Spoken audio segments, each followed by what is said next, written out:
Chapter 141 Understanding the Spell. The pink mist quickly poured out from the crystal ball, and quickly enveloped the two people. Zadite fell asleep while standing on the deck, while Lucilia hung on Alka's neck, and fell into a deep sleep. Alka turned his head to look at Poirot and Julia at the stern. Seeing that both of them nodded, Alka then exchanged positions with himself in his dream. He came to his dream again. His dream was still no different from the original one. Alka came directly to the side. This is Lucilia's dream. Alka flew in. This time the dream turned into a sailboat sailing on the sea. Lucilia was standing on the bow of the sailboat, controlling the sailboat to sail on the sea. Seeing Lucilia's excited expression, Alka came behind her and touched her shoulder with his hand. A trace of confusion flashed across Lucilia's face, and then she regained her clarity. As she controlled her body, she immediately couldn't control her feet to stand, and she was about to fall down out of habit. Alka immediately stepped forward, reached out to hug her, reached out his hands, and lifted her up. The boat began to get out of control at this time, and the surrounding waves began to surge. Quickly control your thoughts. This is your dream. You can control it. Lucilia frowned, seemingly trying hard to control the situation in her dream. As time passed, the boat gradually stopped, and the surging waves around it calmed down. Looking at the situation around him, Alka found something different again. It seems that it is very difficult for others to control their dreams. Unlike my situation, Alka is like the god of creation in his dreams, and he can get whatever he wants. Except that he cannot create life. Everything will appear and change immediately with a little thought. But it is very difficult for Lucilia to control her dreams. I don't know if it is because she is a soul, or because she was not a toucher in her life. Lucilia is too special, and cannot be regarded as a general situation. There is no reference value. Seeing the situation around calm down, Lucilia, who was held by Alka, breathed a sigh of relief. Is it so difficult to control dreams? Last time, Lucilia's dream was very peaceful, so she didn't think about controlling her dreams. I don't know either. I have to wait for me to try and experiment many times before I can tell you the answer. As he said, Alka put Lucilia on the deck of the sailboat and let her sit up against the mast. How is it? Can you wake up by yourself? Lucilia tried, and shook her head. No, it feels the same as last time. I don't know how to wake up. Really? Then wait a while, and I'll go outside to wake you up, and see if you can wake up. As he said, Alka, his figure disappeared on the spot. Looking at Lucilia hanging on his back, this time, he did not take back the pink mist that spread over and forced people to sleep. Instead, he patted it with his hand, and shook it left and right. As the noise increased, Lucilia slowly opened her eyes. It seems that the pink mist only forced people to sleep and dream directly. If the external interference is too strong, it will still wake up the sleeping person. He had tried it when he was resting yesterday. You will not dream immediately after falling asleep normally, but it requires a gradual process. The way it is expressed is that a bubble gradually appears in the dream, and some scenes gradually emerge in the bubble. If you are put into a deep sleep by the pink smoke, a dream bubble will be constructed immediately. Seeing Lucilia wake up, Alka smiled. It seems feasible. Although you may not be able to control yourself to wake up, it is still feasible to interfere with external factors. Remember this. Wait a minute. I'll see Zadite. Alka's body sank into the dream again, and he returned to his dream again. Since Lucilia woke up, only Zadite's dream was left. He quickly came to her bubble and went in. This time, Zadite's dream was a spacious villa outside a small forest. The two-story building looked unusually warm. There was also a small courtyard next to it. There seemed to be some fruit trees planted in the courtyard. There was a small swing in the courtyard. Zadite sat on the swing and swung gently. As the swing swung back and forth, he hummed an unknown ballad, looking very comfortable. Alka walked over and patted Zadite on the shoulder. The swing stopped. Zadite looked confused, and then quickly regained consciousness. He opened his eyes and looked at the surrounding environment. His eyes were full of nostalgia. Is this the feeling of waking up from a dream? It's so good. Where is this? Alka asked, looking around. This is where I lived when I was a child, when I was very young, when I lived with my parents, and hadn't gone to church yet. Sitting on the swing and swinging, Zadite's face showed a bright smile, and his tone was full of nostalgia. It seemed that coming here again made her very happy. I sat on this swing when I was a child, and my mother pushed me like this from behind. Ah, I miss it so much. I didn't expect to come back here in my dream. As for Zadite's memories, Alka stood by and didn't disturb him.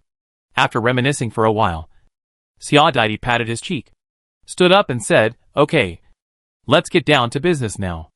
Alka nodded and said directly, "Try to see if you can control your dreams first. Just imagine changing him in your mind." Xiao nodded, frowning at the surrounding environment. At first, there was no change. As time went by, a breeze began to appear. The sky changed from clear to dusk slowly, but definitely faster than the normal flow of time. The fruit trees beside it changed from lush green leaves to blooming flowers. The fruits on them grew visibly, and then became plump. At this time, Xiao brows relaxed, and he looked at Alka and said, "It can be changed, but it is a bit mentally exhausting. I feel a little tired, and I feel that it is difficult to change. Very difficult. In other words, it is more mentally exhausting to want to change dreams, which may be related to the strength of the soul. That's why it was too difficult for Lucilia to change her dream, and she became tired after only a small change. I just don't know if this process can be accelerated or made faster with more training. I can try it later. As for the use of changing dreams, I haven't thought about it yet, but it won't be useless. Then try to wake yourself up." "I'll try." After a while, Xiao shook his head. "No, I have no idea at all." Alka nodded, "Okay. Don't force it. Let's try again later. Now I will go to the outside world to try to wake you up, and see if you can feel the feeling of awakening. Xiao is a toucher, and I don't know if he can catch this feeling of awakening and wake up freely in the future." As for Lucilia, after all, she was not a toucher in her lifetime, and her soul is limited in strength, so she can't ask for too much. After saying that, Alka's body disappeared in the dream. In reality, he opened his eyes again. "You're awake." Alka nodded, then reached out and pushed Xiao, who was standing on the deck and sleeping. With a push, Xiao immediately fell to the side. Alka hurriedly stepped forward and hugged her. This time, the movement was very loud. Xiao opened her eyes and looked at Alka in front of her. She stood up with the help of his shoulders. She frowned and began to recall the feeling just now. She nodded and said, "Well, there is a certain feeling. If you practice many times, you should be able to wake up from the dream freely with this feeling." Hearing this, Alka nodded. At this time, Lucilia said, "In fact, you can touch this treasure more often whenever you have time, and let Alka stimulate it. This way, it will be easier to understand some spells related to this treasure." Hearing Lucilia's words, the two turned their heads and stared at her. "Is there such a saying?" Alka asked curiously. Hearing this, Lucilia turned on the teaching mode again. "Of course. Otherwise, how do you think so many spells came from? Just relying on the first touch of a genius. Of course, it's impossible. If you touch the treasure for a long time, you can also understand the related spells. But it is definitely not as powerful as the spells you understand when you touch the treasure for the first time." At this point, Lucilia slid down from Alka's back, floated between the two, and sat in the air. That's why it's so valuable to comprehend the spell at the first touch. And it's even more valuable to obtain the core spell. In my former family, if someone comprehends the core spell of a treasure when touching it, he will be on the candidate list of the treasure's controller. Lucilia told the information she knew. The two listened to Lucilia's words, and listened to the incredible information she inadvertently revealed. From here, it can be heard how powerful Lucilia's former family was. There must be multiple treasures to have such a clear standard.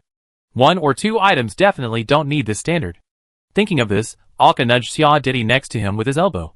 Does the church have such a system? After all, as far as he knows now, the church may have no less than 4 treasures. Because the treasures touched by him, Jason, Xiao Andre are not the same. Xiao shook his head. "I am just a candidate for the saint, and I ran away, but I am not qualified to know these things. But the fact that I can become a candidate for the saint may be related to the spell I comprehended when I touched it. In this case, the church should also have the same system." Ahem. Don't whisper. Hearing what Lucilia said, the two of them shut up immediately and listened carefully. It was time for a lesson. Even if it's not as good as the spell you learned the first time you touched it, but the spells you learned by touching the treasure frequently afterwards may not be useless.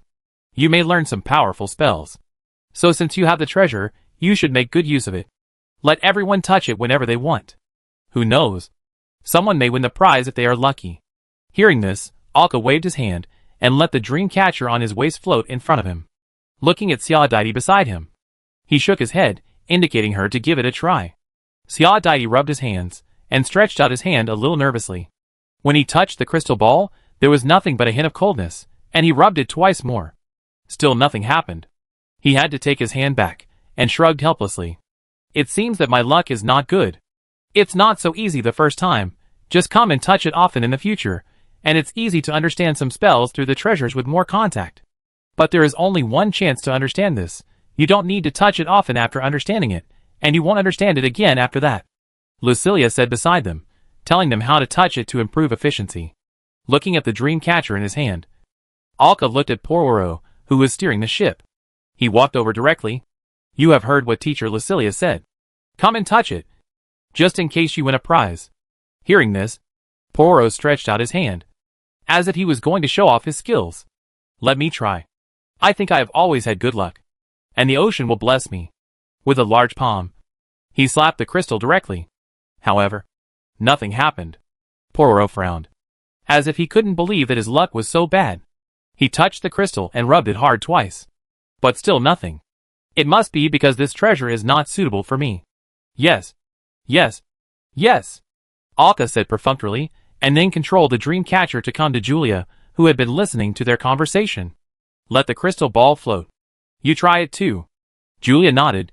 She also showed an interested expression, and found it very interesting. Her former tribe was not strong, and there was no such thing as treasure. Reaching out her hand, she gently touched the crystal ball. As her hand touched the crystal, the red mist flickered slightly, and Julia closed her eyes. It really worked.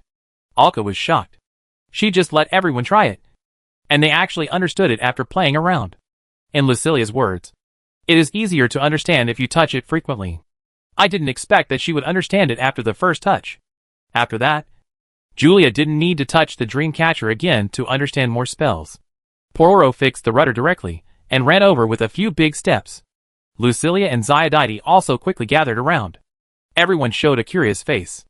Julia opened her eyes, looked at the people who gathered around, and smiled.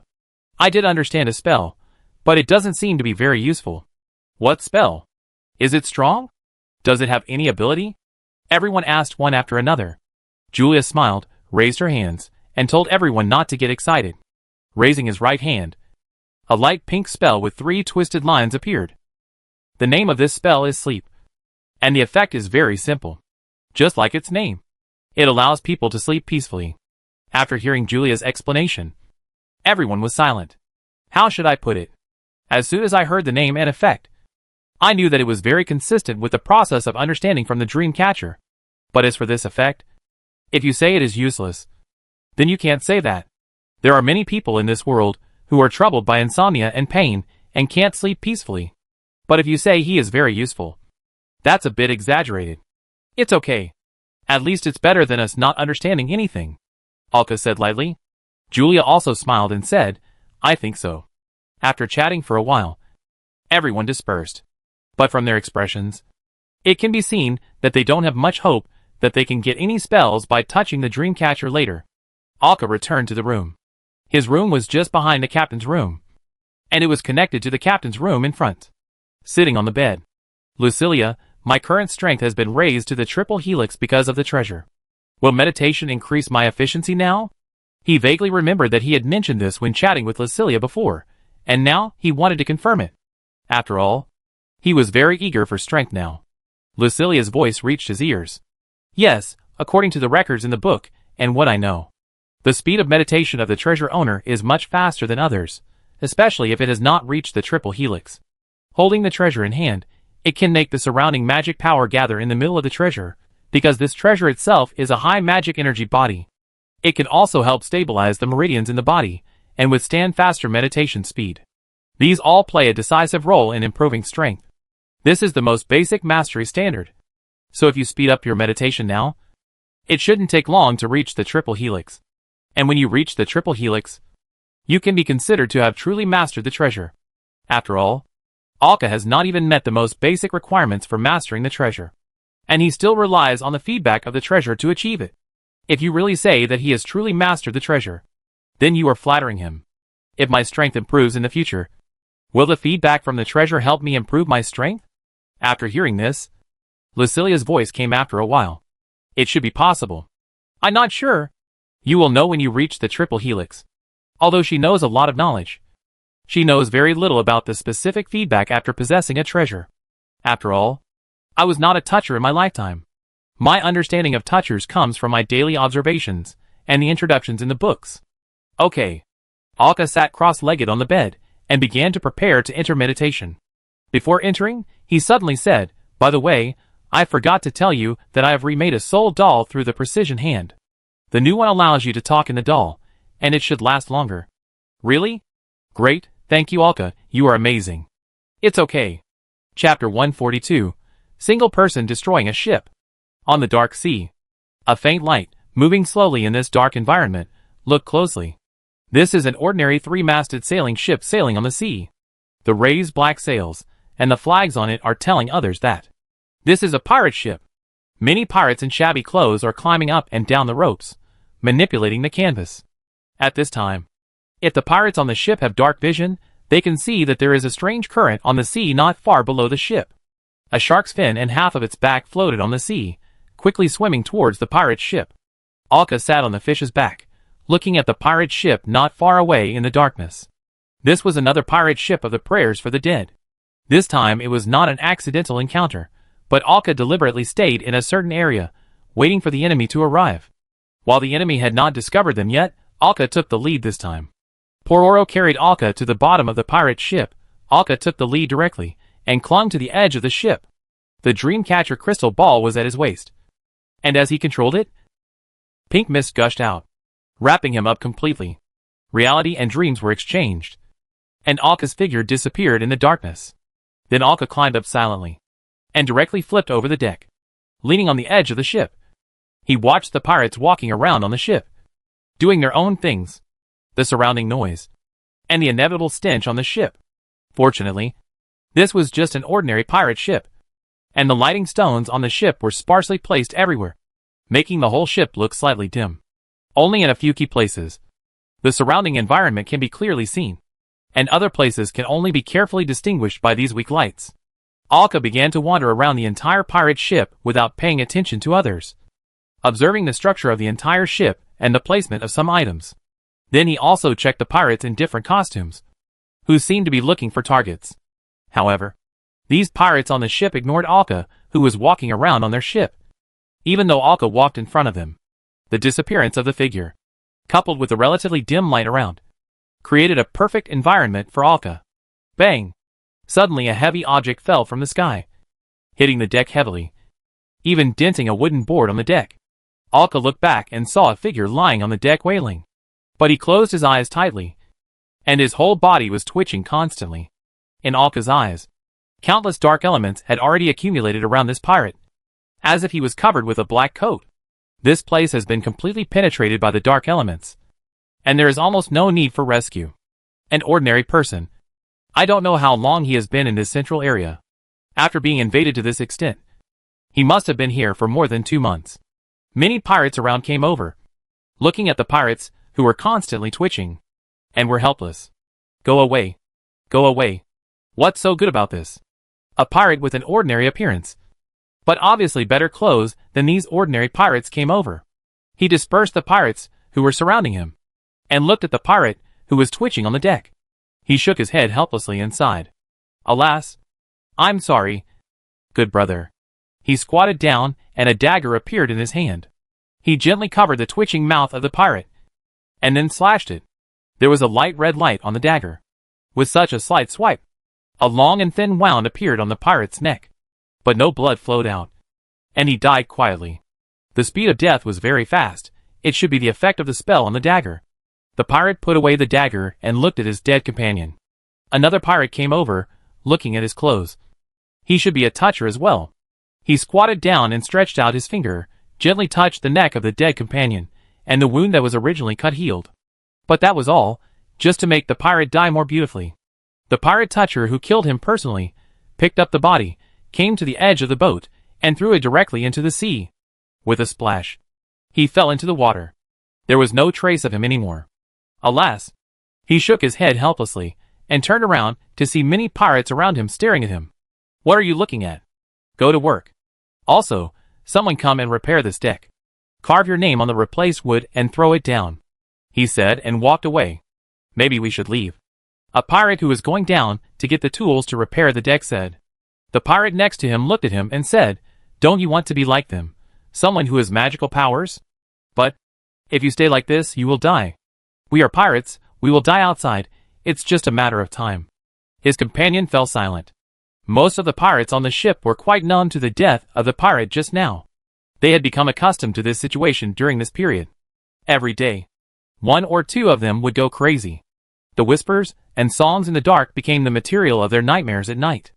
Alka watched this scene, and a red card appeared in his hand, which he threw under the main mast. He had already thrown several cards while wandering around the ship.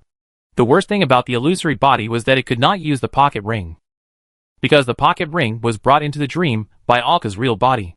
So when switching bodies, Alka would leave some things for the illusory body, for attacking and operating.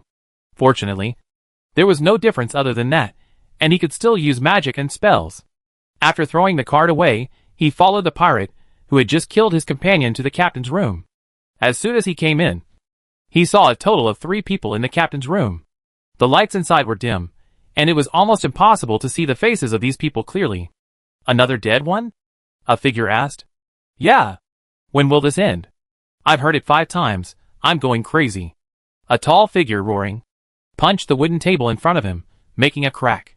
From his position, it can be seen that there are many cracks, and the table is not broken, which is really not easy. "We are just slaves. Do you still want to rebel against the master?" A calm voice came, making everyone silent. Then these people just sat quietly in their seats, without saying a word. Alka looked at these people.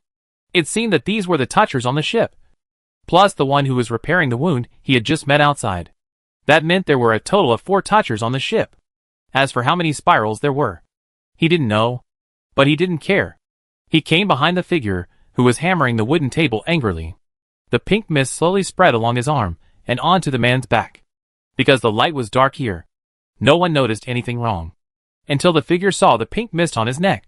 He was surprised that he was completely covered before he could check. He sat in his original position, closed his eyes, and fell asleep. When the pink mist completely covered a person, the mist also concealed the figure. The sound of slow breathing came. He fell asleep? The companion next to him was a little surprised. He was angry just now, but he was snoring. Maybe the whispers of the night made him mentally exhausted. Another person explained. "The explanation is very good. You will be there soon." The pink mist turned into 2 lines of smoke, spreading from Alka's feet, following the figures of the other 2 people who supported him. "What?" One of them noticed the pink mist sharply, but when he found it, the mist had already submerged his neck. He fell asleep before he finished speaking. The other person did not notice anything, and fell asleep as well. "I have configured some." One person also pushed open the door of the captain's room, and as he was talking, he saw 3 people sleeping as soon as he came in. "What's going on? Why are you all asleep?" Before he finished speaking, he fell to the ground. Alka stretched his legs and hooked his feet, closing the door of the captain's room. "I was about to go out to find him, but I didn't expect that I would come in." Then he sat on the vacant seat next to him, watching the 4 sleeping people and waiting. Until a sound wave came. It was the sound wave of Poro, used as a reminder. Hearing this sound, Alka snapped his fingers while sitting on the seat. Bang!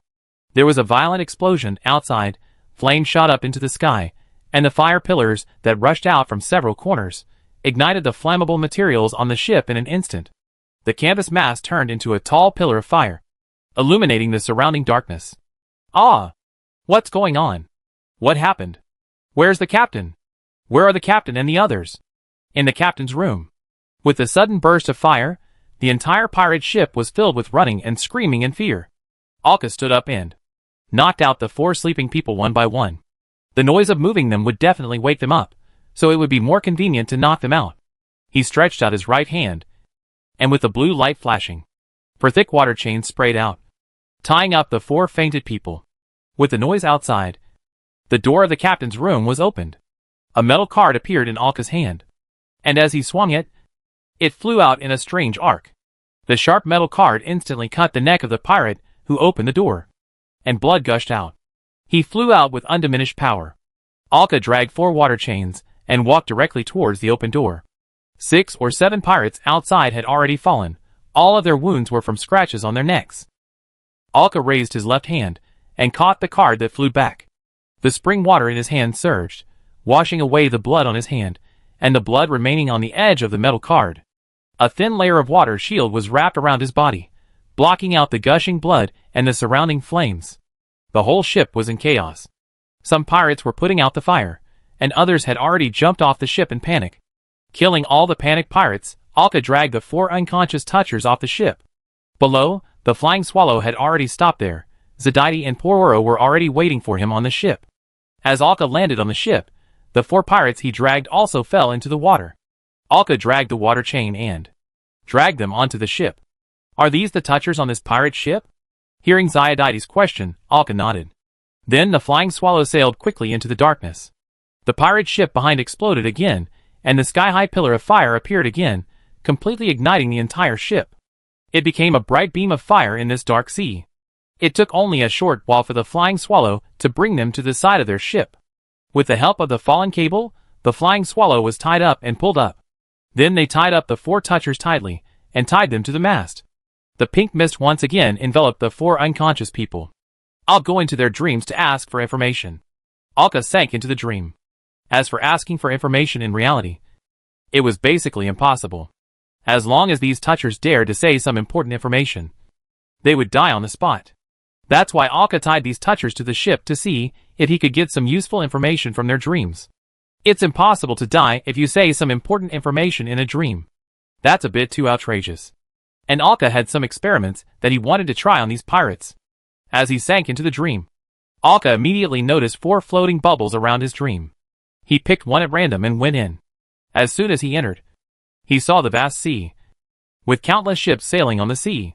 The owner of the dream was standing on the bow of the flagship, dressed in an exaggerated captain's outfit, with his hands on his hips, looking into the distance. Alka came directly to the side of the flagship and sat on the edge of the ship. How does it feel to be a captain? Very good, very good. This ship is so beautiful. Is it yours? No. Alka has seen this flagship before. It is the one his father was on. After talking for a while, Alka started to get to the point. Is Andre on this flagship? Yes, he is locked up. Hearing this, Alka smiled, finally confirming the accurate information about Andre. How is he doing? Is his life in danger? Hearing this, the pirate was silent for a while, but still replied, he should be doing well. The captain asked us to treat him well and to interrogate him. But the captain said that you must go to Elkut Island on the day of harvest. Otherwise he will be killed. Hearing this, Alka frowned.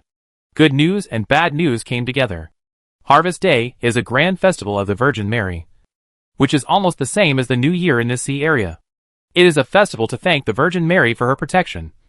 But Alka has no idea how long it will take. They have been in the Dark Realm for more than half a year, and have long lost the concept of time. After thinking for a while, he asked directly, how long will it take until the harvest day? Only 1.5 months. 1.5 months. No. I have to find you.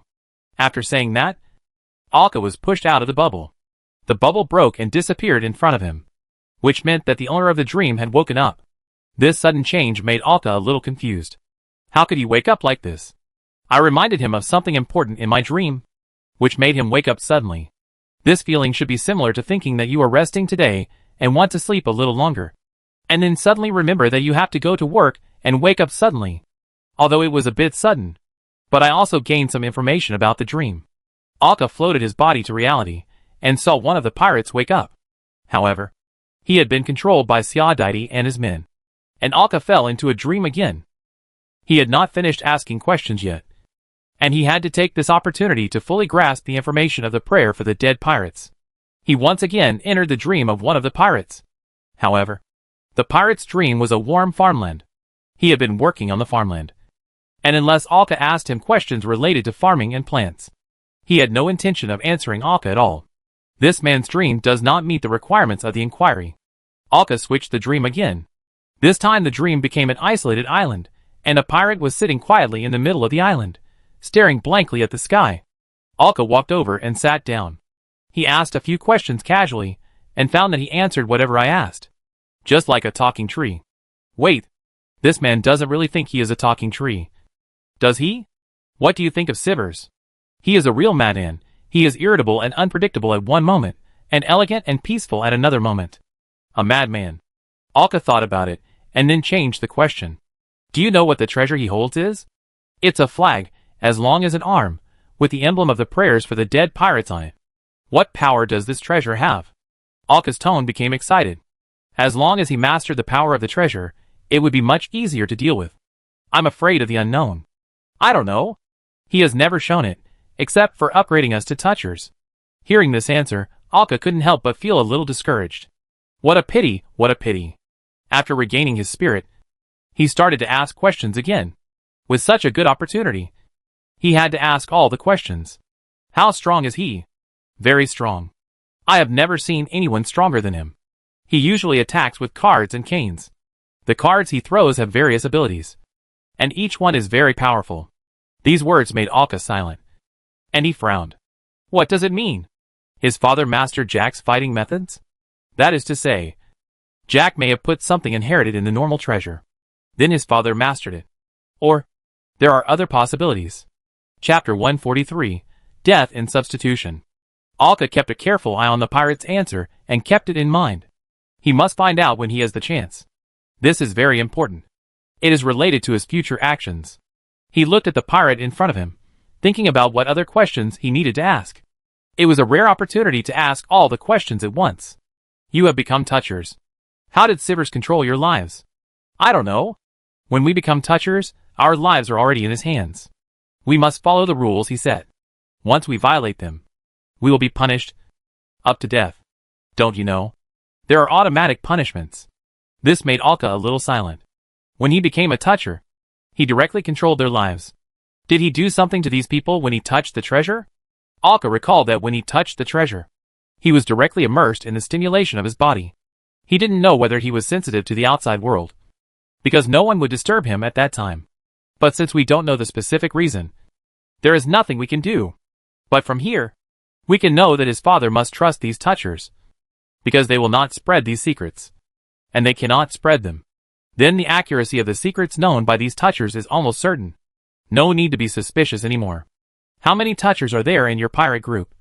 And what level of strength have they reached? There are 172 in total. 12 of them are cadres. Their strength has reached the second spiral, and 60 will definitely reach the first spiral. The rest of the people will depend on their own efforts. These 2 spirals are a bit too many. There are 12 2 spirals in total. This made Alka frown. How many years has his father been a pirate? It must be no more than 10 years. After all, his father was still on Golden Wheat Island 10 years ago, and he had not yet obtained Jack's treasure. Even if he became a pirate and immediately obtained the treasure, it would still be no more than 10 years. Alka asked Andre specifically. Andre became a toucher 14 years ago, and actually reached the second spiral 2 years ago. But he never showed it. That is to say, normally speaking, it is quite normal to reach the second spiral in more than 10 years in this sea area. And Andre said that he has some talent, and he has a senior to guide him. That is Puckchi on Golden Wheat Island, otherwise his promotion speed would definitely not be so fast. Being in a church with resources, ability, and the guidance of the seniors, that allowed Andre to reach the second spiral in 10 years. The speed of the Pirates of the Dead is so fast, which is somewhat abnormal. If he has become a toucher and then joins the pirate group, it is unlikely, because his father will not be able to control him. After thinking for a while, he asked, how many touchers do you have now? I don't know, but there will definitely be 12 double spiral cadres, and 60 single spiral people will definitely be there. I don't know about the others. What does it mean? That is to say, the 12 double spirals and 60 single spirals are fixed. If one is missing, someone will immediately fill in, and the strength is up to standard. What conditions can achieve such an effect? Why must there be such an effect? I don't know, but there must be such an effect. It seems that even the pirate in front of him still doesn't know. Alka couldn't help but narrow his eyes slightly. This sentence is interesting. Could this be the effect of the treasure? It's no wonder Alka is suspicious, because it's too suspicious. If this happened in the sea area of Lucilia and others, Alka would believe it. After all, meditation is not a rare thing there. How could it be possible to upgrade so quickly in this damn place? unless they also have the meditation method, which is obviously impossible. Otherwise, there would not be only 12 double spirals. Even if there is the meditation method, it would not be missing, and it would be supplemented immediately. Is this information only known to the toucher? If you want to reveal it, you will die? Yes. Hearing this, Alka seriously suspected that this ability was related to the treasure. But this is just a guess. After all, it is completely fine to throw some incomprehensible phenomena and some impossible things onto the treasure. After asking about some details, Alka looked at the pirate in front of him. He walked over and patted his shoulder. A trace of confusion flashed in the pirate's eyes. And then, he quickly saw Alka's shocked face. Without waiting for him to react, Alka broke his neck. After all, this was someone else's dream. Once he reacted, once he resisted fiercely, who knew what problems would arise? With the death of the pirate in the dream, the whole bubble immediately shattered, and Alka quickly fell on the rainbow-colored clouds. The bubble burst. Are you awake from the dream? Alka thought, and his body emerged. At this moment, one of the pirates tied to the mast woke up suddenly. He was sweating all over, as if he had had a nightmare. He looked at Alka, and then at his own tied body. I'm not dead? Hoo, I'm not dead. Then he looked to the side, and his companion who was struggling with his mouth covered, and the other two companions who were still sleeping, and knew their current situation. Looking at Alka in front of him, and Xiao and others beside him. You are Alka. What do you want to do? Sivers asked me to bring you a message. He told you that on the day of harvest, you should go to Alcat Island to face him. Otherwise, he will kill the leader of the treasure hunting team named Andre, who was captured before. Hearing this, Xiao anger was ignited in an instant. Looking at her figure about to rush over, Alka immediately stopped her. Don't be impulsive. I have obtained all the information. I will tell you later. As Alka spoke, the anger quickly extinguished, making Xiao calm down. She nodded and stepped back. Alka squatted in front of the pirate, staring into his eyes. How did you feel when you died just now? Death? Humph. It's just fascinating. Looking at the stubborn look of the pirate in front of her, Alka smiled helplessly. She fell into a dream again. After a while, the other two pirates, who were sleeping, were panting wildly at the same time. And one of them even screamed. It was like experiencing a terrible nightmare. Alka, who just came out, saw the scene clearly, and smiled. The death of the dream body will make the dream disappear, and it will be kicked out of the dream. I don't know if it will hurt the original body. The current performance is just a nightmare. Alka turned his head and looked at Julia and said, Julia, help me check their spirits to see if they are damaged. Julia smiled and nodded, of course. I am happy to help. Then he came to the side of several pirates, ignored the words in their mouths, and began to check their mental and soul states. Then he shook his head and said, just a little tired, as if he didn't get enough rest. But there is no damage. Alka nodded to show his understanding, and let the pink mist cover the touchers in front of him again. The pirates, who just woke up, fell asleep again. Then they fell into a dream again. This time, the dream bubbles of these people became very faint and illusory, and seemed unstable. The most direct feeling was that the film of the bubble became thinner, not as thick as the first dream. The environment in the dream also seemed a little lifeless, and there were flaws everywhere. It was like a wrong texture. And even in the dream, these pirates were sleeping on various beds. Is that so? Just like that, Alka took these pirates and began to experiment. Kill me. If you have the guts, kill me. You bastard. I'm going to. Ugh. Once again sealing the mouth of the pirate in front of him, Alka controlled the pink mist to cover it. Xiao and the others were doing their own things on the deck, turning their heads from time to time to look at the pirates tied to the mast. The four pirates looked haggard, pale, and even their lips were a little black. Their eyes were lifeless and drooping, and one could clearly see the bloodshot in their faces. From the looks of it, they were tortured badly. Alka had been experimenting with these pirates for 2 days. He kept experimenting with the pirates, experimenting with various scenarios in his dreams. For example, he killed them in different ways in the dream, killed them when they woke up, killed them in their sleep, killed them while dreaming. He even dragged them out of the bubble. Although there was a struggle, Alka succeeded several times. Once they were dragged out of the bubble, they also showed a startled awakening, as if the dreamer could not leave his dream bubble. But it was impossible to trick them out of the bubble. If Alka did not drag them out by force, or if Alka was not the link, these people could not get out of the dream bubble at all. What was like a bubble to Alka was like a solid wall to these people. Unless they controlled the dream catcher like Alka. Looking at the haggard appearance of these people, Alka patted their shoulders, and his tone was full of gratitude. Thank you. You are really good people. I will definitely remember your contribution, and it can be regarded as atonement for the sins you committed before. Hearing Alka's words, these pirates became excited again, and they wanted to curse on the spot. However, as soon as Alka finished speaking, he killed them directly and abandoned the ship. After dealing with their bodies, Alka clapped his hands. I'm going to experiment on myself now. There may be accidents. Please pay attention. Siadaiti beside him nodded. Alka switched his body first, and directly committed suicide in the real environment with his virtual body. As the dagger pierced his heart, the real body that stayed in the dream was immediately kicked out of the dream. And the dream bubble that had always existed was also broken at this moment.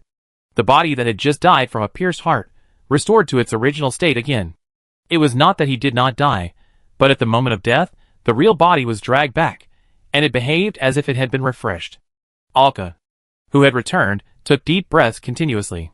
Siadaiti, who was beside him, supported him, looked at his face, and asked with concern, How is it? Is there any problem? Alka held Siadaiti's shoulder, and took a few deep breaths, and finally calmed down his crazy beating heartbeat. Even the cold touch transmitted from the ring could not cool his brain.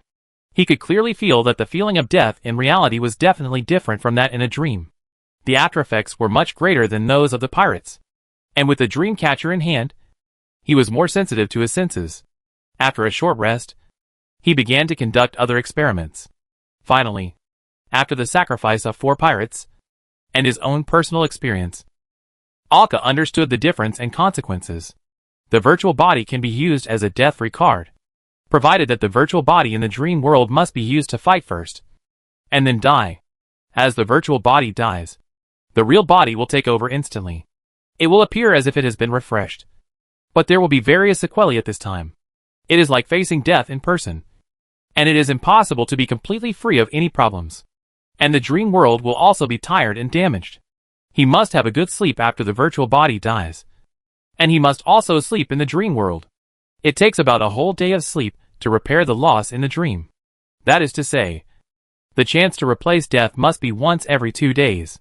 But if the virtual body dies in the dream, even if Alka wakes up in the dream, it will only be like waking up with a start. And there will be no damage. Even the dream will not be broken. And there will be almost no sequelae. However, after dying twice in reality with the virtual body, Alka set a rule for himself that he must abide by. That is, you must not use your virtual body to casually carry out suicide attacks in reality. You can exchange injuries for injuries, but you must not risk your life and die as if it were something that can be consumed at will. After only committing suicide twice, Alka could clearly find that he began to care less about his own life. Although his mind kept telling him, his body, thoughts and even feelings would not obey orders so easily. He could clearly find that his mind began to become unstable, and his resistance to the surrounding dark elements also decreased. Even with mental protection, it seems that he cannot avoid hearing the whispers. Alka felt that if he died like this many times, he would probably have self-destructive emotions, or even mental breakdown.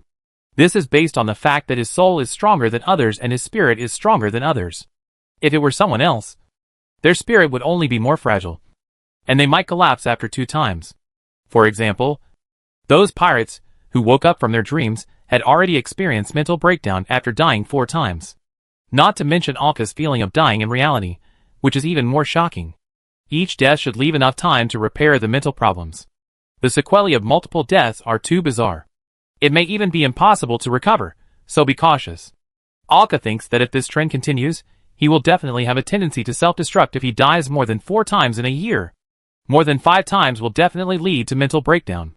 Each death is based on the previous death, increasing the damage. Each time was more painful than the last, and each time it was more difficult to recover.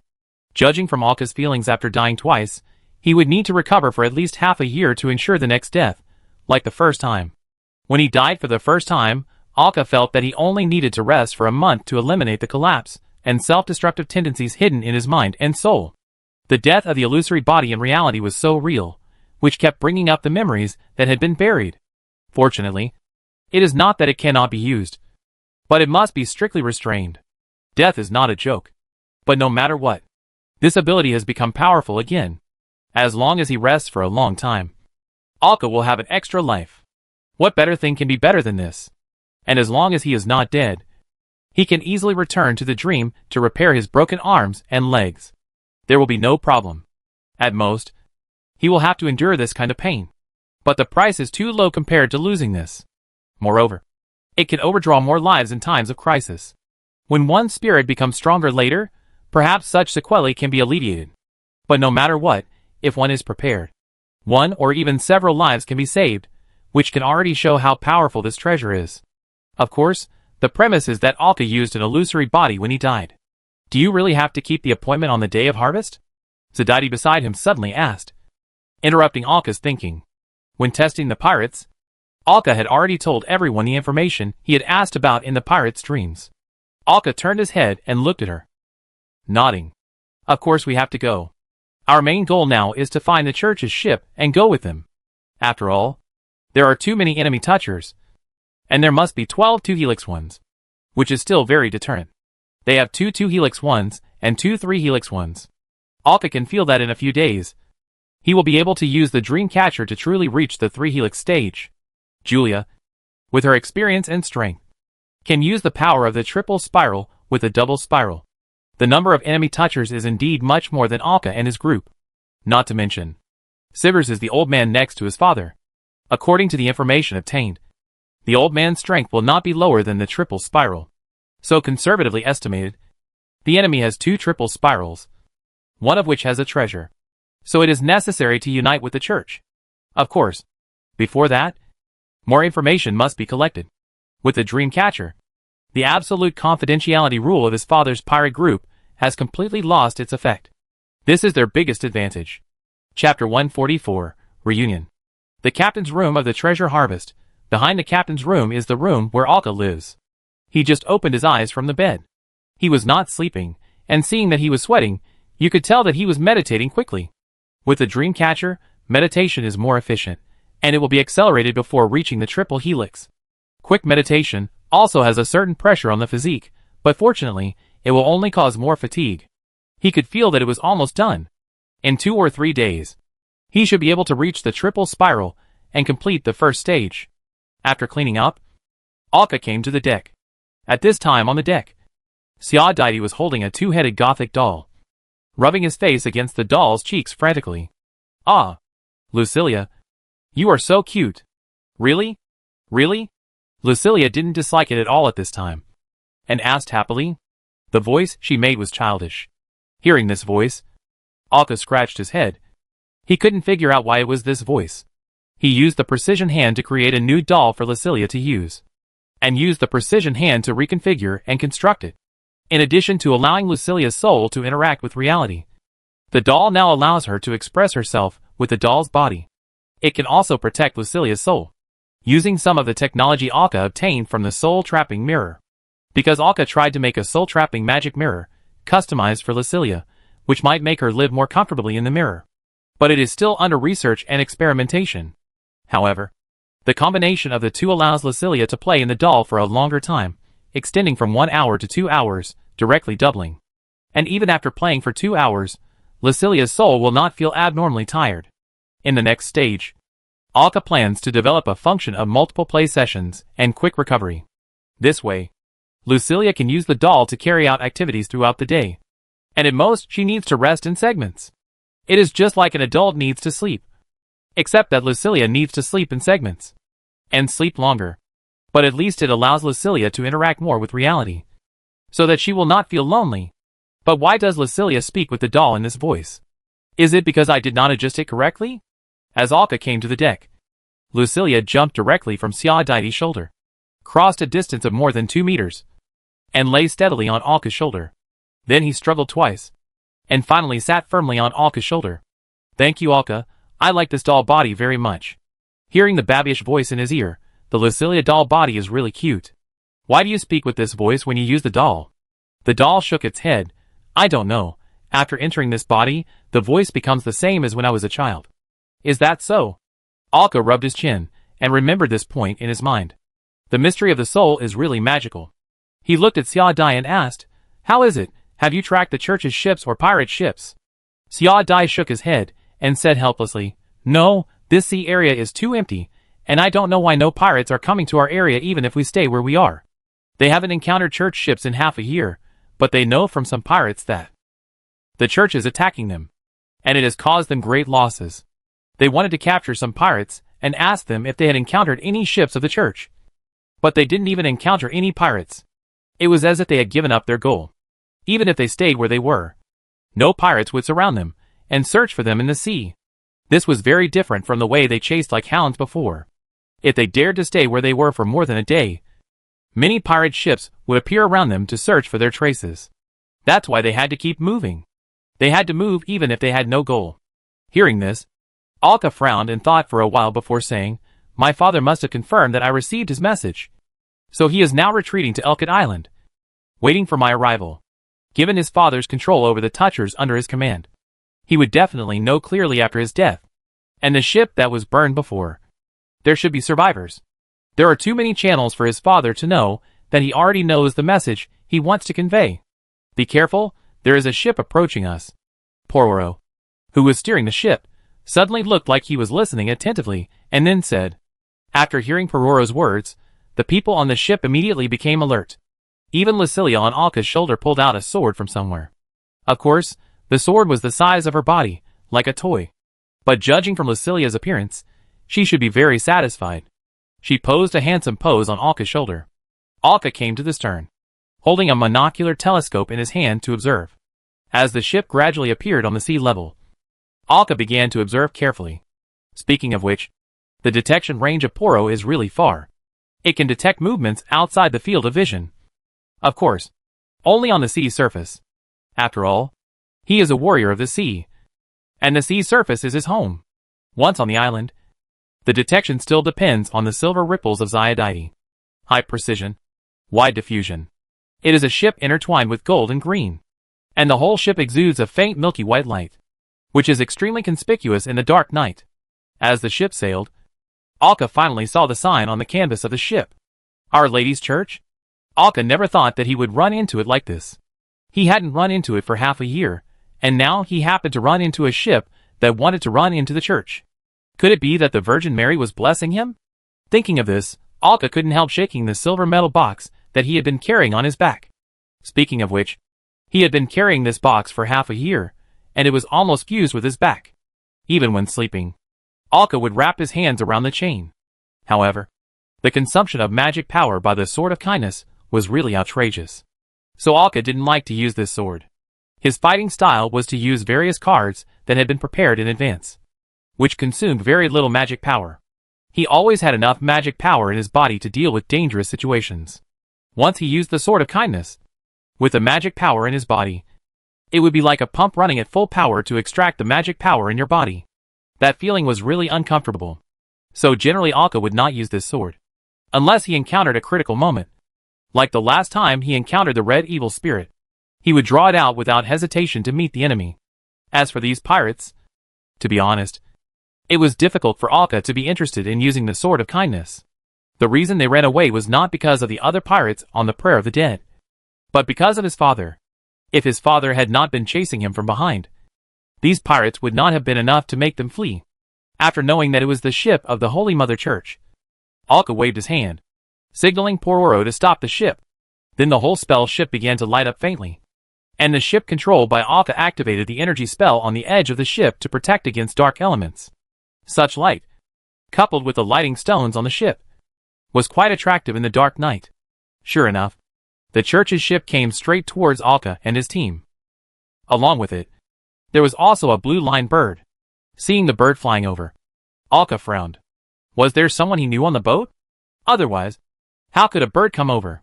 The blue bird flew over and wanted to stand on Alka's left shoulder. However, Lucilia, who was sitting on his left shoulder, waved her hand and drove her away. Go away. Go away. Go to the other side. This is my place. The bird had no choice but to fly to the right shoulder and disappeared beside Alka's ear. It delivered the sound it conveyed to Alka's ears. Who is it? Xiao couldn't help asking curiously. Sound bird. The transmission of the message is limited.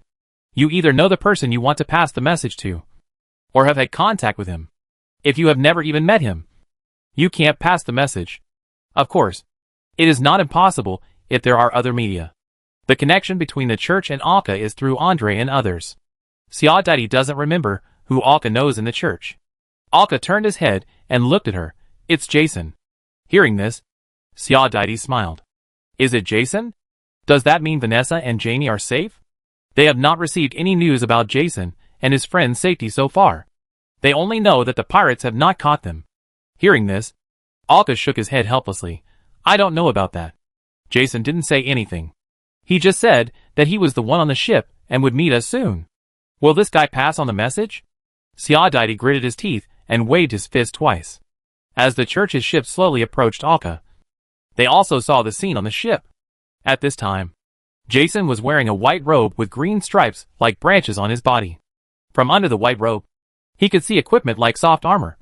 And he also had a rifle-shaped rock-shaking gun on his back. That's the clothing of the church knights. Only they would wear white robes embroidered with green branches. In addition to Jason, there were about a dozen people on the ship wearing the same clothes as Jason. Even though Alka was not very sensitive to energy, he could see that these dozen people should all be touchers, because these people all emit a faint holy light, resisting the invasion of darkness. Each of these knights carries a different weapon, and if you look closely, they should be able to form 3 teams that cooperate closely with each other. A middle-aged man stood on the edge of the ship. Looking at him, his clothing was obviously different from the surrounding church knights, and he looked more advanced. He should be the captain of this ship, or the leader of this team. Before the ship was completely stable, Jason jumped over and landed on their deck. He walked over quickly, hugged Alka tightly, and patted his back heavily. Great. You are all right. It's great. His voice was full of excitement. Alka and Xiao were also very happy. After a brief greeting, Xiao slapped Jason on the shoulder and asked, Where are Vanessa and the others? Are they safe too? Don't worry. They are all safe too, Jason said with a smile. Then he looked around on the ship. His expression gradually became a little silent, and he opened his mouth and said, Sangkaka. Jason had obtained some information when he killed the pirates before, indicating that Sangkaka was likely dead. But he still had a glimmer of hope in his heart. But now, it seems that there is none. Hearing this, the two of them were slightly silent. Alka patted Jason's arm, sighed and said nothing more. He had already prepared himself mentally, but still held a glimmer of hope. At this time, the church's ship completely approached the spell ship and stopped. The middle-aged knight on the ship came up and came to Alka. Alka could feel that this knight was very strong, but not necessarily much stronger than himself. This should be the strength of a triple helix. He looked at Alka, and then at the silver metal box on Alka's back. You must be Alka. Let me introduce myself. I am a squadron leader of the Church Knight Squadron. Just call me Kosaya. He shook hands with Alka. Then he pointed at the metal on Alka's back and asked, Let me confirm, is there the Sword of Mercy inside? Alka nodded, put the silver box off his back, and handed it to the knight in front of him. Kosaya took the box, opened it, and saw the holy sword inside. He held it and poured magic into it, looking at the holy flame burning on it. He nodded. He put it back in and carried it on his back. The most important item of this mission has been recovered. Then he looked at the few people and said, You are safe now. Come on. I will escort you out. Hearing this, Alka and Xiao faced each other. And then Alka shook his head. No. We can't leave now. Why? You are facing pursuit now, aren't you? As long as you return to the church's waters, you will be safe. Kosaya asked in confusion. I'm about to face my father. We need to rescue Andre, so I need your help. Face Sivers? Is he still your father? These two pieces of information shocked the knight in front of him and Jason next to him. Let's not talk about whether it's a father's problem. You want to face him? You know he has a treasure, right? You should also know that his strength must be triple helix. How can you stand in front of him in this situation? Don't give up your life because of a momentary impulse. Kosaya couldn't help but teach him. In his opinion, Alka was going to die if he faced it. Alka shook his head and waved his hand. The dream catcher on his waist circled up and floated in front of him. Then the magic power poured into the dream catcher, stimulating it. The energy fluctuations emitted by the dream catcher were immediately noticed by the knight in front of him. He looked at the crystal ball on Alka's chest, and then looked at Alka. The shock on his face was even more exaggerated than what Alka had just said, and even had a hint of disbelief. Is this a treasure? You are really amazing. Really amazing. He couldn't help but sigh. Under such circumstances, while being hunted, he still got a treasure. He didn't know what to say. No wonder he never used the sword of kindness to attack. There was no need at all. How could the sword of kindness, which had not been activated by the ritual, compare to a real treasure? Retracting his previous contempt, the knight looked at Alka. So how do you want us to help you, or how should we cooperate with you? Alka nodded. On the day of harvest, my father and his pirates will wait for us on Elkit Island. If we don't go, he will kill Andre. The day of harvest. Elkit Island? Yeah. I understand. When you are ready to go, please notify us in advance. We will be ready to go with you, and you can go there at that time. Hearing what Kosaya said, Alka nodded. So now it is equivalent to simply making an agreement.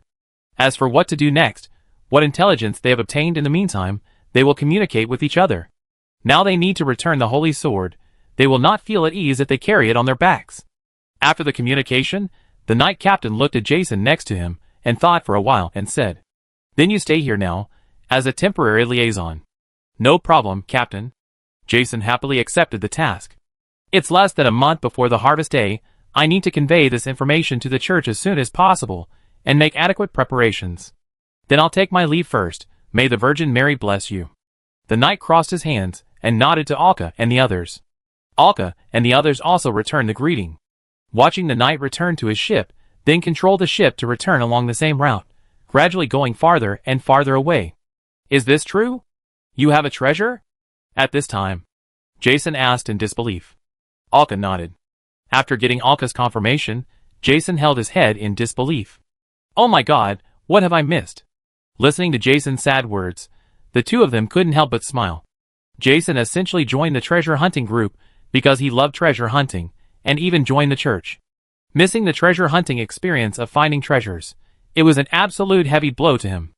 Afterwards, Alka took Jason to get to know the other two people on the ship. Chapter 145 The Triple Spiral Achieved. Alka closed his eyes, sitting quietly in his room. Sweat kept dripping from his cheeks, but he could see that the magic power around him was like a vortex, and Alka himself was the center of the vortex. The spiral magic power merged into his body. The dream catcher also surrounded him, and a faint pink mist emerged during the flight, trailing a long trail of pink mist.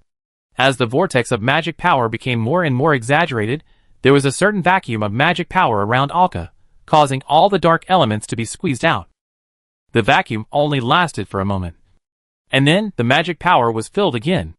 The previous magic power was finally completely absorbed into Alka's body, which contributed to his promotion. Only then did Alka open his eyes, and exhaled fiercely. A circular drop appeared again on the outermost part of his body, and the magic power slowly flowed in it. He officially reached the strength of 3 spirals.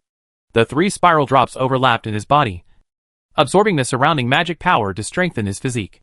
Looking at the dream catcher floating in front of him, he controlled the crystal ball, and slowly floated it towards his chest, until it began to sink into his skin. But until the end, the dream catcher did not completely enter his body, but left a semicircular glass body about the size of a thumb in the middle of his chest. Looking closely, you could also see a pink mist floating inside the semicircular crystal. Alka raised his hands. Looking at the mist rising from his hands, now he can be considered to have officially mastered the dream catcher. Being able to accommodate the dream catcher in his body, he doesn't need to keep it outside all the time. But when he really needs to use the dream catcher, he still needs to put the crystal ball out to use it, because his physique can't withstand the energy impact when the dream catcher is used. But when he usually uses the pink mist to make people sleep, he doesn't need to call it out. With the increase of physique, he may be able to withstand more impact. It feels like there is no big change after upgrading to the triple helix. Since it is the first stage, the core spells have not changed. There is one more spiral. Apart from the normal changes that will occur with each advancement, such as physical enhancement, more magic power, and more powerful spells, there are not many changes. Well, there is also one more spell position that can be attached. Each spiral can be attached to a less powerful spell, so that it can always be effective. The previous two spirals have already attached mental protection and dark vision. I haven't decided what to hang on the empty one yet, so I'll just leave it empty. After all, this kind of place can only hang things that need to be maintained for a long time, and are not very powerful, and have weak effects. More often, they hang functional spells. This kind of functional spell is generally used according to the environment, so there is nothing to hang for the time being.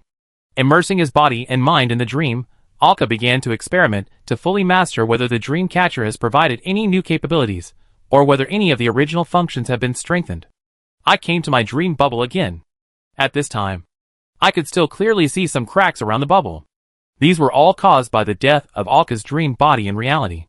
I died twice for experiments before, and there were many cracks at that time. After resting for a while, it was much better, although there are still many cracks around the bubble. When these cracks are completely repaired, it means that the damage to Alka's dream body instead of death has been relieved. Alka waved his hand in the dream. The surroundings changed again, various things he had seen or touched appeared. Nothing changed, it was still the same as before. Alka emerged from the bubble again, and came to the dream world outside. There was a change. As soon as he came out of the bubble, Alka felt a more obvious change. He seemed to be able to distinguish the direction in the dream, or something like coordinates. And he also felt a vague connection. What is it? He was sure that there was no such connection before, but now it seemed that he had fully mastered the dream catcher and strengthened his senses in the dream. Following this connection, Alka began to drift away through the layers of rainbow-colored mist. Anyway, the death of the body in the dream is at most a nightmare, and waking up will not cause any harm.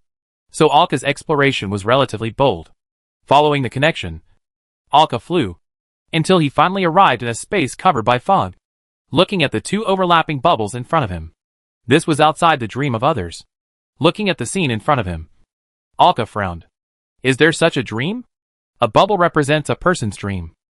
And there are two bubbles in front of him, half of which overlap each other. What does this mean? One person has two dreams? Or are the two people too close? So the dreams are entangled. Alka couldn't think of what was going on. He flew down and came to the outside of the bubble. He stuck his head into the bubble and looked inside. When he saw the inside, Alka was surprised. The environment inside was not anywhere else. It was the Golden Wheat Island, and that house was exactly where he had lived on the island. It was too familiar. Was this the dream of a resident on the island? At this time, the house where he had lived was pushed open, and Alka looked down from high in the sky. When he saw this figure, Alka frowned, and a nameless anger rose in his heart. But he calmed down after a while. There was no point in being angry now. This figure was his father, Sivers. At this time, Sivers was dressed like a farmer on the island, without any difference. Just as Alka remembered, he went to his wheat field to work and rest. But after a while, his behavior became problematic. He stood up and dusted himself off, then waved his hand, and a hammer appeared in his hand. He came to the junction of two bubbles. He smiled and waved at the other side of the bubble, saying something with a fake smile, as if inviting the person on the other side to come over. Another bubble? Someone else's dream? Who could be over there? Alka moved in the sky and looked at another bubble. This bubble was surrounded by the ocean, and a huge three-masted sailing ship was docked at the junction of the bubbles. The appearance of the entire sailboat looked unusually fancy, but it was also clear that it was a spell ship. The surface and canvas of the ship had a lot of playing card elements, and the person who was communicating with his father across the border was a middle-aged man with slightly gray hair. Looking at this middle-aged man, Alka's eyes widened. He remembered this man's face, and remembered the tailcoat this man was wearing now. He had seen it before. It was the portrait hanging in the center of his living room. Although the face had become younger, Alka was sure that he was not mistaken. And it was Jack in the picture. The magician Jack, who should have died 200 years ago and left behind Jack's magic treasure. Alka's brain was working frantically, and countless known information was rapidly combining and rotating in his brain. Various answers kept emerging in his mind. He seemed to have grasped the thread, but he couldn't be sure of the answer yet. He had to observe quietly for a while. Seeing Jack enter another bubble, Alka immediately floated over. On the other side, after his father dragged Jack over, he picked up the hammer in his hand and beat Jack madly. Looking at the crazy and furious expression on his face, he knew that he was venting his emotions madly. And while beating, he was still insulting something. Alka just watched. Watching Jack trying to resist, he was tied up tightly by chains that stretched out from nowhere. Then he continued to be beaten, mercilessly, as bloody and painful as possible. After all, this place was his father's dream. Under his control. However, he was able to control his dream so freely. Judging from his behavior just now, he must have woken up from his dream and was able to move freely. However, Jack, who was deceived by him, obviously did not have this ability. Whether he was deceived or behaved like this, he was ignorant. He just watched his father beat Jack to death. He listened to the curses from his father's mouth and extracted useful information from it. Looking at the bubble next to him, it shattered, leaving only his father's dream bubble. Looking at the body that disappeared in front of him, Sivers spat fiercely, spitting on the ground where the body disappeared. He did not clean up the blood around him, the hammer in his hand, and the blood all over his body, and just sat on the ground. He was still cursing. This reckless look was completely consistent with Alka's memory. Except in front of his mother. His father always looked like this in other ghost places. This is why Aunt Marcy hates him. The external behavior makes her think that he treats his wife badly. In fact, it is just the opposite. He is being bullied by his mother. Alka, who has figured something out, moves a little closer. He wants to hear what his father is cursing now. You sleep your mother, you bastard, every time you sleep. You should have a nightmare, B. Listening to his father's foul language, the one he is cursing is Jack, who was just beaten to death by him. He almost knew what was going on. Jack might not be dead at all. The reason why his father suddenly betrayed him was probably because of this Jack. Thinking about it again, his father fought by using cards and canes with various spells printed on them. It was probably not because he had inherited Jack's legacy, but because Jack was controlling his body. And his father was definitely awake in the dream. Thinking of this, he couldn't help but float down. Sivers looked at the figure that suddenly floated down from the sky, looking at the face of the figure. He stood up vigilantly, stepped back a few steps, looked around, then waved his hand. A large number of rock-shaking cannons immediately appeared around him, and the surrounding environment changed. Seeing that his dream was still under his control, he frowned and stared at Alka. Jack? You bastard, have you finally learned to act in your dreams? No, he muttered, seemingly denying his own words. The figure suddenly appeared at the edge of the bubble, and he stuck his head out. But he couldn't stick it out at all, and was knocked back. This seemed to confirm something for him. He squinted his eyes, and came to Alka. Alka? Alka looked at him, and nodded slightly. Is it really you? His expression became pleasantly surprised. And then, he suddenly became furious, and rushed over aggressively. He opened his mouth and cursed, You little bastard. Why do you want to become a toucher? Why don't you stay on the island honestly? You have to be a treasure hunter. I shouldn't have let you play the treasure hunter game when you were a child. If I had known this, I should have beaten you severely, until you couldn't even get out of bed. Listening to his father's curse, Alka took a few steps back, stopped where he was, and did not interrupt him. This is also the process of collecting information. And through the tone of the curse, and some of the sentences mixed in it, and some of his habits, it is almost completely consistent with his memory. This made Alka completely sure that the man in front of him was the father of the original body. Quietly waited until he was tired of cursing. Huff. After a long time, he panted and sat on the ground. Looking at Alka in front of him, he asked, How did you enter the dream and come here? Well, it doesn't matter. Listen to me, you don't have to face Jack. The bastard, I know you want to save your captain. Is that your father-in-law? His daughter's appearance, I could also see it when Jack controlled the body at that time. It was really good. You have a good eye. Looking at his father, talking and going off topic, Alka stared at him silently. Okay. Where was I? Right. You want to save Andre. I will seize control of the body on the day of harvest. Try your best to release that man.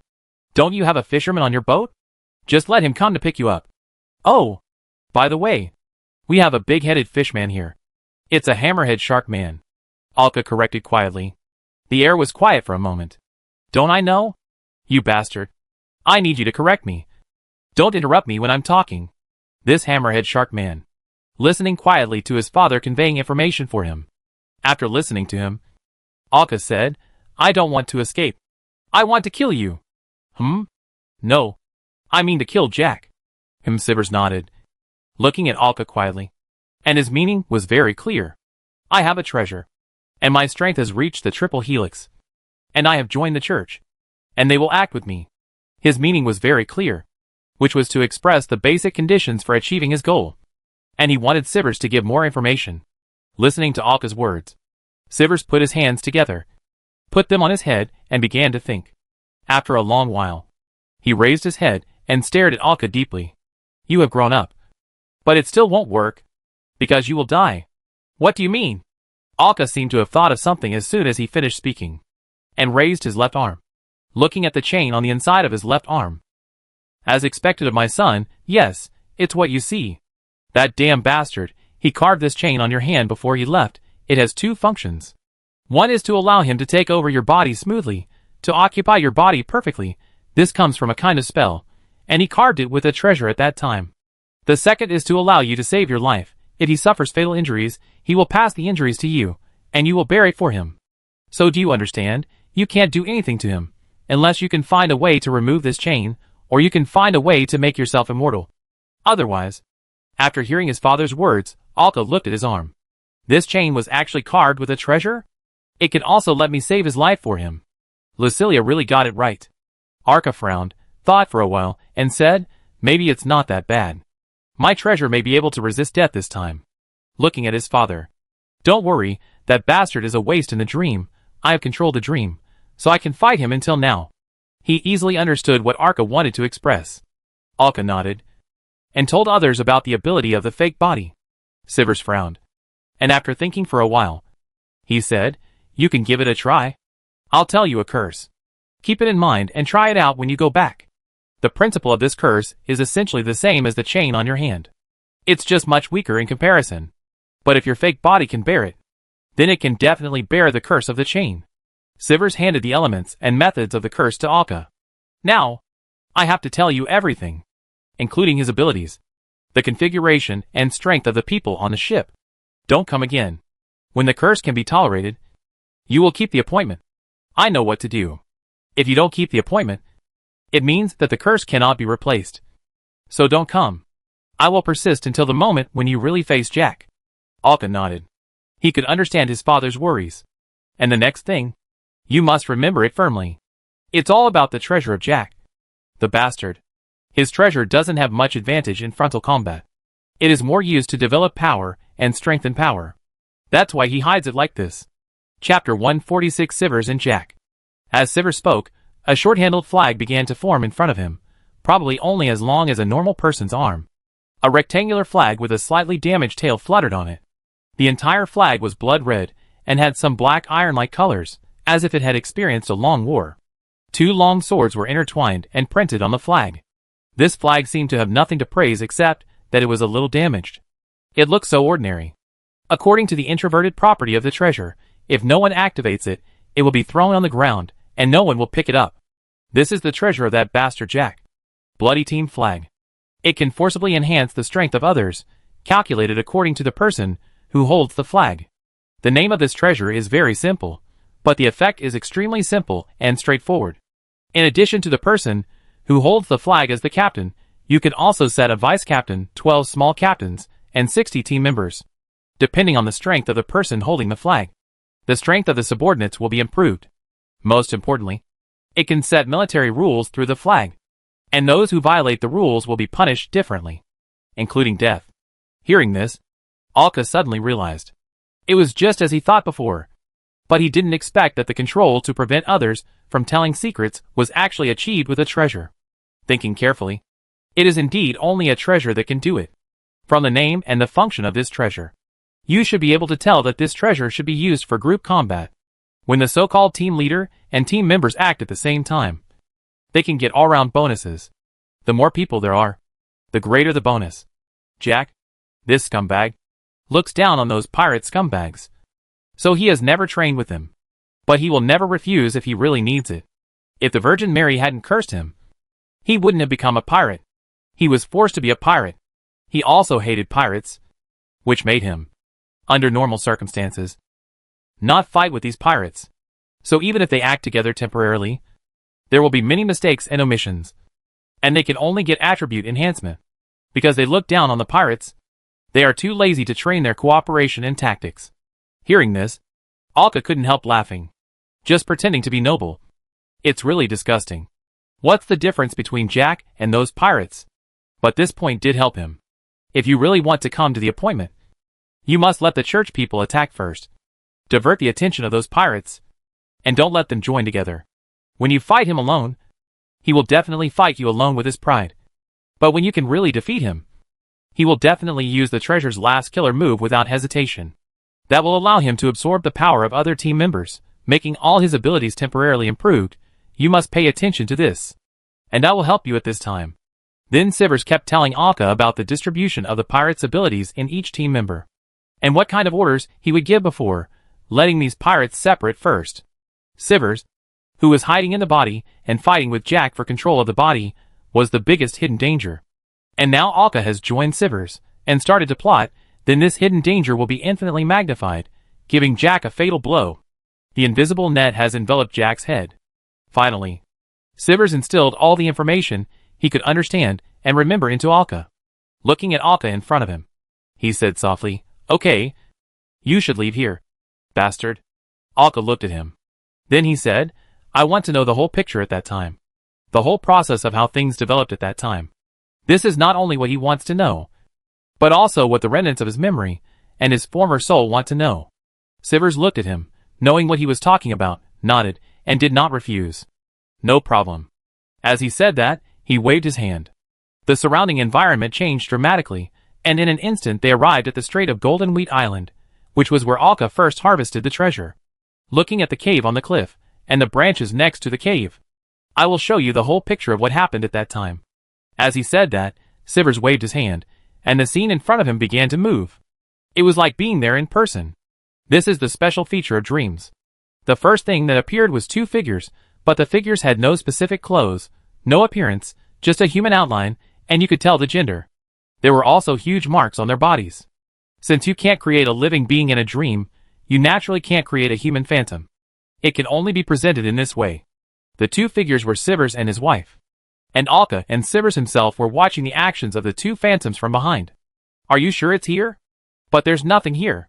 The figure marked as Sivers mumbled there. "Sivers, don't worry, I've seen it, look there." The figure marked as Licia, Akar's mother, said. The figure also pointed to the cave above, with a very sharp observation, "May have found this place long ago." Sivers looked at the cave above, and then looked at the surrounding environment and said to his wife, "It's too high there, you just wait down there, I can go up by myself." "No, of course. The treasure I found must be found by both of us. Otherwise, you will tell Alka that you found it by yourself, and I will not be able to refute it. But that is too dangerous. And how can I say that in front of Alka?" Sivers said helplessly. "Don't worry, Sivers. I am very powerful." Alka's mother waved her hands and made a powerful gesture. "Okay. Then you go first. Be careful." Sivers finally couldn't resist his wife's request and agreed. The two of them were communicating intimately. Listening to the conversation between the two, Alka couldn't help but tilt his head and glance at Sivers beside him. At this time, Sivers was smiling, watching the conversation between the two figures in front. In this way, the two climbed up along the grappling hook and entered the cave one after the other. Alka and the others followed. As soon as they came up, Sivers pulled Licia behind him to protect him and lit the torch they brought up. After a few steps, they saw the bottom of the cave. There were a lot of treasures piled up there. Rows of treasure chests were piled up on top of them. And there were even a lot of treasures that couldn't fit into the chests, so they had to be thrown aside casually. These treasures had been here for hundreds of years and were covered with dust. But it didn't affect the mood of the two. Licia passed Sivers and stood in front of the treasures. She was full of surprise and joy, and said happily, "Finally found it. Thanks to grandfather. With this treasure, we and Alka can." Before she finished speaking, her voice stopped abruptly, because a long-handled dagger had pierced through her back. It was so sudden, so unexpected. The figure looked at the tip of the knife emerging from her chest, opened her mouth, and fell to the ground without saying anything. If she could show her specific appearance, her eyes would be full of confusion and disbelief. Sivers, who was next to Alka, watched this scene, holding his head in pain. They saw what happened behind them. A wisp of something like a soul emerged, and then went directly into the body of Sivers. The figure of Sivers behind him directly picked up the dusty sword blade beside him, and stabbed at her. At this time, when Li Xia fell, the blade in Sivir's hand fell to the ground, and he knelt on the ground hurriedly to hold Li Xia's body. It seems that the control was released, and he regained control of his body. There must be a spell attached to the long-handled dagger, otherwise it would not have taken Li Xia's life so quickly. When Sivers held her, it should have been a corpse. Because the figure was motionless, there was no movement at all. The blood flowed down, stained the treasure, seemingly activating something. A larger group of spirits floated out, like a person's soul was completely liberated, and rushed into Sivers' body. Then Sivers began to struggle madly on the spot, dancing with his hands and feet. It seemed that he was resisting hard, and people who didn't understand the situation looked like he was crazy. The two fought for control. Seeing this scene, Alka also knew the whole process of the whole thing. First of all, Jack's soul only flowed out a little and entered Sivers' body. It was too sudden, so Sivers didn't resist at all and was controlled. Even if he resisted, it would be useless. Sivers was just an ordinary person at that time. Moreover, Jack's actions were very quick. With a clear goal, he drew his sword and killed his mother. The whole process took no more than 2 seconds. He was out of the control of the body the moment he was killed. He must have needed his mother's blood to unlock something. Because later when the blood flowed into one of the objects in the treasure pile, a large group of souls all surged out, which should be all of Jack's spirits. At this time, all these spirits rushed into Sivers' body and fought with him for control. Sivers at this time was just an ordinary person, and Jack was the one who touched him 200 years ago. Jack should have obtained something similar to the soul-trapping mirror, which was used for hibernation. So Alka saw that the strength of this spirit was not bad, and it must be stronger than Sivers, and it was easy to seize control in the subsequent struggle. When Jack completely took over the body, he found a ring among the treasures and put it on his hand. Then he sucked all the treasures into the ring. Later, it seemed that the ring's capacity was not enough, so he threw some boxes out. Some remaining coins fell into the box, but he was too lazy to pick them up. His mother's body was still lying next to him, but he didn't even take a look at it, and left on the blood on the ground. He left one bloody footprint after another, which extended to the entrance of the cave. And then he left? Hearing Alka's question, Sivers shook his head. No, he went to find you, and carved the spell of the chain on your hand. You must be wondering why he had to be obsessed with you. Right? Alka nodded. Indeed. He still didn't understand why he had to be obsessed with this purpose. Because if he really needed me, why did he have to wait until now? Wasn't it easier before? Or he could just take his childhood self away, which would be even easier. First, he needs a young body. You also have the blood of his descendants flowing in your body, which is very suitable. But you were too young at that time. Second, because you are my son, he occupied my body, and many souls were also affected. It would be easier to enter and control your body. Third, it is the curse of the Virgin Mary. He used my body to kill Li Xia, and the curse was naturally on me, not him. But it is obvious that such a trick was easily discovered by the Virgin Mary. Although it was a curse on me, it also cursed Jack in disguise. The expression on his face when he wanted to take you away with him is funny when I think about it. At this point, Sivers couldn't help but smile happily. Thank the Virgin Mary. He couldn't help but cross his hands in his dream and prayed to the Virgin Mary. Then he told Alka the curse. What it was. This curse is to curse my body to become a cage for the soul. In this way, my soul and Jack's soul will be trapped in this body, and neither of us can escape. Ha ha ha. Alka understood after hearing this. This curse is not a curse for a normal person, who would let their soul leave their body. But for Jack, who occupied Sivers' body, it was simply a nightmare. He was forced to be trapped in this body, unable to get out, and had to fight with Sivers in the body for control of the body. The body can bring changes to the soul. The body becomes the toucher, which will also promote the strength of the soul. Naturally, Sivers' soul was strengthened step by step, and began to fight and struggle with Jack's soul in the body. At this time, Sivers looked at Alka and sighed heavily. If you don't leave the island, live well on Golden Wheat Island and its surroundings, and accept the protection of the Virgin Mary, it would be great. If I hadn't become a toucher, there wouldn't be such a thing now, and I would live in peace forever. After saying that, he stared at Alka and spoke again, and it could be felt that he was talking more and more. Jack, the bastard, had been ready to leave the sea area a long time ago, but for some reason he felt the chain on your side extinguished, but it recovered in a moment, So he noticed you. I decided to try my luck here at that time, and soon I felt that you became a toucher, so I sped up even more. Although the body has become a cage, but once you successfully leave the sea area, the influence of the Virgin Mary will be reduced. He can enter your body through the ritual, because you are still connected by the chain, which is the best medium. He can also clean your soul before entering your body, so he doesn't have to compete with me like he does with this body now. You become his only choice. After the demonstration of the picture and Sivers' narration, Alka has completely understood the whole story, and why he should act like this. It seems that the treasure of his mother was not found through the formal process. I followed the normal process, and I should have found the cursed silver coin. In the end, I found the silver coin when I was looking for treasure. It was because of the cursed silver coin that I died. And I came back again, which led to Jack's attention, because I died suddenly, and then I came back to life. When he noticed me, I soon found that I seemed to have become a toucher, and then I found that I had left Golden Wheat Island and started to act outside. This gave him the opportunity to catch me, so he came without hesitation.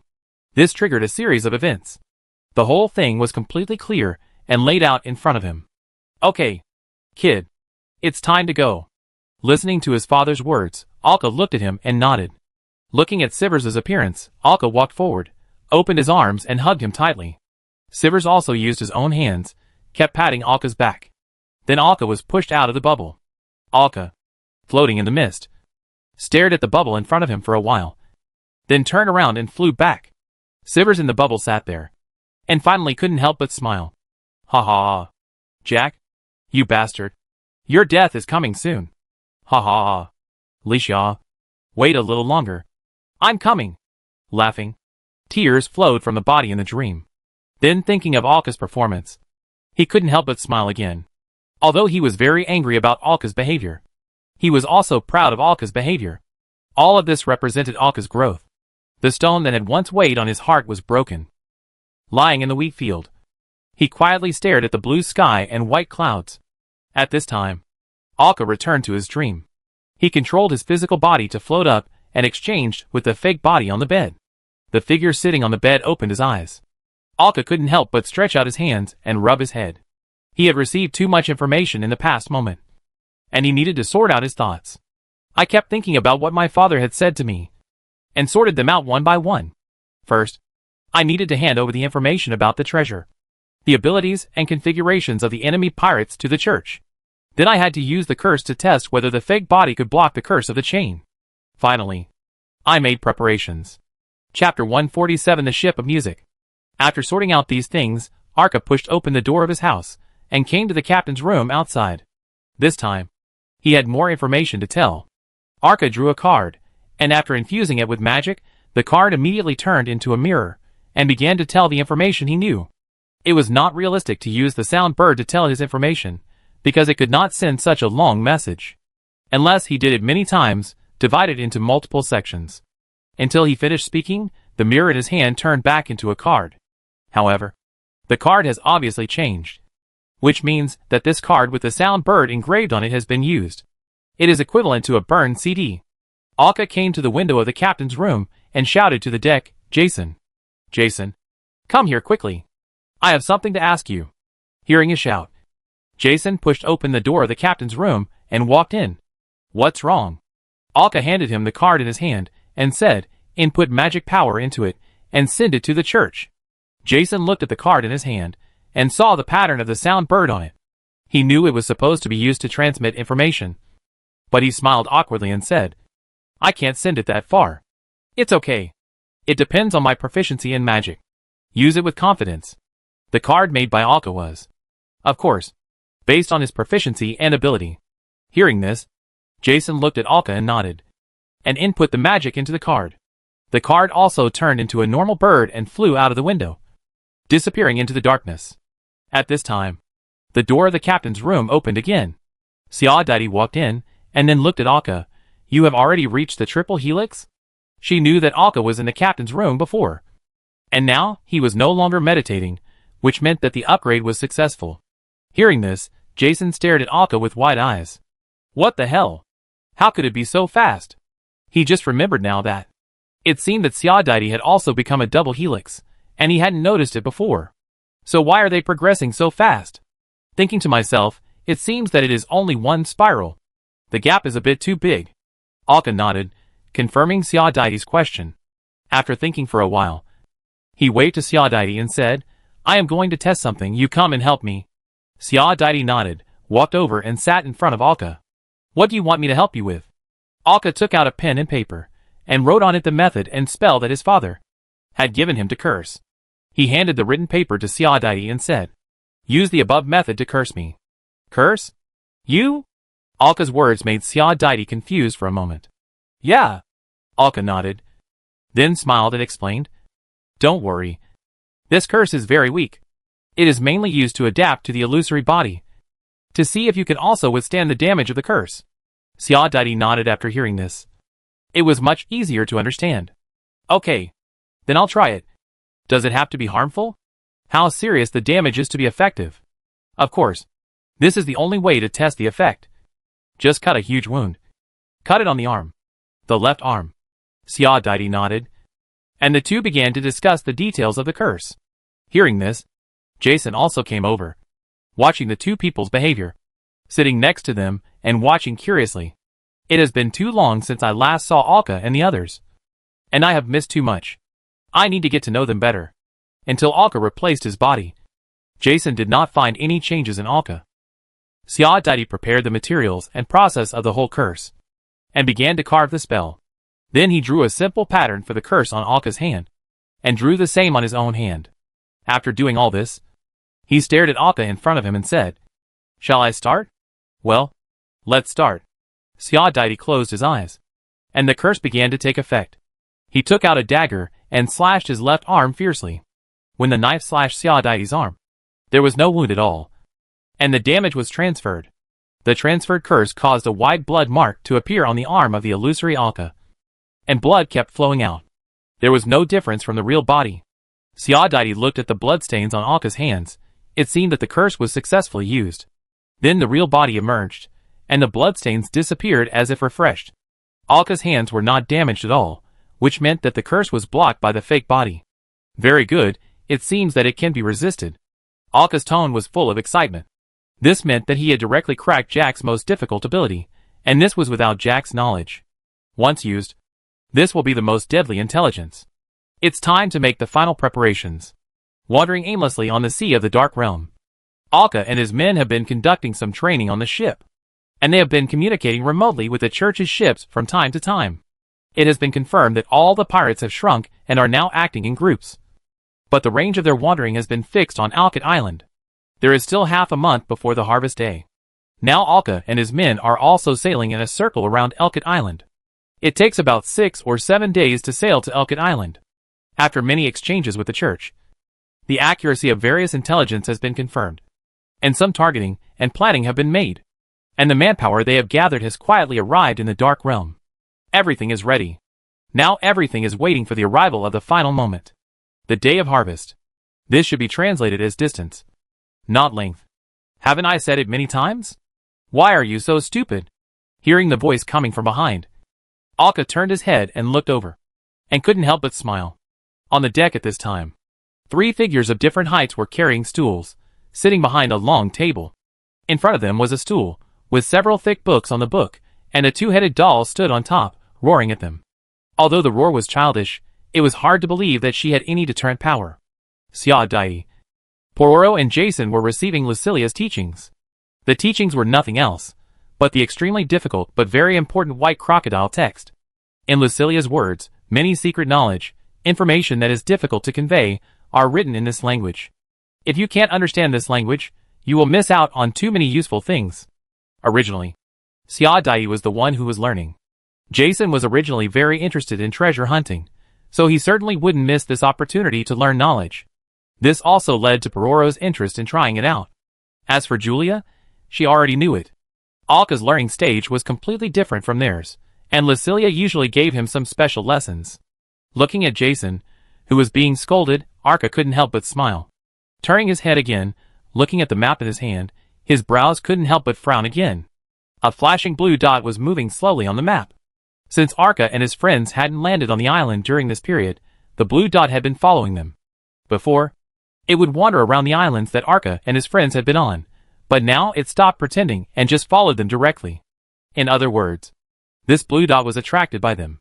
Based on the time when this blue dot appeared and what it did before, Alka speculated that it was attracted by something in his hand. Thinking about what he did at that time. At this time, in his hand, there was a harmonica with exquisite texture. Before seeing this moving blue dot, there was only this harmonica, and there was no movement because of blowing. Now look back at the blue dot where the harmonica is. At that time, it was mentioned that the ship called for music, and in the introduction of the treasure, there were also some clear references. Before the blue dot appeared, this was the only thing Alka had done that might be relevant. So the blue dot behind. Could it be something that was called by the harmonica? This matter must be resolved before the harvest. Thinking of this, Alka took the helm directly and began to turn the bow. He had to see what this blue dot was that had been following them. Could it be a ship that was called and could sail automatically? The movement of the ship's rotation startled everyone on the ship, and they all looked at Alka, who was steering the helm. What happened to Alka? Why did she suddenly change direction? Siadati stood up and asked in confusion. Looking at everyone's eyes, Alka thought for a while and said, "There is something behind us that has been chasing us for a long time. So I want to see what it is." Hearing Alka's words, everyone became interested and alert. What could be the thing that has been chasing them? It might be hostile to them. Looking at Alka's appearance, he probably didn't know what it was. Alka looked at the map. The blue light behind him was still moving slowly, and he began to move backwards. He was holding the harmonica he had obtained before. The music ship summoned by the harmonica, could it really be a huge spell ship? He couldn't help but feel a little excited. Thinking of this, in the darkness in the distance, Alka clearly saw the outline of a blue ship. Seeing this scene, he immediately pulled out the telescope and looked carefully.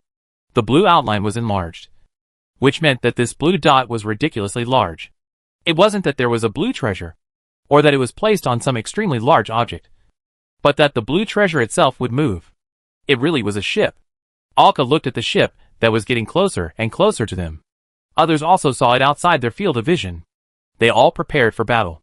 Finally, Alka stopped the ship on the sea, and the ship in front was still heading towards them. A strange sound came from the darkness. The sounds echoed and formed a moving piece of music. Listening to this moving piece of music, Julia came to the bow. A good piece of music. As a mermaid, she was born with a moving voice and innate musical cells. This piece of music was very good, so she couldn't help but praise it. As for the others, the sound was beautiful, but it didn't affect their vigilance against the ship at all. As the ship in the dark gradually approached, the full picture was revealed in front of everyone. The length of this ship reached an astonishing 40 meters, which was already considered a large ship. 3 tall masts reached the sky, and there were secondary sails in front and behind. But the canvas on these masts was extremely tattered. It could not hold the wind at all, and naturally could not move forward by wind power. The whole body of the ship was gray and tattered, although some remaining traces showed that this ship was definitely a good ship. But now it looks like a large sailing ship that is about to be scrapped. No, it can even be said that it is a ship that can be abandoned. Such a large ship has only one gun deck. From the exposed gun muzzles on both sides, it can be seen that there are few gun positions, and the caliber is not large. This does not match the size of the entire ship. Such small caliber guns are generally only equipped on small warships or merchant ships. But the appearance of this ship can be seen that it should be used as a flagship or an ocean-going ship. The size of a sailboat will be wider, and it will have multiple cabins and decks. The materials and decorations would not be so sufficient, and everything was done in a cost-effective manner. The only thing worth mentioning about the entire ship was its bow, which looked like a sculpture of the instruments of a whole musical band. The trumpets of various instruments, large and small, were arranged on it, and the music came from the sculpture on the bow. The entire ship was empty, with no lights, no skeletons, and no living things. This music ship slowly stopped beside it, making a beeping sound. The people on the boat were separated from each other, and then they all looked at Alka. Alka took the harmonica, quietly came to the edge of the boat, and looked at the dilapidated boat in front of him. He gently put the harmonica on his lips. As the sound rang out, the boat made the same sound. It seemed to be confirmed. It was this harmonica that summoned this boat. Is this a ghost ship? Or a spell ship? Alka turned around and asked curiously. And the Lucilia doll standing on Xia Didi's shoulder shook her head. I don't know. I don't know what the difference is between the spell ship and the ghost ship. This ship is not controlled by anyone. It just keeps chasing because I played the harmonica. So the harmonica is a tool to summon the ship. Does this ship have its own consciousness? Or does it start to sail automatically because of the spell? Alka kept the question in his mind, but he couldn't get any answer for the time being. Looking at the rope ladder hanging from above, looking at everyone, pulling the rope ladder and climbing up. As he crawled, he could hear a creaking sound, as if the wooden board would be torn apart at any time. He arrived at the deck of the ship. The deck was already in tatters, covered with moss and various holes, and exuding a strong smell of decay. Alka wandered around casually, and found that the keel of the entire ship did not have any major problems. But except for the keel, which was very strong, other parts were already in tatters. Even the spells carved on it were greatly worn out. There was a noise behind him. Xia Didi and the others also climbed up and looked at the environment on the deck. This ship is really broken. It's a miracle that it can still sail. Jason couldn't help but complain as he looked at the surrounding environment. As soon as he finished speaking, a cable broke and fell towards him. Jason immediately dodged to the side, and the cable was pulled down, and a big hole was pulled in the wooden board below. Oh! Okay. It's actually pretty good. You are already very strong. It's really good. Jason apologized quickly, speaking to the empty air. The cable then slowly flew up. You are so mean. You made me angry. Didn't you? Xia Didi laughed gloatingly beside him. Is this really a ghost ship? Lucilia stood on Xia Didi's shoulder, looking at the behavior of the ship just now, couldn't help asking. The most obvious feature of a ghost ship is that it has self-awareness. The fact that the ship chased because of the sound of the harmonica can be attributed to the effect of the spell, but this behavior just now can't be easily perfunctory. This is obviously a manifestation of self-awareness. Several people couldn't help but look at Alka again. Looking at the harmonica in his hand, Alka blew it gently. The dream catcher also floated up, and a light pink mist began to spread out, starting from his feet to wrap the entire ship. These pink mists just passed through the feet of the people, without wrapping them or pulling them into the dream. Looking at this scene, several people closed their mouths and stopped communicating. They waited quietly beside and observed, until the fog completely enveloped the ship, including Alka. Everything sank into the dream. The light music that had been surrounding them also fell silent. It was as if the ship had also fallen asleep, sinking into the dream. Alka opened his eyes in the dream and left his dream bubble. He came to the side. He saw the dream of the ship under his feet. The bubble was very fragile and thin. Very, very fragile. As if it would burst if it was blown gently. This dream is so fragile that it doesn't seem like a dream that a normal soul would have. The fragility and indifference of the soul have reached a certain level. The scene inside is clearly visible from the outside. Alka entered the bubble gently, for fear that excessive movement would break the bubble. The environment in the bubble is changing madly. Although everything changes very quickly, Alka can see it clearly. Can clearly remember and understand what the bubble wants to express. Although it is very hazy, Alka can clearly understand it in the dream. From the structure of this bubble, and the signs it shows, it can be known that this is not a dream that a normal human soul would have. This ship, she is communicating with Alka through dreams, of course. It can only be expressed through the picture and the changes in the dream. Chapter 148. The drum of war is about to sound. The first scene is an unknown shipyard. The ship under your feet was custom made by a musician. It took several years to complete the entire ship. She was very beautiful at this time. The whole body was made of gold with some other colors, like an elegant musical instrument, looking extremely elegant and gorgeous. The white sails, without any color stains. Alka clearly saw the name of the ship on the hull. Musician. Then, there was a voyage lasting more than 10 years. There were even numerous grand concerts held on this ship. The ship gradually became famous, until it was occupied by a pirate. The pirate repainted the musician and hung a black sail. But fortunately, this pirate and the pirate group seemed to be very interested in music. It was just that the elegant music of the past had changed to rough sea singing. It was renamed Song of the Deep Sea. After an unknown amount of time, the pirates were arrested and killed, and the ship fell into the hands of a certain navy. It was sold to an exploration team. In addition to changing the sails, the ship was given a new name, Dream Chaser. No other changes were made. The ship grew with the exploration team step by step. As it grew stronger, They also engraved spells on the ship to make it more powerful. It gave the ship a strong physique.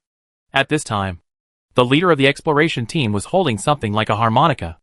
That is the magic item that Alka used to summon this ship. At this time, the leader of the exploration team got a treasure related to music. This treasure is so consistent with the experience of this ship. The leader of the exploration team also thinks that the ship has given him luck. This spell ship is also rendered by the treasure, and is about to become a real ghost ship as it sails. However, at this moment, the environment suddenly changed. The news of the treasure leaked out. At this time, it seemed to be a very hazy environment. Nothing could be seen, and only something could be seen attacking the exploration team.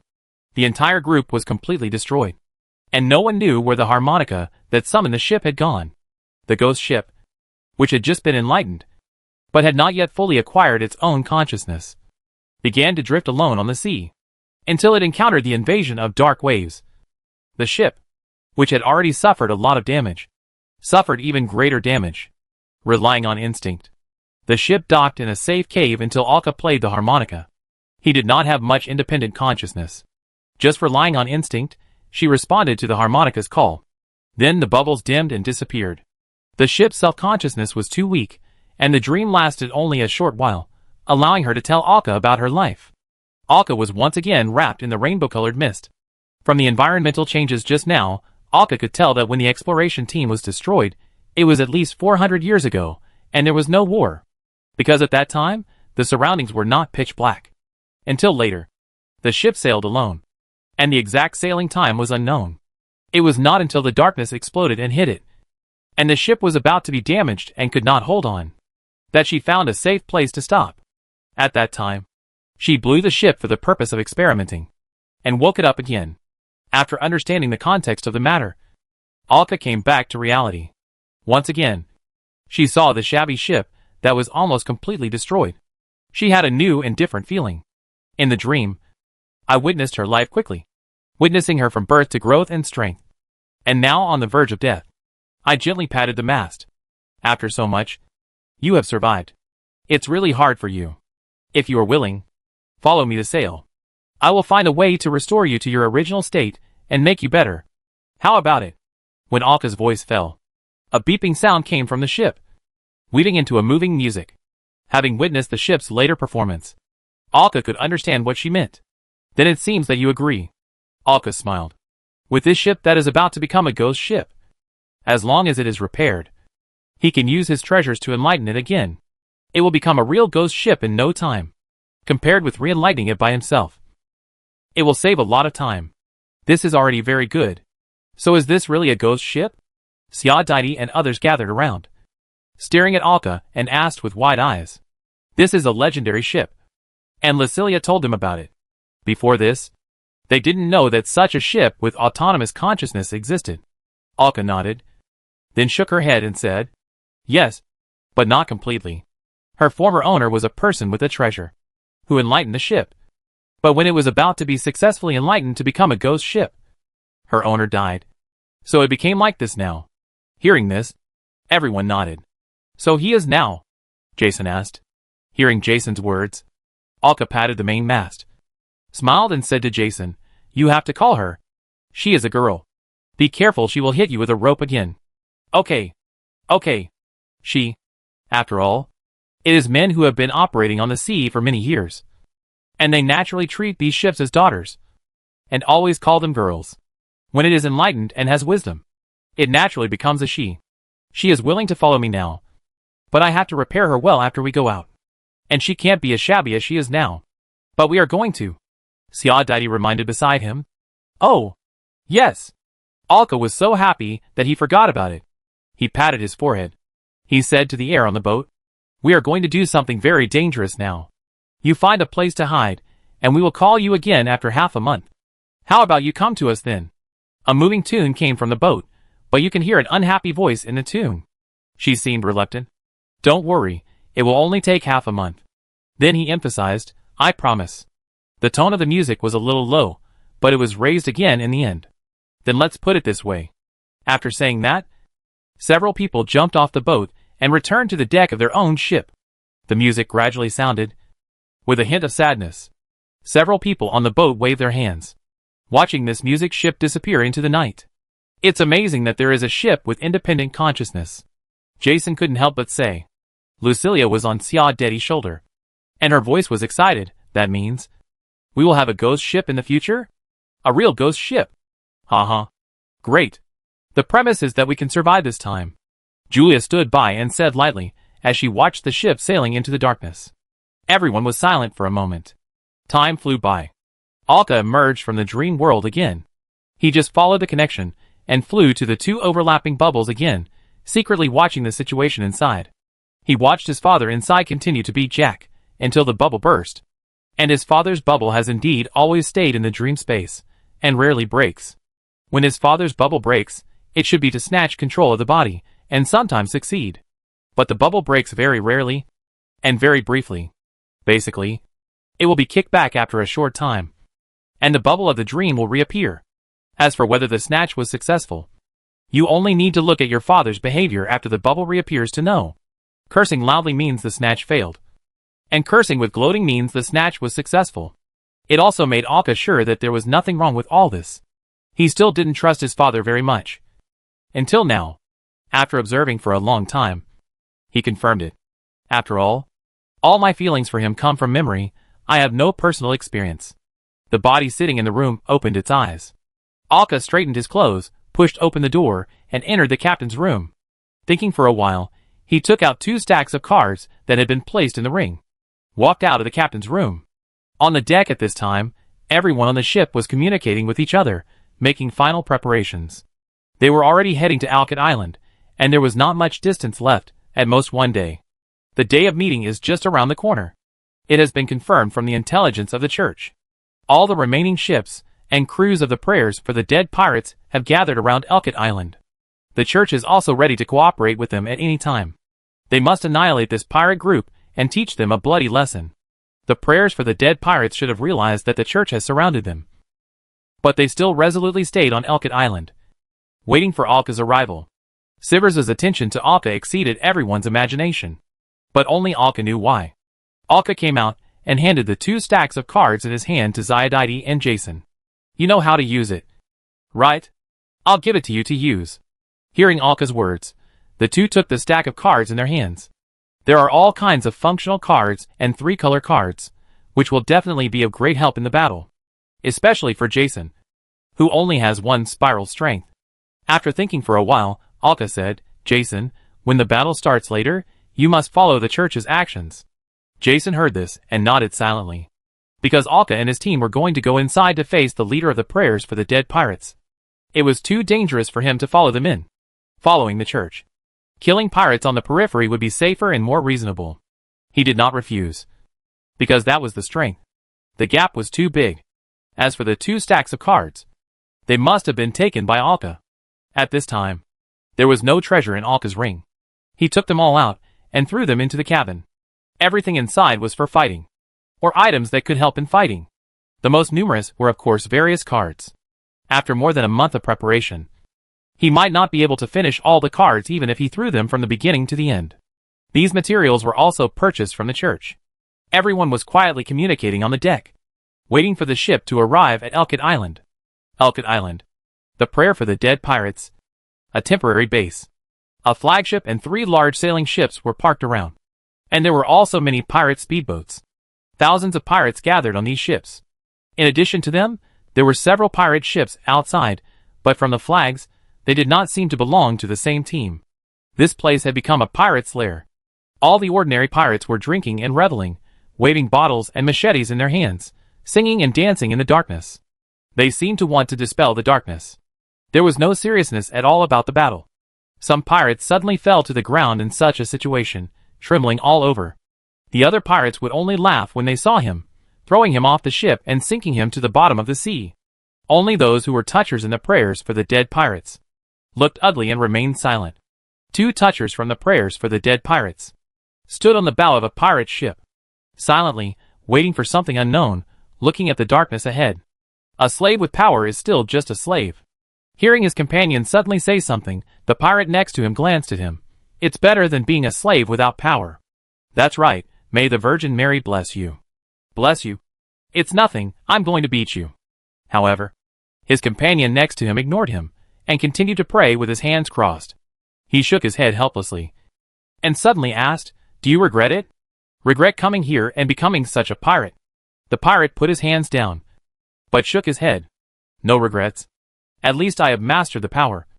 Right? Although I am like a slave. What's the difference outside? It's just that the way of being a slave is different." It's a very philosophical sentence. If you die, I will carve this sentence on your tombstone as your epitaph. What about you?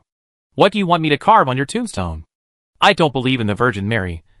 Just throw me into the sea. Okay. I hope I have the opportunity to throw you into the sea.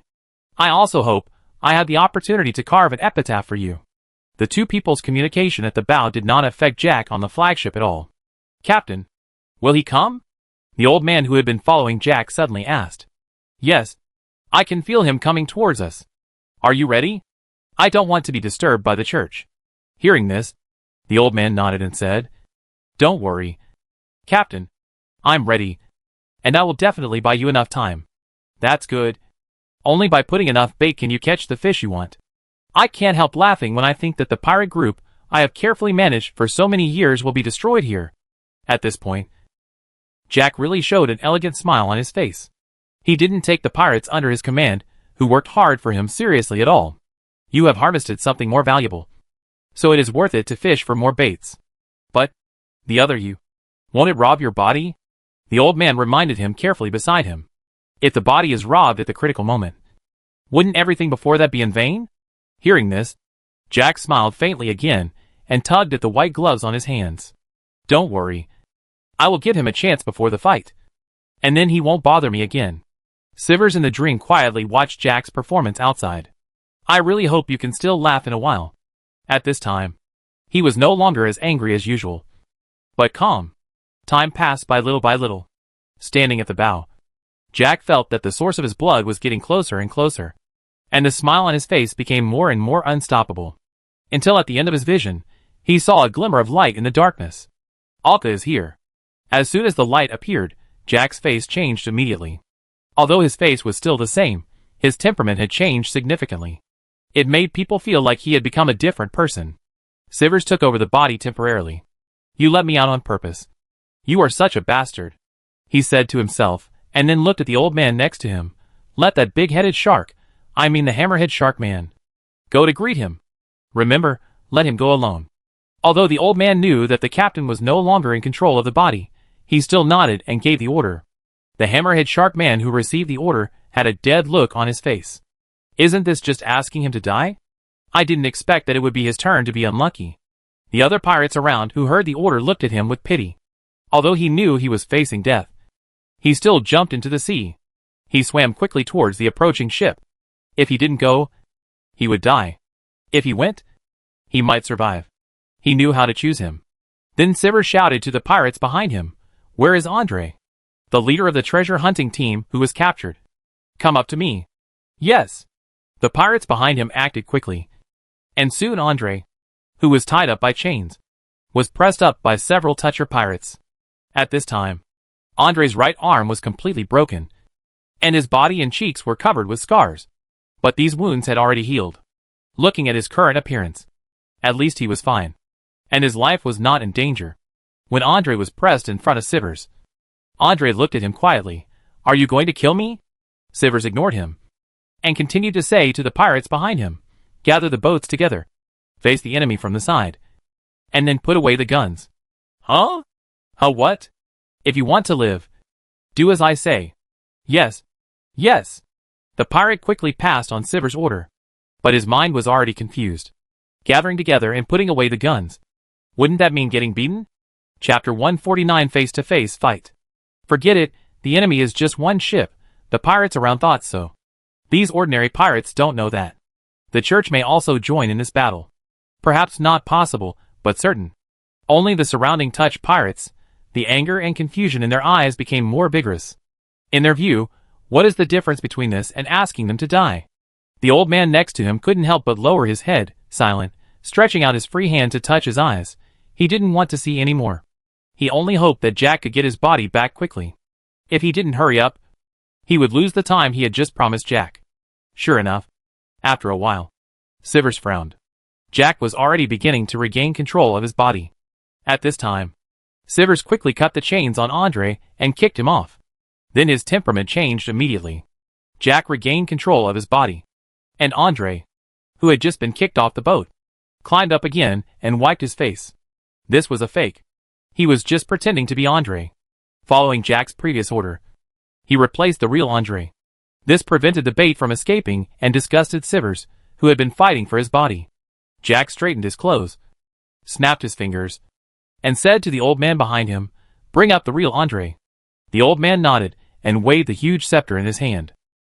A figure floated out of the darkness. It was Andre. The wounds and scars on his body were exactly the same as those of the man just now. With the control, Andre was tied to the mast at the bow. At this time, Andre was in a coma. But his life was not in danger. "Do you want to withdraw the previous order?" the old man asked beside him. "No, it won't have much impact, and it's too late." At this time, on Alka's ship, in the darkness ahead, the dense light spots were already telling everyone on the ship that the destination was ahead. Everyone stood on the bow deck, waiting for the battle to come at any time. At this time, Pororo frowned and listened attentively. "Is there something coming from underwater?" After a while, he continued to add, "Is it a fishman?" A fishman swam over from underwater. Hearing this, Alka couldn't help but think of his father, and then waved his hand. And a light mist floated and wrapped around Pororo. "Go. Settle the hatred. Take my power with you. And repay blood with blood." Hearing Alka's words, he looked at the pink mist wrapped around himself. There was a flash of red in Pororo's eyes, and he opened his huge mouth, with his white teeth flashing in the dark. He nodded with a grim smile, and his whole temperament exuded a bloody smell. Alka would say so. So the identity of the fishman was self-evident. Just as he was about to leave, a faint silver ripple came over, wrapped around his hands, and strengthened his strength. He only heard Siaditi's voice from behind, "Take my share." "Uh-huh. No problem. I will take off his head and give him the bloodiest sacrifice." As he said that, the violent blue water mixed with a hint of scarlet wrapped around his body, jumping down, jumping into the sea below.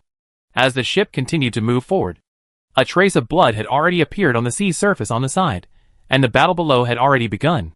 As the ship got closer and closer, through the dark vision, they had seen the whole picture in front of them. Several large sailing ships were docked around the island, and there were countless pirate speedboats. These ships surrounded the surroundings, leaving a straight waterway in the middle, and their flagship was docked at the end of the waterway. It seemed to be welcoming them, and guiding them in which direction to go. They could already see from afar the bow of the ship, Jack standing there, and Andre was tied to the mast behind them. The ship was getting closer and closer, and had already arrived in front of the island. It was only a little distance away from the pirates gathered here. They could already feel the eyes of these pirates lingering on them. Various strange noises, roars, and laughter were heard. Alka stood at the bow, unmoved, his eyes fixed on the innermost direction. He casually threw out 2 red cards. The 2 red cards flew to both sides, drew an arc and nailed on the mast of a pirate ship. It exploded in an instant. A cross-shaped column of fire sprayed out, igniting a large number of surrounding ship masts and their sails. By the way, it also roasted many pirates who had just screamed. Jack on the ship looked at this scene without any intention of taking action, but smiled and admired it. Fire! A roar in the darkness. A circle of white light appeared on the periphery of the island. One after another, the church's ships appeared around the island, emerging from the darkness. The white light on the hull showed their identities. These ships had already connected head to tail, forming 2 semi-arcs surrounding the 2 sides, and the side guns were completely aimed at the pirate ships in front of the island. One after another, the shells passed through the air, making a harsh sound, and hit the pile of pirate ships. The pirates who were laughing just now showed horrified faces and shouted. The church's ships appeared too unexpectedly, and they didn't react at all. Not to mention them, Alka hadn't discovered that there were so many church ships hidden on both sides of the island before. They must have used some kind of invisible spell or treasure, until Alka arrived. When the time was right, they appeared one after another, and caught the enemy off guard. The pirates began to turn the bows one after another, to meet the enemy from the side, and hurriedly pushed back the rock-shaking cannons that had just been ordered to be withdrawn. This back and forth caused a lot of losses. When they fired the first shot, the pirates' losses were close to half. They were suddenly at an absolute disadvantage. The sudden outbreak of war did not affect the flagship at the end of the waterway at all. Jack stood on the bow, picked up his cane in his hand, and put the tip of the cane against Andre's throat. His meaning was obvious. Let Alka go over and face him. Seeing the worried figure of Ziadai, who couldn't help but move forward, Alka pulled her back, controlling the ship to continue moving forward through the waterway left in the middle. The sound of cannons and screams echoed in their ears. The flames shot up to the sky, the blue flames lit up the darkness, and the heat waves hit them. Passing through the middle, no pirate jumped on the ship to try to stop it. After several rounds of gunfire, one after another of the church's speedboats quickly sailed towards the island. These rock-shaking cannons could only kill ordinary pirates who would interfere with their battles, and those weak touchers. This would reduce the number of enemies they would have to face in the subsequent battles. They could also destroy those ships to prevent them from escaping. The really difficult touchers had to be killed by their own hands, as the rock-shaking cannons could hardly hit them. The speedboats quickly sailed towards the island, and the church knights on the ships jumped onto the surrounding pirate ships in groups. Start clearing the pirates on these ships. Due to the huge disparity in strength and exquisite coordination, these pirates are suffering a one-sided massacre. The artillery fire of the surrounding church ships also stopped, and all the ships began to surround the island. There are already many church members standing on the deck. They hold up one rock-shaking rifle after another in their hands. They provide long-range support to the church knights who are fighting. In the meantime, Jason also jumped off the deck, landed on a pirate speedboat, and began to fight with these pirates. At this time, Alka and his companions had also controlled the sailboat and arrived in front of Jack. Jack smiled and waved. Several touchers jumped off the boat, skipping Alka and rushing towards Siadeti and Julia behind. The purpose was very clear, which was to avoid being disturbed. Child, you are finally here. It's been a long time since we met. Is your mother okay? He deliberately emphasized the tone when talking about his mother, just to stimulate Alka's emotions. Alka narrowed his eyes slightly, and his anger instantly ignited. But he was sneering in his heart. He was still calling himself a child, which meant that he was still kept in the dark and didn't know that he had known his true and false. He also didn't know that he had communicated with the soul of his real father that remained in his body. The invisible net had been woven successfully, and the prey had come under the net.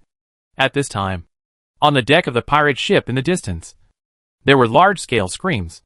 This made everyone on the battlefield look in that direction. I saw a huge flaming sword several meters high waving wildly. As it swung, countless white holy flames burned everywhere. Every time it swung, a large number of pirates fell like straw. These holy flames burned their bodies and burned their sinful souls. The light of the flames almost completely illuminated the entire battlefield, and all the church knights seemed to be strengthened by this holy light. Their armor and bodies were all glowing with a faint light. The one holding the sharp blade was a middle-aged knight whom Alka had never seen before. The armor on his body was thick and gorgeous. The holy white flames were burning all over his body, and what he held in his hand was the sword of mercy that Alka had been carrying before. At this time, the sword of mercy had obviously been promoted through the ritual and became a real treasure. Watching this scene, the morale of the pirates, who had already dropped sharply due to being surrounded by the ships of the Holy Mother Church, became even lower. Many pirates even started to run away and jumped into the sea to try to escape the battlefield. The current battlefield environment makes them lose hope of victory, and the future is bleak. Seeing this scene, the old man next to Jack turned his head quickly. Captain, time is running out. Jack looked gloomy, looking at Alka in front of him. Do you think you can destroy me by working with the church? You are too naive. Kid. He waved his hand. The old man next to him picked up the scepter in his hand and waved it twice fiercely. Alka looked at the chain on his wrist, and the tattoo on the chain was getting hot. Then an invisible chain entangled him and Jack together. The surroundings fell into silence for a moment. Alka turned around and looked. Although they were in the same place, there was no one around. Only he and Jack were left. Come up, kid, and face your fate, Jack said, stepping back a few steps, making way for Alka, as if he wanted to fight him head-on. Alka jumped up from the bow of his ship. What is this place? Although they were in the middle of a battle, Alka was not in a hurry at all, and asked leisurely, a space for dueling. Unless one of us dies, this space cannot be cancelled. How is it? Not bad. Right? Alka nodded. This place is good, although I don't know who you are, and why you occupy my father's body. But this space is indeed a very good tomb, just right for burying you. Ha ha, you asked who I am? Jack laughed, not angry at what Alka said later, and didn't seem to be ready to hide anymore. He waved his hand, and several cards appeared in his hand, and he threw them directly at Alka. These cards drew an arc, and flew towards Alka from 3 different directions.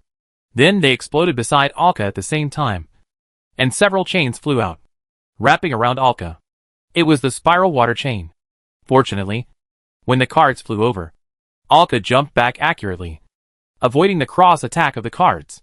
Then he rolled backwards, avoiding the chains that were ejected later. As a card player, he could easily distinguish the irregular flying arcs of the cards, allowing him to dodge accurately. However, he was shocked when he rolled up, and then frowned. He looked at the water chains, and then looked at Jack, who was smiling in front of him. Cards? Spiral water chains? What is the connection between you and Jack 200 years ago? Jack seemed to enjoy Alka's disbelief very much, which gave him a sense of pleasure that the magic was successful. However, shivers in his body waved his fist fiercely. Good acting skills, who did you learn from? Then Jack threw out another card, but it was just a sharp metal card. A bat appeared in Alka's hand, and he blocked it directly. At this time, Jack said calmly, why must it be related to Jack? Can't I be the real Jack? Hearing this, Alka narrowed his eyes slightly, and slowly stepped back. An expression of sudden enlightenment appeared on his face. So when my parents were looking for the treasure, they were invaded by your soul. And then you occupied my father's body? Jack smiled and shrugged, saying, although it's not completely true, it's almost right. At this time, Alka said with anger in his voice, my mother can be considered as your descendant. Right? Why kill her? I can't help it. Who made me need the blood of my blood relatives to awaken the sleeping soul? Jack smiled nonchalantly, and then looked at Alka in front of him. Okay. Get ready to reunite with your mother. Your father will be here soon. As he spoke, countless cards flew towards Alka, and red cards, blue cards, and silver cards intertwined. Countless cards also appeared on Alka's hands, and he threw them out. Then he dodged backwards, kept jumping left and right, and even jumped to avoid Jack's attack. The attacks of the two were so similar that it seemed that neither could do anything to the other. They threw cards at each other and fought. Chains, flames, and sharp silver light filled the space on the deck. Water chains, flames, and sharp cards, each of which was deadly. However, there were too many blue cards, and 2 of the water chains that burst out were still wrapped around Alka. After experiencing it himself, Alka realized how annoying this card was. However, half of the cards that Alka threw out were fixed in various places. The remaining cards were easily dodged by Jack. Your skills are very good, which shows that you are very serious about learning. But why don't you use a pocket ring to hold those cards? It's much easier than hiding them on your body, isn't it? This made Jack a little confused. He thought Alka should have a pocket ring. For a magician, this thing should be the primary equipment. As a treasure hunting group, they shouldn't be so poor. Thinking of Alka's young appearance, looking at the ring on Alka's hand, he seemed to have found a reason for his doubts. Don't be bound by your identity as a magician. Techniques are important, but external props are more important. Jack was fighting, and he still had the leisure to instruct Alka, teaching him with the experience of an elder and a veteran. It was as if he was really a teacher, and it was really disgusting to watch. Alka had already broken free from the water chain, looking at Jack in front of him, and spitting to the side with disdain. He raised his middle finger to Jack. Although Jack didn't know what this meant, this behavior was obviously not a compliment to him. Alka then snapped his fingers. The scattered cards immediately flashed, condensing into one large mirror after another. A card even had more than one mirror. These mirrors combined and superimposed with each other, forming a closed mirror maze. Moreover, the hardness of these mirrors was high enough, without some strength, they could not be broken at all. Jack stood in the center, looking at the layers of mirrors around him. He looked at himself in the mirror, and Alka in the mirror. Alka was everywhere around him, reflecting everywhere. The visual confusion made him lose his direction, and he didn't even know where Alka was. He looked at the mirror maze that surrounded him. Jack showed an interested expression on his face. What kind of magic is this? Did you create it yourself? It's really interesting. It can be used in battle like this. Chapter 150 Death. Alka did not intend to answer him, walking back and forth in the maze with a bat in his hand. Countless mirrors showed Alka's figure, but he could not tell his exact location at all. The mirror deceived his vision. A silver card flew from an unknown direction and drew an arc from behind Jack. Jack keenly felt the attack from behind, and immediately dodged to the side with a step. But this place obviously affected his perception, and the attack behind was too sudden. Although he dodged it, he was a step too slow, and a deep wound was still cut on his shoulder, and blood immediately gushed out. The blood flowed, staining his captain's uniform red. Looking at the wound on his shoulder, Jack's expression became slightly gloomy, and he tapped the ground with his cane.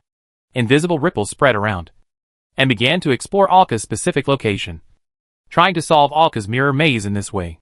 However, another circle of silver ripples spread out, colliding with the invisible ripples, resisting his detection. You want to cheat by using a spell that can detect me? It seems that your identity as a magician is somewhat watered down. I thought that a magician as powerful as you would use a serious method to crack this mirror maze, so that I would be convinced. Alka's sarcastic, slightly mocking voice came from all directions. He had long thought that the easiest way to crack the mirror maze was to determine the attacker's position through large-scale detection. When he fought with Zyadite before, the mirror maze was basically ineffective against her. And for the time being, Alka could not add spells that could block detection to these mirrors. So he compromised and used the card manufacturing method to temporarily make Zyadite's ripples into a card for use. Zyadite's ripples have many functions, including the ability to block enemy detection. In response to Alka's ridicule, Jason once again had a large number of cards in his hand, which he threw out. These cards flew out from various angles, and then exploded, turning into 4 thick flames, spraying around. The power of the flame spray plus the temperature instantly cleared a large area of space without mirrors.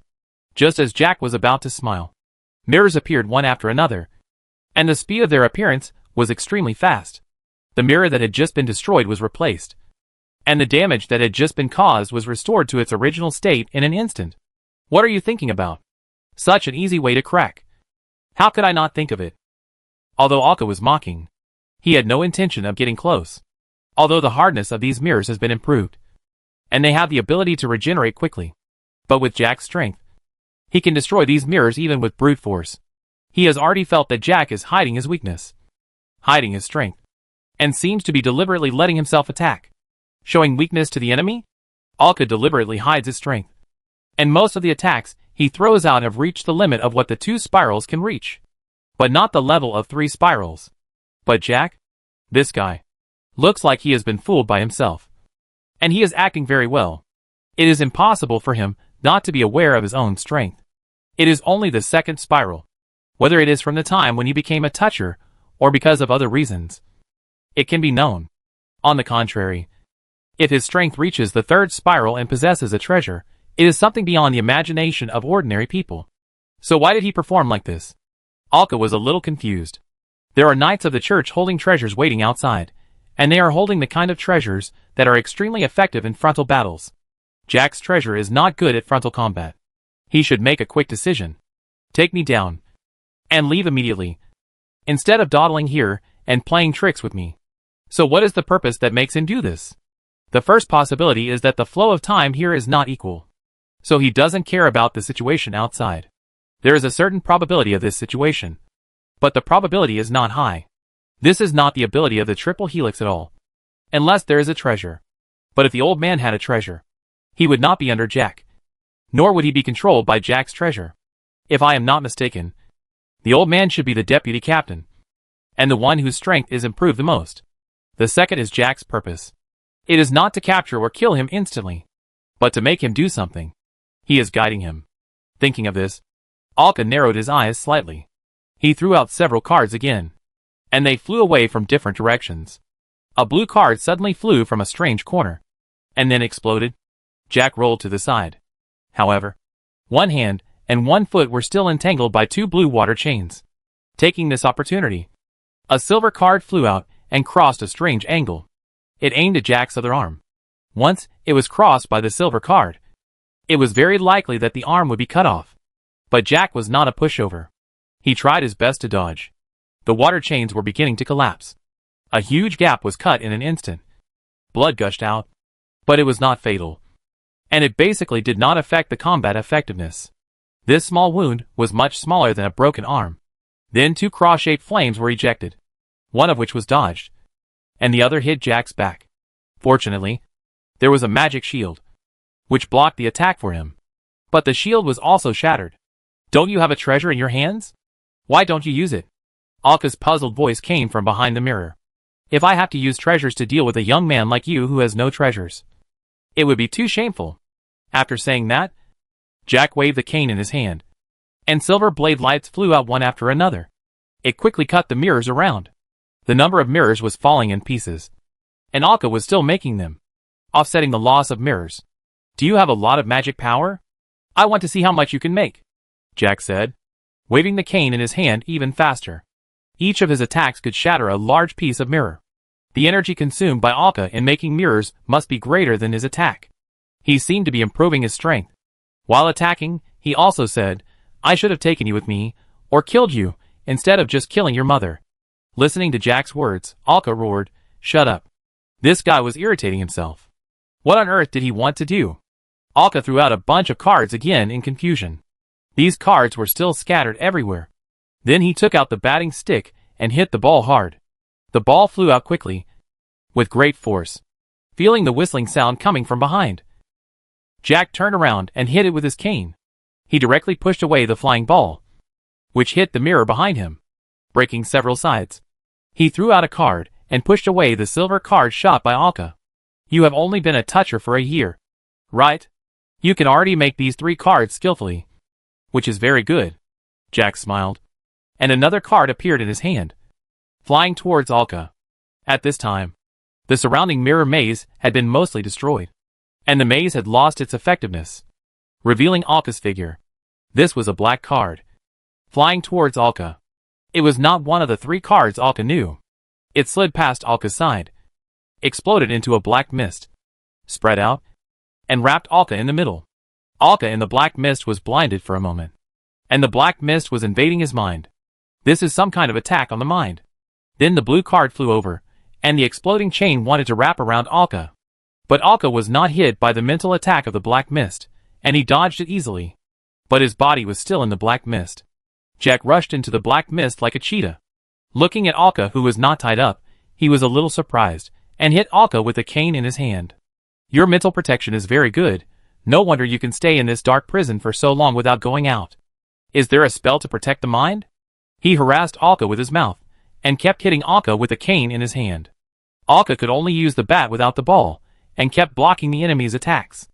At this time, the ball behind him suddenly flew over. Hearing the sound of breaking through the air from behind, Jack widened his eyes, and knocked Alka back with a heavy blow, and then turned around. However, he was still a step slow. The ball that had just been hit flew back, and hit Jack's chest directly. In an instant, Jack was beaten back repeatedly. The pink mist spread from under his feet, and the black mist began to spread on his body. A blue card exploded into several water chains that firmly locked Jack, who was flying out. Jack struggled, watching the mist quickly spread over his body. He stared at Alka with wide eyes. Until the mist completely enveloped him, he fell into a deep sleep. Alka walked over. Repent with your life. He picked up the silver card in his hand, and cut it directly. When the card pierced Jack's brain, the pain from the outside world woke him up in an instant. However, death had already come. But Jack had a smile on his face. Just like the smile when he succeeded in magic, the trick of magic and performance. He slowly pulled the card out of his head, and no blood or brain matter flowed out. Alka had no scars, and fell to the ground without any signs. The chain tattoo on the inside of his left wrist was madly hot, and burned to ashes on the surface of the skin. It disappeared with the breeze, leaving skin without any trace. The crack on Jack's head slowly closed. He stood up from the ground, opened his hands, raised his head slightly, and looked relieved. Ha ha ha! Finally succeeded. He couldn't help laughing out loud. The laughter was so refreshing. It seemed to have been suppressed for a long time. After he laughed enough, he said to the air, Sivers, did you see it? Your child killed himself. He is still too young. Was it hatred that killed him? Or was it impulse? In this way, his soul is empty. I just need to leave the sea area, and I can enter his body. completely free. Listening to Sivers' roar of cursing in the soul space, Jack felt as if it was a ballad praising himself. And immersed in it, he had had enough of fighting with Sivers for the body for many years. The more Sivers suffered, the happier he was. Of course, he had to ridicule him at this time. He had spent too much time trying to get Alka to kill him with his own hands. This was a cursed ritual, and such feedback could empty the soul in Alka's body, but retain the perfect body. In this way, he would no longer have to endure the pain of fighting for the body, nor would he have to bear the curse of the Virgin Mary again. The coming of the curse was also logical, and he had been preparing for it for a long time. How could he not be happy now that he had succeeded? He squatted down slowly, and carried Alka's body on his shoulders. The fog just now was really beyond my expectation. I didn't expect you to have a treasure. No wonder your strength has improved so quickly. If there was no curse, I might have died in your hands. What a pity. I also got an extra treasure. Ha ha ha. The pink fog that made him fall into a dream just now really scared him. In order for Alka to kill him, he had to be under his control. The sudden burst of strength and the pink mist completely exceeded his expectations. He didn't expect that Alka's strength had reached the triple spiral. And he also had a treasure. Looking at the appearance of this treasure, it seemed to be more suitable for frontal combat than his flag. What a pity. I just don't know if this treasure is suitable.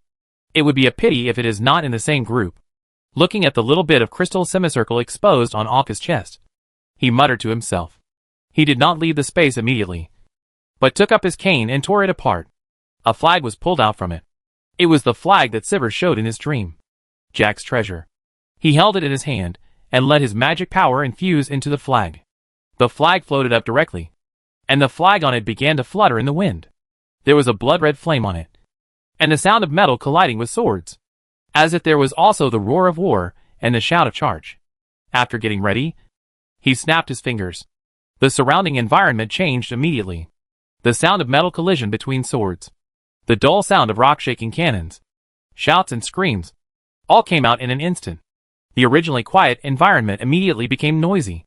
There were battle scenes everywhere, but the trend of the battlefield was clear. The large pirate ships, except for the flagship under him, had all been cleared. Many pirates returned to the flagship and were defending. But those knights were too powerful, and many of them had already boarded the flagship. The controlled ships around them, and the surrounding church ships, were still firing at them. The dull sound of gunfire could be heard, and pirates could be seen falling with the sound of gunfire. The pirates were about to be defeated, and it wouldn't be long. The knight holding the sword of mercy killed the crowd in all directions, and every swing of the sword could take away the lives of a large number of pirates. He was like a harvesting machine. The old man who had pulled Alka and Jack into a space before huddled at the bow, raising a strong shield for protection. He was just performing a ritual, which prevented him from being attacked. As Jack came out, the ritual was completed. The old man sat on the bow panting. The moment Jack came out, he attracted the attention of almost everyone around. Xia Dai, who had already dealt with their respective opponents, and Julia saw the person on Jack's shoulders in an instant. Alka! Zadai yelled, putting down the father he had just rescued, and rushed towards Jack with a few jumps. When he jumped into the air, he was entangled by the ribbon flying from Julia and pulled back. Be careful, that's not something we can handle. You will only cause trouble if you go over, and Alka may be dead, Julia said to Zayadai, who was pulled back. Jason, who was in the crowd, watched the performance of the two, and curled his lips silently. To be honest, the acting was not very good. He should have been allowed to perform on stage. He was still too weak, not even qualified for performance. And the knight holding the sword of mercy had already rushed to Jack. Life gathers, united as one, Jack roared, and the flames on the bloody flag floating beside him burned wildly. And those pirates, who were still resisting the knights, and some pirates, who were caught by those knights, but not dead, fell to the deck with screams. Invisible blood-red flames burned on their bodies.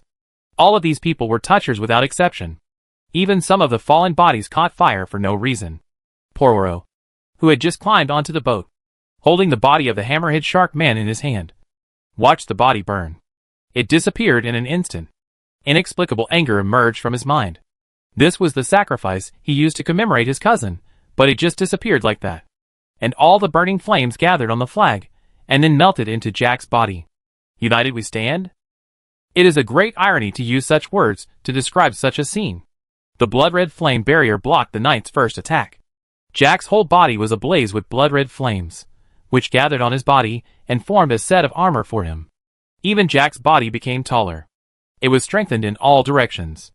Looking at this scene, the knight holding the sword of mercy raised his sword with both hands and shouted loudly, "Holy Mother, give me strength." The golden light of the sword of mercy rose, and the golden light also gathered on the knight's body, making him bigger. Raising the sharp blade in his hand, he rushed towards Jack. Chapter 151 End. The pirates who were blocking the way all died in Jack's hands because of Jack's operation, and became part of his power. This also made the knights who were besieging the flagship quickly climb up and surround Jack. And the knight, holding the sword of mercy, raised the blade that had turned into a blade of light, and chopped it on Jack's blood-red flame shield. Directly smashed the flame shield to pieces, and then launched an attack on Jack. Even if he gathered all the power of his pirates, but facing the church knight, holding the sword of mercy, Jack still retreated step by step. The treasure in his hand was still no match for this treasure, with strong attack properties in a frontal battle.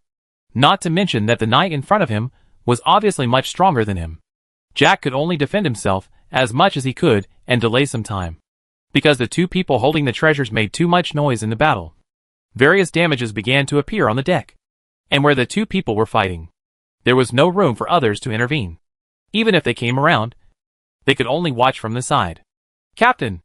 Behind Jack, on the bow statue, the old man suddenly shouted.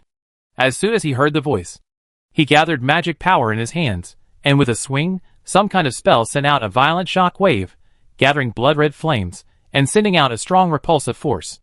The amount of magic power gathered was so great that it surged out in an instant. The enemies surrounding him, and the knight holding the holy sword were all pushed away a long way. Taking this opportunity, Jack picked up Alka's body, and jumped back directly onto the bow statue. The old man had been waiting on the bow statue for a long time, and saw his captain jump up, holding the scepter in both hands, and hit the statue under his feet hard. The wolf-headed statue came alive immediately, and suddenly pounced forward. This wolf-headed statue was not just a wolf head, but also had a full-body statue behind it, which was hidden inside the ship. As it was activated, it began to run forward. Its limbs emitted faint ripples, and it actually stepped on the air to turn the sky into land and began to run. It escaped from the encirclement of the crowd in an instant. Jack had already thought of the escape route, and had been preparing for a long time. Seeing the enemy was about to run, the knight holding the sword of mercy charged and jumped, and his figure jumped high into the air. A sword swung down towards Jack's neck. Jack raised his hand to block it, and the blade slashed directly into the armor formed by the blood-red flames, and chopped on his flesh. Jack had already placed Alka's body on the wolf. Seeing the blade deeply embedded in his shoulder, he could no longer hesitate. He stretched out his free right hand, which was wrapped in blood-red flames, and firmly grasped the enemy's chopped blade, and then made up his mind. Taking the risk of his left arm being chopped off, he released his right hand and punched the enemy's shoulder. This punch directly knocked the knight, holding the holy sword, off the wolf's body. But his entire right arm was cut off at the root and fell on the wolf, and then slid into the sea below. Looking at the holy sword knight falling into the sea, Jack showed a painful but wanton smile on his face. Anyway, he won't be able to use this body for much longer, so he might as well break his arm. As his arm was broken, the blood-red flame on his body gradually faded, and the life energy that was forcibly extracted had already faded at this time.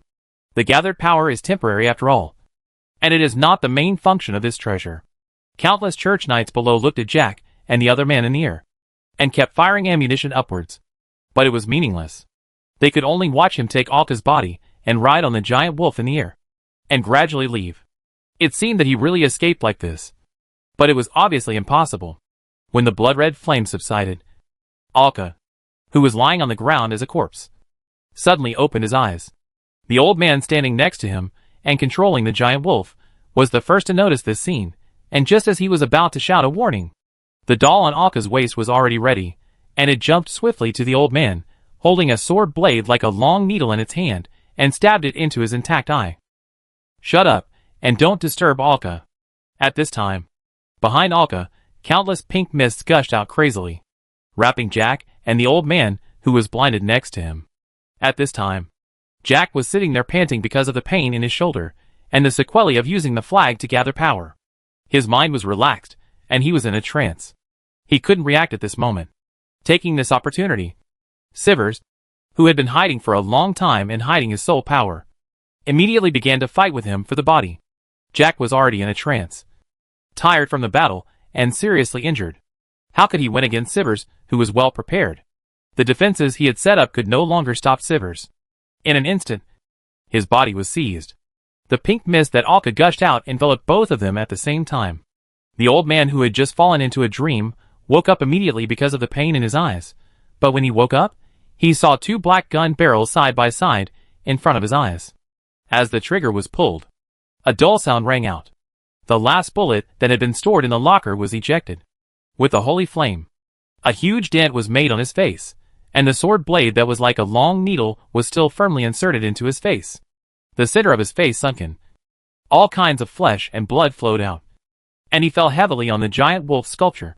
Jack, who had already fallen asleep, was still talking in his sleep, and kept saying, "Do it. Do it quickly." The pain could easily wake him up. It was obvious that his father was still trying his best to drag the enemy in his dream. He pulled out the long-handled dagger from Jack's waist and stabbed it directly into Jack's chest, piercing his heart. The pain in an instant woke Sivers up from his dream, and then Jack robbed him of his body. However, the death of his body had left Jack with no chance of recovery. He was now exhausted and in a trance, not to mention resistance and repairing wounds. He even had little magic left. This was his weakest moment. You guys really took great pains. Knowing that he was on the verge of death, he finally realized that he had already fallen into a woven net. Several huge bandages flew over, wrapped around the giant wolf statue that was about to fall into the sea, stabilized its body, and quickly pulled it towards the flagship. As the statue fell on the deck, several people on the statue also fell down. Jack had already fallen on the deck, blood gushing out, and his speech was intermittent. Looking at the knight holding the holy sword who had come to his side, he seemed to be cursing, but it was no longer clear. Even at the last moment of death, he firmly occupied this body and was unwilling to give up. The old man next to him had completely lost his breath, and a short, toy-like sword blade was stuck in one of his fallen eyeballs. The two-headed dolls, covered in blood, stood beside the corpse and looked at Alka. At the last moment of death, Jack finally gave up his body, and Sivers immediately took over. Quick! Run! Sivers, who took over the body, opened his mouth and said something, but the voice was too small and intermittent, and the people around could not hear it clearly. Looking at the body's wide eyes, and the anxious expression, Lucilia's voice suddenly rang in Alka's ears, and the knight holding the holy sword next to him seemed to have discovered something. The three of them turned their heads to look at the corpse at the same time. A soul shot out, extremely fast, like a stream of light trying to escape. The knight raised the sword of mercy, and was about to swing it, but a card immediately appeared in Alka's hand and flew over. The card quickly slid across an arc, instantly cutting through the soul that shot out and absorbing it. And Sivers, who had reoccupied his body, finally closed his eyes, completely losing the breath of life. Sivers died with his body after all.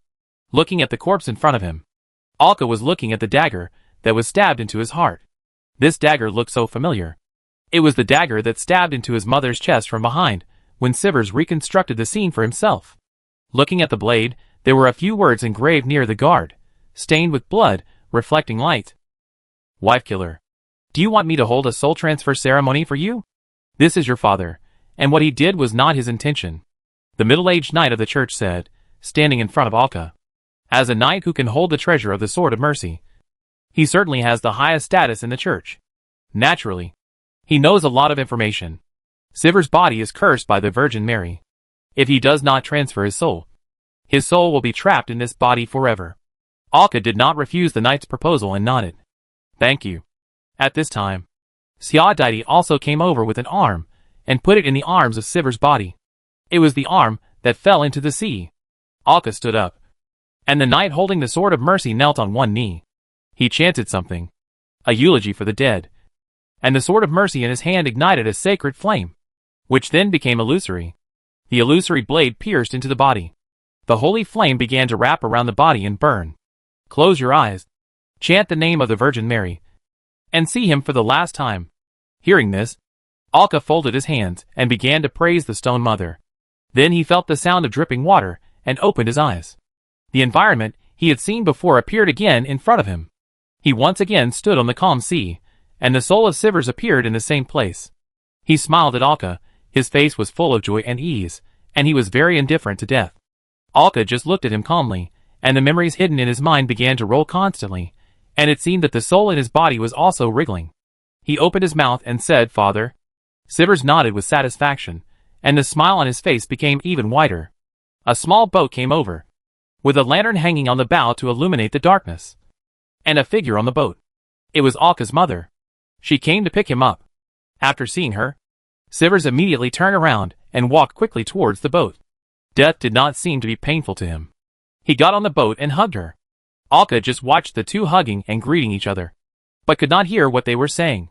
The scene was still there, but the sound was separated. After a long time, the two let go and waved in Alka's direction. There was no excessive nostalgia. The two of them sat in a small boat together, sailing farther and farther on the calm sea, watching the backs of the two disappear into the darkness. The scene in front of him was hazy again. Alka opened his eyes and returned to the deck again. The body of Sivers in front of him had turned into a pile of dust, and a dagger was buried inside. The memory no longer surged, and it truly became his own. The light spots floating around Alka's soul also completely merged into his soul, and the scattered light condensed again. The soul became stronger and perfect. Alka squatted down and took out the dagger, then carefully put the dust into the bag. He put it into the ring together. At this time, a figure gently bumped into Alka's arms and hugged him tightly.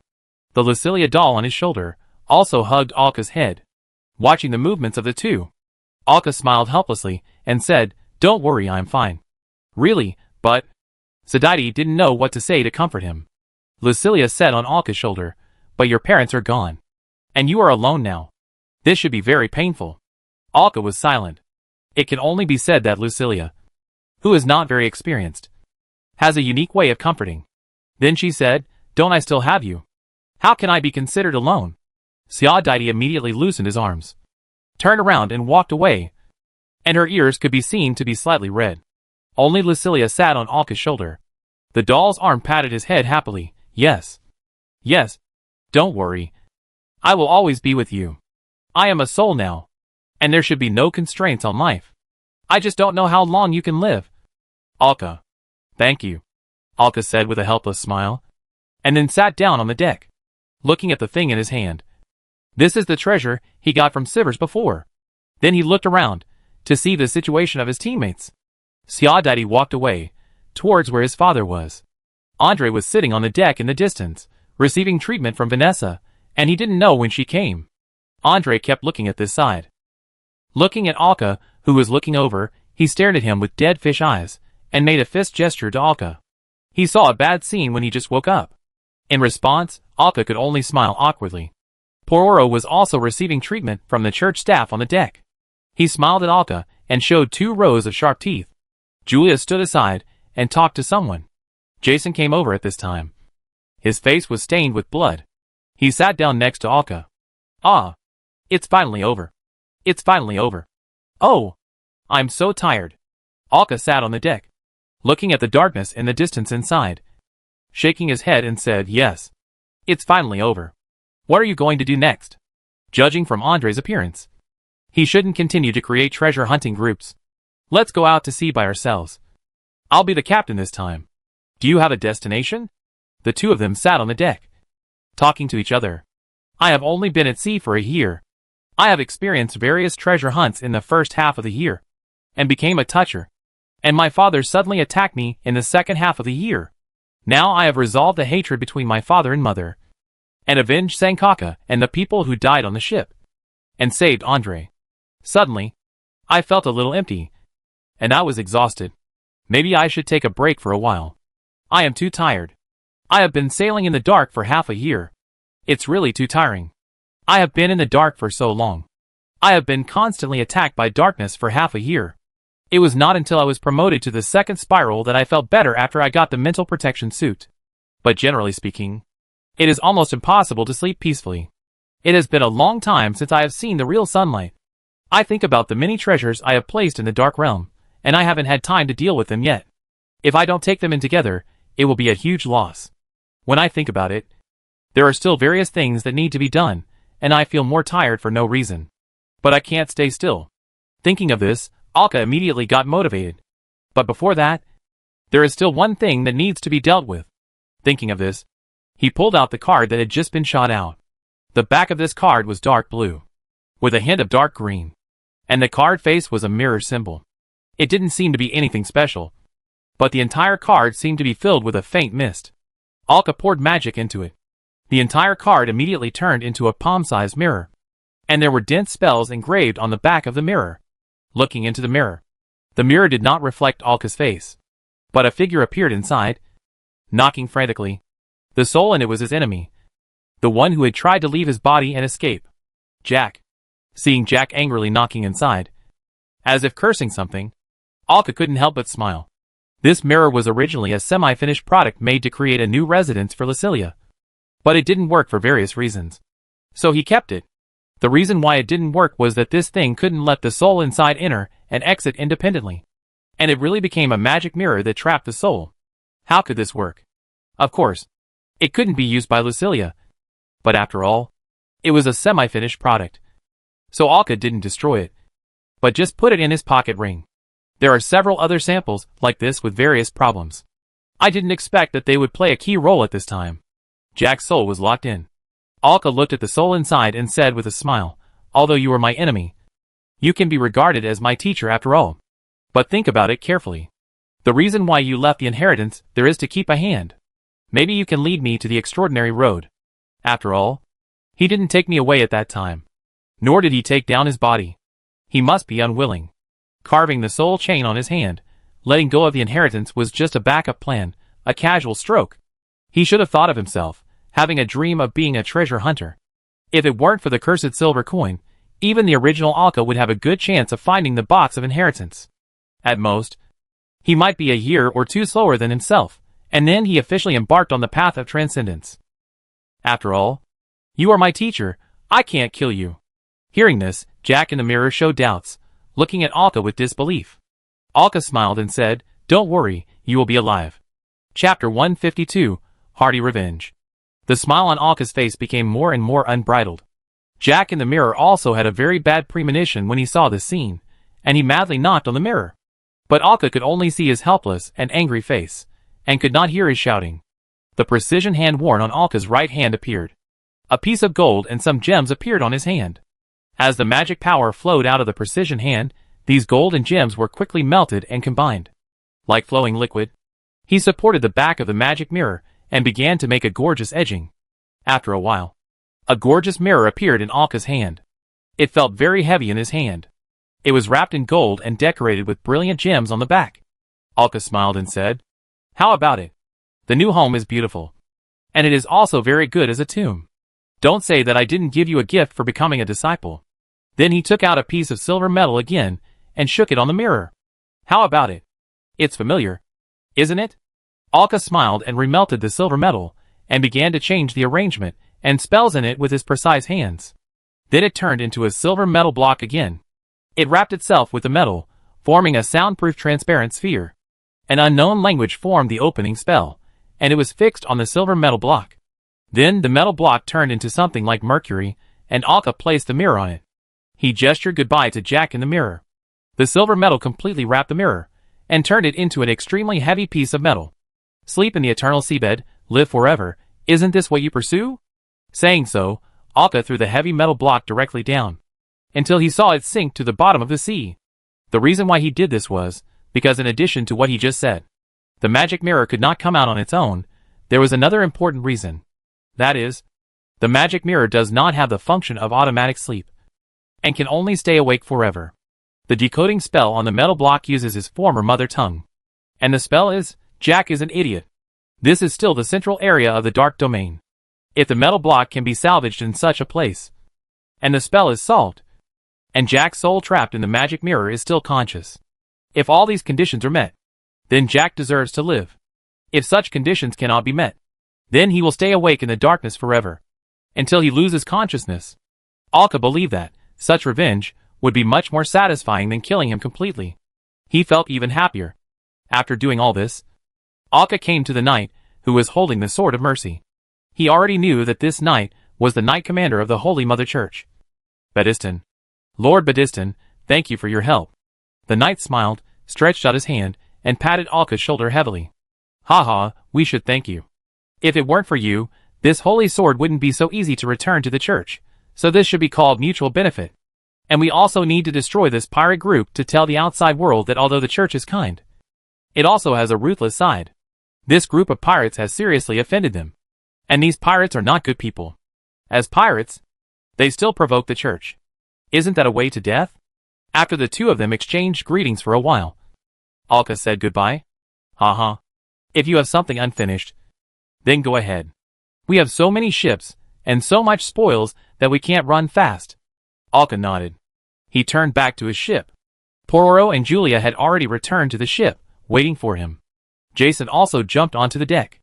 Andre sat on the deck of the pirate flagship, while Vanessa beside him was still healing his body. Looking at Xiaodaidi in front of him. What are you waiting for? They are all waiting for you. But? Xiaodaidi looked at Alka and others who were waiting for him, and then looked at his father. I am your father, and I am not a waste. Just catch up with him later. Don't worry. Xiaodaidi. I will take good care of your father. Hearing this, Xiaodaidi hugged his father, and also hugged Vanessa beside him, and ran to the deck, looking at Alka waiting at him on the deck. Andre was furious, this brat. Xiaodaidi came to the deck and looked at the few people and asked, what else are we going to do? The matter here has just ended. And we have to take action again? It's too hasty. Hearing this, Alka smiled and winked at her. Remember the treasures we hid? Do you want to leave those precious items hidden in this dark place? Well, I don't want to. Xiaodaidi thought of the treasures they had found in the past 6 months. If she gave up, she would be sad for the rest of her life. Now that they were safe, they also had the spell ship. So of course, they had to collect all the treasures they had found before on the ship. And the music ship is still waiting for us. Without these treasures, we don't have enough money to repair the music ship. Hearing this, everyone remembered that if they wanted to repair such a large ship, they must use the best spell ship standards. The money that needs to be spent is simply an astronomical figure. If we don't collect these treasures again, it will not be enough. Let's make a quick decision. Collect these treasures, catch up with the church team, and I never want to come to this damn place again in my life. Hearing this, Xiaodaidi nodded very understandingly. Take this opportunity to finish things off, and never come to this damn place again. After saying that, Alka took out the harmonica for calling and blew it. The moving sound spread across the sea. Then Alka took out the blood-red flag he had been holding. Jack's treasure. He almost knew the function of this treasure. Just as his father said, it could allow people who became touchers through the flag to become members of the army. The total number of the army was 73 people, 1 deputy captain, 12 squad leaders, and 60 members. The flag bearer was the captain. After the others became touchers, they would be promoted to different strength levels according to the strength of the flag bearer. And they will be strengthened when they act in groups. Depending on the number of groups, the degree of strengthening is also different. If 73 people plus the flag bearer 74 people are together, the increase will reach the maximum, and there will be a huge advantage when fighting in groups. Moreover, the captain can change various military regulations, restrict some behaviors of his team members, and set various punishments. If the military regulations are violated, they will be automatically punished, and the highest penalty is death. The second is the captain, who can temporarily draw the power of all team members and gather them in himself. This can make his strength leap wildly in an instant, and the extraction will cause damage to other team members, or even if it is too much, it can directly turn everything they have into power and extract it. It is said that the flag bearer is the captain, but it is more like a slave owner. But it must be said that this kind of treasure is much more powerful than other treasures for a force. It can be said that Alka got a great bargain to get this treasure. In theory, he certainly does not have the ownership of this treasure, but the people of the church did not pursue it, nor did they ask him to hand over the treasure for reasonable distribution. After all, the church had made great contributions, and Alka only played a role at a critical moment. No matter how much he exaggerated, his contribution was not enough to share this treasure. If the spoils were counted as 10, this treasure was worth at least 8. But the church did not pursue it, and it could be said that the church did him a big favor. But what made Alka feel strange was that his dream catcher seemed to reject this flag. Both treasures were very powerful. They were both Holy Grail level. It is precisely because of the power of this treasure that AKA cannot master two at once. I wonder if there is any way to circumvent this method. After all, with the treasure hunting system, it is easier for him to find a treasure than others. It is also easier to obtain more treasures than others. If he could only master one, it would be too much of a loss for him. I can ask Lucilia at that time to see if there is any way to solve this problem. Now let's focus on the treasures first, and then leave this hellhole. Through the planned route, and the map with the sea route, they finally spent more than half a month to take all the treasures. With the tattered music ship behind them, they sailed to the outside of the Dark Realm. And in the last few days, they caught up with the church's ship. Andre and Vanessa, who had recovered their spirits, boarded Alka's spell ship. Andre looked at the paint around the spell ship under his feet, and the color of the sails on it, and couldn't help frowning. This ship looks so familiar. Let me think, isn't this the ship of the Hilks group? I remember their treasure hunting group was called Ika Ellen Ross Treasure Hunting Group. After hearing Andre's words, Arka nodded. I see, so that's the name of the treasure hunting group. And he also knew the name of the leader. We used someone else's ship. It took us so long to find out. How did this ship come into your hands? After hearing this, Sia Daidi walked over and told his father about the experience of how they got the ship. After listening, Andre nodded. So that's the case? That's good. Then Andre looked at Alka, and couldn't help but patted his shoulder with his right hand. Pucky is right. You are indeed a natural treasure hunter. I'm glad I decided to accept you. Really? Ha ha ha. I think so too. Ha ha. You little brat. Andre smiled, and shook his head helplessly. But thank you. Thank you very much. Alka just smiled, and told him not to care too much. Alas, Andre came to the edge of the ship, looking at the dark sea, and the sunlight projected from the big hole in the sky from time to time. The people behind him looked at Andre's behavior, and sighed helplessly. They knew what Andre was sighing about. Andre recalled his own experience. After being caught, he broke an arm, was tortured and interrogated, and was inexplicably cured, and was well-mannered. The most outrageous thing was that when he was tortured, the pirates who tortured him were killed in front of him. This led to the pirates being hesitant and afraid to use force when they ordered him to be tortured and interrogated. This made things easier for him. Now I think it was what Alka said, that his father was fighting for his body with the enemy in that body. When he was finally rescued, although he was prepared, he didn't expect that many people died in that battle. All the secondary members died. The main member, Sankaka, also died when rescuing Alka and his daughter Zayadai. He was caught. Everything had changed in the past 6 months. Looking at his empty left arm, he shook his head helplessly. Everyone was silent, watching the team drive away, and a bright line gradually appeared on the horizon. They were about to leave this dark area, waiting for the team to slowly cross the border between black and white, feeling the long-lost sunshine on himself, dispelling the dark elements that were always around him. Bathing in the sunshine, AKA closed his eyes. I couldn't help but sigh comfortably. Sunshine, it's been a long time since I last saw it. I could even clearly see the smoke coming out of several people's bodies. This came from the dark elements that had attached to their bodies. It was dispelled under the sunlight. Speaking of which, you actually stayed in the dark realm for such a long time. No matter how you think about it, it can be called a miracle.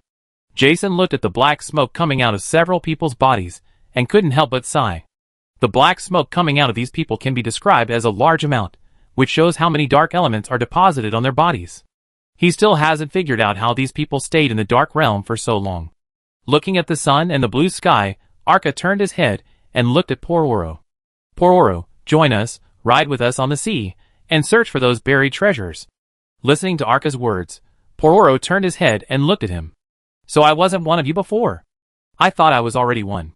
Hearing Pororo's words. Ha ha ha. Alka couldn't help laughing, and the others also smiled brightly.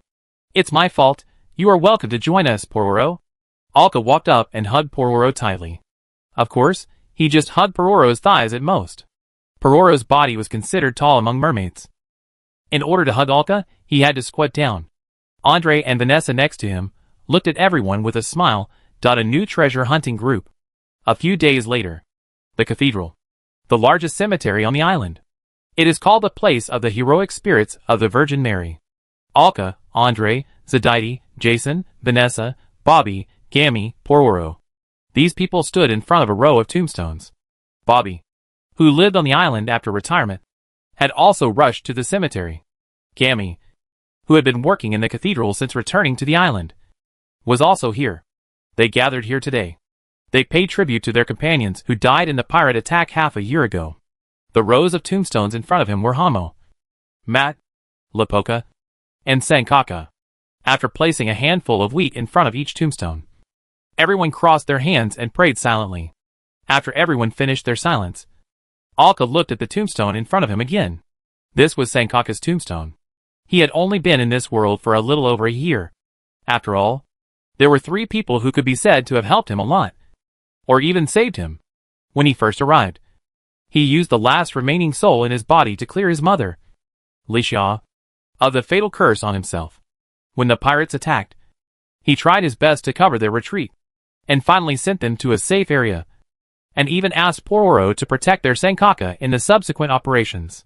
When fighting Jack head-on, he provided him with the most deadly intelligence, and pulled Jack to die together with his biological father Sivers.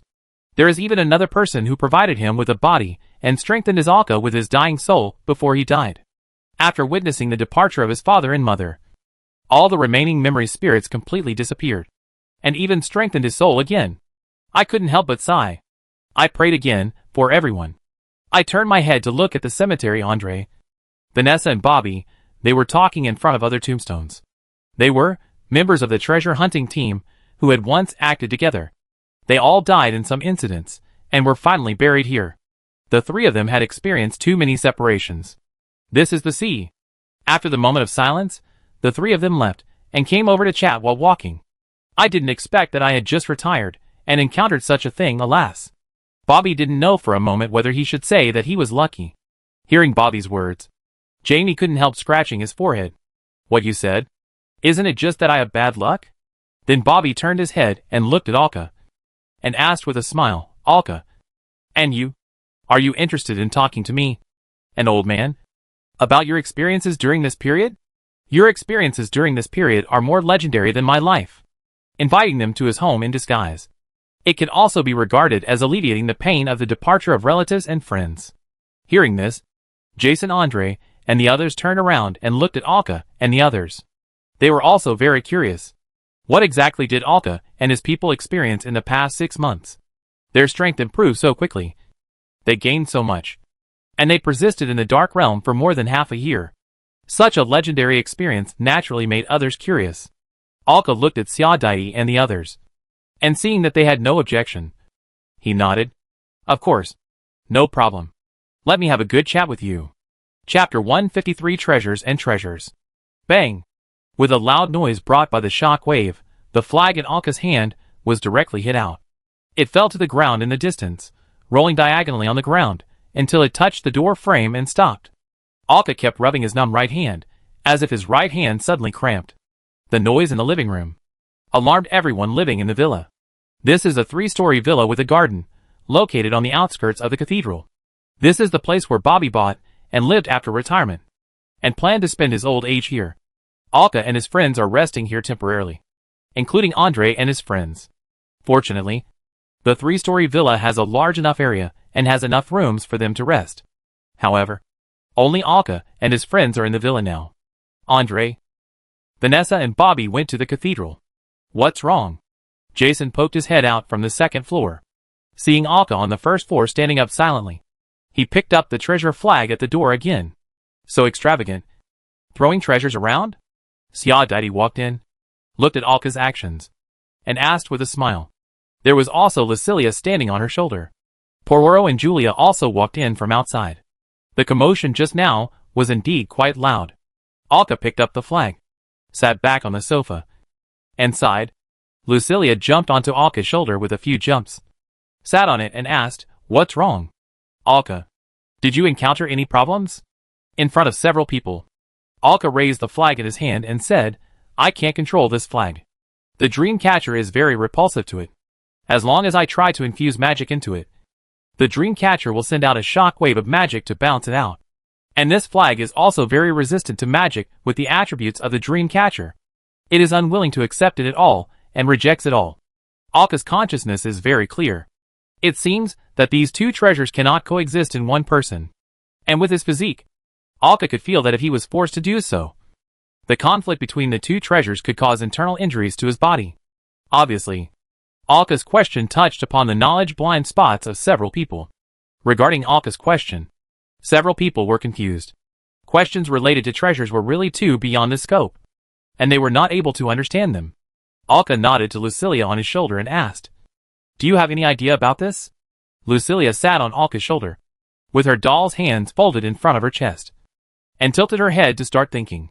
She had read too many books, and she needed to recall carefully to find any clues related to the treasure.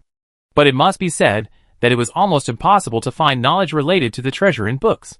This kind of knowledge usually came from word of mouth, and it was even a secret of a force. How could it be known so easily? Not to mention that she was not a toucher before, and was not interested in such data. After all, she had never encountered such a problem. There is no such knowledge recorded in the book. But I did know some deeds in the family that may be related to your current situation. When the family obtains a new treasure, it will be activated.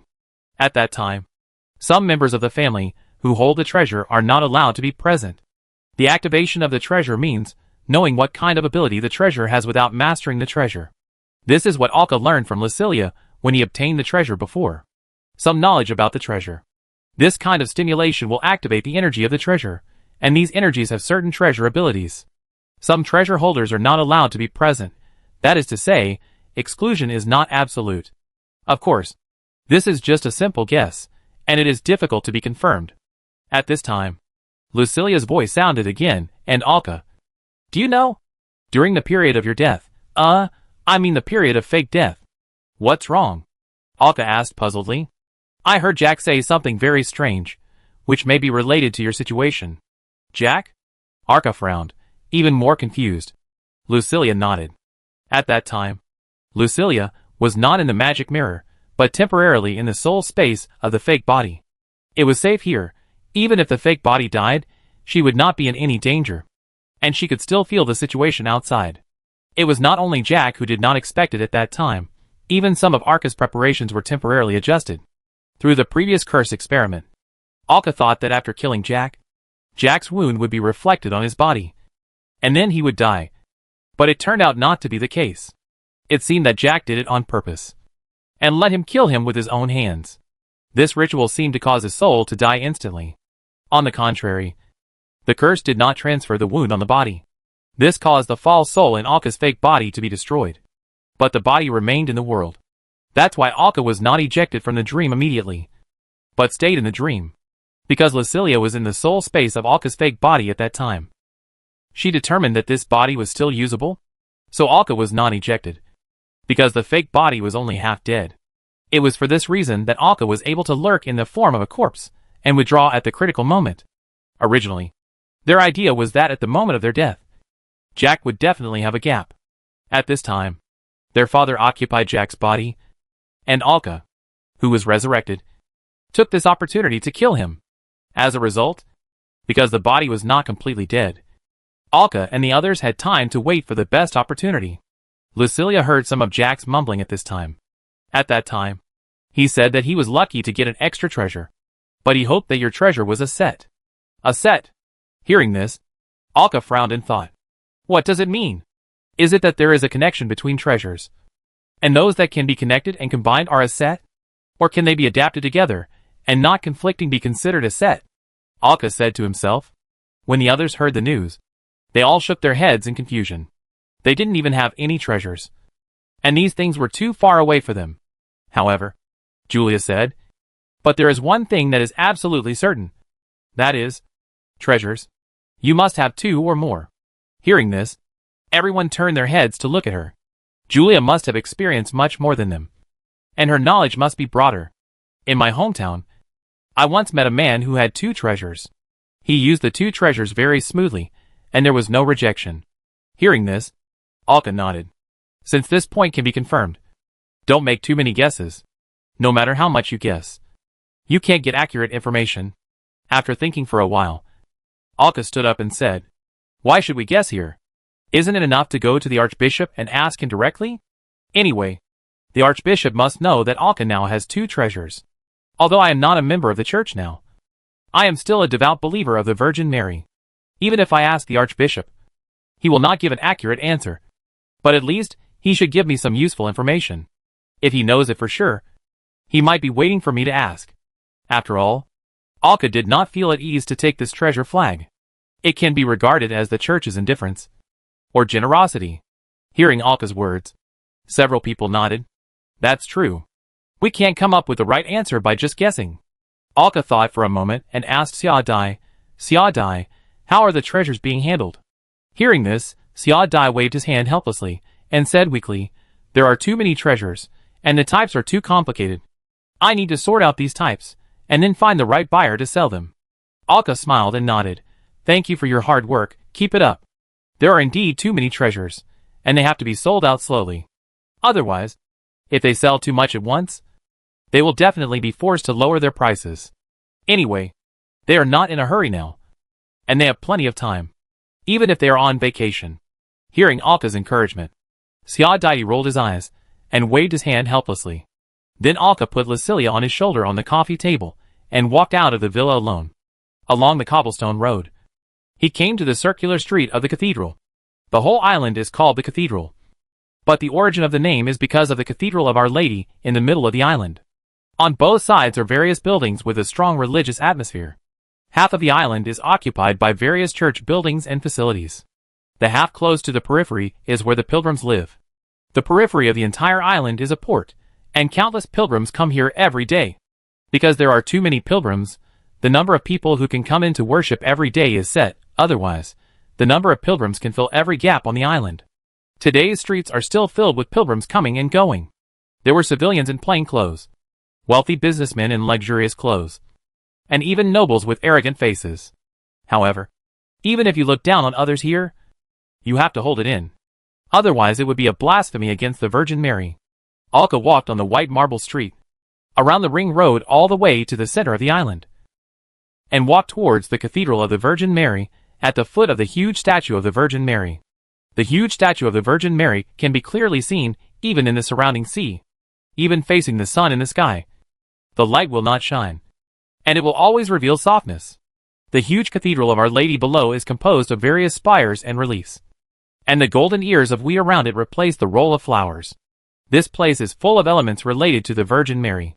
Every pilgrim who comes out of the church for worship wears a headband made of wheat ears.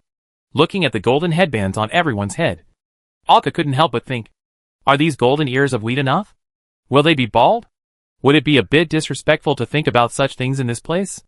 Thinking like this, Alka came to the outside of the church. He did not enter from the front gate, but went around to the side path, where there was a small courtyard. This was not the first time he came here. He had come here several times with Bobby and the others in the past few days. As soon as he entered from the side, he saw all kinds of machinery, as well as unknown ores and various materials piled up everywhere. Everyone here looked focused, standing or sitting in various places doing their own things. When they heard someone coming in, some people looked up and found that they did not recognize the person. So they immediately lowered their heads, as if one more second would be a waste of time. This is the Cathedral's Casting Research Institute. Most of the Cathedral's casting masters work here, making, learning and communicating. Arka? Why are you here? Jamie wiped the stains on his face and hands, put down what he was doing and walked over. This is also where he works and studies. Arka had been here once before, so he came to see him. He followed Arka to the door. After all, there were many people, and it was noisy inside. It was not a good place to chat, and it would disturb others. Arriving at the courtyard, Alka leaned against a branch, looked at Jamie in front of him and asked, I want to know how to see the Archbishop. I don't know where Andre and Bobby are. After learning the reason why Alka was looking for him, Jamie nodded, sat in the cab, and started to operate. At this time, he suddenly raised his head. Archbishop. Archbishop. Jamie, who was about to talk to Alka, was stunned for a moment, and then shouted. At this time, Alka felt someone patting his shoulder, and immediately turned his head. Only then did I realize that an old man was standing behind me. When did he stand behind me? After all, Alka had also completed the triple spiral, reached the perfection of the first stage, and was still a magician. As a result, the old man came behind me, patted my shoulder, and I realized him. Don't underestimate him. This old man is very strong. He was wearing an off-white robe, green and some golden lines dotted on his body, and a triangular cloak on his back. There was no laurel wreath on his head, nor any cumbersome accessories on his body. He was simply dressed. His gray hair, eyebrows and beard were hanging down. But he looked very energetic, and not old at all. Looking at Alka in front of him, he nodded and asked with a smile, "Little guy, are you looking for me?" Alka stepped back quickly, folded his hands in front of his chest, and bowed. "Archbishop." Don't be so polite. You are not my subordinate. We are both believers of the Virgin Mary," he said with a smile, patted Alka's shoulder, and waved his hand to signal Alka to follow him. Jamie nodded to Alka, and watched them walk to the back of the church. Following the Archbishop to the back of the church, he walked in through the side door, and there was a wide hall inside. Judging from the surrounding attire, it seemed to be the inner prayer hall. It was used for some poets' prayers and rituals, and was not open to the public. It was easier to communicate with the Virgin Mary here. An exquisite statue of the Virgin Mary was located in a recess on the wall. The Archbishop walked over, stood in front of the statue of the Virgin Mary, crossed his arms, and closed his eyes. Suddenly he asked Alka behind him, "Little guy, what do you want to ask me?" Hearing this, Alka did not hesitate and asked directly, "Archbishop, I would like to ask. The two treasures have a very serious repulsion, and cannot be used at the same time. How should it be solved?" The Archbishop was not surprised at all that Alka had two treasures. He answered calmly and slowly, "It can't be solved." Which means that these two treasures are not suitable to stay together. And naturally they cannot be forced to serve one person. Although Alka was mentally prepared, he was still a little discouraged when he heard this, because he really has two treasures, and they repel each other and cannot be used at the same time. This is a very normal thing. Kid, there is nothing to be discouraged. Treasures are such powerful objects. How can they get along normally with each other? It's like a force. Having two equally excellent strong men, it will be a disaster. Just like the Waston Empire in the past. He suddenly paused here, and then asked, "Do you know the Waston Empire?"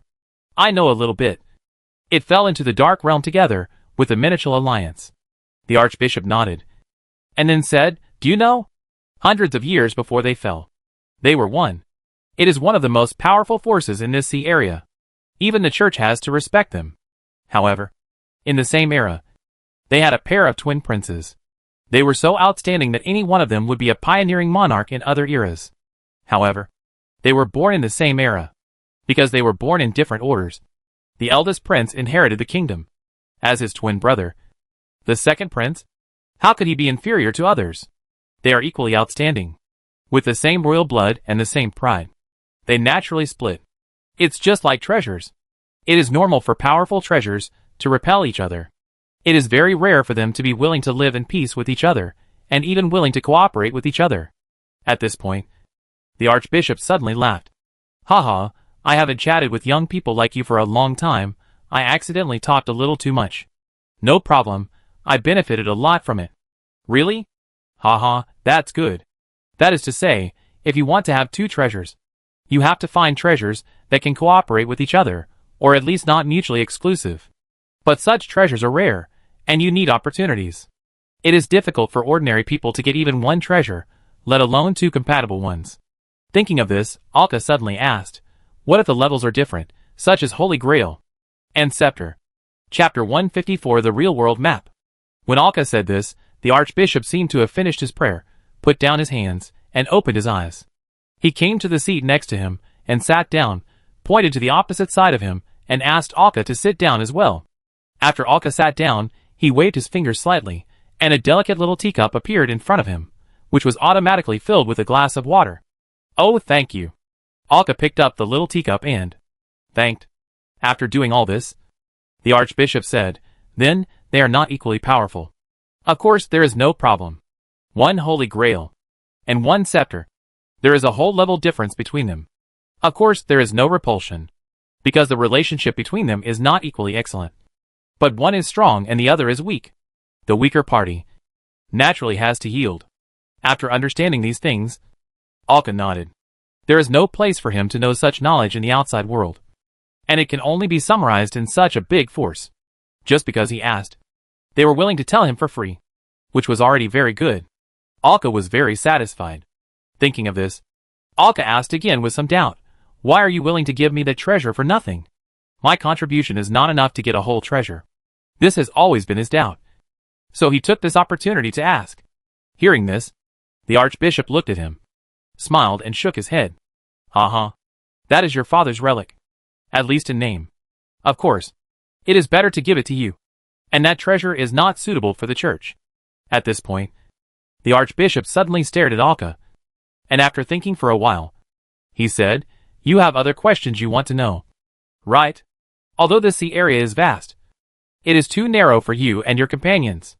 It is like a cage that traps those birds that want to fly freely. And those seagulls that want to fly through the storm are like being bound in the calm sea. The archbishop spoke to himself, although his words were a bit ambiguous. But Alka, who was mentioned, could understand what he meant. That is, Alka and his friends wanted to leave the sea area, to find a way to leave, to yearn for a wider world, a more bizarre sea area, because they have learned some of the truths about it. After saying that, the archbishop looked at Alka. Child, how about we make a deal? Deal? What deal? Alka said with interest. The meaning of proposing a deal at this time couldn't be more obvious. If you want to get more secret knowledge, you have to pay a price. You can't know it for free. The free information before has already told me. The church has a certain treasure information, which is very suitable for the church. Are you willing to get it for us? Without waiting for Alka to answer, the archbishop suddenly thought of something and patted his forehead. No. As the initiator of the transaction, I should talk about the reward first. Right? Ha. The archbishop laughed. Like an old naughty boy. Not at all like the image of an archbishop of the Orthodox Church. Then, after thinking for a while in front of Alka, he said, let's do this. If you are willing to take on this mission, whether it succeeds or not, I will tell you the information and intelligence you want to know. Well, the information about the real world. And if you succeed in getting the treasure back, then I am willing to give you a chance. A chance to exchange the church treasure for the same value. How about it? Listening to the archbishop's question, Alka frowned and began to think about the gains and losses. Unexpectedly, the archbishop seemed to have thought of something, and added, let's add one more thing. If you are willing to take on the task, you can let the church's shipyard serve you once? How about it? This is a good condition, isn't it? I customized it specifically for you. Then, afraid that Alka didn't understand why he added another thing, he explained, the ship you brought seems to be a ghost ship. Not every shipyard can repair it, or even transform it. Hearing the archbishop's request, Alka held his forehead. There was no need to think about such conditions, because I would definitely accept them. The conditions given by the archbishop could be described as generous.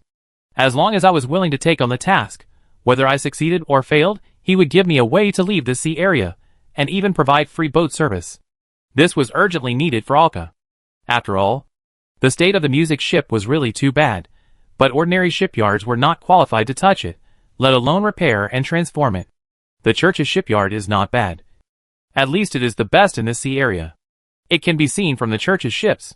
Successfully completed tasks will also provide an opportunity to exchange church treasures of the same value.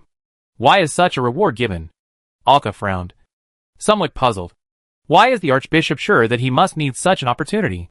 Thinking of this, Alka raised his head and looked at the old man in front of him with puzzled eyes. The archbishop smiled at Alka's look. From your expression, you must be confused. What condition are you confused about? It must be the reward after obtaining the treasure. Alka nodded without hesitation. Why? The first two conditions are indeed urgent for me. But I don't understand the reward after obtaining the treasure. There is nothing to understand. It is easy to understand. The archbishop smiled and began to answer Alka's questions. When you touched the mirror, you got the spell. Right? Mirror? You must be talking about the treasure you used when you became a toucher. Very vivid. Mirror mask? Thinking of this, Alka nodded. There is nothing to hide. Many people know it. You are lucky. This is an opportunity. And I am willing to give you such an opportunity. The spell you got from the mirror. is either a core spell or an extended power because it is the first contact you get as a toucher. Anyway, it is an important expansion of the ability of this treasure. And it also represents one of the powers of this treasure. Listening to the Archbishop's answer, Alka nodded seriously. And the first treasure you obtained. You can own it. And control it perfectly. Right? Alka nodded. He could indeed control the dream catcher, and did not feel any rejection. According to what he said, normally there would be a rejection reaction. This was something he had not expected. Hearing the Archbishop say this. Could it be? I believe you have also discovered what I said. That's right.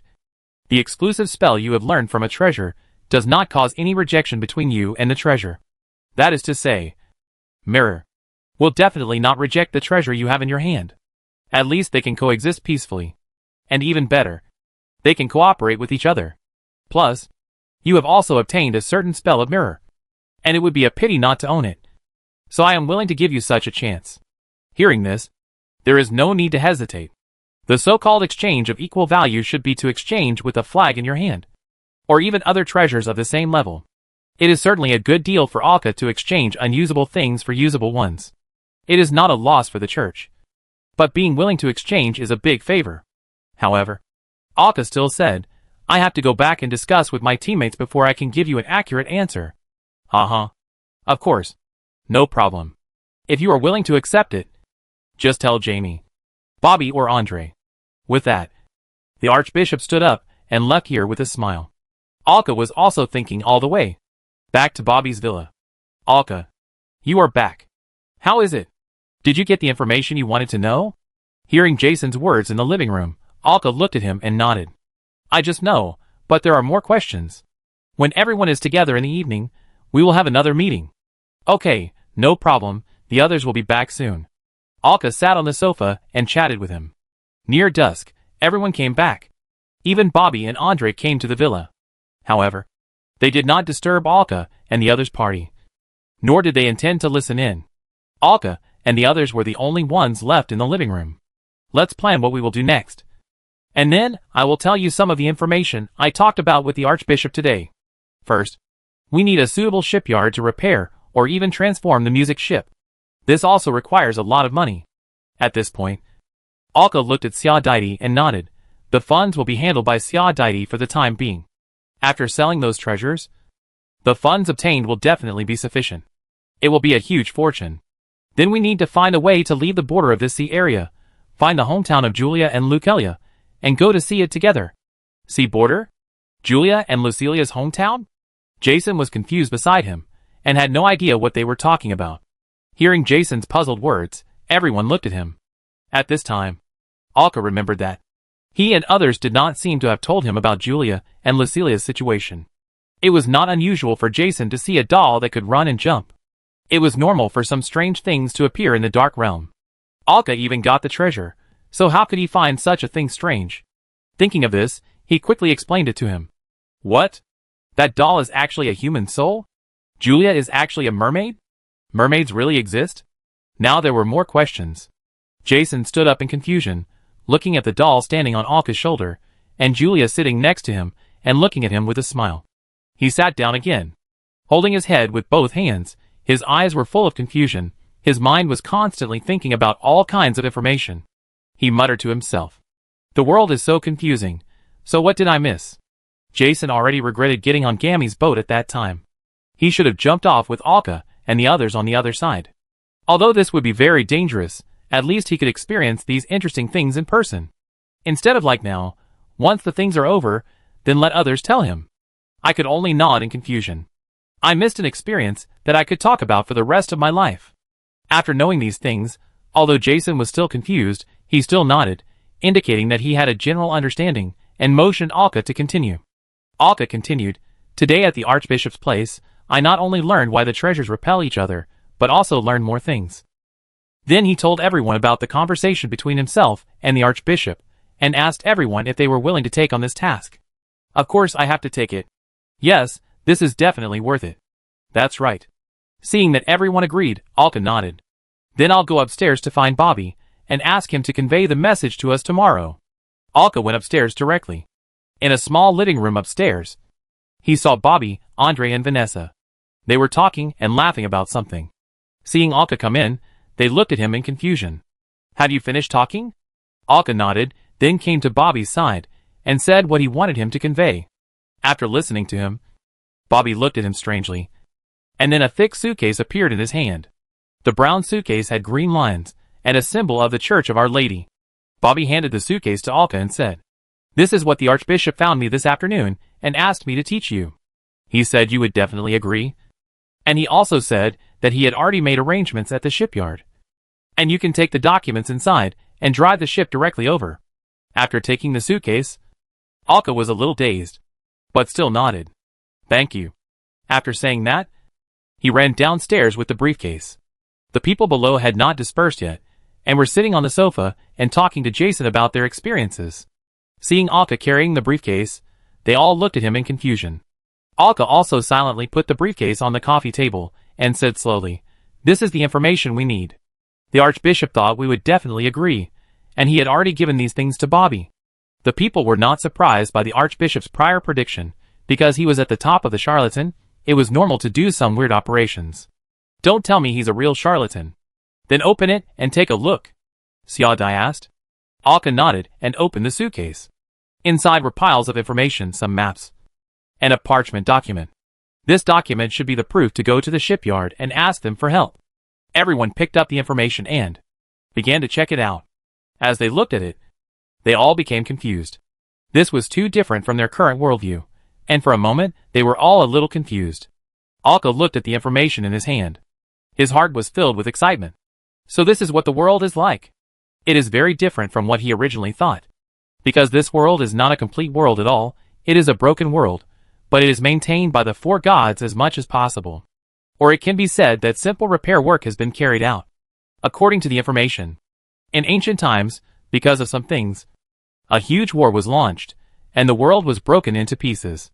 The whole world collapsed.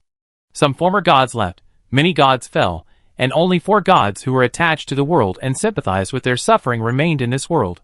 They wanted to try to save the people of the world. In the end, they succeeded, but only partially.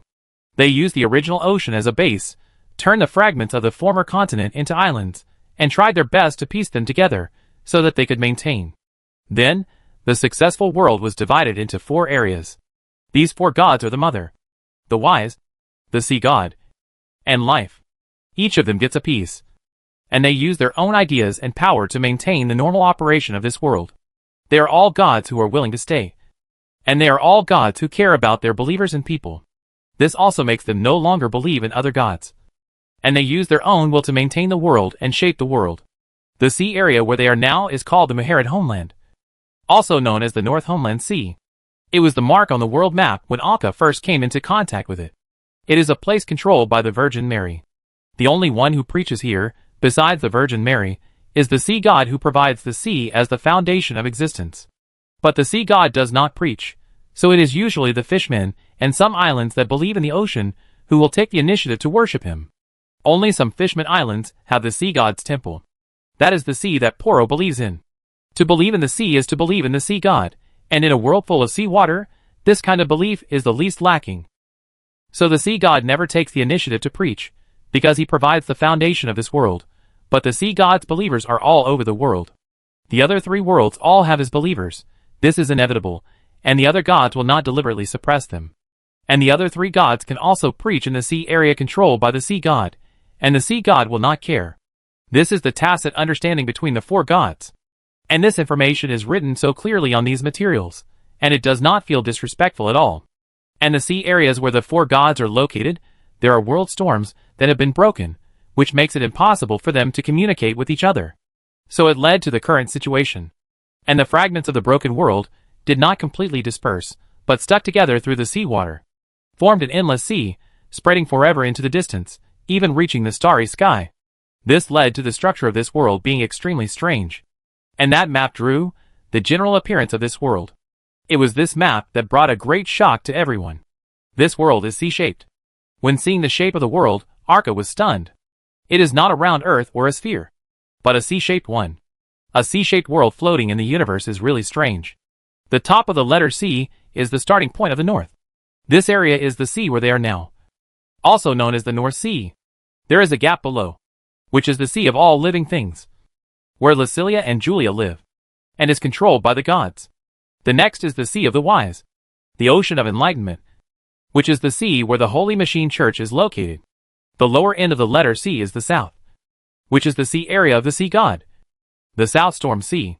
The seawater of the Infinite Sea is mainly provided by the sea area where the sea god is located, but there is also a world rift that blocks it. The seawater that flows out draws a straight line and falls downward. It is like a brush with heavy ink drawing a C shape, and then points it hard at the end of the bottom. The ink slides down. Overall, it looks a bit like an iron pillar with a C on top. There are world rifts between each sea area, which makes it difficult for each sea area to communicate. But each sea area has a narrow passage connecting the outermost area, and there is a sea channel that connects all the sea areas, and then flows to the Infinite Sea. And this is their only way to the outside world. Chapter 155: A Journey Without Retreat. The eternally forward current, connecting all the seas, rushing all the way to the boundless sea. And the channel connecting this current is their goal. If they want to communicate with other seas, or even go to the boundless sea, they must pass through this current. As the northernmost sea, their home sea is also the most solid, plus the Virgin Mary's governance philosophy. So the strength of this sea is limited, so that the strength will not exceed too much, making the entire sea much safer than other places.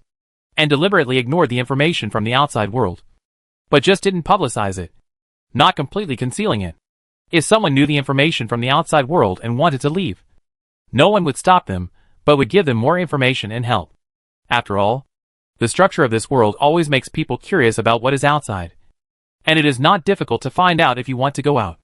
The situation in other seas is unclear, but through Lucilia and the others, we can know that the strength of other seas is not suppressed and restricted by other gods. At least the sea of all living things is like this. Relatively speaking, it is not so safe and stable. Lucilia belongs to a large family, and has never left the family territory. But Julia has been active in the outside world. Through his introduction, everyone knows the dangers of the sea of all living things. There are pros and cons.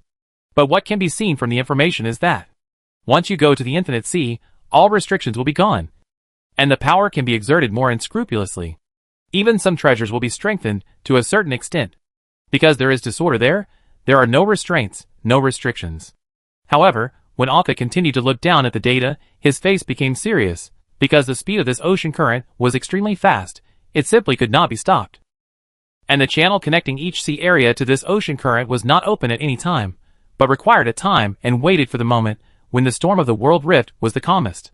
In other words, once you pass through the world rift at the right time and come to that ocean current, you can only go all the way to the boundless sea and can never come back. There is no possibility of going to the sea of all living things. And sending Julia and Lucilia home is even more absurd. The structure of the world has already cut off this possibility. With the exchange of information, everyone saw the information here. The reason why Lucilia and Julia were able to come to their sea area is because the home sea and the sea of all living things are connected. Although there is a world rift between the two seas, this rift will also be calmed when the time comes. When the storm subsides, it will also stop. Although it is still a pipe dream for normal ships to pass through. But their conditions were not normal at the time, so it would be no problem for them to pass through. One was dead at the time, and her soul entered the solid magic mirror. The other was a solid crystal at the time, and as long as she didn't collide with some reefs, she could naturally pass through the world rift and come to the sea area. But such a situation cannot be replicated, and their situation is even lucky. Lucilia, who had turned into a doll and was looking at the information, and Julia, who was also checking, were watching quietly. Will we never come back after leaving here? Sia Daidi looked at the information and muttered to himself. Not only her, but Jason was also very silent. The two people who showed no concern were Alka and Porwaro. Alka could be said to be free from worries here. Of course, he was willing to go to the boundless sea, gain stronger strength, and see more magnificent scenery. For Porwaro, he was also willing to go to the sea area closer to the sea god. Not to mention that he could receive more training this way. This was the same as the doctrine he believed in. Julia's face was a little strange, a little regretful, a little sad, but there was a trace of relief. It seemed that it was not as unacceptable as Alka imagined. Thinking of this, Alka looked at the doll next to him. The doll Lucilia was sitting on the information paper. looking at the information below with her head down. And I don't know what she was thinking. Alka reached out his hand, tapped her head, and shook it left and right. Lucilia raised her head, her eyes made of emeralds were crystal clear, reflecting the bright light. She looked at Alka, and asked in a baby voice, "Alka, can't I go back?" Looking at Lucilia's sorrow, as if she was about to cry, Alka smiled, and continued to shake her head. "You obviously have a lot of knowledge, but at the critical moment, you always can't remember it." "What do you mean?" Listening to Lucilia's puzzled words, Alka shook his head helplessly, opened his palm, and a book appeared in his palm. It was the thing that young Sod had buried when they were on the Isle of St. Armor a year ago. Dreamland. "Did you finish reading this book?" After hearing Alka's words, Lucilia shook her head. When she was in the soul state before, she didn't have the time, nor did she have the ability to read books by herself. After she became a doll, she had the time and ability to read, but she was already in the dark realm. At that time, she was being hunted all the time, and she was concerned about the treasure hunt, and she was enjoying it herself. As for when you can't read a book, I've read it all my life, so what else can I do after I die? I've finished reading it. This is a travelogue of the Endless Sea. If I can't come back, how did this travelogue get written and published? And how did it fall into our hands? Of course, this sentence is not true. If you want to publish this book, there are too many ways to pass it on to the back. For example, when you are strong enough, you can ask God to help you. The data clearly showed that the four gods' teachings had already spread across the infinite sea. This was not a rare thing. The book was not finished.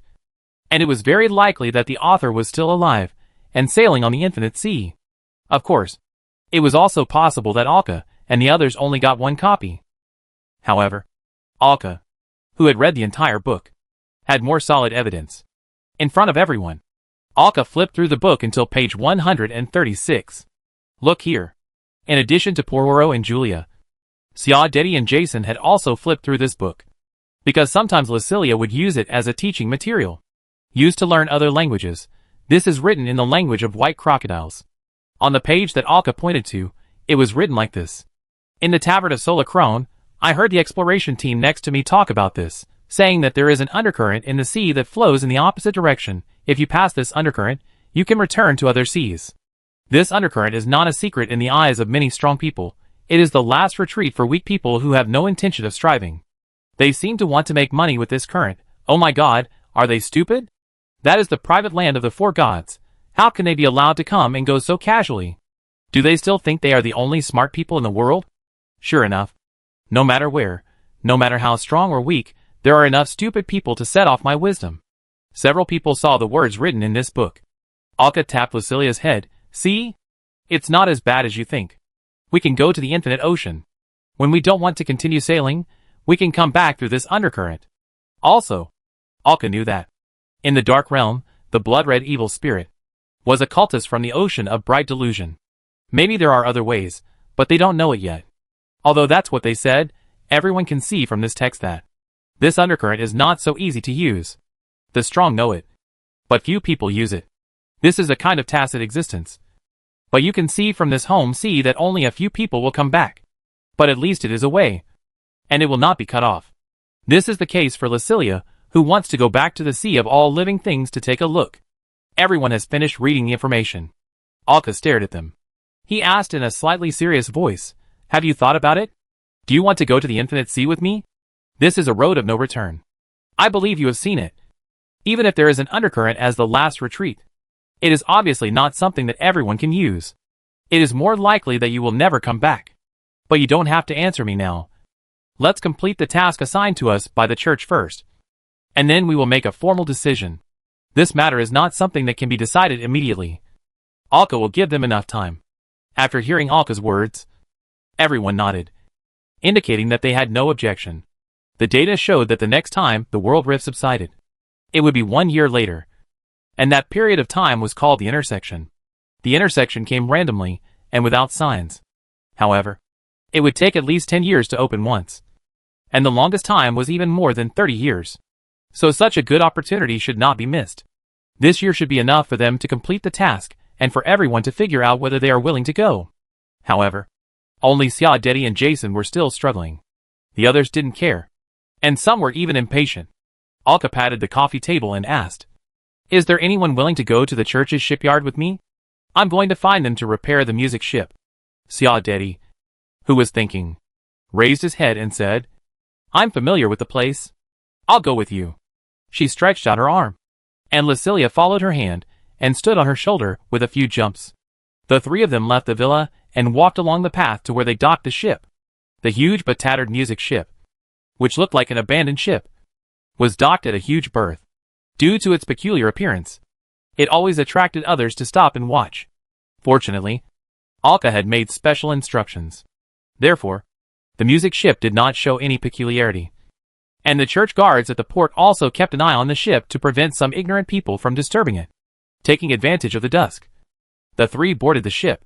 The music ship automatically withdrew from the berth and circled the island to a gap at the back. It was as if a gap had been dug in the entire island. This was the church's shipyard. Alka looked at the building in front of him that occupied an extremely large area. There were almost no people living around the building. It was all a place for storing various materials. The huge arched building covered the entire gap, and several ships could be seen inside. Some ships could be seen being painted around. Even at dusk, you could see many workers still working. Stoneheart Shipyard, the largest shipyard under the Church of Our Lady, is capable of producing top-level spell ships. It has the top team of craftsmen in this sea area, as well as the best engravers and ship foundries. 6-century-old shipbuilding families are involved in it, and it has the blessing of the Virgin Mary herself. The flagship of the church, the Mother of the Sacred Heart, was built in this shipyard. The so-called Mother of the Sacred Heart. Alka had seen its appearance from afar. It must be said that it was indeed a huge monster that would scare people even at first sight. It was a huge ship that would not have appeared in the sail era. Alka saw the length of the ship from a distance, which was at least more than 130 meters long and about 40 meters wide. From a distance, it was like a fortress on the sea, with 4 layers of gun decks on it, which were like mobile turrets. The densely packed gun muzzles on both sides were the best deterrent to the enemy. It was said that this explosive caliber was the largest, the latest generation of the church's self-developed rock-shaking cannon that was not open to the outside world. The top war weapon of the home sea. The main problem is that this is a ship with wood as the main structure. Obviously, a lot of spells are used to reinforce and strengthen the entire ship itself. And it also has countless special abilities. From Alka's point of view now, that ship is definitely a ghost ship. It is definitely not an ordinary spell ship. Even if he just looked at it from a distance, it gave Alka a great shock, not to mention that when this ship was sailing, it was surrounded by holy light. Passing by him, it was as if you were baptized, with a huge halo, a mobile holy light spreading machine. It is said that this ship is not forged with the most advanced techniques. But because here, such ships are enough. There is no point in being bigger. If that ship was made here, then the music ship under your feet, whether it is repaired or customized, is easy. Thinking of this, Alka couldn't help but feel more relieved. When Alka's ship stopped at the entrance of the shipyard, a young man in a priest's robe rowed down in a small boat. Excuse me, is there anything you need? This is the church's shipyard. We will not build ships for outsiders without permission. Alka took out the parchment document he had obtained from the suitcase before and showed it to the young priest below. This is a document written by the archbishop. Looking at the emblem on it, the priest blinked and nodded. Then please wait a moment. I have to go in and inform you. And clear enough space before you go in. Alka nodded, indicating that there was no problem. After a while, a passage was cleared inside the shipyard. A craftsman stood on the top floor and waved the flag in his hand, signaling, "Good girl. Come in quickly." Alka patted the main mast and said. The music ship slowly sailed into the shipyard. This shabby ship that could almost be treated as scrap sailed into the shipyard and attracted the attention of all the craftsmen in the shipyard. What's the meaning of this ship coming in? Do we want to dismantle it? Who knows? I heard that it was a document written by the archbishop himself. Maybe he wants to repair it. This ship needs to be repaired? The materials and funds for repairing the ship are enough to build a better one. The craftsmen were chatting with each other. At this time, an old man took a wooden stick and knocked on the heads of these craftsmen. You ignorant fools, you really embarrass me. Looking at the old man, the chattering craftsman immediately nodded and stood behind him. Teacher, why are you here? That's right, it's so late, you should have a good rest. The old man glanced at the craftsman and snorted with a sullen face, I'm not coming, if I don't come. Will you come? This ship is a project that the Archbishop wants me to personally preside over. You come in person? Whose ship is this? Such a high official authority. Hearing the craftsman's words, the old man picked up the cane in his hand and hit him on the head directly. Oh! Teacher, you hit him too hard. Hearing his cry of pain, the old man picked up the cane and hit him in disgust. It's really embarrassing. Open your eyes and take a good look at this ship. This is a ship that will soon become a ghost ship. Ghost ship! Several craftsmen exclaimed and immediately covered their mouths, standing quietly behind the teacher, not daring to speak again. This was obviously beyond their ability. Humph! Follow me and learn well. This is a rare opportunity. As he said this, the old man brought several craftsmen behind him to the bottom of the ship, looking at Alka and Ziadite beside the boat. Ziadite? You are back safely. The old man came over happily, looking at Ziadite, who was safe and sound. A smile appeared on his face. Hearing someone calling him, Ziadite turned his head, saw the old man coming over, his eyes lit up. Grandpa Highball? Why are you here? So this is Highball, Alka thought as he looked at the old man in front of him. This is an old man in a brown robe, holding a cane in his hand. From the wrinkles on his face and the pale hair and beard, it can be seen that he is very old. But look at the eyes of the people around him, and the few craftsmen who followed him, dressed in extraordinary clothes. This old man has a lot of say here, and is also very respected. Is he a shipbuilding family that has been making ships 400 years ago? A descendant of the Ramagan family. His own Fian is the work of their ancestors. Chapter 156 Perfect Plan for Ships. Hai Boshi waved his hand and said, Don't ask me how I am, tell me about you. Obviously, the old man had heard that Andre's treasure hunting team had an accident, and wanted to know their comfort. I heard that Andre's ship had an accident before, and I thought I would never see you. A violent girl again. Where is your father? How is Andre? The hot-tempered boy? Listening to Hai Boshi's words, Ziadite was a little embarrassed. Alka learned from this that Ziadite might have been really violent when he was young, which left a deep impression on the old man. Didn't you expect Andre to be a violent boy when he was young? Ziadite replied, The treasure hunting team was destroyed. But my father is still safe. Only one arm is broken. Broken arm. Oh! Dahai. But it's good that he is still alive, so he can live here peacefully. His contribution is enough to make him a regional bishop. Hai Blog sighed, and said helplessly. Then he suddenly thought of something, patted his head, looked at the two people and said embarrassedly, I seem to have gone off topic. It's like this when you get old. Who is this young man? Hearing Haiba's words, Alka immediately stepped forward, stretched out his hand, and shook hands with him. Hello. My name is Alka. I used to be a member of Andre's treasure hunting team. Oh, Alka. Then this ship is. Hearing this, Alka smiled and said, This is my ship. I would like to ask your shipyard to help me repair it. Highball looked at the dilapidated ship, walked over with a cane, stretched out his rough hand, and touched the rotten and dilapidated hull on it. This ship has been through a lot. The entire body has been corroded by the dark elements. Looking at the ship, Highbow turned around and waved his hand, letting the ordinary craftsman retreat.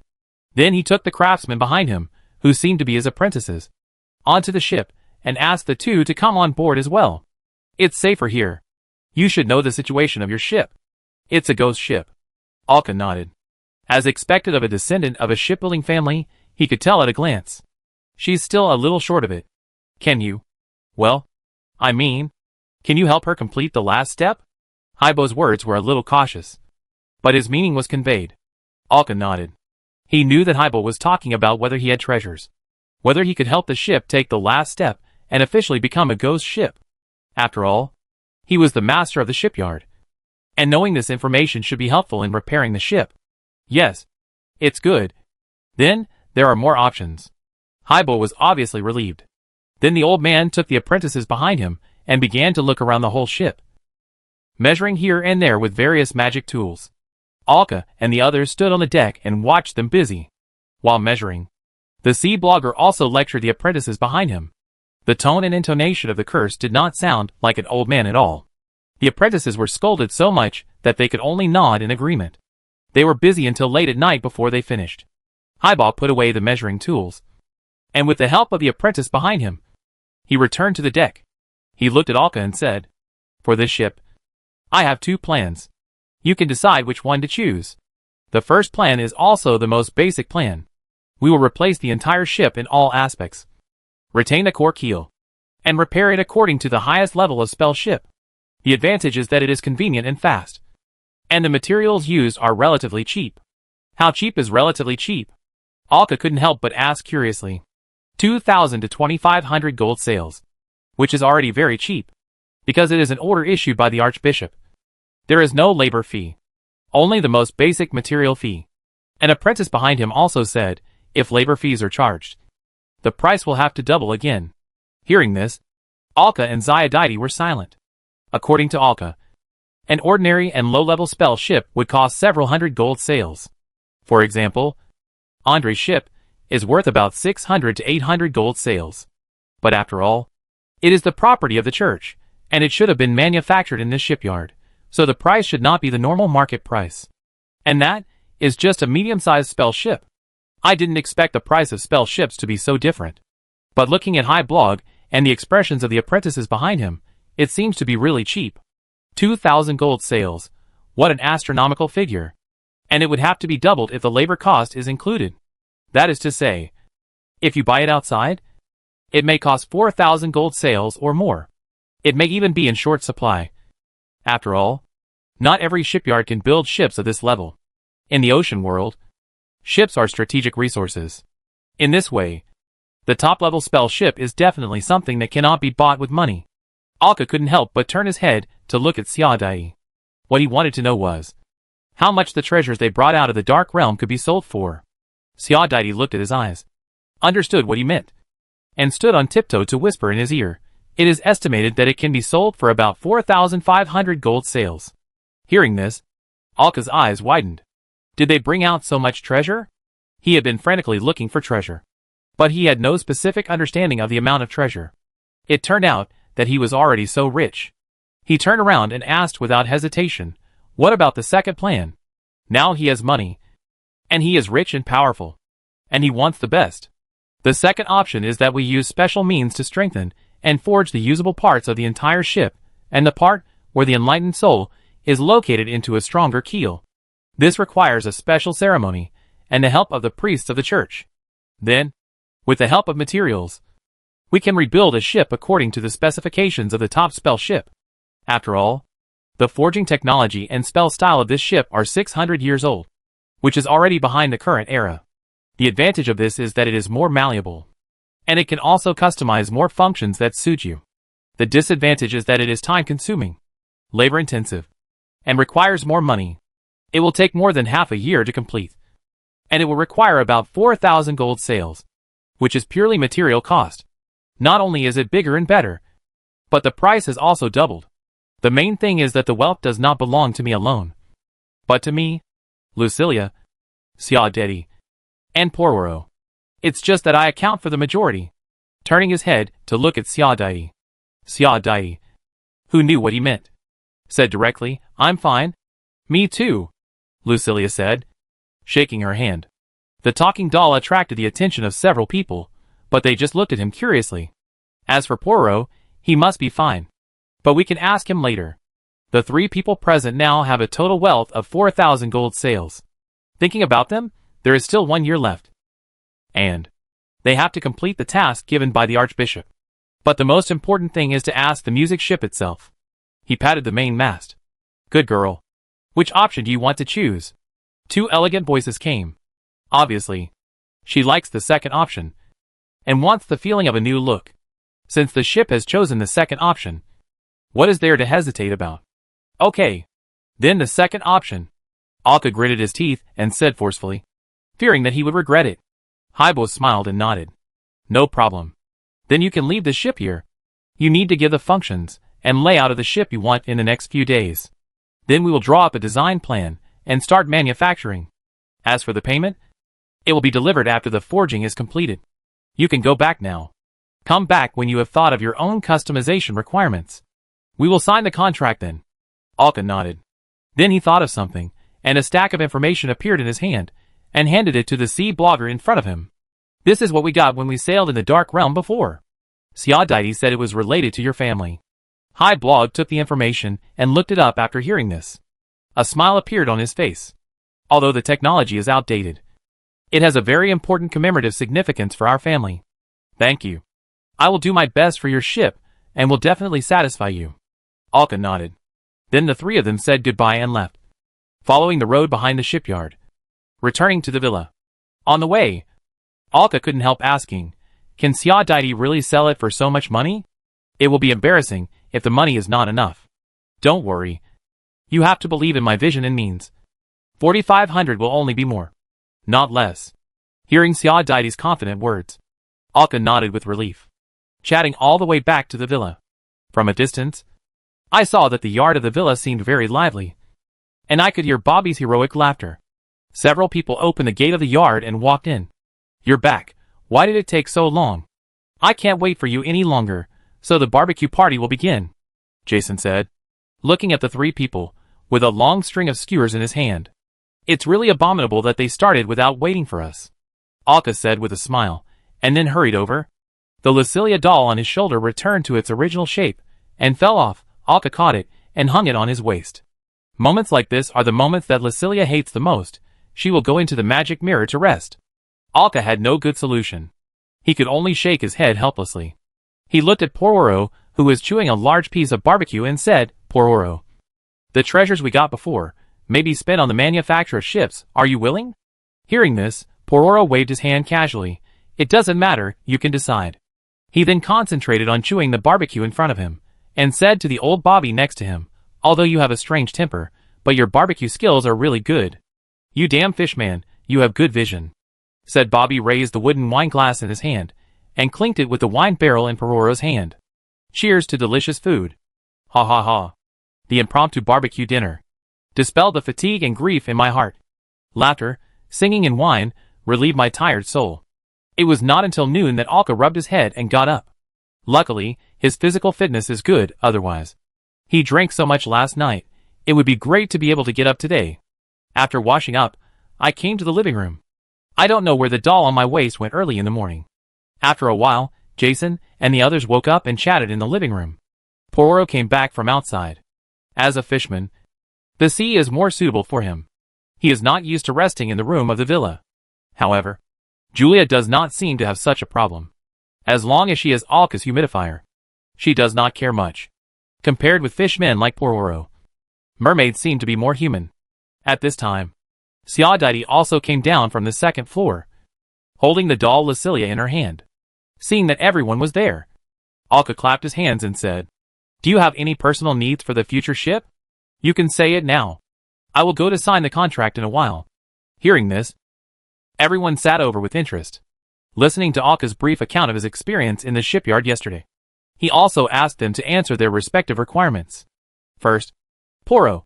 He casually said, there must be a room that can be exposed to sea water, and a room for exercise. It would be even better if there is a sea tank.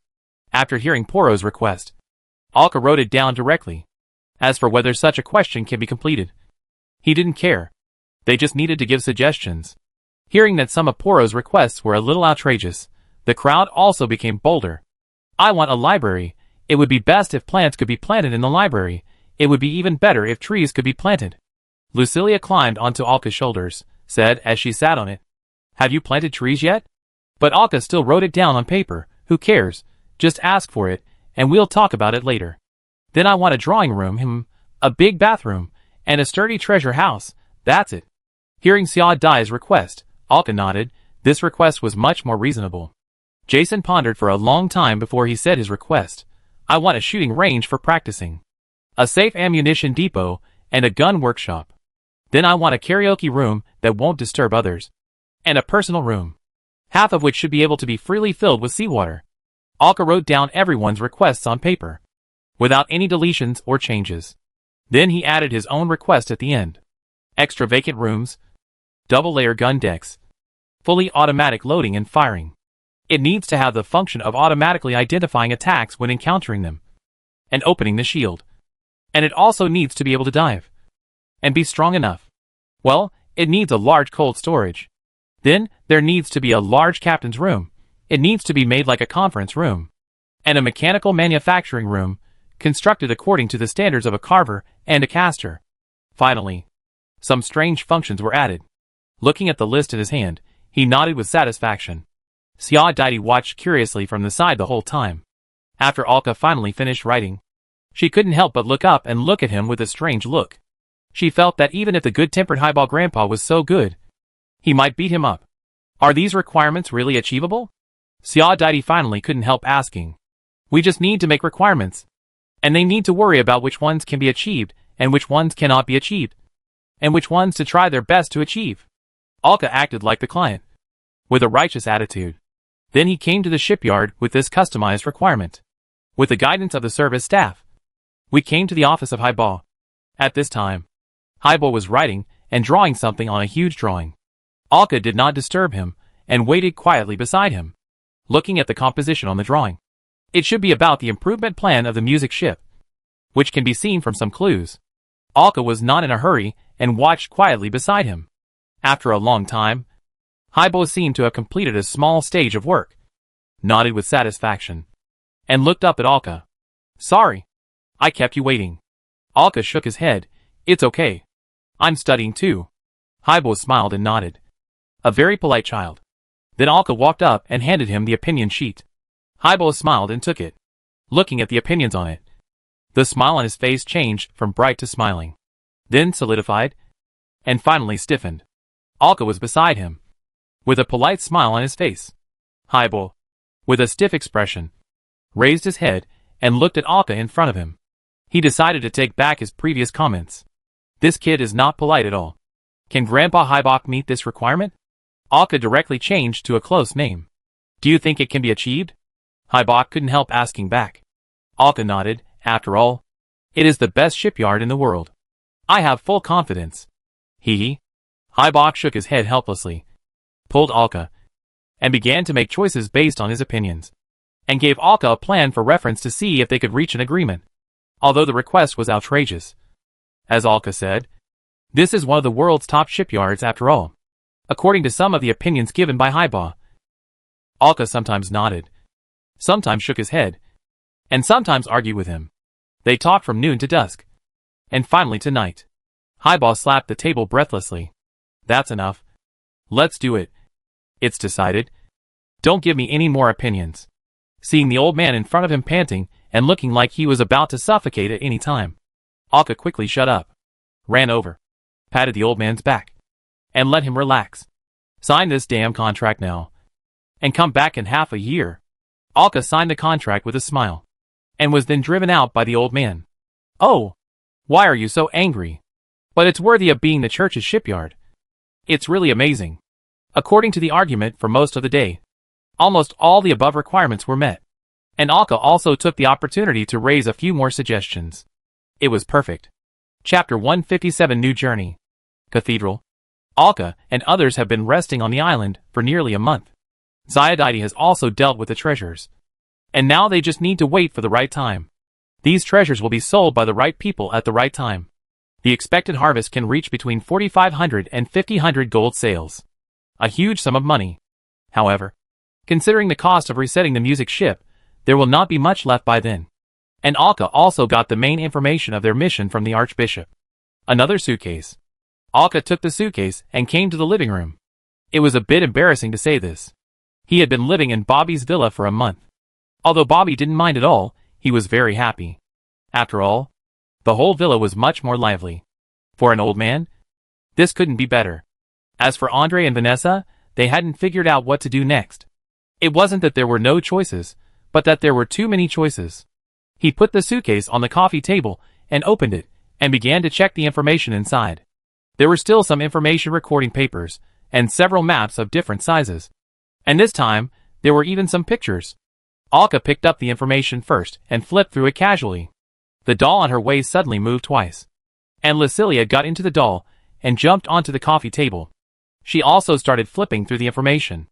The information was very detailed, from the origin of the treasure, to its name and general ability, and to who had it before it disappeared. For others, this is definitely not enough, and it is still a long way to accurately locate the treasure. But for Alka, this is completely enough, not to mention that there is a rough map for precise positioning. This will greatly shorten Alka's time. With a map, Alka can locate the treasure, and with more information, it would be even better. After simply translating these materials, he already had a rough idea of the information about these treasures in his mind. Then he picked up the most important map for him. A detailed map of the island. And a regional map. The island is an island in this area. The church thinks it may be on this island. But it is not sure. However, it is certain that it is in this area. Alka first looked at the detailed map of the island and blinked. There were dots of light on the map. There was no white. Only a blue dot of light. Sitting alone on the island. Isn't it golden? Alka frowned. It seems that the church's speculation is not very accurate. Then he turned his head to look at the regional map. As his eyes blinked, one light spot after another appeared on the regional map. Alka counted them carefully, 3 blue ones, 1 golden one, and several white ones. It was good to have the golden point, at least it had an accurate location. Although the church's location did not locate the specific island, the approximate range could be determined. This was enough for Alka. According to the location marked on the regional map, the golden point was on a larger island. A world map appeared in Alka's hand. No. It can't be called a world map now. The map of the North Sea of Homeland. And he began to check where this area was in the Sea of Homeland. The Arctic Triangle. This is the location drawn on this regional map. The southernmost location in the entire Sea of Homeland. It's not too far from them. If calculated based on the spell ship they are on, it will take about 2 to 3 months. The specific distance depends on the sea conditions. Arctic Triangle. Number of treasures, white. Small amount. Blue. Medium amount. Gold. Small amount. Regional difficulty, difficult. Regional introduction. Located in the southernmost part of the home sea, it is covered with frost all year round. There are only 3 large islands connected to form a triangle in the entire cold area. 800 years ago. This was a famous grain-producing island. The meat, fruits and grains produced by the 3 islands are all top-notch. Holy Grail. The explosion of ice element treasures of the level 1 has affected this area. Nowadays, the number of residents living on the 3 islands does not exceed 1,000. While Alka was checking the map, Zadaidi also came to the living room and began to look through the information. A treasure that disappeared 800 years ago? Is it too long ago? Are these materials outdated? Zadaidi looked at the information recorded in the materials and asked. The task given to them by the church was to find the treasure that appeared in the Arctic Triangle 800 years ago. This treasure was once in the hands of a very famous family, because the family of this treasure was rich in ice-attributed touchers. In a place like the sea, touchers with such attributes in their magic power are also more likely to learn spells such as frost and freezing. They are born with some advantages in sea battles.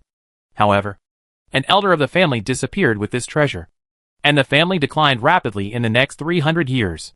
Without the treasure, they naturally lost the ability to create touchers. Rapid decline is inevitable.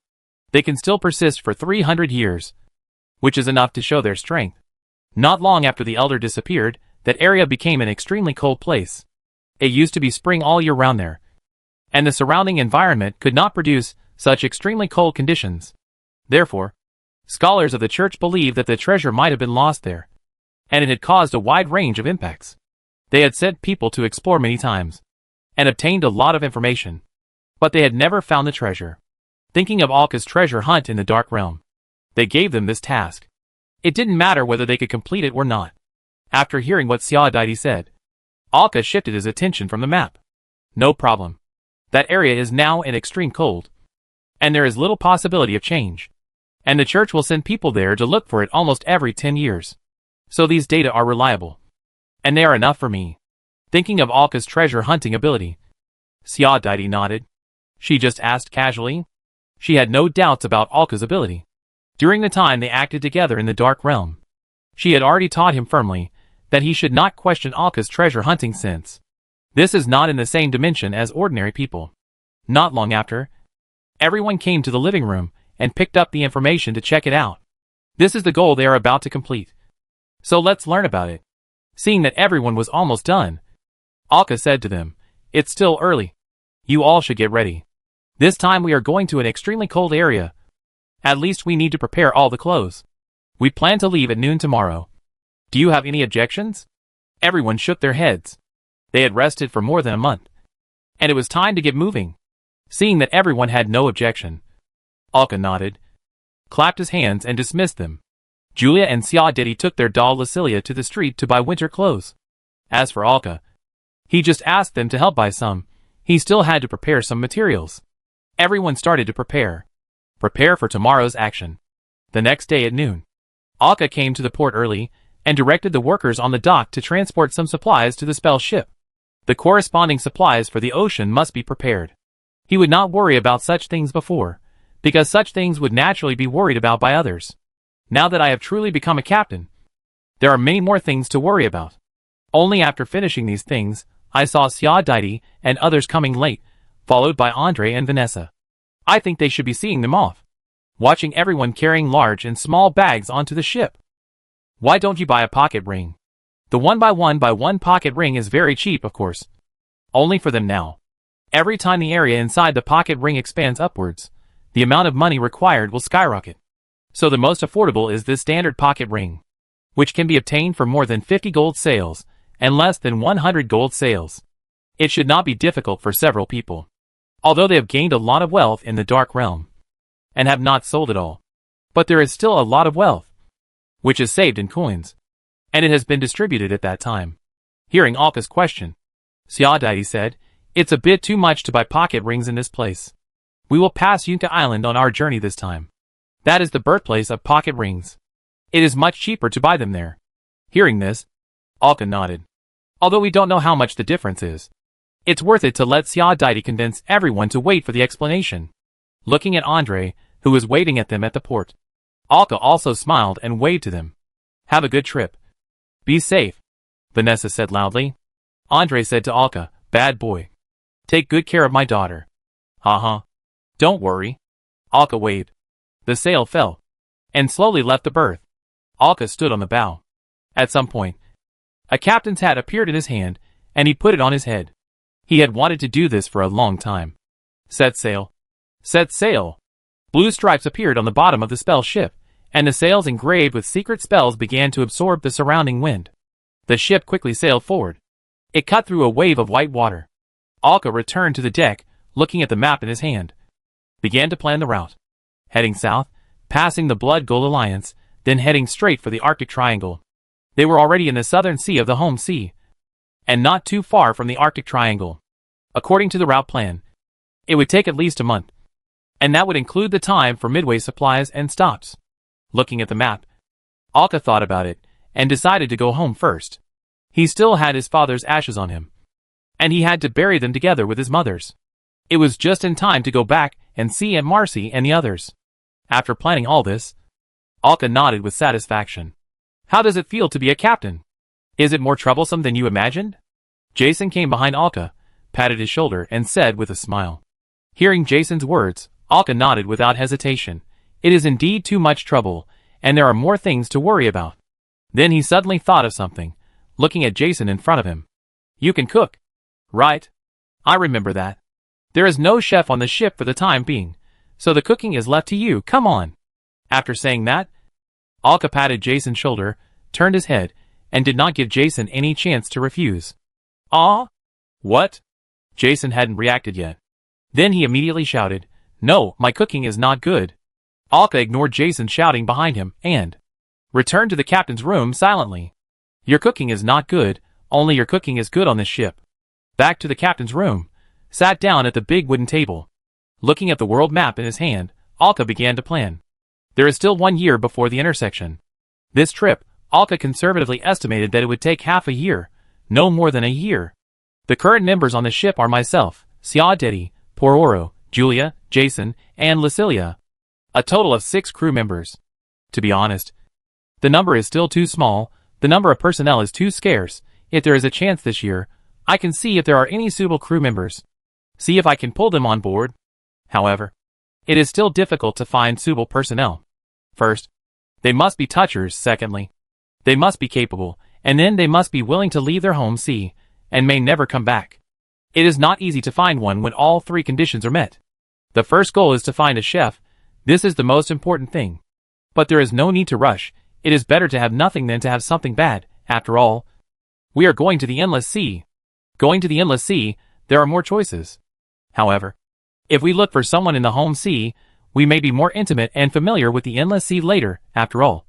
We all come from the same hometown. After thinking about these in Alka, he began to turn his attention to the next item. The strength on the ship is now 1 person with 3 spirals, that is, myself. 3 people with 2 spirals, among them. Julia can still exert the strength of 3 spirals.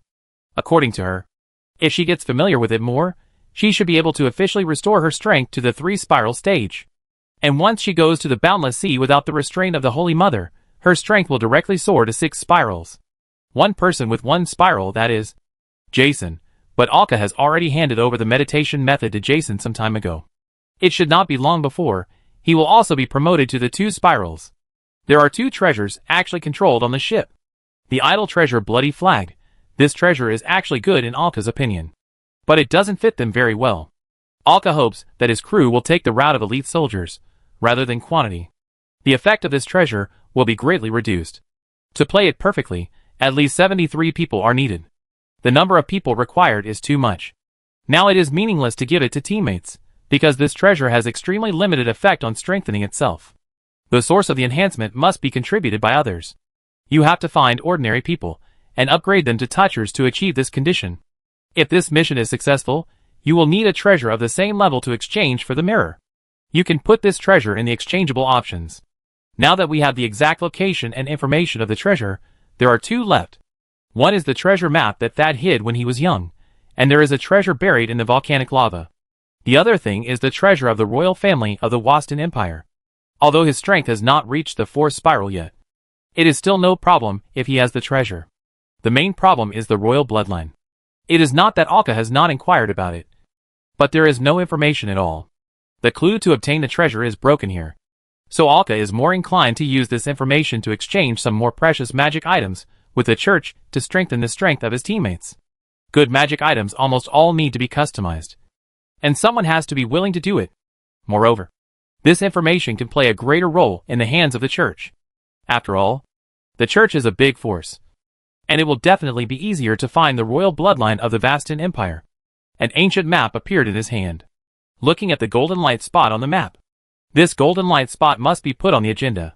When you get the treasure, compare it with the bloody team flag, and use the impractical one to exchange. The useful one will be given to teammates. After all, it will definitely be more useful than the bloody team flag. Right? While Alka was thinking, Sia Daidi pushed open the door and walked in. He was holding a stack of sea charts in his hand. After seeing Alka, he handed the sea chart to him. This is what you asked me to collect, the sea map along the way, and the surrounding area map. Take a look. Hearing this, Alka quickly took the sea map and began to check it one by one. They had to pass through 3 areas along the way. In addition to the Blood Gold Alliance, there were 2 areas that had not been explored. The reason why Alka was so concerned was that there was an area with golden treasures on the way. It was marked as a small amount. There was at least 1 small amount, so Alka was so concerned and wanted to see if there was a chance to get it. He picked up one of the maps of the area with golden treasures that he had seen on the big map before. The Kingdom of Shik, this sea area was ruled by this country. An area about the same size as the Blood Gold Alliance. Through this sea area, you can reach the Arctic Triangle. Akaza blinked his eyes, and indeed saw a golden light spot. However, the problem is that this golden light spot is in the seawater, not on an island. Seeing the location of this light spot, Alka sighed. After all, this is an ocean world, and there are countless treasures sunk in the deep sea, even occupying the vast majority. And these treasures are the most difficult to obtain, and also the easiest. Because wherever the point is, the treasure is there. There is no other fancy things. Usually it is on the sunken ship. But the problem is that we don't know how deep these treasures are sunk. If they are too deep, the strong water pressure is simply not something they can withstand.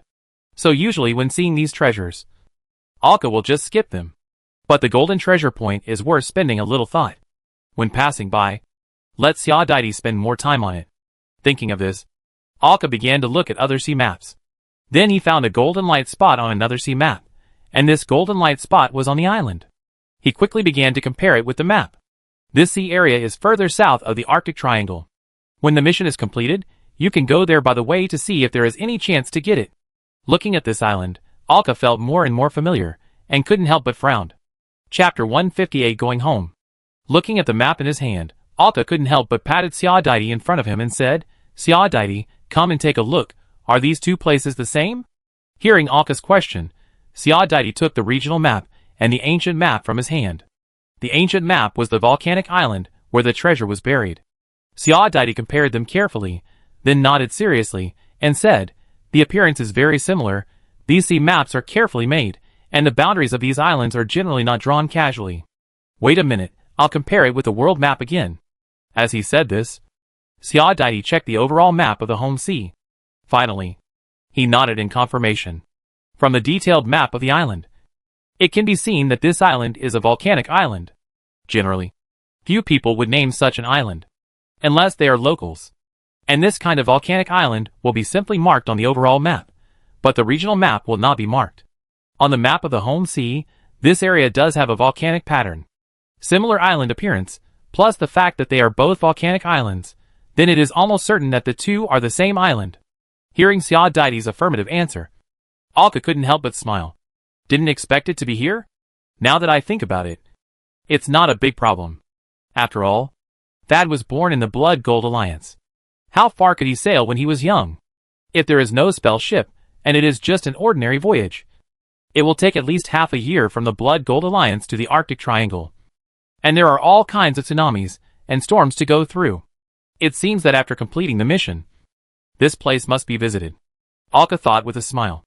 After arriving in the outside world, it was another boring sea voyage. This seemed to be something that could never be escaped. In the market at sea, one must endure this endless boredom.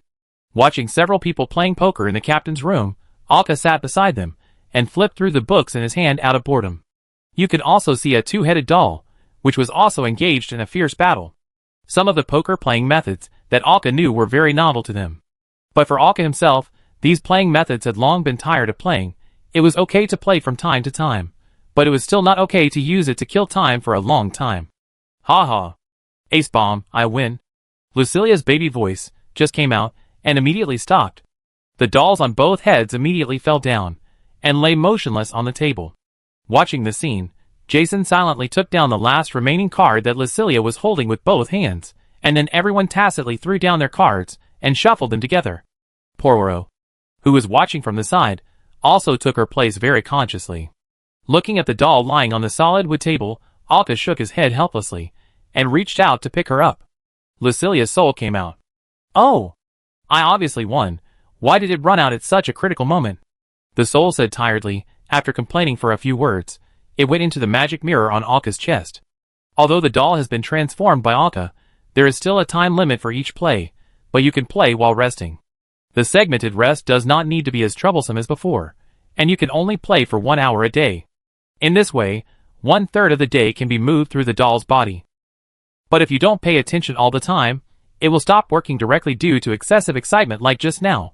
Looking at the doll in his hand that has become without any color or decoration, Alka thought about it, and left the captain's room with it, and walked towards a manufacturing room he made for himself below. At some point, his hand was also wrapped with a precision hand. He decided to continue to study the manufacturing technology of the soul doll, and make a more useful and practical body. The goal is to reach the human body, not the strength, but the appearance and senses similar to the human body.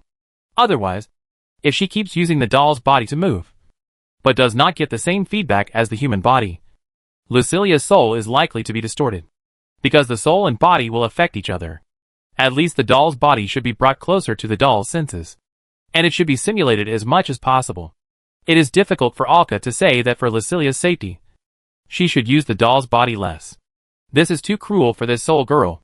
Anyway, the time on the ship is boring, so it is just right to use it for research, and to strengthen her casting skills. Just do it. And with the cooperation of Lucilia, the soul body, the research speed will be greatly accelerated. It has been half a month since they set sail. The treasure harvest slowly sailed into the narrow dock of Golden Wheat Island. Alka said hello to everyone, and jumped off the ship alone. Temporarily deviating from the route, Alka returned to Golden Wheat Island. It was more or less on the way, so it didn't take much time.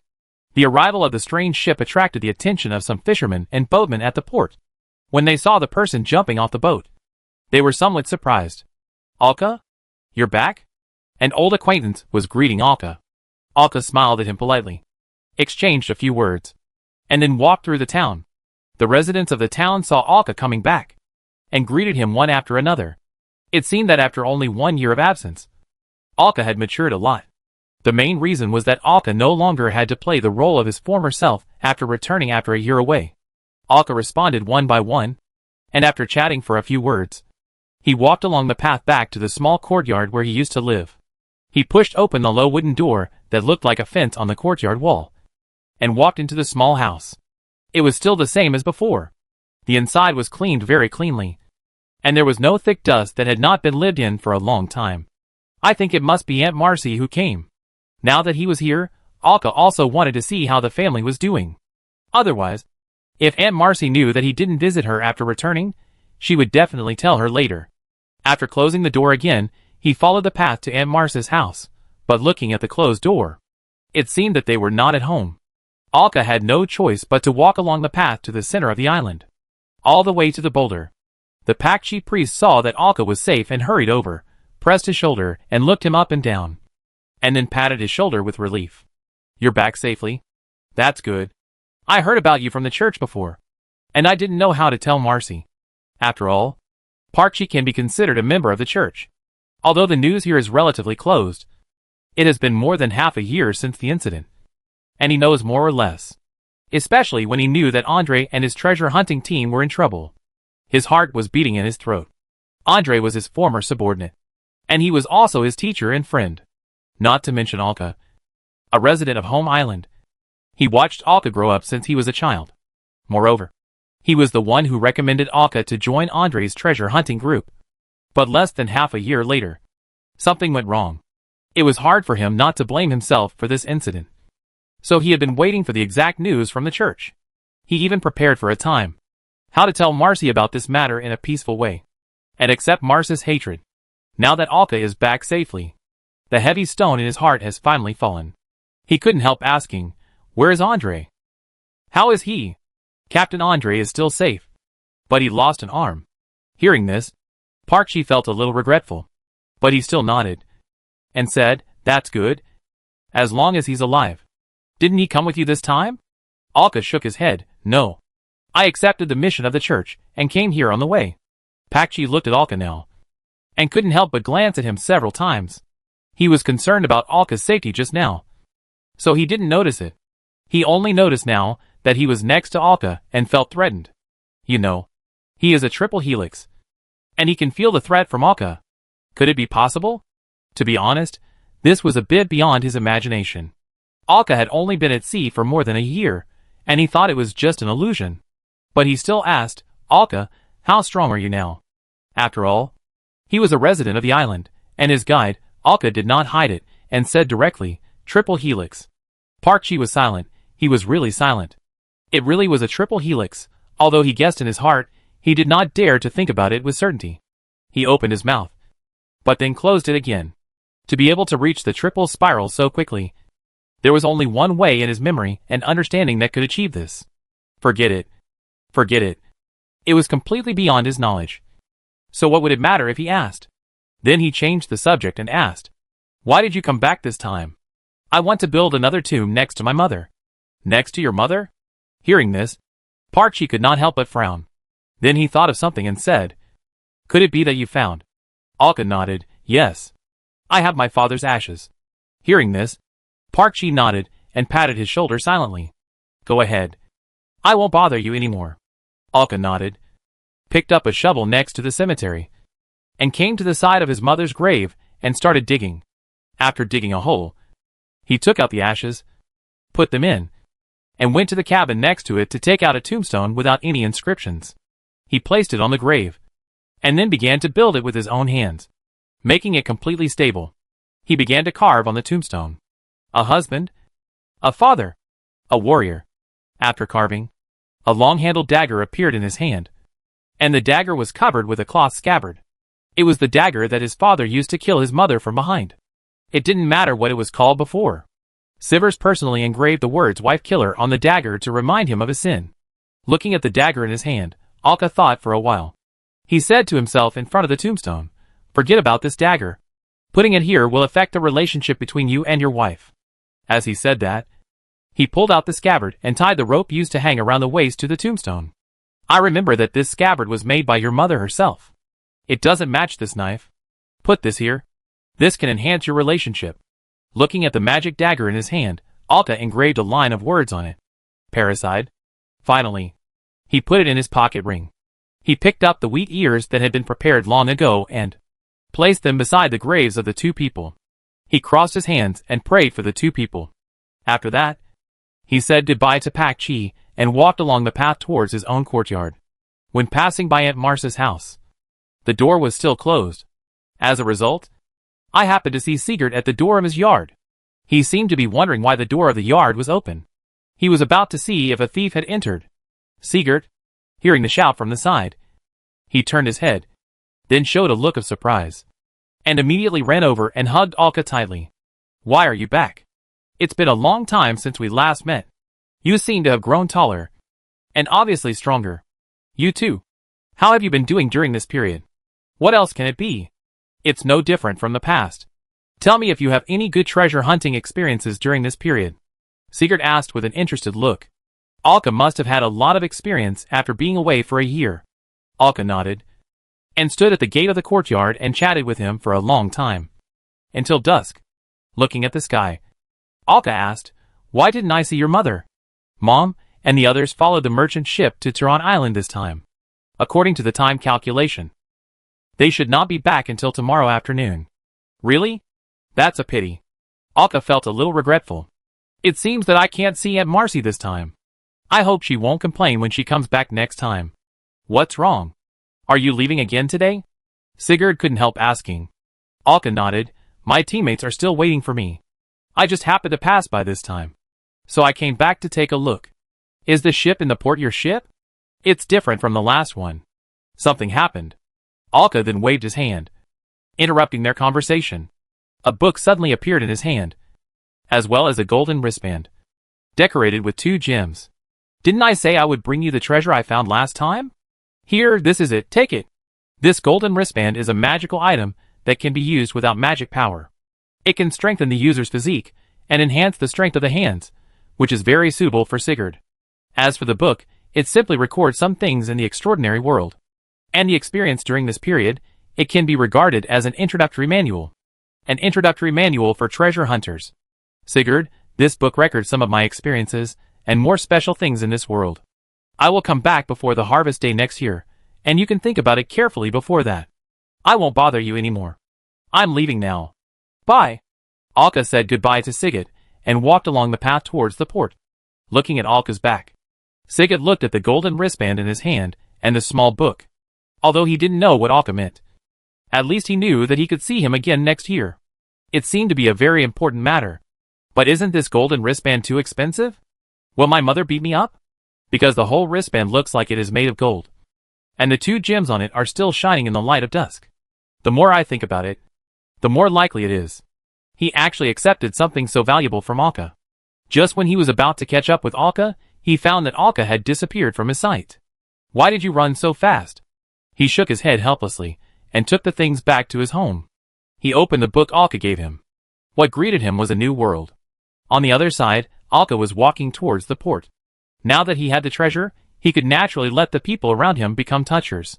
The book not only talked about supernatural things, but also gave some specific details. With the golden wristband, he should be able to feel the supernatural specialness firsthand. Let him be mentally prepared. Thinking like this, he returned to the ship. Have you finished your work? Looking at Alka, who came back, Jason asked while sitting at the helm. Alka nodded. It's done. Let's set sail. He waved his hand, controlled the sailboat to leave the berth, and continued to return to the route. Jason stood up helplessly and steered the ship. There was no other way. After all, this spell ship did not have the function of automatic navigation. It was a relatively low-end ship, so they took turns steering the ship. However, this ship would be obsolete in less than half a year. If you can bear with it, it would be a waste of money to buy a ship now. As the ship sailed, Alka came down and came to his own workshop. At this time, the workshop was piled with various puppets, and even some sealed flesh and blood. The doll Lucilia was making something. After seeing Alka coming, she turned her head and looked at him. Alka, You're back. Yeah. Alka nodded and walked over. He took the doll from Lucilia and began to operate it. The precision hand appeared in his hand again. After some operation, the doll seemed to be officially completed. Shell Puppet version 0.2. Give it a try. This is the technology Alka used the soul doll, plus the knowledge he gained through the precision hand, and then obtained after this period of research. There is a custom direction that is more suitable for Lucilia. Looking at the puppet in front of him, the puppet is made of unknown wooden materials, simulating human limbs to form one joint after another, and the mobility is almost perfect. It can achieve postures that humans can't do. Looking at this puppet, Lucilia couldn't wait to get out of the doll, and then got into the puppet. Alka also watched the changes of the puppet nervously. Although he had tested it many times, there would be no problem, but he couldn't help but feel a little nervous, after all. It was his own work. Chapter 159 Thrust Blade. This human puppet is carved based on Lucilia's soul. Except for the private parts, the rest of the body is exactly the same as Lucilia's original body, and is scaled down in proportion. It's like a puppet used by art students to practice human body painting. The appearance of this puppet is milky white with color. As Lucilia's soul entered the puppet, the whole puppet began to change. The originally bald head appeared one after another green hair, and then turned into a strand, hanging down from the top of the puppet's head. The bare body of the doll was also changing. It began to change along with Lucilia's body, and the clothes worn by the soul appeared directly. Soon, a completely shrunken Lucilia appeared in front of Alka. Looking at Lucilia in front of him, Alka squatted down and asked, "How is it, Lucilia? Is there anything wrong with this body? Do you feel anything wrong?" Looking at the proportionally shrunken Lucilia, he staggered up from the table. Her voice was no longer as childish as the doll's body before, but returned to her soul, emitting the purest voice. "This body is so heavy, much heavier than the doll's body, and it is also very uncomfortable to use, as if there is mud and sand between the joints blocking the use." Listening to Lucilia's voice, Alka nodded. He began to record carefully. It is inconvenient to use, inflexible, and has a poor contact surface with the soul, and there is a certain delay in the operation of the soul. Then Lucilia kept checking, moving here, turning there, and talking about various problems. But there is one thing that is much better than a doll. The soul is much more relaxed than before, and it is not so tired. Lucilia said the only positive experience brought by the puppet body. This is also the reason why Alka started this project, to simulate the body of the soul as much as possible, so that it is not as tiring to use as before. As long as this core function is indeed demonstrated, then this experiment will not be considered a failure. After that, you only need to follow this core function, start to expand and repair outward, and you can get a perfect puppet body. Alka smiled and nodded. Put away the test product that Lucilia's soul was separated and turned back into a puppet, and wrote the number 0.2 on it. Come on, let's solve these problems one by one. The research on the 0.3 version of the body puppet has officially begun. This is a meaningful and extremely time-consuming research. Time slowly passed. The spell ship that Alka and his companions were on followed the long-determined route and headed for the destination. Along the way, they passed by the islands they had already decided on, and made some material supplies on them. They encountered one or two unknown pirates who robbed them, and safely left the last area, and quickly headed towards the Arctic Triangle. When they passed above the Golden Light, Alka was still a little unwilling to let Poro and Julia go down to explore. The depth of the sea area is too deep. It is estimated that the location where Jean Guang's treasure sank is more than 2,000 meters below, which is completely beyond the maximum depth that the two can dive. Finally, they had to give up. The depth of the sea water below the sea surface is different. You have no idea how deep these light spots are. This is the most uncomfortable part. At this time, a cold wind was blowing on the sea surface, and the surrounding temperature had gradually shown signs of coldness. Alka, who was steering on the deck, couldn't help but reach out and rub his shoulders. On the exposed shoulder skin, goosebumps appeared due to the sudden cold wind. He was still wearing summer short-sleeved shirts and shorts. The air around him was getting colder and colder, and the temperature dropped only a few hours ago. As they continued to move forward, the temperature began to drop sharply. It seemed that they were about to enter the extreme cold triangle. The few people who were free could not help but walk out of their rooms. Jason rubbed his arms and exhaled a breath that turned into white mist in the air. Oh my God, why is the temperature dropping so fast? This is too abnormal. He turned around and went into his room again. After a while, he came out wearing the leather jacket he had bought long ago. There was some white fluff on the inner layer. Except for Pororo and Julia, others also changed into cold-resistant gear, because they were about to reach their destination. As for Pororo, he was still shirtless. The cold wind did not seem to have any effect on him. Julia didn't feel anything about the cold wind, and even enjoyed the temperature. The mermaids and fishmen were much more cold-resistant than humans. Alka said to Xiaodaidi next to him, "I can't stand it anymore. You take over for me. I'll change my clothes." Xiaodaidi nodded, and helped Alka steer the boat. After a while, Alka also put on warm clothes, and even wrapped a scarf around himself before slowly coming out. When he walked out, he suddenly stretched out his palm and took a white dot, which fell into his hand. Due to the temperature of his palm, the white dot immediately turned into a drop of water and stayed in his palm. Alka looked up and saw that the sky was already snowing lightly, and the cold wind was even more biting. "It's snowing now? It's strange that there is no problem in this place." Alka couldn't help but complain.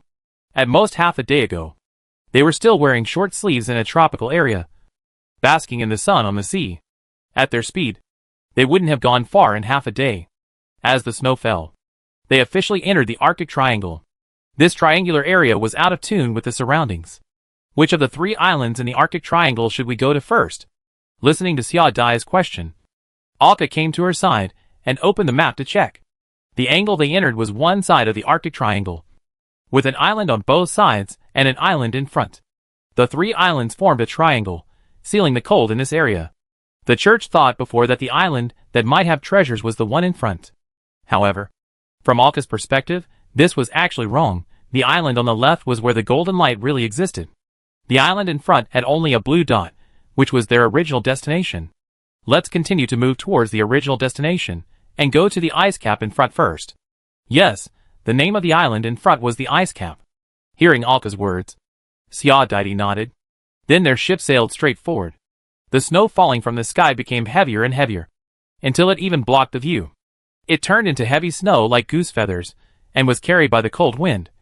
Like a blizzard, the snow covered the ship and the deck of the ship, piling up more and more. "No, there is too much snow. Hurry up and shovel the snow away." As they said that, everyone started to move. As they shoveled, the speed of the ship began to slow down. Alka came to the bow and looked down. There were a lot of ice blocks on the sea. These ice blocks blocked the way forward, making it almost impossible for them to sail. To sail on such an ice surface, an icebreaker was needed. He looked at the surrounding situation and waved to Xiaodaidi behind him. They could only make a detour. At this time, the bronze bell hanging on the main mast began to swing left and right, making a crisp sound, which was a warning reminder on the ship. This means the ship was attacked. Poro, who was shoveling snow, frowned, closed his eyes, and listened attentively, but did not find any attack. Xiaodai, who was at the helm, also stamped her feet, and silver ripples began to spread along her feet toward the bottom of the deck, until it penetrated the bottom of the ship and entered the sea water. And Poro seemed to have heard the enemy's movement, threw the shovel on the deck, and jumped onto the ice below, and immediately dived into the water from the broken ice. Xiaodaidi also noticed the enemy's traces. More enemies are coming, on the side of the ship. Hearing this, Alka immediately came to the side of the ship and looked down. The unicorn monster was clinging to the hull, climbing up from the bottom of the sea. These monsters have sharp teeth, and when they saw Alka and the other side, they immediately roared. Then they became more excited, climbing quickly on the hull with their claws. Jason directly raised the rifle-type rock-shaking gun behind him, and pulled the trigger at one of them. The bullet whizzed out. It penetrated the head of a monster directly, leaving a bloody hole on its head, and fell into the cold sea water. Very weak, can't even reach a spiral, it's just an ordinary sea monster. 2 red cards slid diagonally into the seawater, and as the red light flashed, the sea surface quickly boiled. 2 pillars of fire even sprayed out from the sea surface, igniting the monster that was climbing up from the side of the ship. The intense high temperature made these sea monsters feel so painful that they fell into the sea water one after another. Their attack was solved in one go. On the other side, Julia's ribbon swept down all the monsters clinging to the side of the ship, whipping them like huge whips. It made it impossible for the monsters to get close. A red card flew diagonally from Alka's direction, and plunged into the sea water. The violent flames boiled the seawater directly, and melted some of the thin ice cubes around it immediately, and even caused the surrounding temperature to rise. The cross flames caused great damage to these monsters. They fell into the sea one after another, and stayed away from this scorching sea area. Soon, Poro also jumped up. Dozens of sea beasts' bodies appeared on the surrounding sea surface.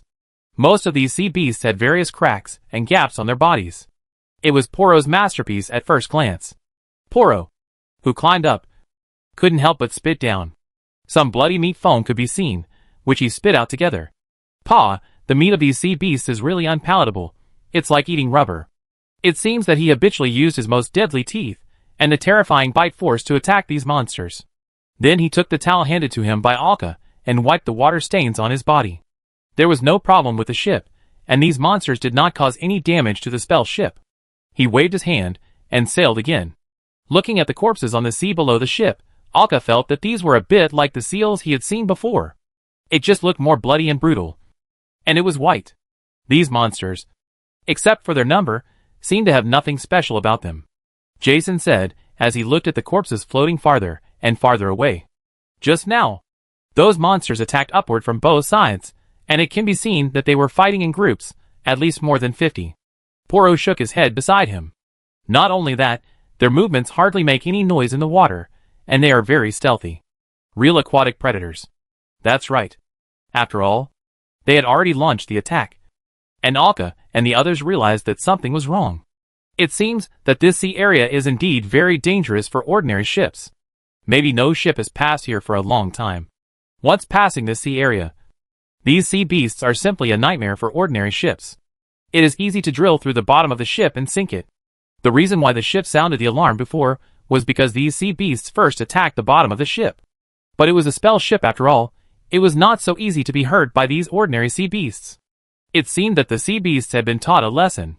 The ship was not attacked by these sea beasts during the voyage, and they seemed to know that this ship was not easy to mess with. Skipping this small episode, the actions of the people on the ship returned to normal. The bored people started to pick up shovels and continued to clear the snow on the ship. Arka looked at the map of the ice island in his hand, and the only blue dot on it. Knowing that this place is not the place where their mission target is, Arka still went there because of this blue dot. It is valuable enough. Frost Blade. Difficulty, Ice Hunter, 2 spirals. Popularity, 16. Treasure information. A member of the Frost bloodline fell here, and his weapon was buried with him in the frost. The so-called Frost bloodline is the family that possessed the Frost treasure 800 years ago. However, there is not much information about this treasure, which means that this person with Frost blood is not the elder who left with the treasure. But from the information, we can know that the treasure left behind is a weapon, and the magic equipment of the weapon is generally of high level. Not to mention that it is a person with Frost blood. The weapons used by such a family are generally not low level. It is worth their trip, and it is not too late to go to the other side later. However, this extremely cold triangle area is much larger than they thought. After sailing in this area for nearly 3 days, Alka finally saw a small island in the distance from the bow, hidden in the white snow. Since it was noon, the sun shone directly down, but it could only bring some warmth to their bodies, and would not have any effect on the surrounding snow. As they got closer and closer, Alka finally saw the whole picture of the island. No wonder this island was called an ice cap. It was an irregular round island from a distance, with almost no bumps or depressions on the island. It was very smooth, there were no plants at all. It was really like a cover made of frost. The whole island was an endless snowy plain, with all kinds of snow piled on it. The spell ship was controlled to circle around it. No, there is no suitable place on this island. The ship can't stop there. We can only stop the ship here. You can take the flying swallow to the island. I will stay on the ship. In this case, someone must stay on the ship to guard the ship. Then I'll stay too. Julia also raised her hand and said. Alka nodded, agreeing with the two people's opinions. This island already has a map, so there is no need for Xiaodai to go to the island to explore and map it. Also, the actual purpose of Alka coming to this island is to get the blue magic weapon. I told everyone before that they came here, not because there are treasures here, but because there may be clues here. The difficulty of the second spiral, it is enough to deal with the 3 of them. After greeting the 2, the boat was lowered to the sea. Alka took Lucilia, Jason and Poro on the flying swallow and ran quickly towards the island. The light flying swallow reached the island in an instant and was directly dragged to the shore by the three people. He waved to Saladite on the boat in the distance. The rock-shaking cannon on the hull was facing the shore at any time, and helped them watch the flying swallow on the shore. The three then walked towards the island. Lucilia also got into the doll's body and stood on Alka's shoulder. Alka held up the map and began to check the location of the blue dot. It was probably in the center of the island. On this flat ice field, everything was clearly visible. Every foot sank into the snow, which seriously affected their speed. Under the sunlight, the ice field reflected a dazzling light. The whole island was like a diamond in the sea. This place is really beautiful. Jason, who had never seen such a scenery, couldn't help but say. Alka nodded in agreement, but said, "Be careful. Stay alert at all times. There are beasts with the strength of a 2-helix here." The information said that these islands are not safe. And this sea area is also clearly marked on the treasure hunting system. Hearing this, Jason nodded and held the rock-shaking gun on his back in his hand. At this time, Poro suddenly stopped. He slowly squatted down and listened carefully to the ice field under his feet. There should be some monster hidden under the ice. The noise is quite loud and can be heard from such a far place. Hearing this, Jason frowned. Chapter 160 Polar Iceworms. They walked along the ice field. There was no shelter here. It was all snow. Everything on the ice field was so clear. This was a white world. As they got closer to the blue dot, Pororo became more and more alert. He said, "The noise is getting louder. We must pay attention to our feet." Pororo didn't even need to say it. Even Alka and Jason could hear the noise coming from under the ice field with their naked ears. It sounded like the sound of ice chips breaking, as if something was constantly wearing away the ice. The crackling sound came and went, but the creature that could sense the movement below had obviously sensed the arrival of Alka and the others. Although the sound came and went, they could hear the monster constantly circling around them. The three of them immediately stood back to back and became alert. "Be careful. The monster is targeting us." The circling sound stopped coming and spread straight towards their location. The sound of friction was getting closer and louder. "Jump!" Poro reminded. The three of them immediately jumped up from the ice field and jumped directly into the air 7 or 8 meters high. With a loud bang, a huge crack appeared on the ice surface under their feet. The white mist composed of ice debris spread around, and a snow-white monster full of barbs emerged from below. It was a twisted insect like a snake. The huge mouth was full of saw teeth, and it was chewing non-stop. No eyes or nose were visible. Only the huge mouth that almost occupied half of the head could be seen. The body was like a snake, with barbs like ice on the surface, and huge shells. The huge mouth opened and bit directly at the three people in the air, and the sharp teeth opened, and there was saliva that was sticky and stringy. At the moment Alka jumped in the air, a blue card appeared on each of his hands, and was thrown down with force. The two blue cards drew two beautiful arcs, approached the monster's mouth from both sides, and then exploded. 10 chains popped out from both sides, connected and locked instantly, and wrapped around the enemy's mouth.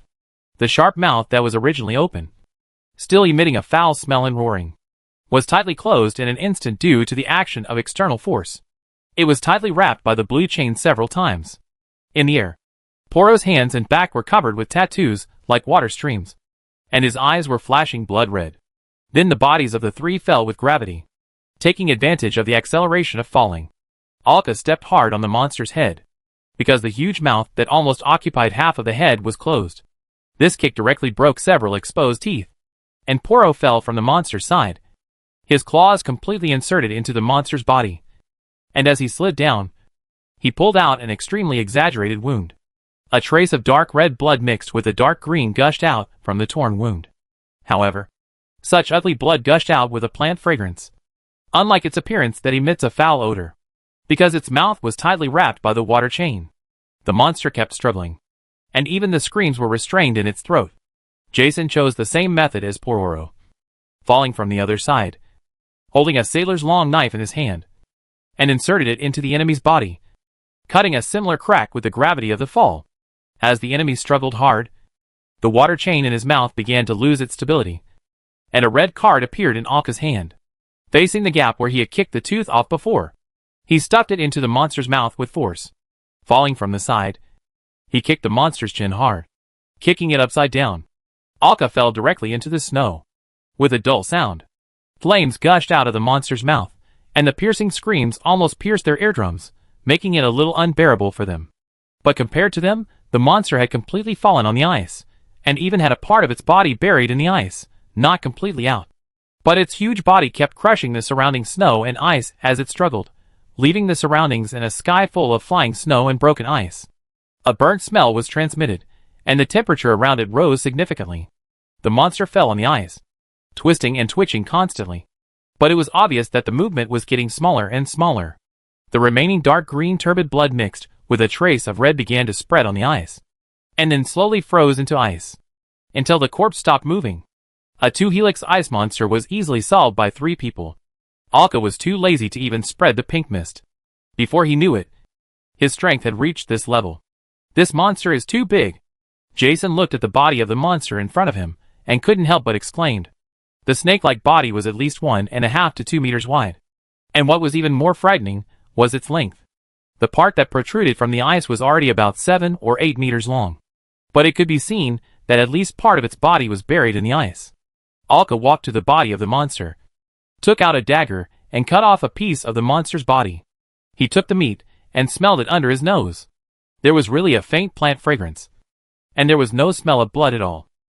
It looks more like the juice of some plant. He looked at the flesh and blood in front of him, and studied it. Doesn't this meat look like animal flesh? This blood looks like plant juice. What kind of animal and plant species are mixed together? It's really strange. Alka was not an expert in this area. After looking at it for a few times, he couldn't help but shook his head. He had no idea how such a big monster could be born in this place. This should be a sea beast, which has taken over this island. Lucilia, who was standing on Alka's shoulder, said after checking the body of the monster with Alka.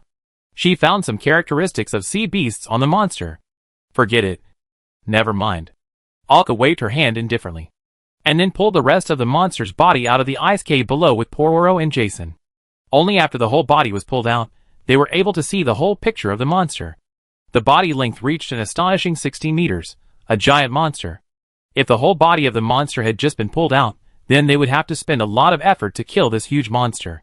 However, as soon as he stuck his head out, he was surrounded and killed by them before he could show his strength. The creatures on this ice island definitely could not meet its needs. And the tail that looked like a fish confirmed that it was indeed a sea monster. Alka looked at the map in his hand. The blue light spot should be less than 800 meters away from him. There was nothing at least 2 kilometers ahead. Just an endless plain. Looking at the ice cave left by this monster. Could it be in there? The blue dot is hidden under the ice? It fits the characteristics of this island. Alka pointed to the ice hole where the monster came out. Why don't we look inside? The 2 nodded, without objection. Jason was even quite interested. The 3 of them walked down from the hole where the monster came out, but just when they wanted to get in, they encountered a problem. With the size of Pororo, it was difficult to pass through, very inconvenient. Oh! Forget it. I'll wait for you at the entrance of the cave. I'll keep a close watch. Seeing Pororo's helpless look, the 2 could only smile helplessly, and then went in. They explored the cave entrance. Due to the transparency of the ice surface, and the sun shining brightly above, the light in the cave was still sufficient. But as they walked deeper, it seemed that they were going deeper and deeper. The entrance of the cave was spreading downwards, and the cave became darker and darker. Alka controlled a floating lantern to illuminate their surroundings. It's quite warm in here. I thought it would be cold, Jason said as he touched the ice in the cave. Then they came to a fork in the road. 2 round caves appeared in front of them. How do I choose? Jason took a step back and looked at Alka. Alka looked at the map in his hand. This way. After saying that, he led Jason to the cave on the left. In the caves along the way, they found a lot of skeletons. Of course, these skeletons had nothing to do with humans. They were all animal bones. And many of the bones are fish-like. They should be the food of the sea beast just now. Finally, in the darkness in the distance, a little bit of blue flashes was seen. Jason looked at the blue flashes in the distance and rubbed his eyes. Am I blurry-eyed? No, that's our goal. Because in addition to the blue flashes, Alka also saw a familiar blue frame outline. He walked over quickly with Jason. As the light shone over, Alka also saw the original appearance of the blue frame. A one-handed long sword, with a translucent color, as if it was carved out of ice. Let alone the power of this sword, It is a work of art just for its appearance. The two people standing next to the sword can feel the chill it exudes. The handle of the sword is held in the hand of a corpse, and except for the head, right shoulder and right arm, the rest of the corpse is frozen in the ice. Even the tip of the sword is still in the ice. You came here for this sword? Jason reached out and touched the blade of the translucent ice sword, then immediately pulled his hand back. It's so cold. Alka looked at the blade, reached out and touched it, and a chill immediately surged up his arm, and the blue border disappeared. The translucent sword also emitted a faint blue light, and due to its translucent blade, the light was a little dazzling. A faint heat emerged from Alka's hand, and then a pinch of flame emerged from his palm, and began to bake the ice in front of him. This is a more handy control method after mastering the cross of the normal fire. As the flames baked, the ice surface slowly melted. After about 20 minutes, a pit appeared on the entire ice surface, and the corpse inside fell down. The blue translucent ice blade also fell to the ground. After the tip of the sword left the ice, it no longer emitted a blue light, and the chill it emitted was not as exaggerated as before. The feeling before was as if it was going to freeze people into ice, in addition to feeling very cold when holding it in the hand. There is no sense of the biting cold invading. At least you can hold it in your hand, and you won't be frostbitten immediately. Alka opened the map and took a look. Treasure Harvest, Frost Blade. Is this sword called Frost Blade? It's really simple and direct. Alka held the hilt of the sword and raised this one-handed sword in his hand. The cold touch kept pouring into his palm. It felt like winter. Putting your hand into ice water, and then holding a piece of ice that was just taken out of the refrigerator and still had frost on it. The biting cold was unbearable. Alka handed the sword to Jason directly. Do you want to give it a try? If you can bear it, I'll give it to you. Jason took the hilt of the sword and held it in his hand. After swinging it twice, he couldn't help but thrust it into the ice under his feet. He blew on his hand frantically and rubbed it, shaking his head regretfully. No. No. It's too cold. Let alone attacking. It's uncomfortable to hold it. He couldn't bear the coldness of the sword. Hearing this, Alka shrugged his shoulders, held the blade in his hand, and then threw it directly into the pocket ring. Then it seems that you have no chance to get it. Go back. Alka took out a sack as usual, put the bones into the bag, and then returned with Jason.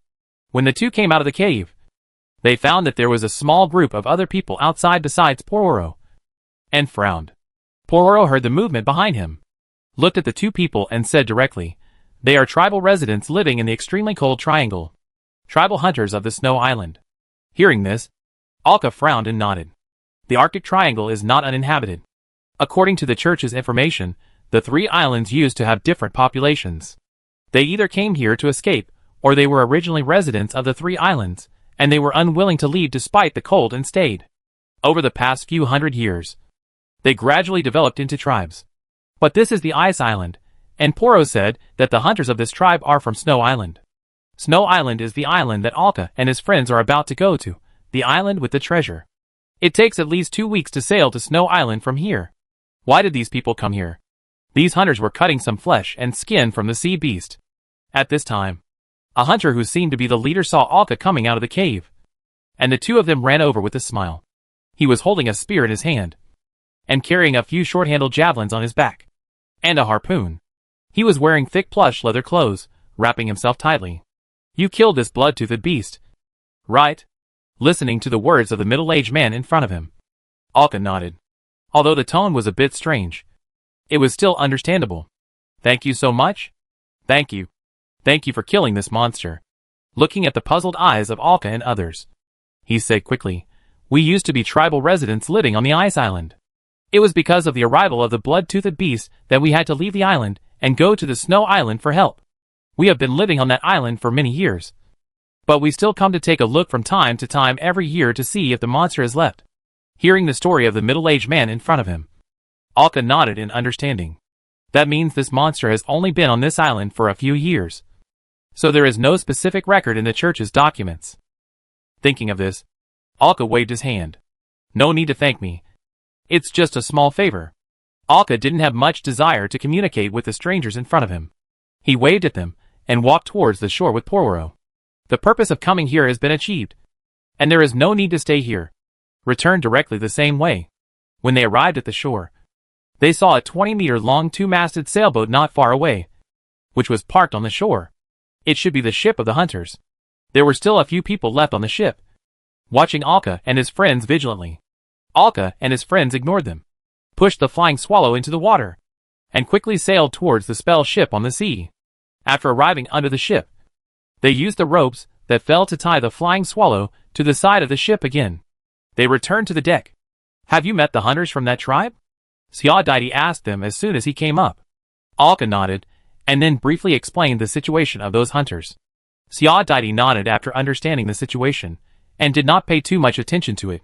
They came here, and they did not have much interaction with the tribesmen, so there was no need to pay too much attention to them.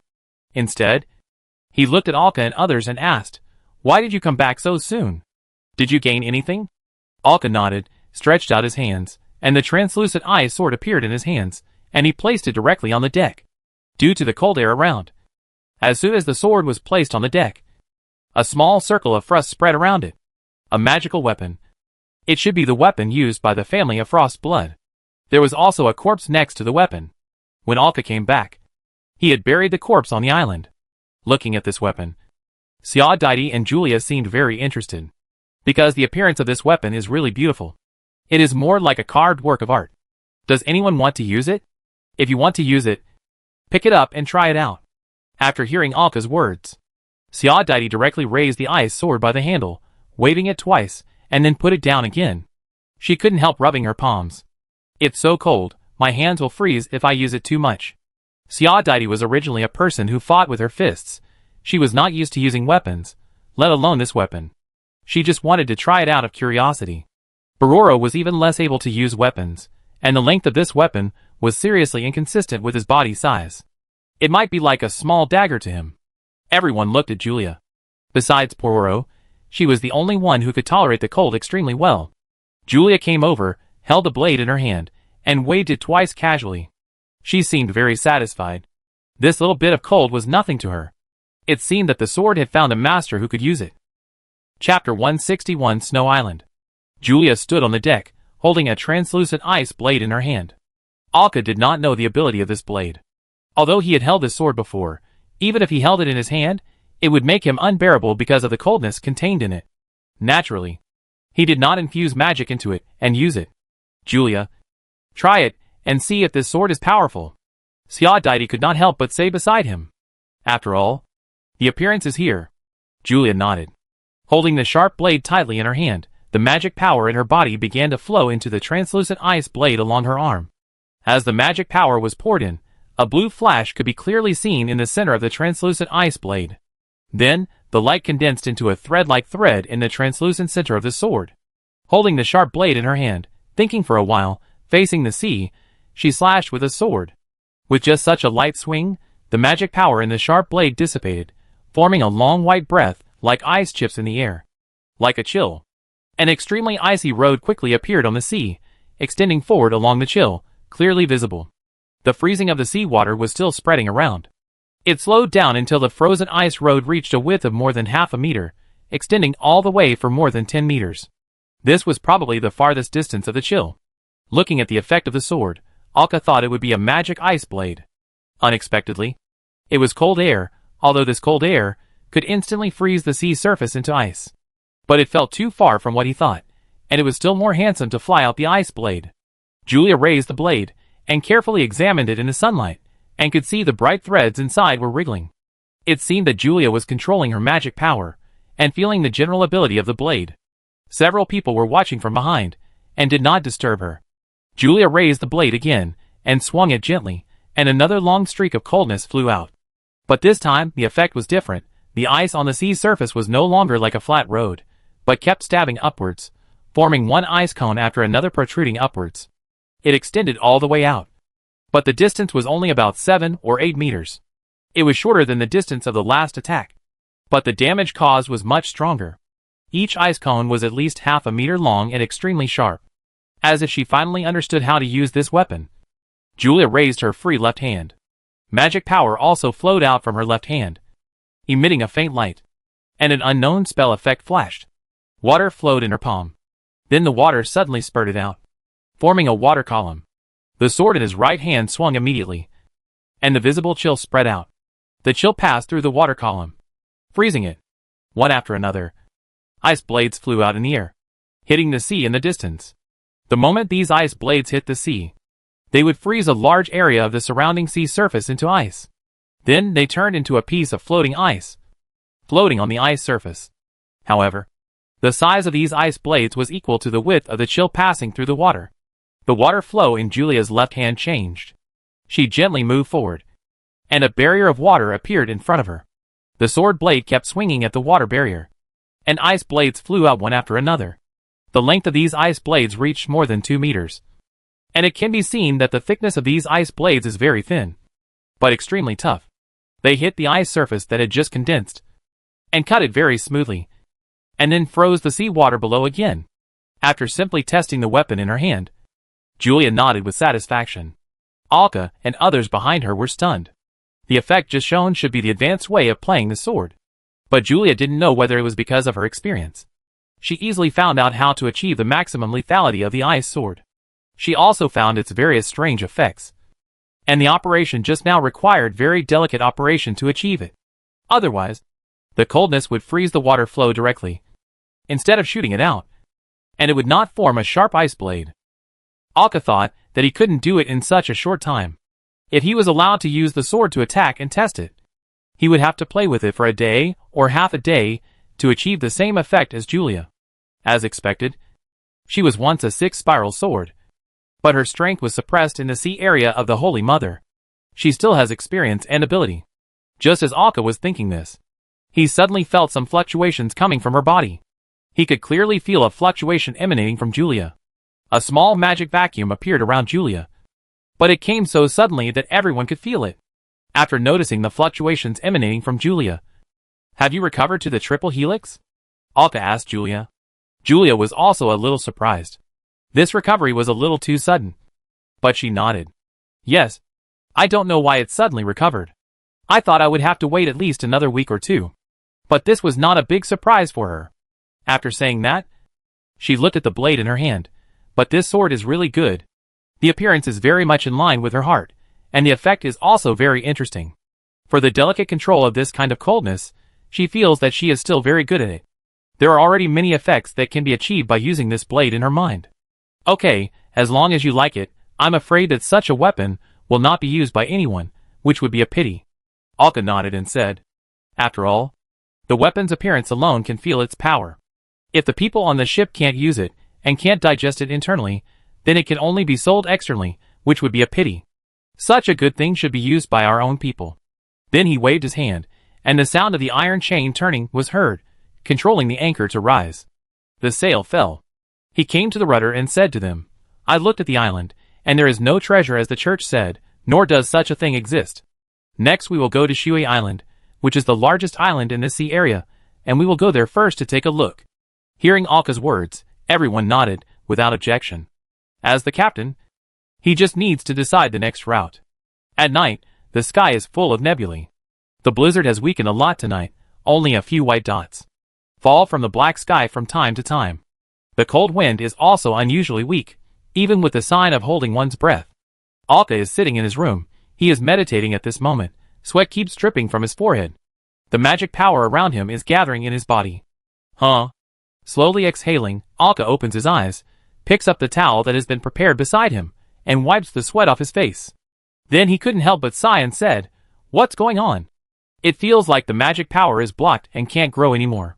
When I started meditating in the past few days, the growth of magic power encountered an obvious bottleneck. Not only did the absorption speed slow down, but even the efficiency of forming new circuits during meditation became lower. The obstacles that were built up became stronger and stronger.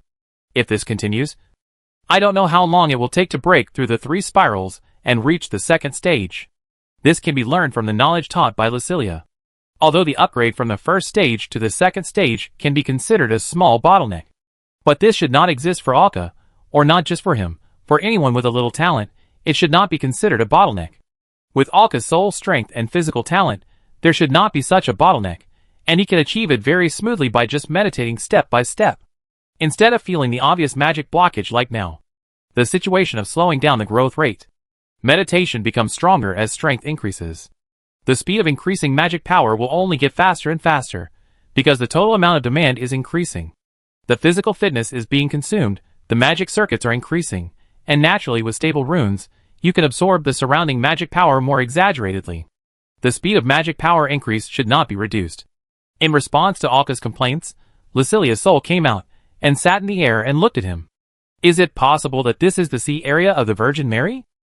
Didn't the information given by the Archbishop before say that the strength will be suppressed in the sea area of the Virgin Mary? Maybe this is the reason why it is difficult for you to improve. After all, the only force spiral known now is the Archbishop. Hearing Lucilia's words, Alka nodded. It is right to think like this. After all, if there is no meditation method, the average time for people living in the Virgin Sea to become touchers and reach the second spiral is more than 10 years. There is no concept of average time to reach the third spiral. Some people cannot reach it in their lifetime. And even if they reach it, it will take about 10 more years. In total, it takes about 25 years from becoming a toucher to the third spiral. And because of the meditation method, Alka's improvement speed is very fast. Because he has mastered the treasure, he was quickly promoted to the third spiral. In just 1 year, I have gone through more than 20 years for others. Even without meditation, it is impossible for ordinary people to spend so much time to reach the triple helix. It is even more impossible that there are so few beings above the triple helix. Does it mean that if we want to break through to the triple helix, we can only wait until we leave the Virgin Mary Sea? Lucilia nodded. It is very likely. After all, this is the rule set by the Virgin Mary in this sea area. I don't think we have the ability to violate it. Hearing this, Alka couldn't help but think about it. Then I thought of Julia's experience in the home sea. I thought, if in the boundless sea, the strength is improved to a more exaggerated level, such as the third stage, the fourth stage, there are dozens and hundreds of spirals in the body. After experiencing such a powerful strength, how could I still think of returning to the home sea? Returning to the point where I only had a few spirals, I feel my own weakness. Perhaps this is because the home sea seldom knows the outside world. Because the number of people who return is very small. This will give people a feeling of going but never returning, and make people more worried when going. Alka couldn't help but think from another perspective. If it were him, would he be willing to come back? It's obviously impossible. In other words, this time of leaving is likely to be a farewell forever. Fortunately, he didn't have too many concerns about this place. Thinking of this, Alka closed his eyes and lay on the bed to rest. Listening to the cold wind outside the window, he fell into a deep sleep. After sailing for quite a while, they were about to reach their destination, Snow Island. Alka steered the rudder and looked at the island in the distance. He waved his hand, and the bronze bell on the main mast swung left and right, making a clear sound. The clear sound was heard and spread out. Everyone in the captain's room came out one after another. Are we almost there? Oh, this island is quite big. Jason stood on the deck, took out a telescope, looked at the island in the distance, and couldn't help saying. Lucilia jumped a few times and climbed up Alka's trouser leg onto his shoulder. She looked a bit like a little monkey. Of course, she couldn't say it, or Lucilia would get angry. This island is the largest island in the Arctic Triangle, and it also has the largest tribe here.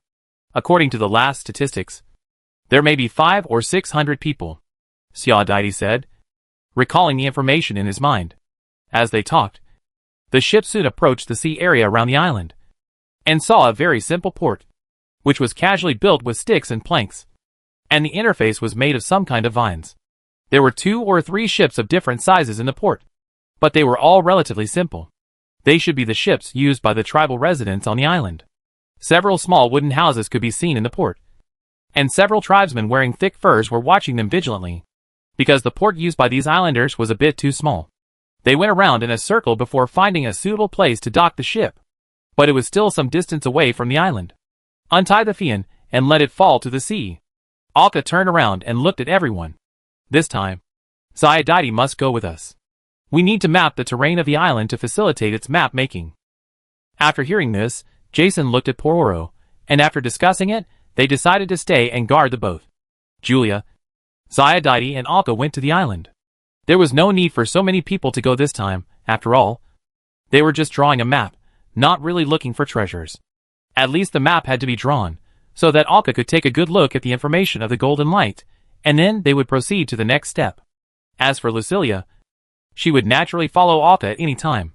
The four of them jumped onto the Swallow together and quickly boarded the island. They directly towed the ship ashore. The three of them walked towards the island. This island was very different from the previous ice island. Although it was still covered with snow, they could see the land, the mountains next to each other in the distance, and various plants and trees. Unlike the ice island, there was nothing but endless ice. Alka turned around and looked at Xiaodaidi. How do we go this time? Generally, Xiaodaidi would simply plan the shape of the island based on the visual observation before sailing around the island, so that she could quickly measure the island. This island is too big, go around the outside until you get to the center of the island. Hearing Xiaodaidi's words, Alka nodded, and then motioned for her to lead the way. She briefly toured the island along the border. Although it is in a cold and snowy area all year round, you can see a lot of animals. After all, there are still many cold-resistant plants and trees here. Without these plants and small animals, the tribesmen on this island cannot live in peace. Although Alka doesn't know what these animals are, they look a little strange and are very different from the world they used to be. It seems that there is no book like an animal encyclopedia. Is there no scholar to record it? For example, he saw a creature similar to a horse in this place, but it has a pig nose, fangs like a wild boar, and a layer of scales on its tail. It can only be said that it is worthy of being a fantasy world with magical existence. Not all creatures are like humans. The magic circuits in their bodies will be dormant. But no matter what, just looking at the appearance, it must be a very good camel beast. But after all, this world is an ocean world. It is difficult for such camel beasts to play a big role and become popular. When they passed a forest, there was movement on the branches. A creature that looked like a fox, but had eyes like an eagle, and two cat-like tails behind it, was hiding in the bushes and watching them. Although the creature's fur blended into the snow on the branches, it was so conspicuous in the eyes of the three people, and it was obvious that its eyes were always staring at Julia. Then, for some reason, it jumped twice between the branches and fell directly into Julia's arms. Julia also naturally raised her hands to take it. Seeing this, Alka couldn't help shaking his left shoulder. The Lucilia doll playing with pine cones was sitting on his shoulder, and it almost fell off after shaking twice. She stretched out her hand and patted Alka's ears vigorously.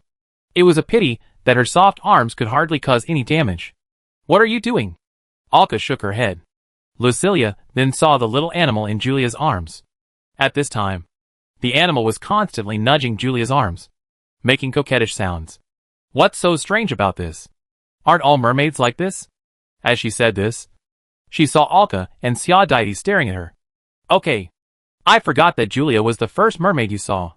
They are naturally friendly to nature, and there is always a magical charm around them. You have experienced it before. Chapter 162 The Treasure in Motion. Usually she just tries to restrain the enchanting magic around her. For these natural animals, this is no different from confiscating it. When you see her in the sea, you won't be shocked by such a small thing. Unconsciously, several more small animals came around, jumping around Julia. Julia played with them for a while, then waved her hand and drove them away. However, they could still be seen peeking in every corner. A little episode, which wasted some time for them, but it did not affect them. They continued to move forward along the planned route. After a while, they arrived at the location of the dilapidated port they had just seen. They also saw several tribal residents in the wooden house, who were guarding the safety of the port and keeping vigilance. Regarding Alka and his arrival, these residents, holding spears in their hands, walked over with a little caution. Who are you? Why are you here? No normal person would come to this place. It is cold and remote. There is nothing special about it. Even their tribe, there are young people leaving every year. Alka did not answer, but raised his right hand directly. A faint holy light flowed out of his hand, and gathered in front of him to form a sign of the Church of the Virgin Mary. We are from the Church of the Virgin Mary, and we are here to explore this island. Seeing the sign Alka and his men showed, the tribesmen put away their spears directly. They accepted it easily. They were obviously relaxed. The leader said helplessly, "Ah, you are here again. Do you want to ask something this time?" It seems that they are used to it. Alka did not feel strange about this situation. Because of the information given to him by the church, the most recent time was more than 10 years ago. The last time the mission was accepted. The people came here to explore. Looking at the age of the tribesmen in front of them, the things that happened more than 10 years ago were not forgotten. According to the data, the people who took on the mission to explore the Arctic Triangle at that time had carefully questioned the residents of these islands. Almost every time someone took on the mission to explore, they would ask the same question. Because everyone thinks they can ask a different answer from others. But the answer is obvious. The residents here are more or less used to it. One of the residents even smiled and said, "You guys took so long to come this time." Looking at the face of this resident. He should be in his 40s or 50s, which is considered old in this place. Alka also smiled and nodded and said, "This time we want to measure the island and draw a map.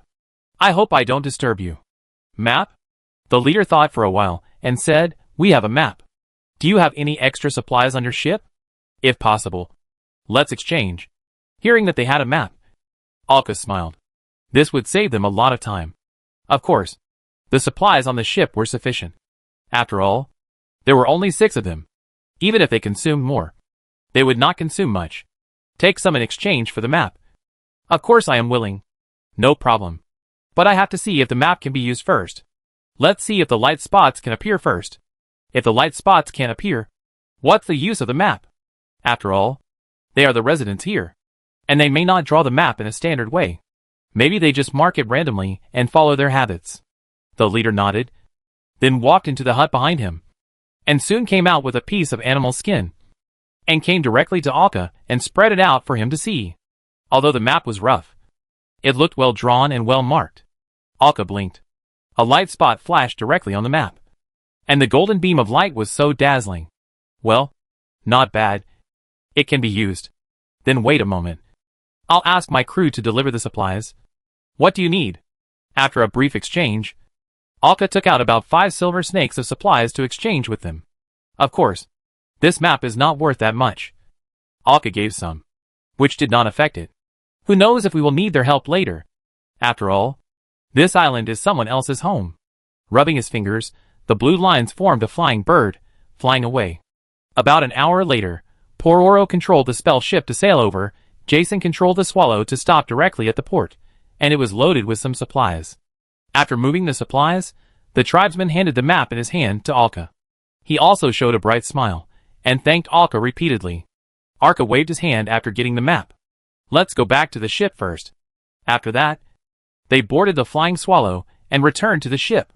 They simply fixed the Flying Swallow, but did not tie it up completely, because they would definitely have to go to the island in a while. After returning to the ship, Alka took the map and went directly to the captain's room. Although the map on the parchment was rough, it was still relatively accurate. Each area was carefully drawn and marked. Even some height differences were marked with light and dark colors, which could be considered a relatively fine map. In addition to a few white lights, the blue and golden light spots were almost overlapping and close to each other. The golden light almost completely covered the blue light, and it was not visible at all if you didn't look carefully. The area where these 2 light spots were located was called Ice Rock Mountain on the map, which was the several peaks close together in the center of the island that they had just seen. However, those peaks were not high, but they were very conspicuous.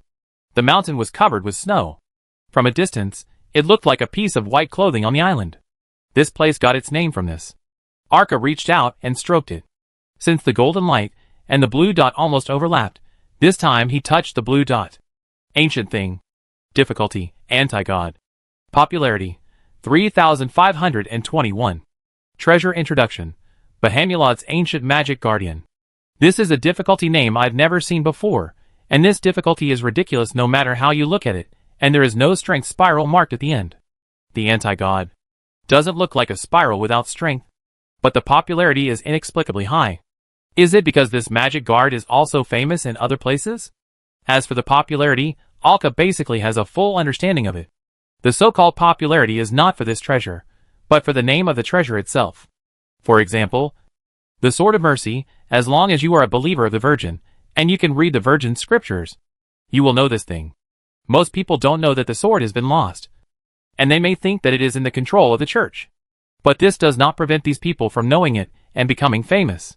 Before, Alka found a standard magic helmet in the Dark Realm, although it is almost unusable. But the popularity of that thing reached 36,000 when Alka saw it. This is because this standard magic helmet was previously a high-end helmet worn by the guards of the Vastan Empire. There are many people and wealthy people in the outside world who will collect it, especially some wealthy people and senior officials of the Blood Gold Alliance. There must be more than one such helmet. There are many. Alka encountered such treasures twice in total, and their popularity is the same. However, this situation only occurs in blue treasures, because most of the white ones are various coins and ordinary wealth. It is impossible to increase the popularity of the treasure just because everyone knows about the golden sail silver snake, which will make the popularity of the white spot reach an outrageous level. Why is there such a strange way to calculate popularity? Alka didn't understand. Let's talk about the introduction of the treasure. The introduction of the treasure means that Alka must have known some information about the treasure before. Alka knew Bahamald, and only knew this term. As for what it refers to, he has no idea. He saw these words in the book Dreamland before. It was just mentioned casually at that time. If there was no introduction, Alka might never remember it. So this refers to a certain ancient country or power. Magic guards. Alka's mind appeared involuntarily, those things made by spells and various materials, like robots. Generally, they appear in the image of an armored knight. The last time they encountered something similar to magic guards, it was in the treasure house of Thad. These things are expensive and very valuable. Thinking of this, he moved his hand to the side of the golden light. Start to check this main target. Frost Nova. Difficulty: extreme cold tolerant. Popularity: 261. Treasure introduction: Frost Nova.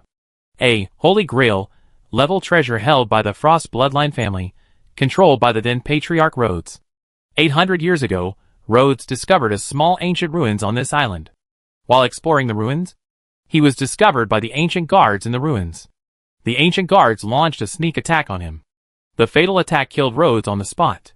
The ancient guards' attacks have been going on, which has kept the treasure in the most excited state for 800 years, affecting the surrounding ecological environment, and causing the surrounding area to fall into eternal extreme cold.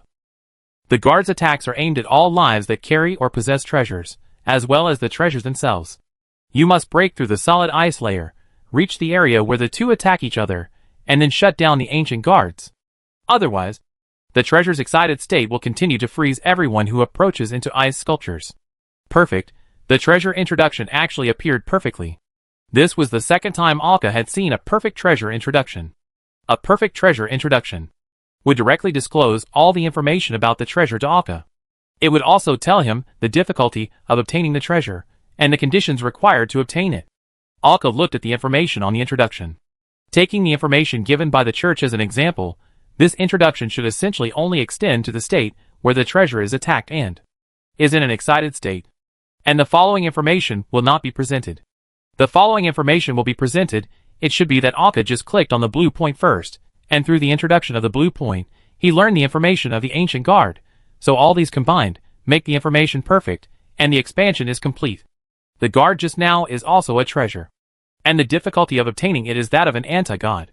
It is also said here that the ancient guard will target all the lives that have treasures or carry treasures, and will also target the treasures themselves.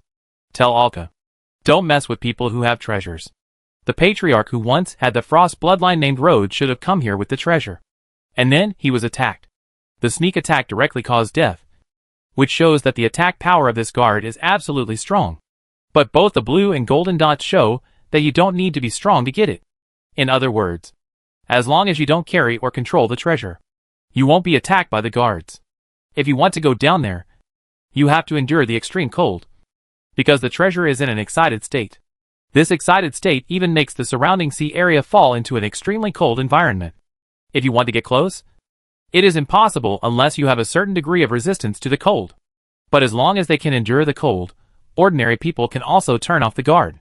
After simply sorting out the information displayed by the treasure, Alka began to think. First of all, the treasure must be below the ice rock mountain. If you want to get in, you have to find a way to get into the mountain or under the mountain. It is very likely to be a pit or something. I just don't know if it collapsed due to the attack.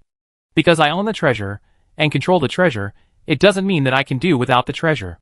The introduction clearly stated that possessing or carrying treasures was a must. Alka didn't dare to gamble. That meant that the key task of shutting down the guards and taking the treasure had to be handed over to others. Thinking of this, Alka put away the map and came to the deck where several people were waiting for him. Let's go. Everyone, this time we'll go together.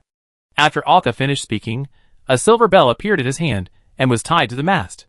Then he and Poro took out some supplies from the cabin and threw them into the flying swallow. Everyone boarded the Flying Swallow together, and came to the shore again. The island residents watched them return, and came over and smiled politely. Alka and the others brought the supplies up. Please keep an eye on our ship for me. These supplies are a thank you gift. The middle-aged man in the lead smiled brightly, patted his chest and said, Leave it to us. We will definitely not let your ship get into trouble. Thank you.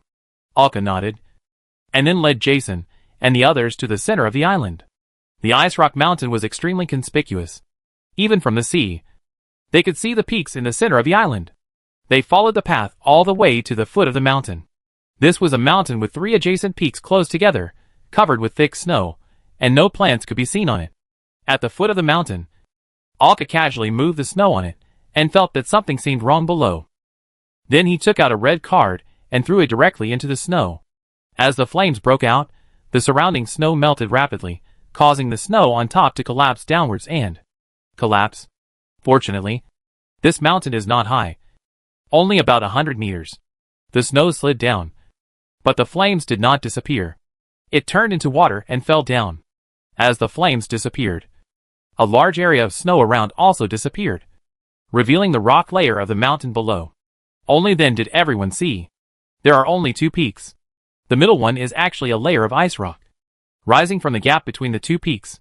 If the large area of snow around is not cleared, it is impossible to see the situation inside. The 2 spots of light should be under the iceberg. Looking at the mountain that was about 200 or 300 meters high, Alka couldn't help scratching his head. Trouble. Walking forward, he couldn't help knocking on the ice in front of him, just like knocking on steel. The hardness of this ice was a little beyond his imagination. It would be strange if other people could get this treasure. Who would have thought that this treasure was in the middle of this iceberg? If you want to get the treasure, you must break through this mountain. I wonder if there is any road leading to it. Jason, who was standing next to him, watched Alka's actions and had a bad feeling in his heart. You don't mean to say that the treasure is in this iceberg, right? Listening to Jason's words, Alka smiled. You are really smart. Listening to Alka's words, everyone couldn't help but look up at the mountain in front of them. Although it is very small, although it is only 100 meters, it can't even be called a peak, it can only be called a hillside. But it would be difficult to break through it with human power. Seeing the sad expressions of the crowd, Alka smiled and clapped his hands to divert everyone's attention. Okay, everyone, think of a way to break through this mountain and let us enter the interior. Burning it? Jason thought for a while and said, but looking at the height of the mountain, it seems that it is also quite wide, and they don't know where the treasure is in the mountain. It would be difficult to burn it with fire because of the hardness of the ice. Just dig. Let's just dig a road. Poro waved his hand and said, and came directly to the ice rock, and punched it. The solid ice rock was directly punched into a pit, and the broken ice flew everywhere. At this time, Siadaiti came over, patted Poro, and signaled him to get out of the way. Then he put his hand on the ice. Don't worry. Let me see the structure here first. What if there is a road? After that, the silver ripple spread along her hand, and quickly spread to the distance. After a long while, Siadaiti finally opened his eyes. There should have been a road between the 2 peaks, and there was a pit below. But the road between the peaks and the pit below were filled with ice. The pit below should be the ruins with ancient guards. That pit should be our target, Alka said directly beside him. Hearing Alka's words, Siadaiti nodded. The silver ripple spread out again. This time she had to find a place that was easier to open, and think about which position would save time and effort. Chapter 163 Strength in Numbers. When everyone finally found the weak points of the iceberg in front of them, they were ready to dig in unison to open up the passage to the inside. The last method used was Alka's cross of normal fire, relying on his long-standing skillful control ability to spray out a thick column of fire. He kept burning the iceberg in front of him, causing it to begin to melt. After burning for a while, the rest of the people began to dig. This was repeated. If they did not use fire to burn, the hardness of the ice was really difficult to break, which greatly limited their digging speed. According to this method, they cooperated with each other, and it took about 2 hours. The magic power in Alka's body began to fail to maintain the flame, and waved his hand, indicating that he needed to rest. Although he did not maintain the flame for 2 hours, but maintaining the flame for a long time still consumed his magic power too much. The total time was at least about 30 minutes. Who would maintain the spraying of flames for 30 minutes in a battle? Isn't this a pure waste of magic power? It is not an easy task to spray such a high-temperature flame out of thin air. Every moment consumes a lot of magic power. If Alka had not reached the triple spiral, and had a little more magic power than others because of the treasure, he would not have been able to hold on for so long. The others looked at the gap in front of them, which was only 3 or 4 meters deep. No. This efficiency is too slow. It will take us a long time to dig inside. Xiaodaidi looked at the efficiency and shook his head. Conservatively estimated, the radius of this mountain is about 700 to 800 meters. And the ice surface leading to the pit below is in the center.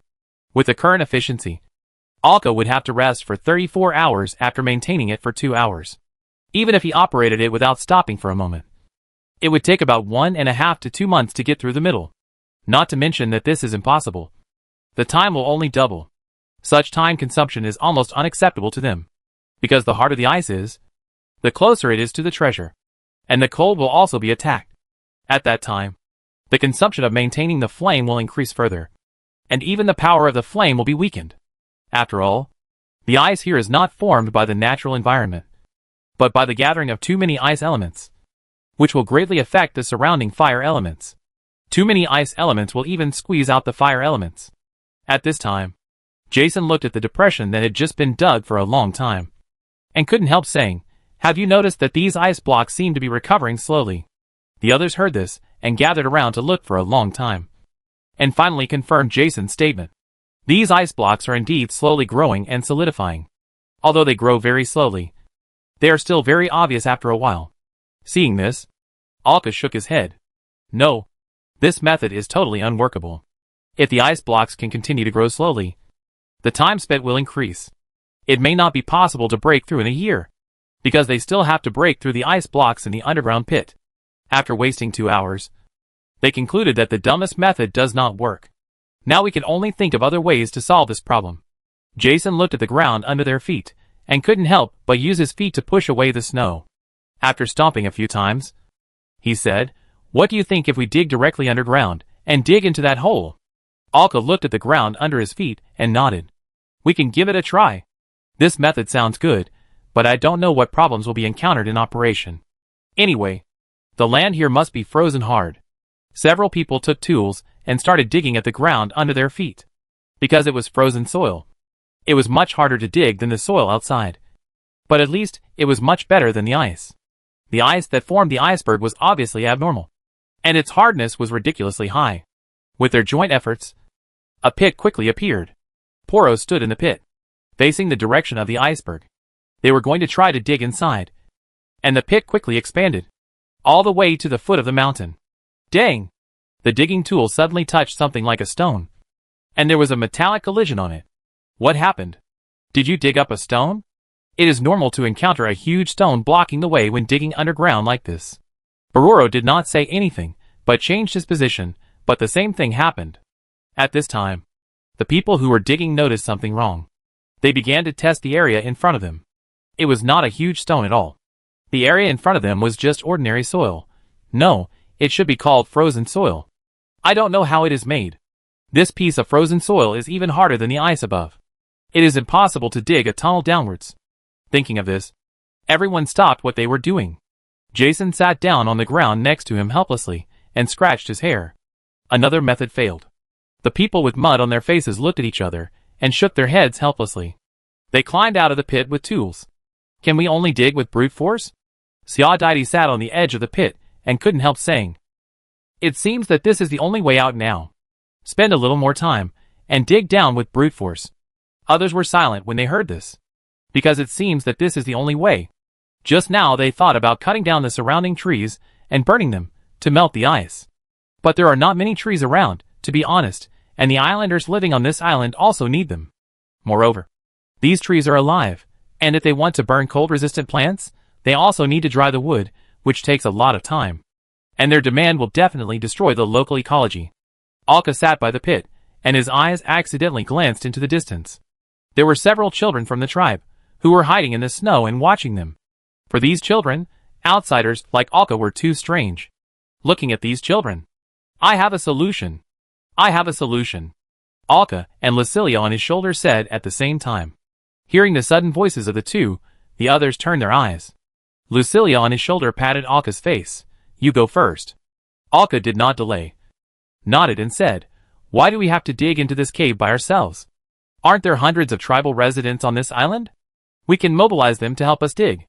At this point, a silver snake appeared on the back of Alka's hand and began to roll left and right. And we only need to pay some rewards. Hearing Alka's words, everyone's eyes lit up. Won't we be exposed if we do this? Pororo folded his arms and frowned. He felt that their action was to dig out treasures, and such an action should be concealed. Hearing Pororo's question, several people looked at him. Jason couldn't help but say beside him, it is impossible to hide our actions just now from the residents of this island. They were digging holes and digging mountains. No matter which one. It took a long time.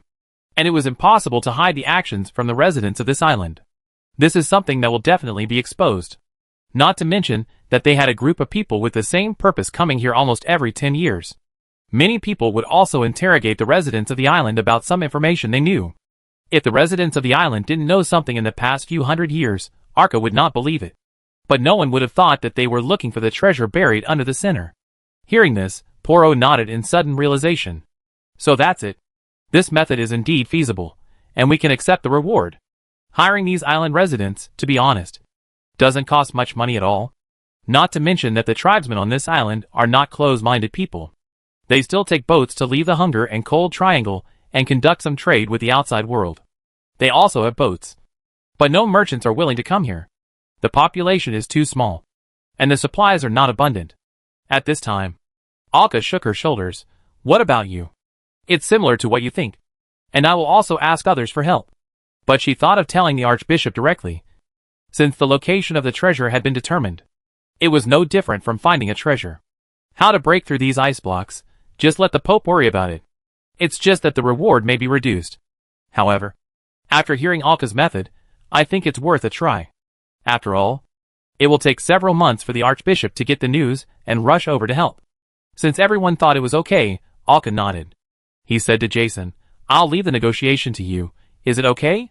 Hearing Alka's words, Jason adjusted the plush hat on his head, made a gesture of no problem and said, don't worry. Then he walked directly to the place where the children had been hiding before, preparing him to take him to their tribe. The rest of the people waited there. About an hour later, Jason came over with several tribal residents. The leader was an old man wearing some ivory ornaments, holding a huge wooden scepter in his hand. His left leg seemed to be not working well, and there was a young man beside him supporting him. Jason came over, shrugged helplessly and said, the price has already been agreed, but he insisted on communicating with you. The old man who came over waved his hand, and asked the young man who was supporting him to wait beside him. He slowly walked over with the scepter. As he walked, the ornaments on the top of the staff were still swaying from side to side, making a crisp sound. The moment he walked over, he stared at Alka in front of him. He twitched his nose twice, looked at Alka and said, Are you a resident of Home Island? Hearing this, Alka narrowed his eyes slightly. This old man doesn't seem to be an ordinary person. He is also a toucher. Xiaodaidi and others beside him showed dangerous looks. Don't be nervous. I have dealt with many residents of Home Island when I was young. It's easy to distinguish them. As he said this, he trembled and came to the pile of mud next to him and sat down. He stretched out his dry hand and pounded his knee. You want to hire people from our tribe to help you dig out this iceberg, which means you have found the source of the cold. Right? Don't be surprised. This place has been cold for 824 years. The church sends a team to search for it almost every 10 years. Some people are serious and responsible, just like you. Some people are sloppy and perfunctory, just like they are on vacation, the old man said, trying to dispel the vigilance of several people. After all, they have lived here for 800 years. And there are countless church members who have come here to explore. Some people keep their mouths shut, and some people don't mind revealing some of the information they know to the residents of these islands. Over time, the residents of these islands learn some of the reasons why the surrounding environment has changed like this. The information they know is almost the same as what Alka and others know. And there is not much difference. The old man in front of him said to himself, You know, according to the records of our ancestors, more than 800 years ago, this was a good place with 4 seasons like spring, and the grain produced could be sold to several surrounding countries. Legend has it that it is because the Virgin Mary has bestowed a gift And we do believe in the Virgin Mary. The information provided by the church did say that the residents of this island are all believers of the Virgin Mary. So there is no need to be too defensive. Just say that they are church members.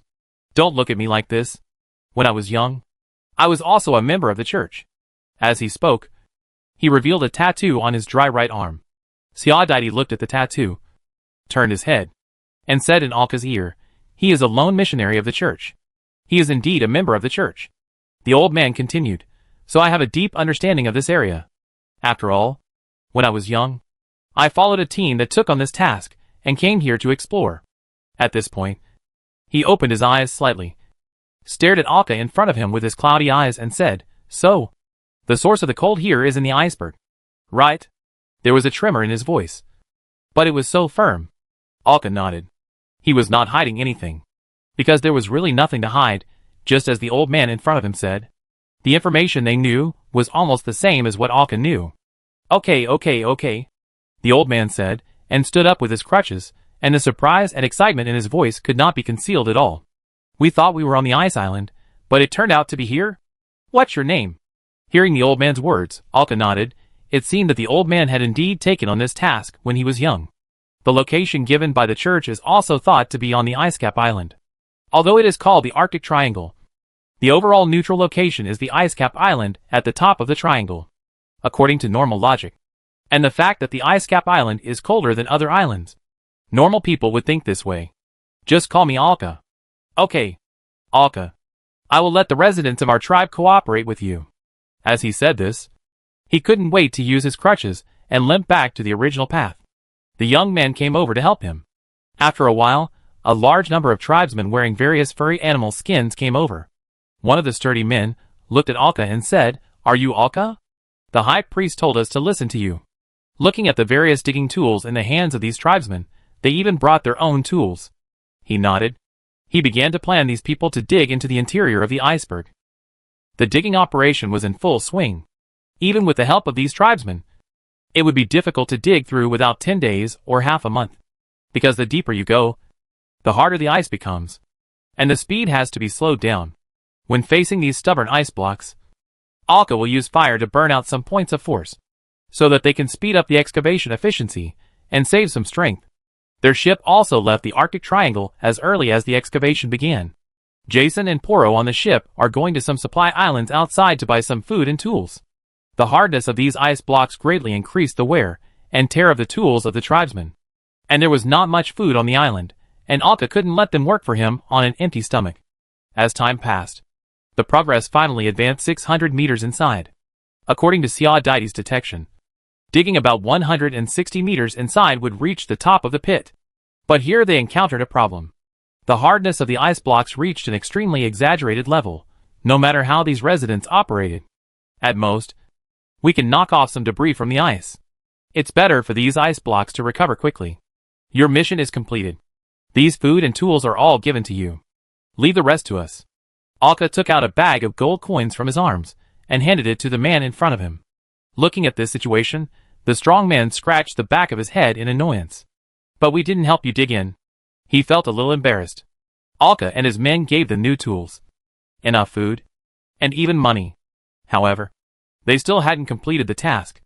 Looking at the simple appearance of these strong men, Alka smiled, patted his shoulder and said, "It's okay.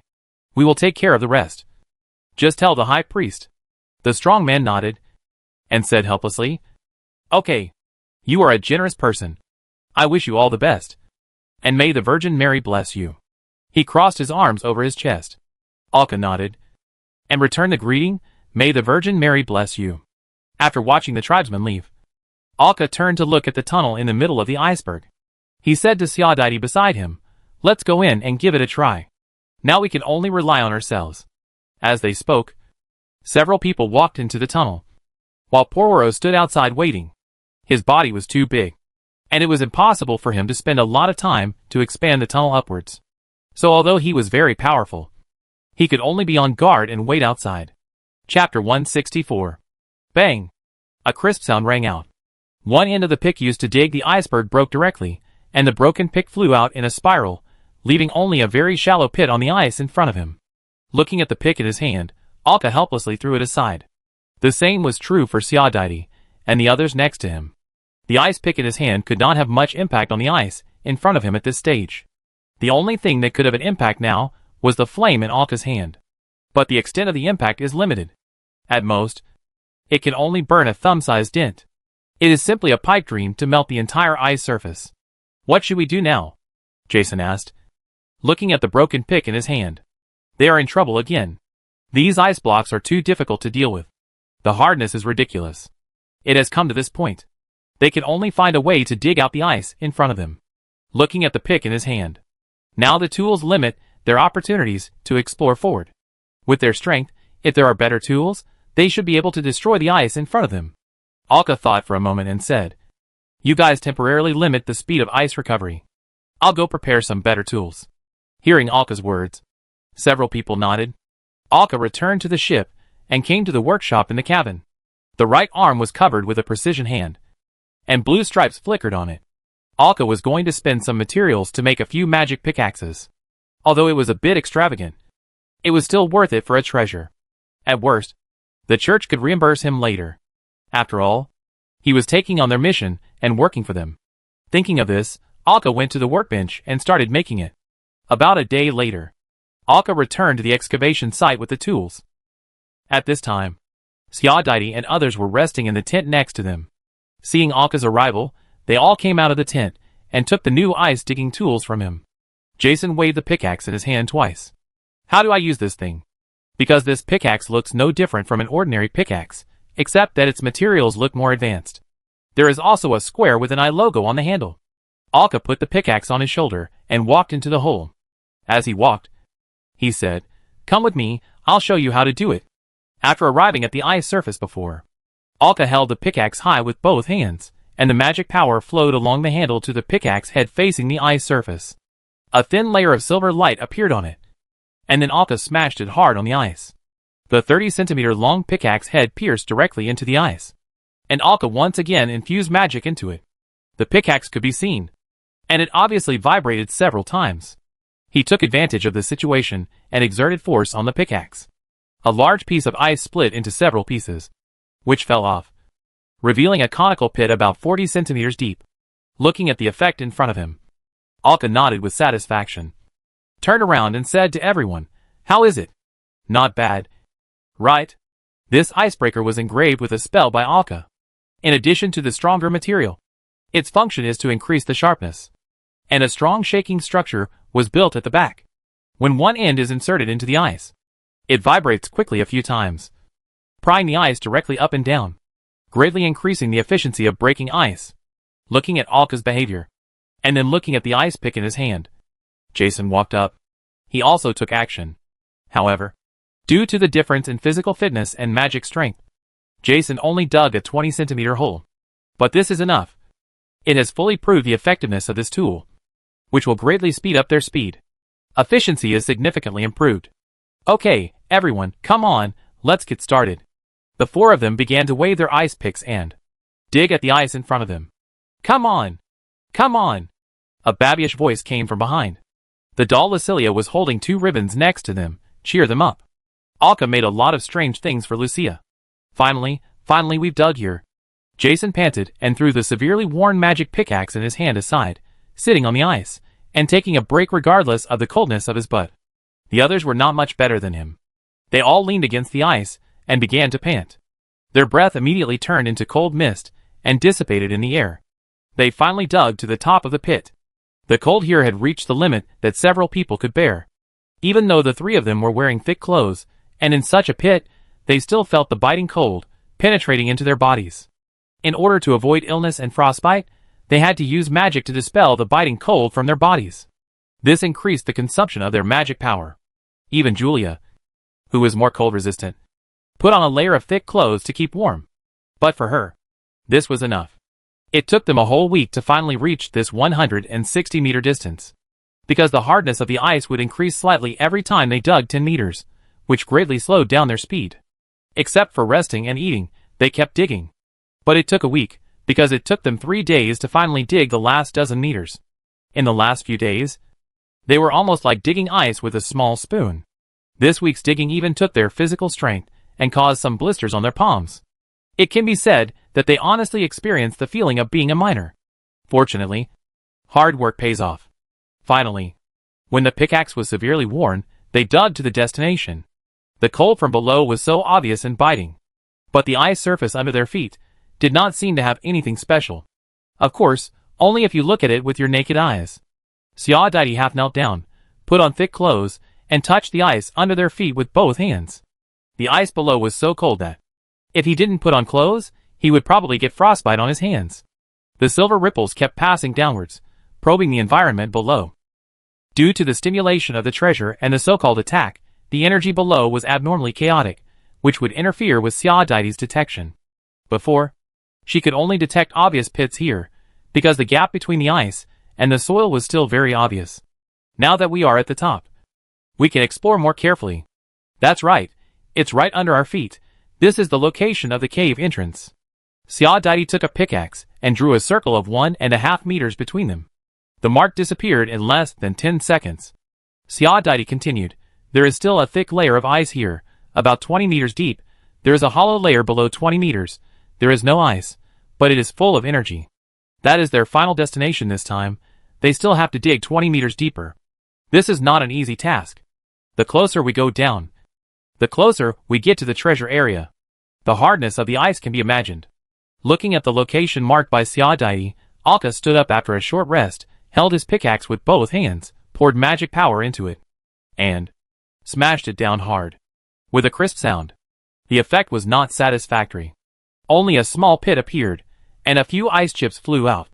The hardness of the ice below increased again, and once again exceeded the range that the tool in hand could dig.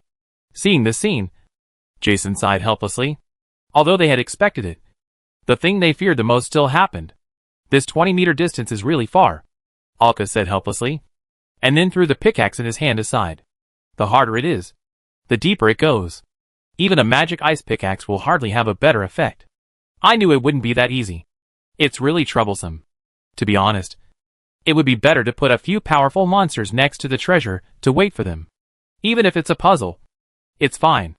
Alka would rather solve the puzzle and fight the monsters than face this outrageous blockade. This doesn't fit the actions of treasure hunters at all. The things blocking them are so plain and simple. I didn't expect that one day they would be difficult to reach by the hardness of ice. Very good, this will train their patience. I couldn't help but start to sort out the known information in my mind, looking for a better way. First of all, it can be known that he definitely can't go down. He will be beaten 100% if he goes down, and may even be in danger of his life. The task of going down to shut down the ancient guards can only be given to Xiao Daidi and his men who do not have treasures. From the difficulty of the task, we can know that as long as they are not the ones who hold the treasures, the ancient guards will not attack them. Otherwise, the difficulty will be marked with a number of spirals. If they really get through and come to the pit below, the first thing that will stop them should be the biting cold brought by the treasure in the activated state. After enduring this coldness and shutting down the ancient guards, the activated state of the treasure can be faded. This is the end of the job. It sounds simple. They can just go to the ice below, and they will be stopped.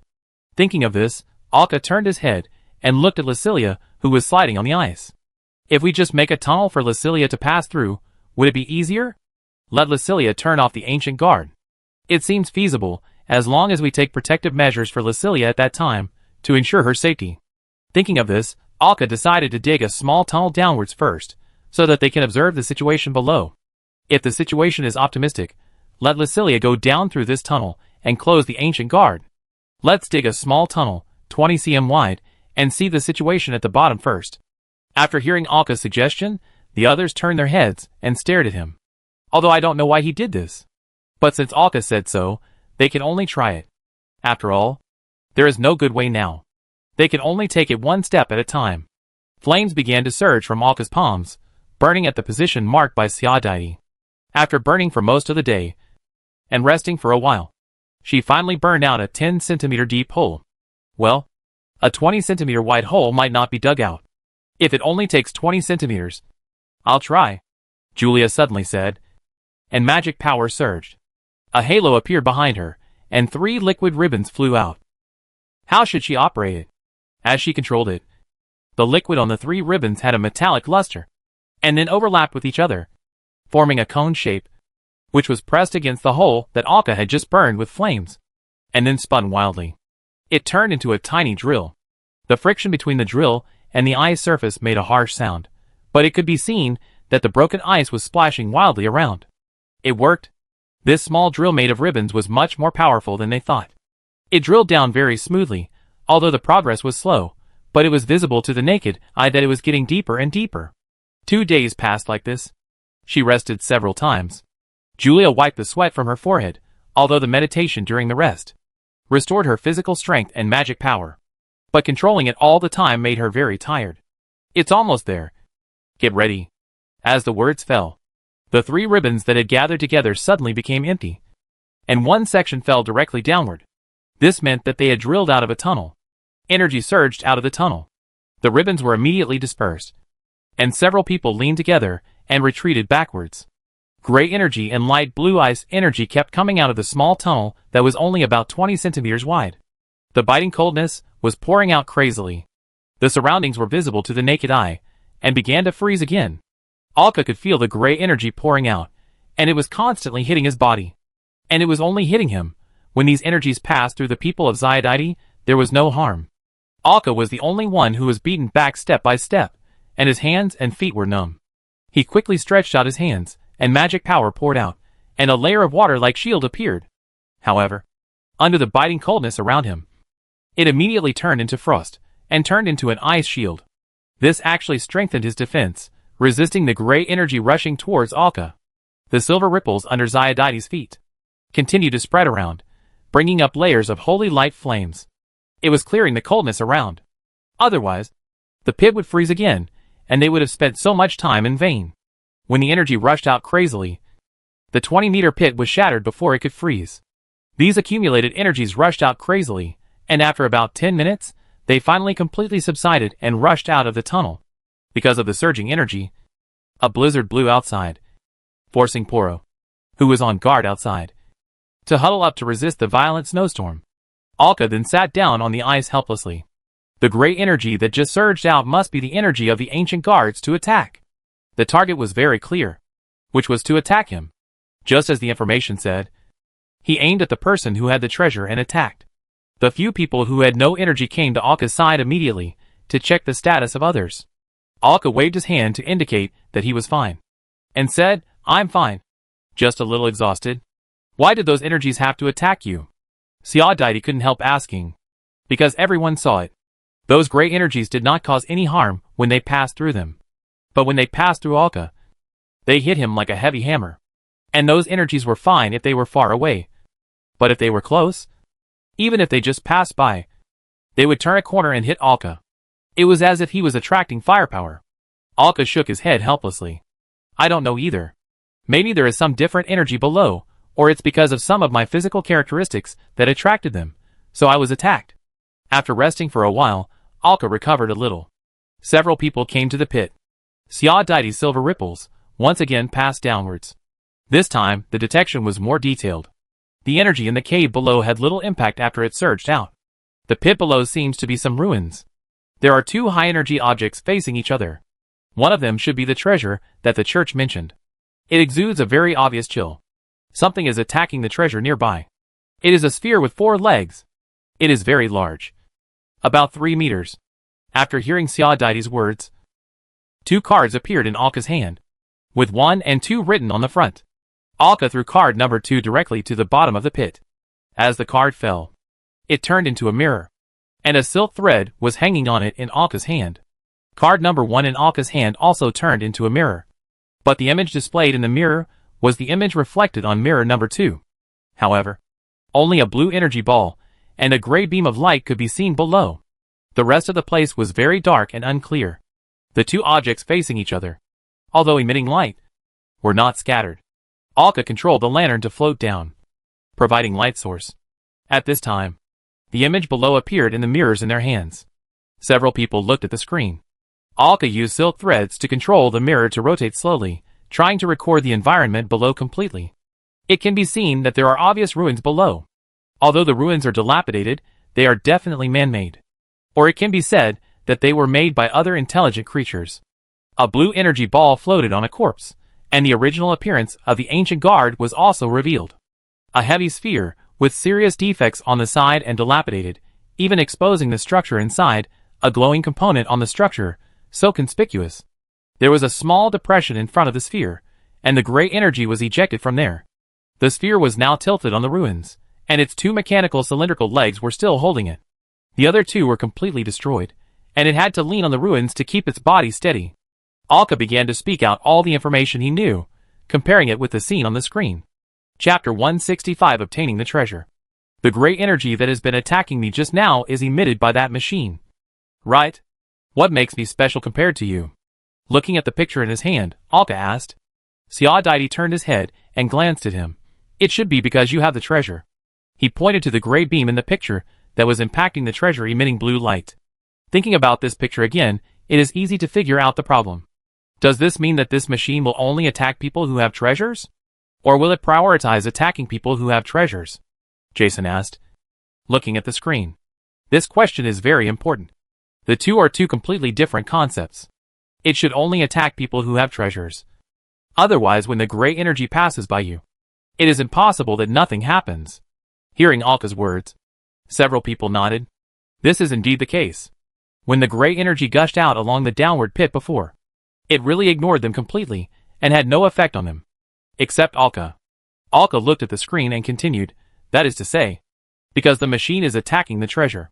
It has been kept in an activated state, and the treasure has been in an activated state, which has caused the current consequences.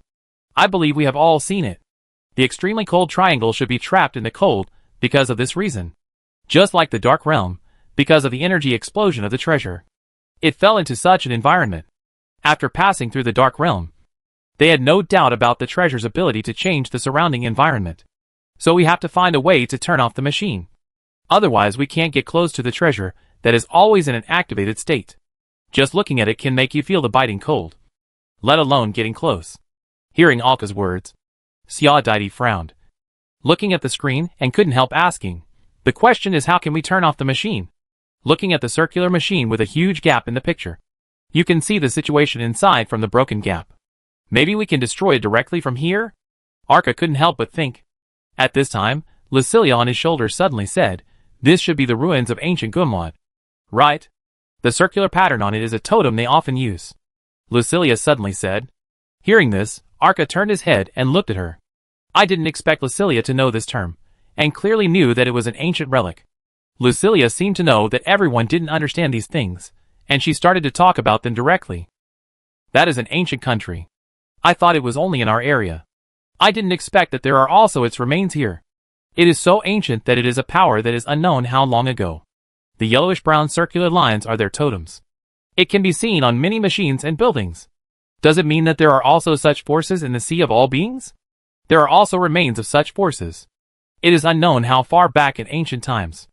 Alka couldn't help but think of the difficulty of obtaining the ancient guards. Anti-God, this made him think of what he had seen in the information given by the Archbishop before, the War of Gods that was unknown how long ago. It is very likely a relic of a power from that unknown era. Just say the word shut down in whack language, and it should be able to be turned off. From what Lucilia said, it seems that this machine is voice-controlled. After saying that, Lucilia jumped down from Alka's shoulder and looked at the tunnel leading down, then said, I'll go down. I can just go down and use this doll to talk. Several people looked at Lucilia. They were still a little worried, after all. Lucilia was a soul, and she was not a toucher before her death. Alka looked at Lucilia and thought for a while, then nodded. No problem. But you have to be safe. I'll give you some protective measures.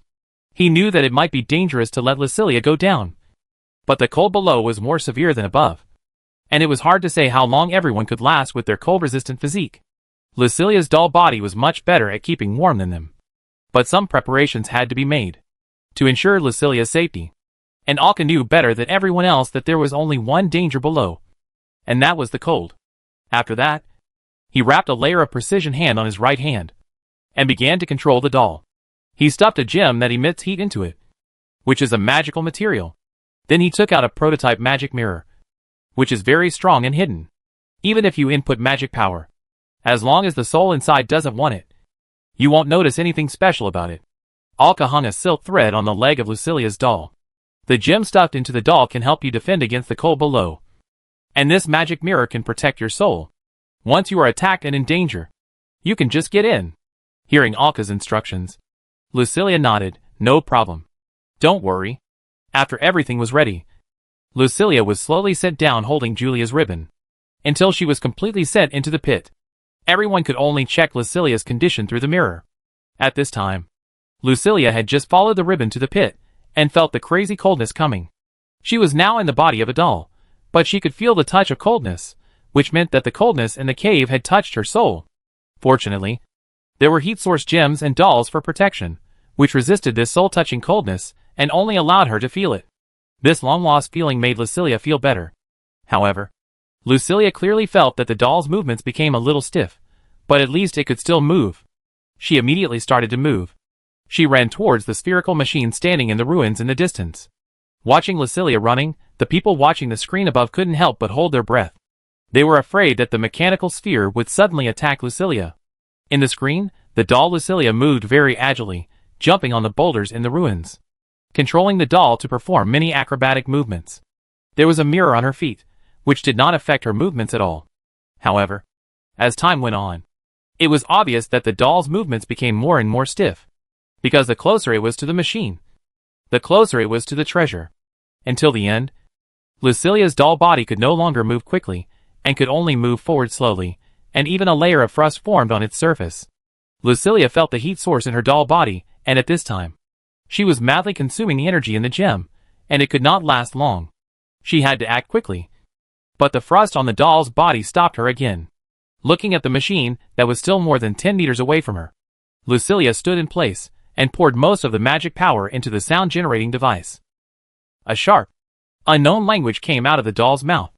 As the sound was transmitted, Lucilia's soul immediately drilled out of the doll, and into the magic mirror tied to the doll's leg. The doll returned to its normal appearance, fell to the ground, and was quickly covered by frost and turned into ice. But the sound was transmitted. The sound of the unknown language was transmitted to the side of the mechanical device, and it was accurately received by it. Everyone could see from the screen that the mechanical device started to move, and they could see the energy source inside flickering. Then the light of energy became dimmer and dimmer until it disappeared. It succeeded, the device was indeed shut down, and no violent means were used.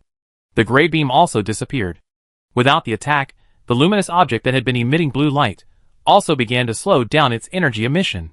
The cold was receding at a very obvious speed.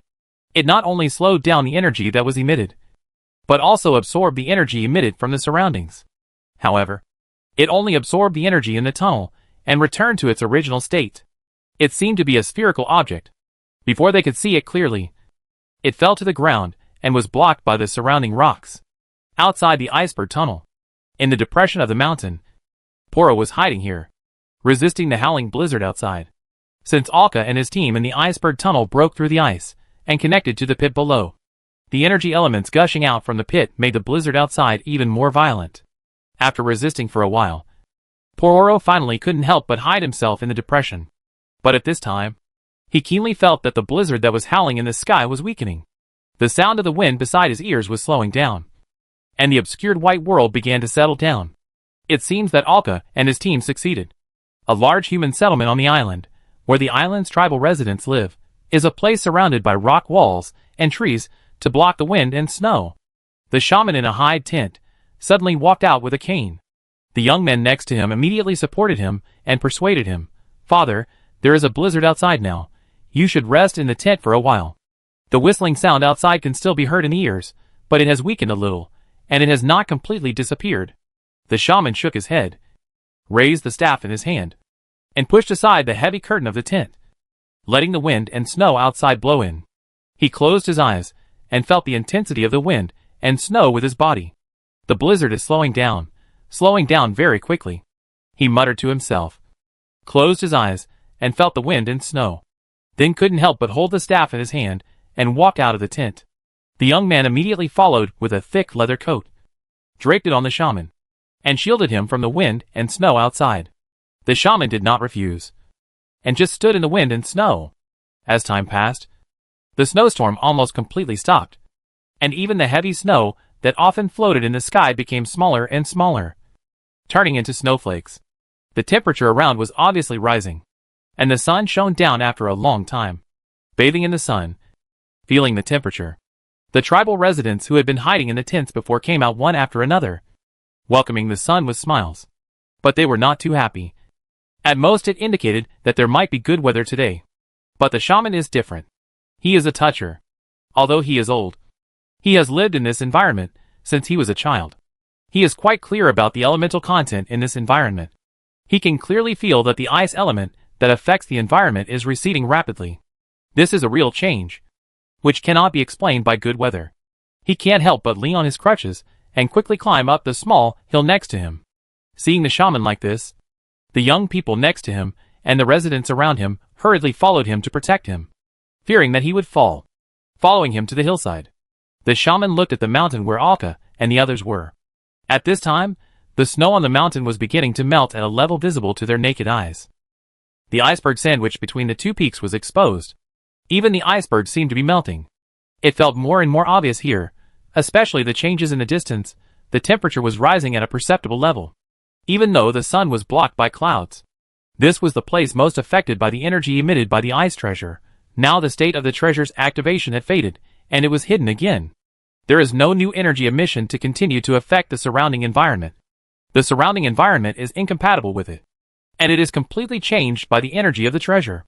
Now without the energy of the treasure, the cold will not last long. And they are also the place where they feel it most obviously. The real recovery will spread outward from this island, and the elements that spread to the entire extreme cold triangle will also begin to slowly fade away because there is no source. This process will not take more than a month. All the tribesmen felt this change, which was different from the past, especially when they saw the melting snow on the mountain. They all turned their heads to the shaman, who was surrounded by them. At this time, the shaman was in tears, holding his scepter, and looked excited. Ha ha ha! The ice is melting. The ice is melting. Did you see it? We will soon return to the environment where our ancestors lived, and we will no longer have to be hungry, and we will no longer have to endure the cold. The shaman's surprised words awakened the surrounding tribes, and made them truly believe the conjecture that they had not dared to believe before. The snow has melted, we can grow our own food. Ha ha ha, that's great. Will we no longer be hungry? The residents of these tribes hugged each other, with smiles never seen before on their faces. At this time, in the iceberg tunnel, as the cold was fading, Arka and others were frantically digging the ice under their feet. Without the support of the ice element that had been spreading, the hardness of these ice blocks was decreasing sharply. It didn't take them much effort, and they dug it easily, and everyone fell into the pit below. However, Alka was not among these people. He was still standing on the pit above, and had no intention of coming down. He was afraid that he would come down, and activated the machine again, although the machine had been turned off. But who knows? Less trouble is worse than more trouble. He just needs to wait on it. After Xiao and his men fell into the pit, they quickly took out the doll frozen in the ice.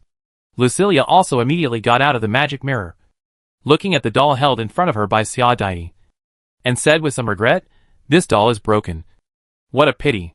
Hearing this, Xiao smiled and said, "It's okay. Alka will make one for you in a while."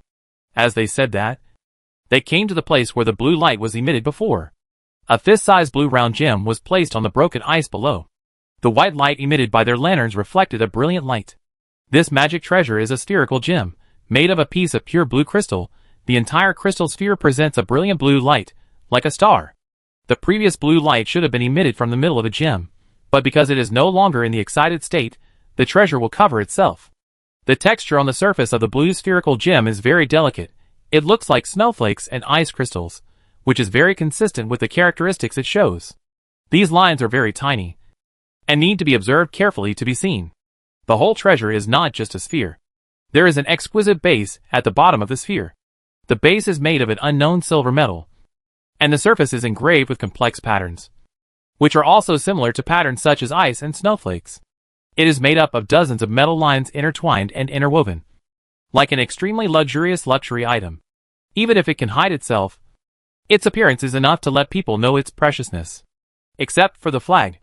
The few people have never seen ordinary treasures, and each one is more precious than the other.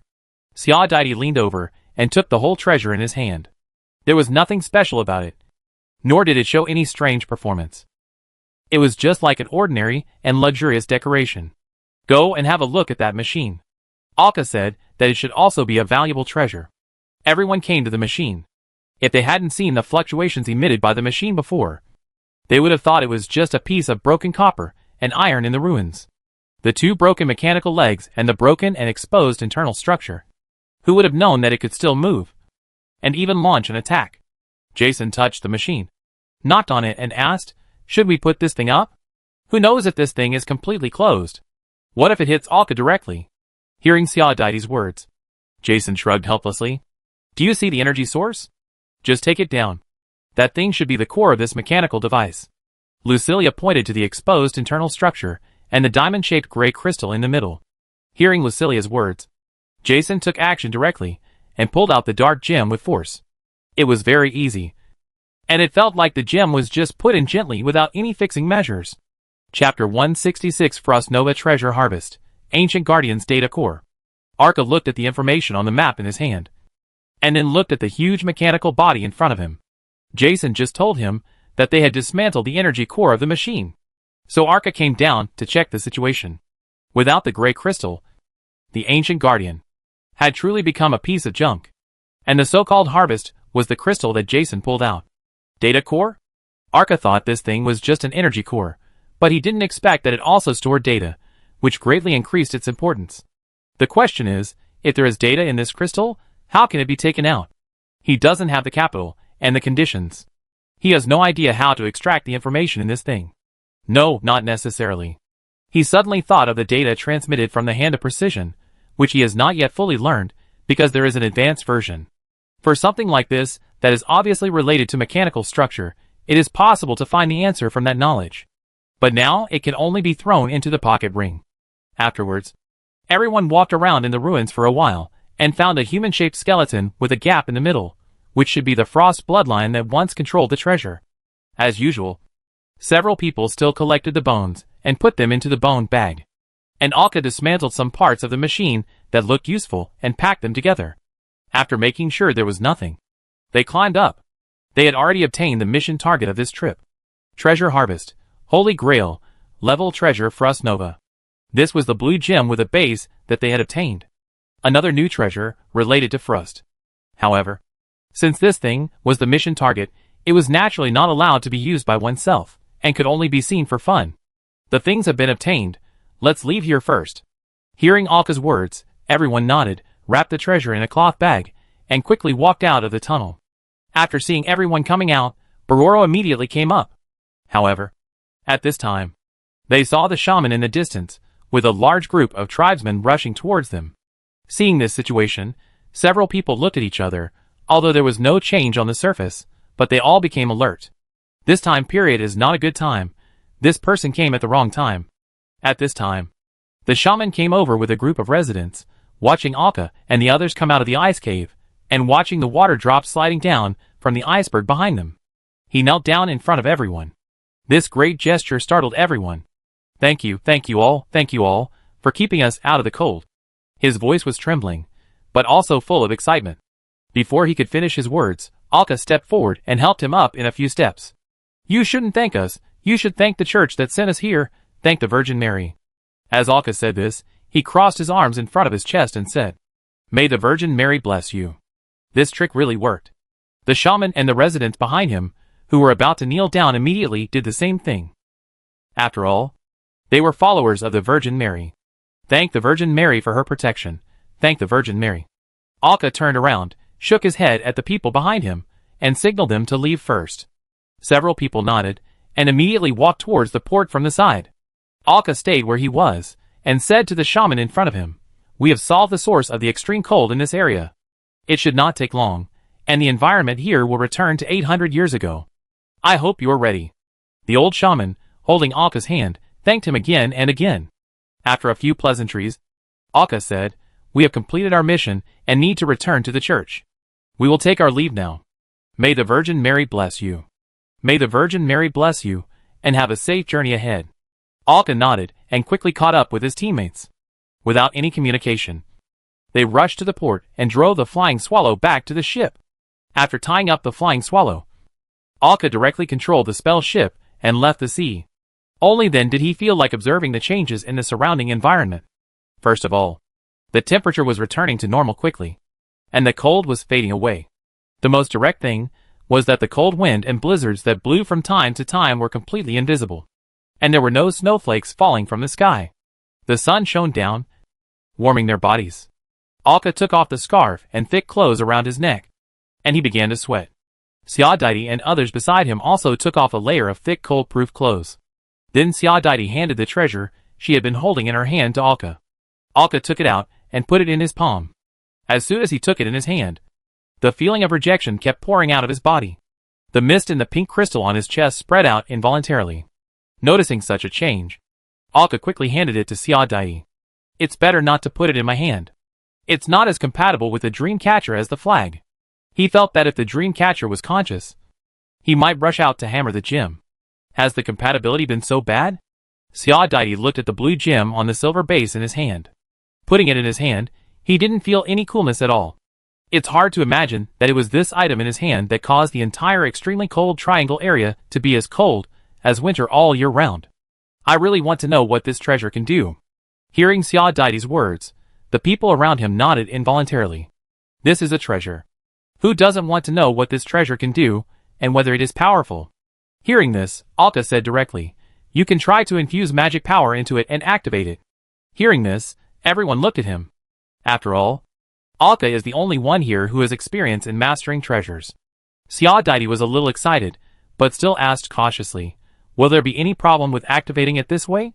What's the problem? It doesn't mean that it will be yours after activation, and it won't be bound to you. It's just to see how effective it is. But you may not be able to do it.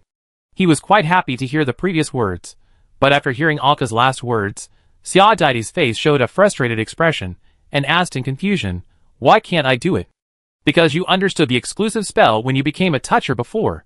If the treasure you used before you became a toucher conflicts with the one in your hand, it is impossible for you to be stimulated. And it may even hurt you because of poor compatibility. This information was obtained by Alka when he was communicating with the Archbishop. Treasures have compatibility with each other. And treasures also have compatibility with people. In the words of the Archbishop, treasures are equally powerful. And if they are not compatible, they will repel each other or even conflict. Unless the levels of the treasures are different. Compatibility with people. Because people are the weaker party. They don't care so much. And because the circuits in the human body are highly malleable, it is easy to change due to the treasures in your hands. This will lead to improved adaptability, so there is no need to worry about it at all. Of course, people who understand the spell when they touch it do not belong to this category, because the treasure will reject you at the beginning, not to mention the transformation of the body's circuits. After Alka told everyone what he knew, Xiaodaidi supported his chin helplessly, and sat next to everyone and looked at them. Looking at the people who were eager to try, Alka said, even if you just stimulate the energy in the treasure, it will change the properties of your magic power. And the longer you touch the treasure, the deeper the change will be. Just like Alka's magic power at this time. Alka has already noticed the change in the properties of his magic power. He has mastered the dream catcher for nearly half a year. The dream catcher is a treasure that does not have a strong property tendency. But even so, over time, Alka's magic power has also changed. For example, Alka's magic power recently seems to be changing towards pink, and when the magic power gushes out, it is more like mist, rather than energy. And there is a little dream element in the magic power, which means it is easier to affect people's minds. But this will not make his magic power have a strengthening effect on other spells, nor will it affect other spells. Because the attributes of the dream catcher itself do not have too many tendencies, it just makes Alka's magic appearance change a little. That is, some special effects were added. And some effects were added. The attributes of this treasure are very obvious. It is a frost attribute, and it has strong characteristics. So you have to think clearly about who will inspire it. Similar to this elemental attribute, the characteristics are obvious, and the corresponding impact on the spell will be more obvious. It has both advantages and disadvantages. For example, when using spells of similar attributes, the proficiency, control effect and power will be improved. But when switching from ice to fire spells, there will be a significant decline, which is inevitable. Hearing this, Both Pororo and Jason thought about it, and shook their heads helplessly. Jason handed the treasure in his hand to Julia next to him. Pororo's attribute is very pure water, which is related to his faith and the treasure he touched. He is very satisfied with this. Because Jason touched the church treasure with the attribute of holy light, his magic power has always been with a trace of holy light. He also likes this very much, and he was also a member of the church before. Most of the spells are related to the church. If the attribute is changed, the power of his spell will be reduced. This treasure can't be used by them forever, it has to be returned to the church. After thinking about it, she decided to forget it. Julia looked at the blue gem in her hand, directly controlling the magic power in her body and stimulating it. She didn't care. Her main method came from the spell that could produce bandages. This spell was highly malleable, and it was not picky. It would not change with the change of spells and magic power, not to mention her weapon, which had now become an ice blade. As the magic power poured in, the gem began to emit a brilliant blue light. The temperature around them dropped in an instant. The people who had just taken off their warm clothes shivered immediately, and regretted for a moment that they should have waited a while before taking off their clothes. The frost began to spread from Julia's feet. But it did not spread along the deck to the surroundings, but extended upwards, wrapping Julia up completely, until Julia was frozen into an ice sculpture.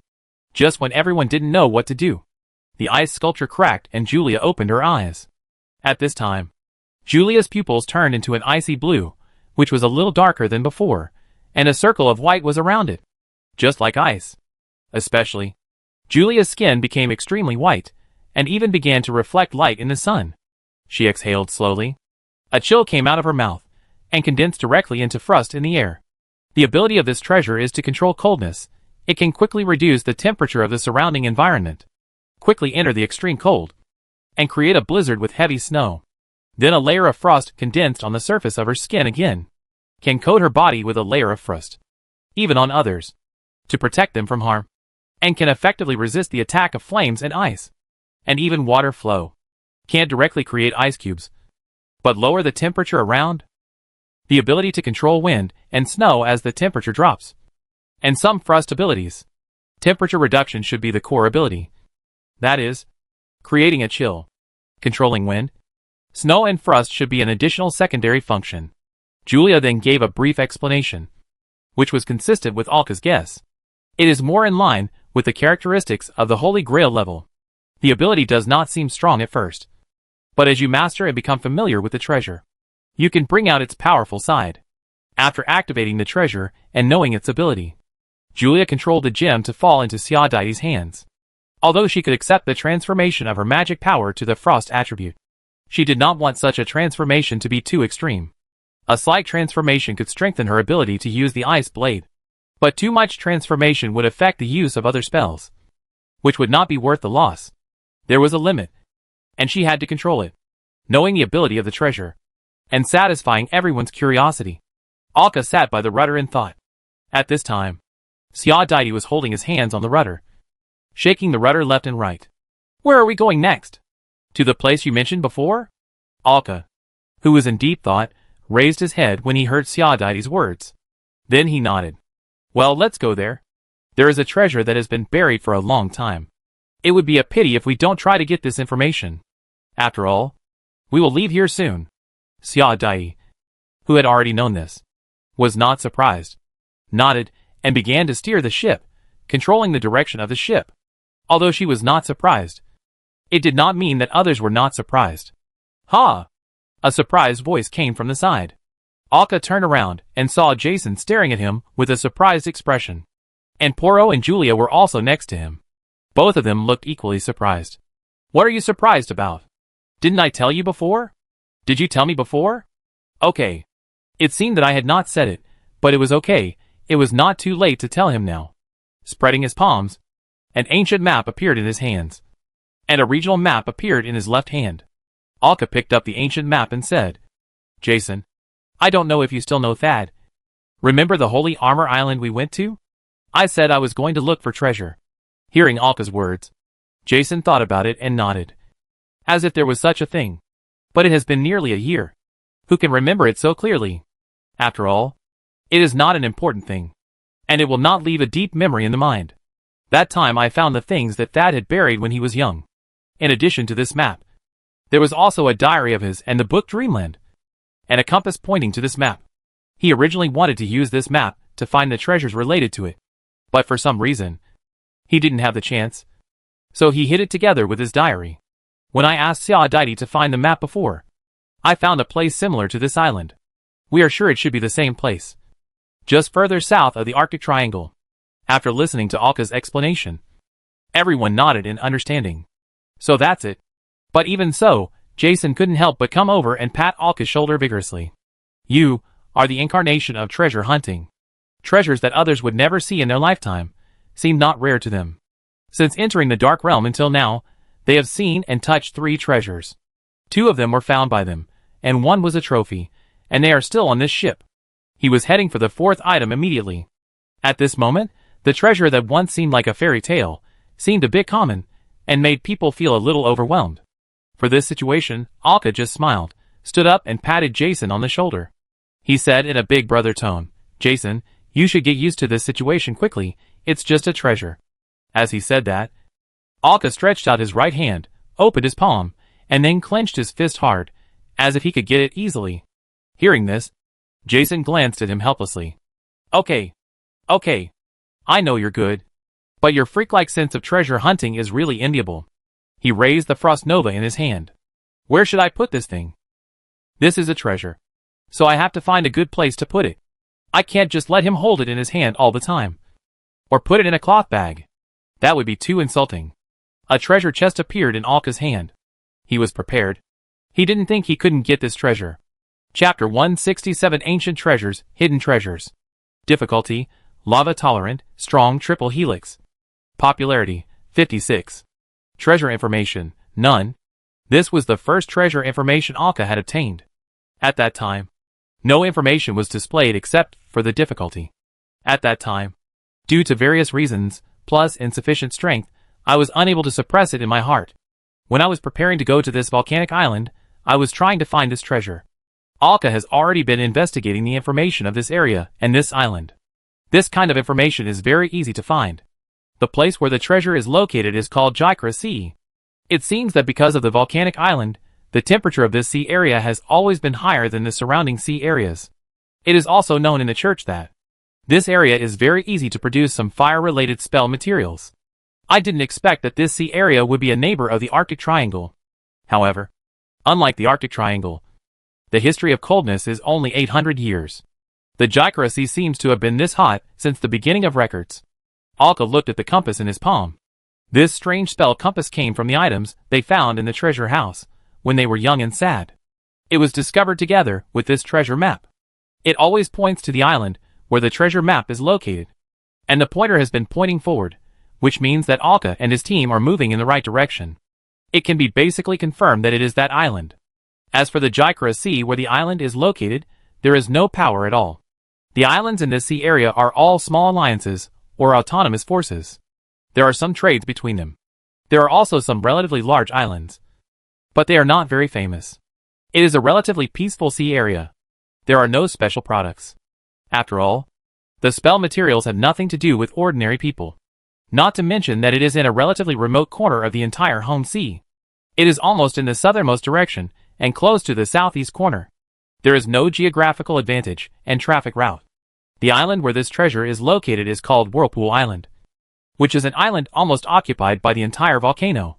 2/3 of the island is covered by volcanoes, and only the edge of the island may have been formed by the volcanic eruption that expanded outward over the years. It should be said that this is a volcano rising from the seabed, not an island. There are almost no people living on the island, and the environment is also relatively harsh. This is the little information that Alka and his friends know. When Alka sat in the captain's room, he spread the ancient map in front of him again. He once again clicked on the light spot on it. This time, they should be able to obtain more information, so that they can gain something from this trip. Ancient Relics. Difficulty, Lava Tolerant, Strong Triple Helix. Popularity, 56. Treasure information, buried under the lava. Sure enough, when he knew the information about the treasure surroundings, the light spot on the map gave more information, although it was extremely limited. But it was completely certain that it was under the lava. Alka looked at the difficulty. Lava Tolerant. That is to say, If you want to get the treasure, you have to go into the lava. You also need to have the strength of 3 spirals. There may be some powerful monsters around the lava or volcano, and they are clearly guarding this treasure. However, from some simple information obtained by Alka, there is no such record. It means that it is well hidden and was born only to protect this treasure. The 3 spirals are no longer a difficult task for their current team, and it is no longer a problem that needs to be considered. Alka propped up his head, looking at the lava tolerant. This is something that is more difficult to achieve than the triple helix. He doesn't think that a physique that has reached the triple helix can withstand the burning of lava. That's a bit too much. I'll make you a familiar person as soon as you go in. They can't even withstand ordinary high-temperature flames, let alone something as outrageous as lava. We have to think of a way, at least to allow them to withstand the high temperature of the lava for a short period of time. Otherwise, this treasure will have nothing to do with them, unless Alka and the others can swim in the magma. But I believe that by that stage, Alka would have long been lost and in the endless sea. In other words, if they could not get this treasure this time, then they would never get it again in the future. Is it possible that Frost Nova could help them enter the magma? Alka could not help but think of the treasure they had just obtained. Although this treasure was a task item and had to be handed over to the church, it did not prevent them from using it during this period. It would not be damaged if they used it. After all, it is an ice-attributed treasure. It is hard not to think whether its ability can be used to resist lava. I just don't know what effect it can achieve. We will see when we get there. After a week of sailing, their ship finally passed through the Arctic Triangle. During this week, they witnessed the rapid rise in the temperature of the Arctic Triangle. When they passed by the ice island also revealed its original appearance. The thick layer of ice that once covered the island has completely melted and condensed into a river on the island. However, the island is still not beautiful enough now, because it has been bare for a long time. I believe that it will be completely renewed in 1 or 2 years and regain new vitality. However, the boat is very busy at this time. Alka and others are holding huge fishing rods and fishing in the sea next to them. It is said to be fishing, but it is more like using fish hooks to directly hook the fish swimming forward on the sea. Hurry up. Pull hard. Jason and Alka are holding a lifting rod, pulling it up continuously, and the fish hook has hooked a huge sea fish below. From the strength of the struggle of this sea fish and the splashes of water, it can be seen that its body is ridiculously large. It may reach 2 meters. At this time, the sea fish is struggling with all its strength. If you look at the sea surface, you can find that the surrounding sea surface is constantly surging, and countless fish are migrating rapidly to the distance. However, only Alka and Jason are happy to fish, because Pororo jumped directly into the sea and caught it with his own hands. For a fishman, he cannot understand the fun of fishing. As for the ladies, they were not interested in such entertainment. Instead, Xiaodai looked at the surrounding scene and said, "These fish should be accustomed to living in the cold sea. They came here to live in the past 800 years and got used to the environment here. Now that this sea area has escaped from the extreme cold, they will also leave here." Hearing Xiaodai's words, Julia closed her eyes and her ears moved slightly. It seemed that she was listening to something. After a while, she nodded and then suddenly sang loudly. A beautiful song began to sound. It seemed that she hadn't sung loudly for a long time, and there was a hint of excitement in her voice. Julia suddenly jumped off the deck. In the air, her former human legs immediately merged and turned into a crystal-clear fishtail with colorful scales, which fell into the sea with a splash. As the fishtail swam, Julia swam forward with the fish school and the boat. The singing became louder and more beautiful, and the few people who were fishing couldn't help but quiet down, because this song seems to calm the soul, and the whole sea is immersed in her song. The splashes of water from these fish rolling along the waves become the embellishment of this song. All the fish are surrounding Julia. She is like the leader commanding the fish. Seeing this scene, Pororo, who was originally catching fish in the sea, threw the few fish in his hand onto the deck and stopped moving. In this case, catching fish again, it would somewhat destroy the atmosphere. As the song began to change its rhythm, several people on the deck began to twist their bodies on the side of the boat. This song was irresistible, with a hint of magic. Xiaodai. In which direction is the nearest cold sea? Julia's singing stopped, and her voice came over. Xiaodai, who was still immersed in the song, was awakened, and then he made his hands into a trumpet shape, put them in front of his mouth and said loudly, the southeast corner of the map. There is the nearest cold sea. As the words passed, Julia's singing sounded again. But this time, the song seemed to no longer sing for them. Although the song was still moving, it did not quite fit the human melody. It made people feel a little strange. And there were sound waves mixed in it. The surging fish suddenly changed direction and headed towards the southeast corner of the map. Julia also jumped into the water, and her fish tail turned into human legs in midair and landed on the deck. Her face was filled with a bright smile, and countless water droplets swung in her azure hair and turned into drops of water one by one and slid down. Her hair instantly became dry again. Singing to her heart's content today helped her vent her past depression, and she was in a much better mood. She even came over to hug Sia Dedi and put her face against Sia Dedi's cheek, sitting on Alka's shoulder. "The brand new Lucilia doll," said C. "This is the charm and ability of the mermaids.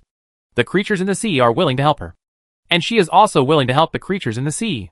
Hearing this, Alka couldn't help but think of the past. Julia seemed to eat fish, and she wouldn't say anything to Pororo hunting ocean fish.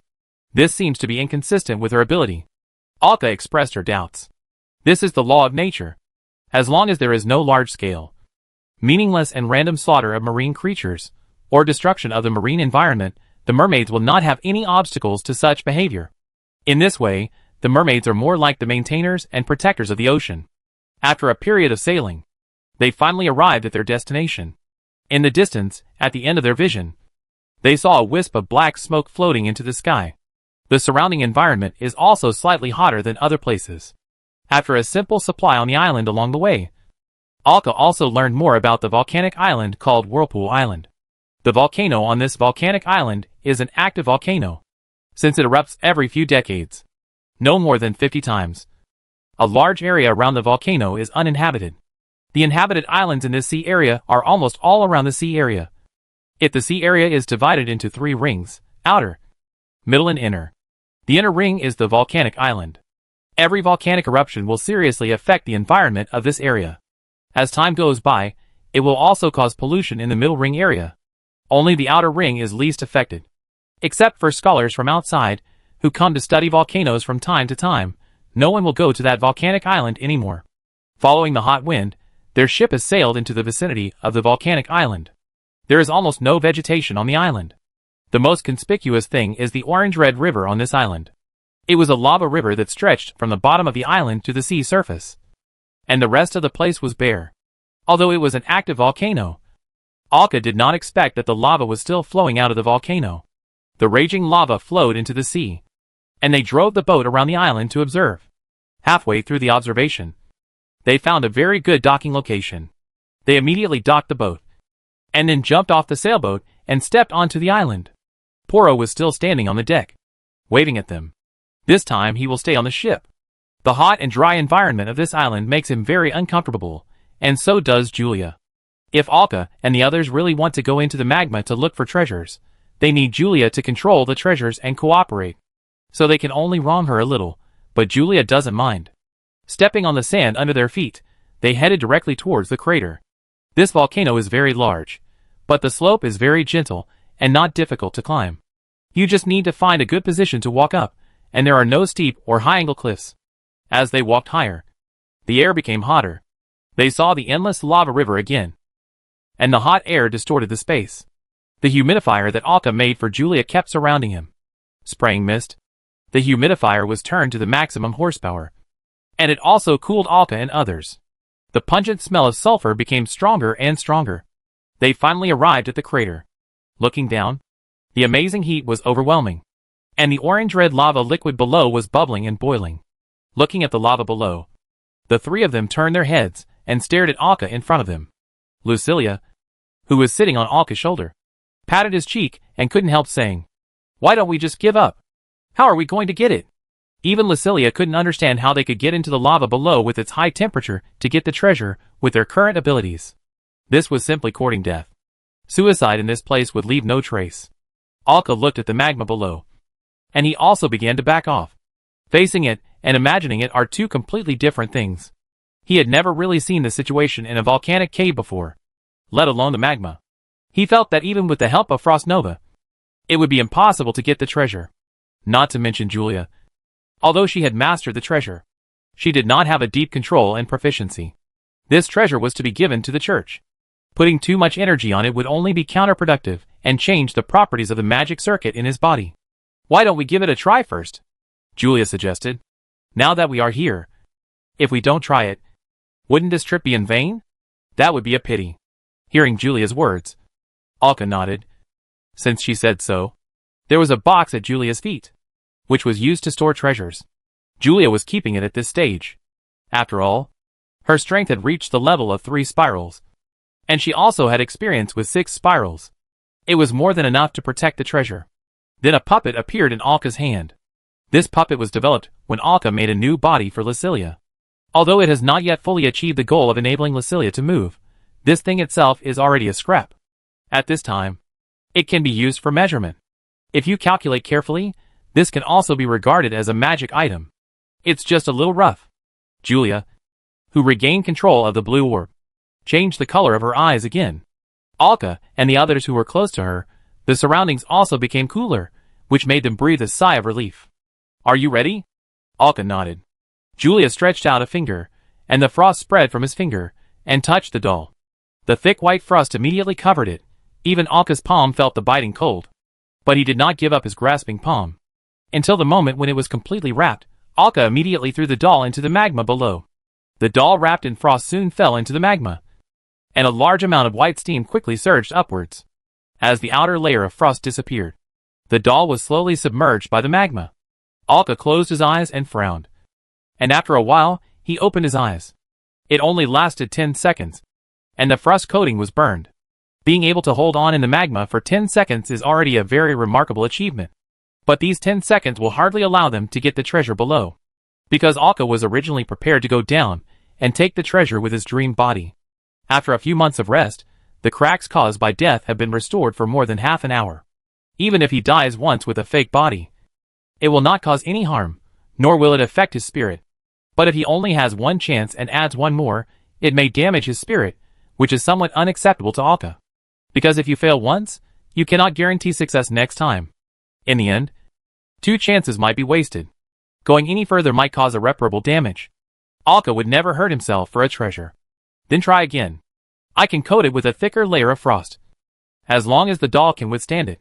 Hearing Julia's words, Alka nodded. A doll appeared in his hand again, and a mirror was placed on the doll's hand. This mirror was made by Alka through the fusion of cards, and it was fused with Ziodides detection ripples. It was still a close-range ripple that could detect the target's situation very clearly. Chapter 168 Objects in the Lava. A thick layer of frost once again covered the puppet. This is a higher-level prototype, more flexible and intelligent. The only problem is that it still cannot perfectly fit Lucilia, and the comfort level inside is not as good as that of a puppet. If it cannot perfectly fit Lucilia, then this puppet will not be very meaningful. The time is still short now. Once it stays in this unsuitable soul shell for 7 or 8 years, or even more than 10 years, the soul will definitely slowly have problems. So this is just a prototype, not the first finished product, and Alka is still improving it. The puppet, holding the mirror, jumped directly from Alka's hand and fell into the magma again. The puppet that fell into the magma immediately activated the mirror in its hand with the only magic power in its body, and the silver ripples spread around. The spread range is extremely limited, with a radius of only 10 meters. But the advantage is that the scan is extremely accurate, and it can penetrate more energy objects. For example, magma. When Ziodides silver ripples pass through these magmas during reconnaissance, they will be greatly weakened, and it is almost difficult to detect things in the magma. Otherwise, their actions will be easier, unless Ziodides uses more concise and accurate small-scale reconnaissance ripples. As the ripples spread, after about 15 seconds, the puppet's ice coating melted, and it dissolved into the magma. The ripples did not scan any objects in the magma. Alka took out a puppet from the ring again, and once again installed a mirror on him. As the frost covered, he jumped down again, repeated the previous operation. This time, the position where they dropped the puppet changed, trying to cover a farther, undetected area. As the ripples spread, Alka closed his eyes. Something unusual appeared in his mind. An object that would never appear in magma. It should be a rectangular object with a side length of 1 meter and a width of about 0.5 meters. This shape seems to be a box. This thing was floating in the magma. And it did not change because of the movement of the magma. This thing should be the treasure. Found it. It is a rectangular box. In the magma. As he spoke, a card appeared in Alka's hand. And it flew down and landed precisely above the location of the box. And then the card disappeared immediately. But everyone knew where the box was. Now that we have found it, how do we get it out? The problem returned to the original point. Who can get into the magma and take that thing out? Let's not talk about how to get into the magma. Let's just say how to get out of the magma after getting it. This is a difficult problem to solve. From here to the magma below, the height is at least 20 to 30 meters, maybe more. It can't fly, and there is no place to land around. They just found the treasure. How to take the treasure is the most important, and the most difficult part. This is indeed a problem, but I plan to let my fake body cover with frost and move the box up. It's just a chance of death. It's worth it. Now just think about how to get the box, and yourself up. Alka plans to use the precision hand to make a steel rope that is heat-resistant enough to drag the box up. It doesn't need to enter the magma. Just that the rope will not be melted by the temperature of the air above the magma. This is relatively easy to do. Alka told his idea to several people. Several people nodded in agreement. Now this is the only way to think of. And only Alka can do it. Others don't have the ability. Okay.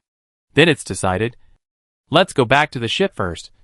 It will take a while to make this thing. Let's come back tomorrow. Alka looked at the sky and it was getting dark. And suggested to everyone. Everyone had no objection to this. There was no rush. Then several people went down the volcano directly, and returned along the same route. Not long after, they returned to the ship. Why did you come back so soon? How was it? Did you get it? Jason shook his head, and began to tell Pororo about their simple experience just now. The others also communicated on the deck. Alka went directly into the cabin below, and began to manufacture the steel cable. He began to melt the metal to make high-temperature resistant materials. Fortunately, this kind of high-temperature resistant material is not difficult to buy in this sea area. When entering this sea area, Alka thought that it might be needed. So he specially prepared some. With the precision hand covering his hand, he began to operate. The sun set over the sea. The curtain covered. And the crescent moon rose. At night, Alka finally made enough steel cables, which were wound into a circle, and carried to the deck. He found that there was no one on the deck. And it seemed that there was no one on the ship. Looking at the fire on the shore, and the sound of some people talking, Alka looked over. I saw Xiao waving at me, asking me to hurry over. Looking at the skewers and various foods beside the fire, it seemed that they were preparing for a barbecue dinner. Very good. Alka smiled in the direction of Xiao, carried the steel cable in his hand into the captain's room, put it away, and then ran over. When he arrived, the grilled food had already been prepared at his position, and he just picked it up and ate it. He was indeed a little hungry. Eating the grilled skewers in his hand, Alka shook his head and sighed. Who would have thought that the best food they made was this kind of skewers? It was simple and direct, without too much technical content, as long as there were enough raw materials and seasonings. And it was made by Poro. Among the members of Burning, except Julia and Lucilia, they all knew some cooking skills. But this cooking skill can only be described as a little. The best among them was Jason. Because Jason was forced to learn it when he was between 12 and 14 years old and had been cooking for himself. So you can't expect his cooking skills to be good. But it's tasty. Xiao words. Not enough to kill people. As for Alka, although he can cook, you can't expect a modern person to travel to a place similar to the Middle Ages to be able to use his cooking skills. Not to mention that many vegetables and meat processing methods here have changed. And various seasonings have also changed. The quality of Alka's cooking depends on how many ingredients he gets that are related to his previous life or have a certain connection. Good ones can be called delicious. Bad ones can be called poison. Because some seasonings can add flavor if added a little. But if added too much, it will become inexplicably unpalatable. There is no such thing. It has to be added so precisely. And there are all kinds of ingredients that will be very unpalatable when combined together, which makes him crazy. As for Poro, he is good at making deep-sea sashimi, and he can always accurately find those fish that are very suitable for making sashimi, and good grilling skills. But that was all. We couldn't have barbecue every meal and raw fish every time on the boat. Eating the skewers in his hand, Alka's need for a chef became more urgent. Look, a shooting star. At this moment, A star streaked across the night sky. Lucilia, who had sharp eyes, said immediately, "Quick, make a wish." Hearing this, others were also very leisurely, and made some small wishes casually. Looking at the stars in the sky, Alka thought casually, "I hope I can find a chef who is suitable for our team and has great cooking skills." But I didn't expect that this world also has a convention that makes wishes made when seeing shooting stars, which is easier to achieve. It seems that every world has some similarities. Maybe this is human beings? A little episode adds more color to tonight's barbecue party. When everyone was halfway through eating, they started chatting. Poro suddenly raised his hand and pressed it down. The others noticed it and immediately lowered their voices, but did not shut up immediately. Instead, they slowly communicated, but their eyes were moving around, conveying information. Poro's ears twitched slightly, and he said lightly, "Someone is coming." Hearing this, several people stopped pretending and immediately looked vigilantly into the darkness next to them. With the moonlight behind them, they saw a man staggering towards them not far away. The whole person was staggering as he walked, and it seemed very reluctant. As they got closer, they finally saw his appearance. It could only be described as miserable. This was a man who looked skinny, but was about 1.8 meters tall. His face was covered with dust, which made his beard black, but he had a shiny bald head. He just looked very weak, and his body was obviously abnormally thin. His clothes were even more tattered, with traces of burnt black on the corners. Some wounds on his body could be seen from these angles, some of which had begun to become inflamed and ulcerated. He opened his bloodshot eyes, looking at Alka and others, his nose twitching constantly. Finally found someone. "Can you give me some food and water? I feel like I'm dying," Siadaiti said to everyone, shaking his head slightly. Jason next to him immediately took 2 steps forward and helped him over. He picked up his water bag and handed it to him. This bamboo-like man took up the water bag and drank it. Until he drank all the water in the water bag, he exhaled heavily. It seemed that he finally came back to life. "You seem to have not eaten for a long time? If you eat these skewers directly, there may be problems," Jason said beside him. "Some simple medical knowledge, as a member of the treasure hunting team of course, is necessary. Especially the means of emergency rescue." The man waved his hand. "Don't worry, I have a special physique, I won't be affected." Hearing this, Jason didn't force it. He picked up the skewers that had been grilled long ago, and handed them to the man in front of him. He took the skewers and bit off a few pieces fiercely, chewing quickly. He said, "It's a little overcooked, the flame is too strong, the seasoning is uneven, and the meat is not cut well. But I'm too hungry, it's okay to eat." Hearing the man's words, the people around were stunned. What is he talking about? Alka thought that if he heard correctly, the man seemed to be commenting on the barbecue they gave. This was somewhat inappropriate. I wonder if it was because of hunger that he was confused. Alka felt that normal people would not do such a thing. And the man seemed to have found that his words were wrong, and hurriedly apologized. Sorry, I have an occupational disease." "Occupational disease? What do you do? Taster?" Jason next to him couldn't help asking after hearing this. The man took a few more bites of meat, and finally shook his head and said, "Of course not. I'm a chef who travels around." Cough, cough, cough. Cough. Alka, who was on the other side, heard this and choked on the water he had just drunk before he could swallow it. He started coughing madly. Seeing everyone's eyes turning to him, he waved his hand. "Sorry. I choked. You guys continue. What happened?" "I just made a wish. And it came true?" Alka was a little confused. A chef who traveled around was more or less in line with the requirements of the wish he had just made. It was hard for him not to think about this. Just as he said it, God, I mean, is the Virgin Mary so real? He decided to listen to the man's background. Jason and the others were already asking. Although they had confirmed that it was not too dangerous, they still had to ask about these things that were necessary to know. And the man did not feel offended by their questions, and he spoke out openly. "I'm Juanlu Camperek. You can just call me Juanlu. I'm a chef. I'm traveling on the sea, learning different cooking skills and looking for some rare ingredients. A week ago, our ship was sunk by a sea monster in the surrounding waters. I floated here holding a large plank. But you can see that this island is too desolate and very hot. If I wasn't a toucher, I might have died of thirst here." At this point, he looked at a few people, and then said, "You know the touchers, right? I feel the magic in you. Everyone nodded. And did not hide it. There was nothing to hide. Thank God, fortunately. When I was about to faint, I smelled the aroma of barbecue in the air, and I came here with all my strength. He crossed his arms over his chest and said, May the Virgin Mary bless you.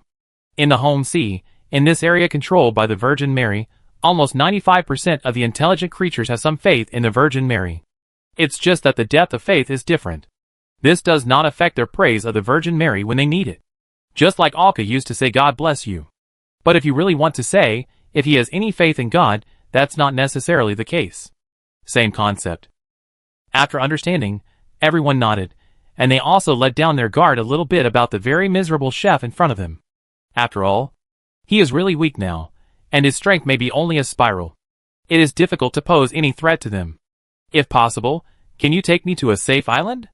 I will pay you enough for this. Alka waved his hand. No need to do that. When we finish our business, we will naturally take you to a safe place, don't worry. Thank you so much. This desperate situation made him very grateful to Alka and others, and now he finally relaxed, which also made him feel tired.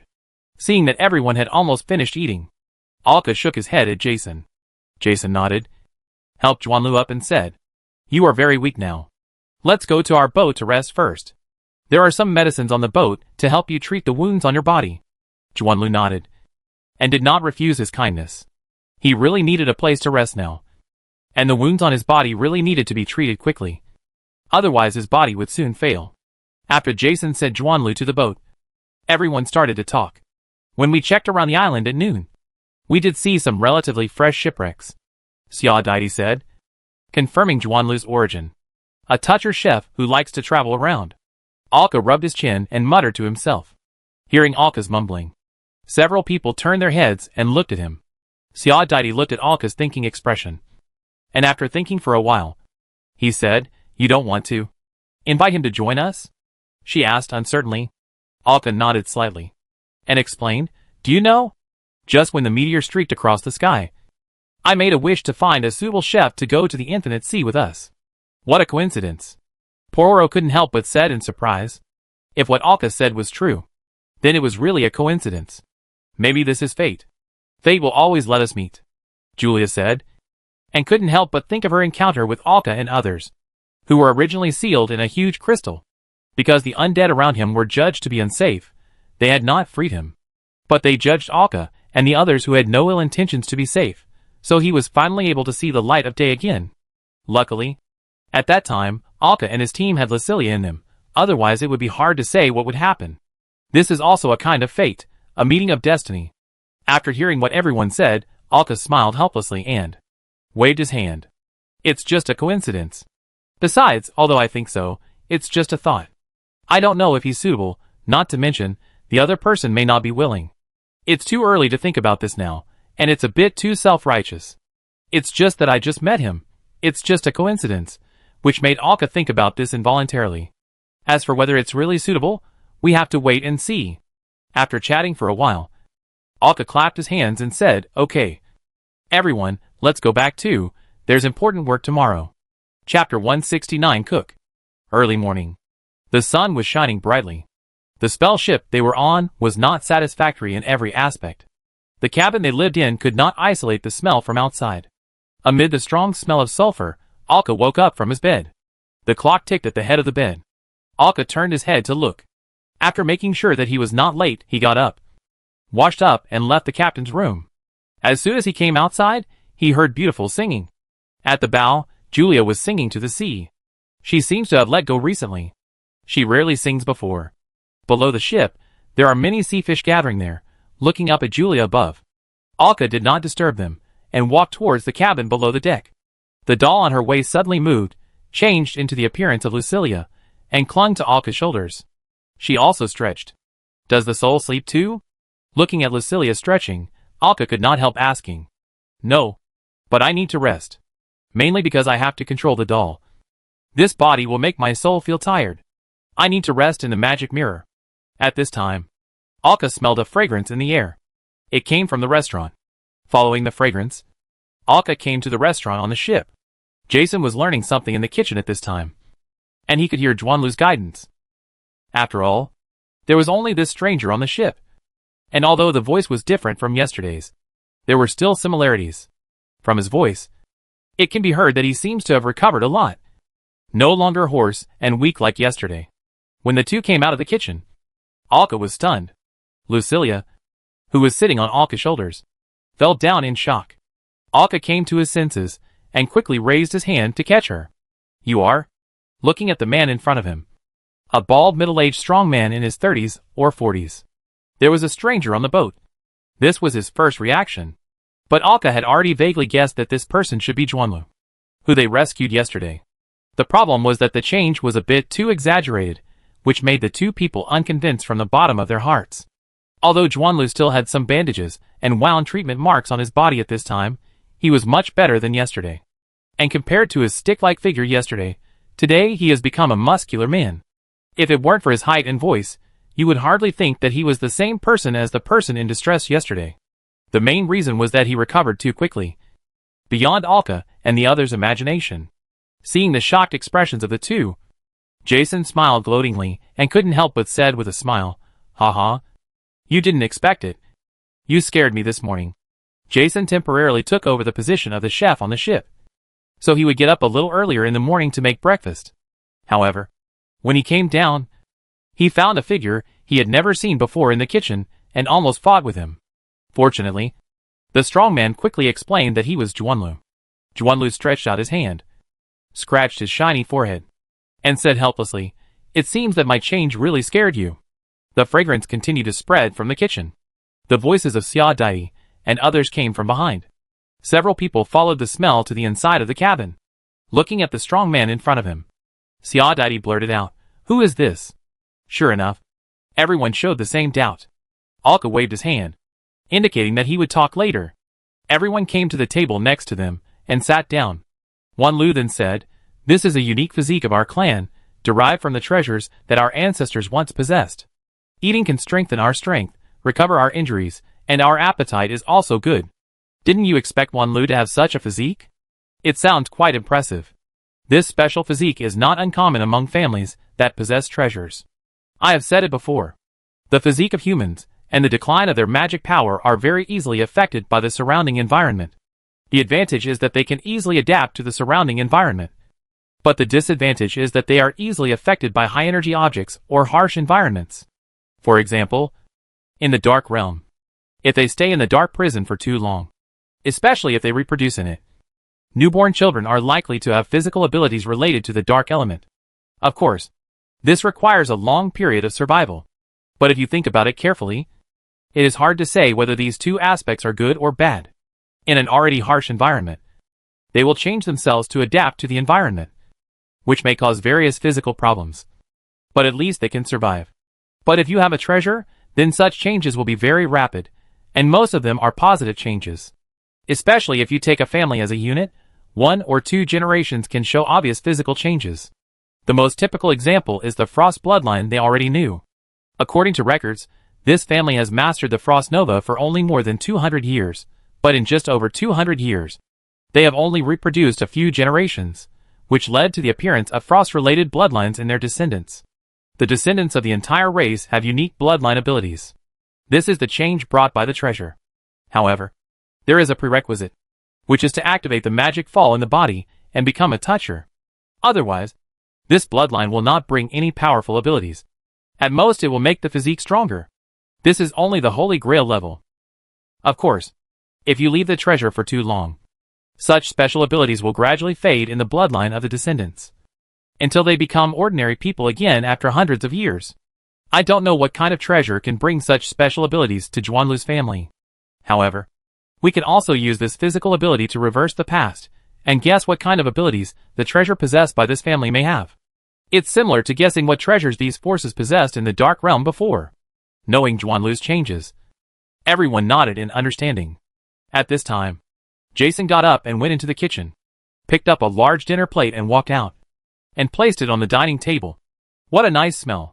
We were attracted here just now by this smell, Julia said, and she covered her mouth and laughed. Juanlu's matter diverted their attention. At this time, the breakfast was just some vegetables and meat slices in the bread, like a sandwich. But the smell was so attractive. It made people's appetites strong. aka picked up the sandwich in his hand and looked at it. Then glanced at Jason and said, "This thing must not be made by you. Right? You don't have the ability." Hearing this, Jason quickly retorted, "How is it possible? This is what I made." But Juanlu helped a little bit. He looked at Jason and made a small gesture with his index finger and thumb. Xiaodai couldn't help but complain, "Your little thing. I'm afraid it can't fit on a boat." After a few jokes, everyone took a bite, and the delicious taste burst in their mouths. This thing was so delicious that Alka couldn't help but burst into tears. There was no way, considering the ability of the people on the boat. He hadn't eaten such delicious food for a long time, and he was somewhat moved. Every time at this time, he would miss Uncle Matt on the boat. But it must be said that even if it was just the dishes made by Jason with the help of Juanlu, they had reached the level of Uncle Matt. It is conceivable that Juanlu's level is very high. While eating this delicious food, Alka noticed the eyes of several people around him. Of course, Jason was not in this look. He was fiercely devouring the sandwich in his hand. He turned his head and looked at everyone, looking at the information conveyed in their eyes. It seems that they can't help it. Thinking of this, Alka couldn't help but smile. He could understand, because he thought so too. There was only one meaning conveyed by these people. Find a way to keep Juanlu. A sea voyage requires such a gourmet. And this gourmet, with just a little effort, has already conquered them. It's really delicious, Juanlu. Your cooking skills must have reached a peak. Alka didn't understand, and just said something casually. Hearing this, Juanlu shook his head seriously, and couldn't help but sighed and said, "No, I'm still far away. I'm still groping for the road to the top." Hearing this, Xiaodai next to him glanced at Alka, seemed to get some hint, and asked in agreement, "Oh? Have you ever seen anyone who is better at cooking than you?" Juanlu nodded. "Yes, when I was a child, when I lived on the island when I was a child, he can be regarded as my guide. It is an old man. I have the honor to taste his cooking skills. It is the delicious food he showed that made me walk on this road. He has always been my goal." Speaking of this, Juanlu shook his head helplessly. "But until now I have not seen his back. That's why I travel around, to see if there are any interesting cooking methods, or any new ingredients." What a classic routine. Speaking of ingredients, Alka suddenly thought of something, and got up and walked into the kitchen. Then he took out a wrapped piece of meat from the ice storage in the kitchen, and handed it to Juanlu. This piece of meat was cut off when he killed the sea beast on the ice island.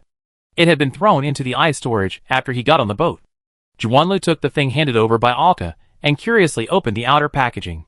As soon as he opened it, in addition to a hint of coldness, a faint plant fragrance floated out. Smelling this fragrance, Juanlu's interest was immediately raised. Looking at the piece of meat in his hand, what kind of animal is this meat from? Why does it have a plant fragrance?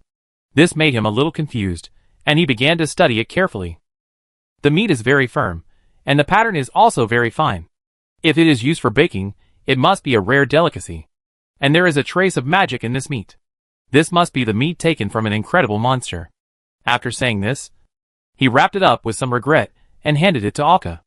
After all, this thing was not his, although he thought the food was very good. But it should be Alka who let him know his profession and help identify it. This kind of food should be very precious. Just from the texture of the meat and the slight magic reaction on it, we can know how powerful it was when it was alive. Who knows that Alka pushed it over directly? This is the meat of a sea beast we hunted in the Arctic Triangle before. We only took this piece. You have seen our cooking skills, and we can't handle it at all. I give it to you. No. No. No. You saved me. How can I accept your gift? I will help you solve the food problem during the sailing time. He picked up the meat in his hand and said, "The first delicacy will be solved with this. Let me see how to deal with it." Hearing Juanlu's words, Alka was not anxious and nodded, because it was just what they wanted. And they could also see what level Juanlu's cooking skills had reached. Is it worth their effort to keep it? After everyone finished breakfast, they came to the deck together. Alka took out the steel cable made yesterday from the captain's room. Looking at the steel cable on Alka's back, Pororo took it and held it in his hand easily. Alka then turned to everyone and said, "Today is the same as yesterday. Pororo, you stay to guard the ship, and the others will go up with me." Pororo nodded and put the steel cable back on Alka's back. Looking at Juanlu, who was about to stay on the boat with Pororo, Alka thought for a moment and said, "Juanlu, do you want to join us for a try?" Hearing Alka's words, Juanlu looked at them in surprise, and then pointed at himself. "Can I?" But my strength is very poor. I only have one spiral. And I don't have relevant knowledge and experience. Will I hold you back? Although he said so, everyone could hear the excitement in Juanlu's tone. He learned from Jason's casual chat this morning that they were a treasure hunting group. And although he only had one spiral, he had been sailing for such a long time, traveling all over the country, and could feel it from Alka and the others. None of them was someone he could afford to offend. And even the delicate-looking girl could be knocked away by him with one punch. But for a man, even if he was already in his 30s, the word treasure hunting still had a strong appeal. Alka and the others have invited him. If he doesn't go and miss it, it will be too painful, and he may regret it for the rest of his life. It's a treasure hunt. How interesting. Not to mention that he can continue sailing and traveling on the sea at this age, because he has a certain adventurous spirit. Hearing this, Alka smiled, waved his hand and said, "No problem. This trip is very safe. If you don't want to, I won't force you. I'm just asking." Hearing what Alka said, Juanlu showed a somewhat expectant smile on his face and nodded. "Thank you for your help." Then he followed. Jason came over and whispered to Alka, "Why did you suddenly invite a stranger you just met for one day to act with you? This doesn't fit your character." In Jason's opinion, Alka was more cautious in doing things, and suddenly invited a stranger he had only known for one day to act with him. Even if this stranger was not a threat to them at all, it was still very strange and did not fit Alka's usual behavior. As soon as he asked, he seemed to have thought of something, and then asked, "You don't want him to join us, do you? He sent people to the ship last night, and he didn't hear Alka's conversation with others. He also knew that Alka wanted to recruit more people, and sometimes they would help find suitable candidates. However, he didn't see the right person along the way, and Juanlu was a good choice." Hearing that Jason had guessed it, Alka nodded directly and asked in a low voice, "How is it? Do you think it's feasible?" "Of course it's feasible. Or rather, it's great. If it can succeed. You didn't come in the morning." And he moved his hands a little when he demonstrated it to me. And it was delicious. At this point, Jason couldn't help shaking his head, as if he was still savoring it. In this way, he can leave the kitchen and give this position to the right person. And he can also eat delicious food every day. Of course, he is very willing to do so. He even hopes it will be faster. It seems that his teammates have no objection to this, and they even hope it will be faster. It depends on Juanlu's intention. But he certainly can't recruit others so quickly. After all, they are not familiar with each other at all. Who knows if he has the intention to develop in this direction? He must first let this person understand their actions and some of their daily work, and show enough strength. After leaving a good impression, bring up this proposal again when parting. This way the success rate is higher. This is why he suddenly invited this stranger, who he just met for a day, to act together. It has been confirmed that he only has the strength of one spiral, so there is no need to worry about the danger. In this way, several people came to the top of the snow mountain with Juanlu, who was curious. Feeling the heat around him, Juanlu looked down at the vent, and then immediately retracted his head. He didn't know why Alka and the others came here. Can they find any treasure? But he didn't understand, so he just shut up and watched carefully. At this time, a faint pink mist came out from Alka's body, wrapped his whole body, and then the mist disappeared. Alka was still Alka, and it seemed that there was no change. But his real body had already entered the dream. At this time, Alka in the outside world nodded to Julia next to him. The box at Julia's feet opened, and a blue orb floated out. As the magic power was poured into the orb, it emitted a dazzling blue light, and the temperature around it dropped sharply. A cool breeze blew, and Juanlu couldn't help but shivered twice in comfort. In such a hot place, a sudden cold breeze really made people feel comfortable. Is this a magic item? Juanlu looked at the magic orb in front of Julia and couldn't help thinking. It should be a very powerful magic item. After all, he was just a spiral, and he had never seen a treasure except when he touched it. It is difficult for him to recognize that it is a legendary treasure. Julia carefully controlled it, and let the frost cover Alka's body. When this kind of frost is used on other people, it will not hurt the person who is coated. After all, this thing is essentially the embodiment of the special ability of the treasure. The seemingly thick frost covered Alka, turning him into a frozen statue. Chapter 170 Lava Attacks. Actually, Alka did not feel any impact on himself, or even felt a layer of frost on his skin. Under the sunlight, his appearance still exuded a biting cold. Juanlu, who was standing next to him, watched the whole process. Although he did not know what they were going to do, and why they were doing it, it did not prevent him from thinking that Alka and the others were very powerful. It gave him a sense of power that he did not know. Looking at Alka's appearance, that looked like an ice sculpture, Julia nodded to indicate that it was done. Alka then handed them the steel cable that he had been carrying on his back, and then picked up the end with a hook and came to the edge of the nozzle. Juanlu watched this scene, watching Alka come to the edge. What is this for? Could it be? Then an outrageous thought appeared in his mind. And just when he was about to get rid of this thought, he saw Alka jumping down directly. Hey! Watching Alka jump down, he couldn't help but exclaimed, and subconsciously took a few steps forward, trying to grab the steel rope that Alka was tied to, trying to drag him up. Jason next to him quickly stopped him. It's okay, don't be surprised, he will be fine. Hearing this, Juanlu calmed down and looked at the people who didn't have any worried expressions on their faces. He couldn't help but come to the edge and look down. I saw Alka sliding through an arc with a steel cable, falling into the middle of the magma. As the magma splashed, Alka also fell into the magma, and a lot of white steam floated upwards. It blocked everyone's sight. A circle of light appeared behind Julia, and several bandages flew out, wrapping around the falling steel cable in sections. Xia Daidi and Jason also grabbed the tail end of the steel cable, ready to pull back at any time. Seeing this scene, Juanlu also subconsciously grabbed the section in front of him, his eyes never leaving the magma. At this time, Alka fell into the magma, and he did not feel the resistance when he fell, just like falling into a sticky lake. This seemed to be different from the magma he knew. More like energy liquid? Or something similar. He didn't understand it very well, but he felt that the temperature around him was rising rapidly. Fortunately, the place where he fell was a place that had been explored long ago, and the target was below. He controlled his body and sank down. The more he went down, the greater the resistance he felt. The top was still like thick liquid, and the bottom felt like he was stuck in a quagmire, as if he was wrapped in killing mud. The heat was getting higher and higher, and the blue frost coating attached to his body began to flicker and dim. If he could see it, Alka finally touched something that was obviously different from magma. His sense of the surroundings now came from the scanning of the silver ripples. After touching it, he quickly lifted it up. He could feel that the frost coating was about to disappear, and the temperature isolation was about to disappear. At that time, his body would directly touch the ridiculously hot magma, and then become a familiar person.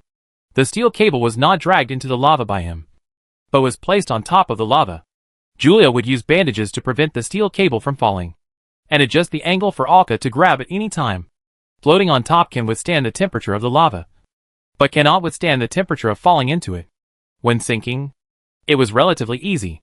Now when carrying a metal box up, it is extremely difficult, as if it is stuck in a quagmire, struggling to survive. Finally, I felt the burning. Of course, the frost coating has not completely receded, but it's almost time. If he doesn't hurry up, he will probably die if he touches this body, and then the real body will be refreshed. At that time, he will have to use the last resort. After all, he doesn't want to joke with his life. Finally, when he felt his skin was burned, one hand reached out of the magma first, and the magic power was swayed out. Then he lifted the box high, and the energy magma, like a thick liquid, slid down from the side. As the magic power was released, the front hook of the steel cable was controlled, and several steel ropes were ejected immediately, which were directly wrapped around the metal box and firmly locked. Feeling the steel cable sinking down, the people who had already discussed it immediately began to pull it back with force. Alka was already burned by the flames, and his skin was immediately destroyed. The oil and flesh began to boil. The clothes on his body had already merged with his skin, and the temperature rose rapidly. Finally, he felt the pull from above, and Alka was pulled up with the metal box. At this time, Alka in the air, his appearance had completely melted, become distorted, and looked extremely creepy. There was even fire burning on his body. Juanlu was stunned by this scene, and he was a little at a loss. He had never seen such a scene before. Can this kind of injury be treated? He couldn't help asking. It felt good to be able to survive. No need for treatment. What? Just give up? He was a little shocked. After Jason finished speaking, Alka and the metal box were dragged up and down. As if refreshed, the torn clothes on Alka's body the completely burned skin and flesh, and the completely burned hair all reappeared. He stood on the ground intact, just like when he jumped down just now. Juanlu closed his mouth when he was about to say something, his eyes revealing confusion. What is going on? This is too magical. Is this something that the Toucher can do? It feels like only the power of the treasure can be like this. He couldn't help but think. Finally, he couldn't help but ask, Holy Mother, how did you do it? Hearing his words of amazement, Arka looked at him and smiled. It's just a little ability, not worth mentioning. But this time it was beyond his expectations. Perhaps he acted too fast. This time the fake body did not die because of the fire. It was just burned, severely burned. But as long as he didn't die, no matter how bad the injury was, it didn't cause any burden to his spirit. The last means of saving life was not used. Then, several people could not help but look at the things in front of them. At this time, the metal box still exuded an amazing temperature. There was no trace of lines on the metal box, as if it had been cut by a sharp blade, and it was polished smooth, polished like a mirror, and even began to emit sunlight. Alka looked at this thing, and it did not look like a metal box at all, but rather a block of metal. Because it fits perfectly, it looks like a hole. And there is no blue border on it. I don't know if it's because I just touched it in the magma, or because the treasure is deeper. Just like Alka once, harvesting the inherited treasure. Thinking of this, he looked at the map in his hand. At this time, the light spot on it has dimmed, leaving a golden spot that no longer glows. This shows that he has indeed harvested it. He reached out and clicked it. Ancient relics. Harvest, difficulty, lava tolerant. Strong triple helix. Popularity, 56. Treasure information. Seamless box buried under the magma. Legend can lock time inside. Treasure harvest, eternal box.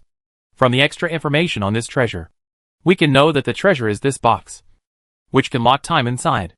Locking time inside? Is this the ability of a Holy Grail level treasure? Could this be a scepter level treasure? But it shouldn't be. Arka frowned and thought. A scepter level treasure, will it also show golden light spots? Arka thought it shouldn't be. But there is no information to be gained from it. Looking at the box under his feet that looked like a metal block, Arka squatted down. After waiting for the scorching temperature on the surface of the box to drop, Arka reached out and touched it. As the arm touched, the dream catcher did not give any sign of resistance. That was good, which meant that the dream catcher did not hate the box in his hand as much as he hated Frost Nova. The magic power passed along the arm to the box in front of him. The magic power at his hand was smoothly integrated into the box, which meant that the dream catcher did not reject it. He could feel that the box seemed not very happy, and it took a long time before it reluctantly rejected the magic power again. The magic power returned to Alka's hand very smoothly. It seems that this box repels the dream catcher, but it took so long to return the magic, which means that the level of this box is lower than that of the dream catcher. It feels a little weak. It doesn't look like it is a scepter level, but a Holy Grail of the same level. It may be the bottom of the Holy Grail, because whether it is the Bloody Flag or the Frost Nova, they strongly repel or fight back when facing the dream catcher. It will never happen like this, where it takes half a day to repel the magic. This shows that it is weaker than the dream catcher. Isn't this the bottom of the Holy Grail? The dream catcher should be in the average position among the Holy Grail level. Of course, if the 3 treasures obtained before are all at the top level of the Holy Grail level, then he didn't say anything. But since they all reject him, then Xia Dai, Pororo or Jason must try this treasure chest. But now is not the time. Let's get on the boat first. Alka picked up the box and turned to say to the others, let's go back to the boat first. They all nodded. Take the things and quickly return to the ship. Only Juanlu looked confused. Although he followed and watched the whole process, he felt that he did not understand anything. He followed everyone back to the ship. Poro did not expect them to return so soon. It took less than 2 hours to go back and forth. Was it so easy? After returning to the ship, Alka looked at the box in his hand. Strange. Why didn't you encounter any obstacles? Hearing Alka's words, Xia Dai asked in surprise. Why did you encounter obstacles? There is no one on the island. Not even any living creatures. How could he respond? He couldn't say that he saw it on the map. But it is true that the difficulty is marked with 3 spirals. From the time of Alka's treasure hunt to now. As long as the difficulty of the treasure is marked with the level of strength, it means that you will encounter enemies of corresponding strength. There is no exception. No. The only exception is the red evil spirit that appeared halfway when he obtained the treasure before. But there is a reason for that. And it is just that the monster's strength is slightly higher. This is the first time he has encountered a difficulty level. But he has not encountered a corresponding monster at all. There wasn't even any fighting. Why did this happen? Was it marked wrong? Ah! Before I could think about it, there was a thunderous roar from the island. Everyone on the boat immediately turned their heads to look. I saw that the crater, which was relatively quiet, suddenly erupted. The eruption was very sudden. There was no magma flowing out of the vent. The fiery red liquid sprayed out from the vent like a spring, sprayed to an exaggerated height. Thick black smoke floated out, covering the fiery red magma that was ejected. And only red raindrops could be seen falling. There were also fires at the edge. And red liquid spread down, flowing down the slope of the volcano. Then there was a violent tremor. And the whole island was shaking. They felt it very clearly on the beach. But that roar did not look like a volcano roaring. In any case, such performance was urging them to leave quickly. Quick! Start the boat. Let's go quickly. The volcano is about to erupt. After Akka said this, he waved his hand. And the canvas fell down and Pororo went directly to the helm. The boat quickly left the shore. And everyone couldn't help but stare at the volcano on the island. Thick smoke billowed, attacking the sky. And the magma that erupted before was even more exaggerated. It was like a fire hydrant on the street that was suddenly smashed open. And a large amount of water gushed out. It was more exaggerated than the previous fountain-like eruption. Would a volcano erupt like this? Alka had never seen it before. But he felt that this was too exaggerated. And it was already a bit too outrageous. Looking at the magma flying all over the sky, it fell like raindrops. The falling area almost covered the entire island. A normal volcano would never erupt like this. It was too outrageous. Will the magma not erupt to us? Jason looked at the erupting magma and couldn't help but say. It felt that the height of the eruption was too exaggerated. There was always a feeling that it would fly towards them. Hearing this, Juanlu, who was still in panic, couldn't help but say, how is it possible, with such an eruption arc? How could it possibly erupt here? However, he had just finished speaking. The magma erupting in the air inexplicably gathered together, drawing an arc in the air, and flew straight towards their location. Fuck. Looking at this scene, Alka finally understood why there was no obstruction. He quickly waved his hand to control the spells on the ship, pulling the effects of all the spells to the maximum. The spells on the sails and masts lit up, and a large amount of wind was guided and gathered, blowing the sails. The sails also began to adjust automatically, to maximize the wind force. The spells on the edge of the ship also lit up, quickly controlling the surrounding sea currents. In an instant, the speed of the ship under their feet increased by a level, quickly leaving the island. However, the large mass of magma in the sky, an elemental object like a python, flew towards them. It fell quickly like a meteorite, with billowing smoke behind it. It was obvious that someone was controlling it. Everyone on the ship couldn't help but turn their heads to look at Jason. Why are you looking at me? I was just talking. But who knew he would really fly over here? Alka ignored him and said quickly, it should be the creature that just guarded this treasure. I don't know why he didn't attack us just now. Although I don't know why there is movement now. We are in trouble now. And we should prepare to fight the enemy. He was just wondering why there was no enemy even though he had written it. And why he came now. But no matter what, if he wants to get this treasure, he must fight the enemy this time. Moreover, the enemy had at most 3 spirals, which was within their ability to deal with. It was just that its size was a bit too big. In the sky, the condensed lava python fell into the sea. A large amount of water vapor evaporated, and thick white smoke rose. However, when the magma fell into the sea, it was not immediately cooled by the temperature and turned into stone, but was not affected by the water's surface, and moved above to chase them. Sure enough, when Alka entered the magma before, he felt that the magma was a bit wrong. How can there be magma like oil? So it is this kind of thing. But what can be seen in the telescope is that it is just the surface covered with liquid energy magma like oil. Its inner core is still the dissolved mineral magma. Molten snake? This should be molten snake. Lucilia on Alka's shoulder seemed to have thought of something, and said quickly, this is an energy creature that lives in the lava. It is powerful, and has an endless lifespan, and can reach the 3rd stage when it grows up. But the one in front of him is obviously not so outrageous. Everyone's expression showed obvious panic. This is the 3rd stage. Alka said quickly. It only has 3 spirals. I can feel it. However, since it is a lava creature and has come to the sea, it is not his main battlefield. It is theirs. He turned his head and looked at Julia next to him. Julia, use the treasure. Hearing Alka's words, Julia did not hesitate and quickly opened the box at her feet. The blue gem floated up again with her control, and the temperature around her began to drop sharply. The low temperature spread around, and the cold wind immediately blew over the warmer sea. The whole process developed very quickly, and the treasure was rapidly affecting the surrounding environment. The orb floated in Julia's left hand along with the base, and a translucent ice blade appeared in her right hand. Then Julia controlled the ice blade and swung it fiercely into the distance. The attack itself was not extremely cold, but it seemed to be exaggeratedly strengthened under the blessing of the orb.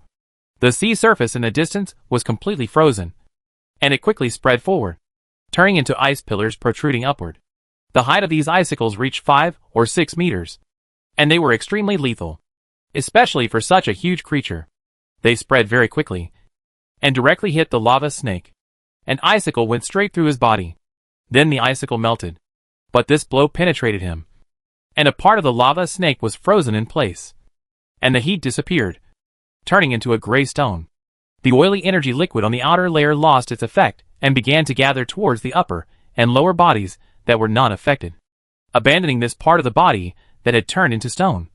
The lava snake continued to chase, and it didn't seem to cause much damage to him. It opened its mouth and roared continuously, and raised its head to spit, spewing one lava fireball after another towards where they were. Chapter 171 Treasure Distribution and Adaptation. At this time, an ordinary card appeared in Alka's hand, but it was covered with pink mist, and he threw it out. The card drew an arc in front of him, leaving a long pink smoke. When the fireball hit the pink smoke, the whole body became dim, then became heavy, lost power and fell into the sea below. This is Alka's new ability recently developed. Through the pink dream mist, infect inanimate objects with the attribute of dreaming.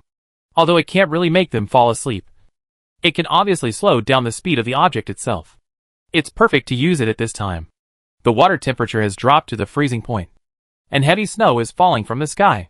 As the sword is swung, one after another icicles pierce forward, and freeze the sea water in front of them into ice. These ice blocks seriously hinder the pursuit of the lava snake, and the distance is getting farther and farther.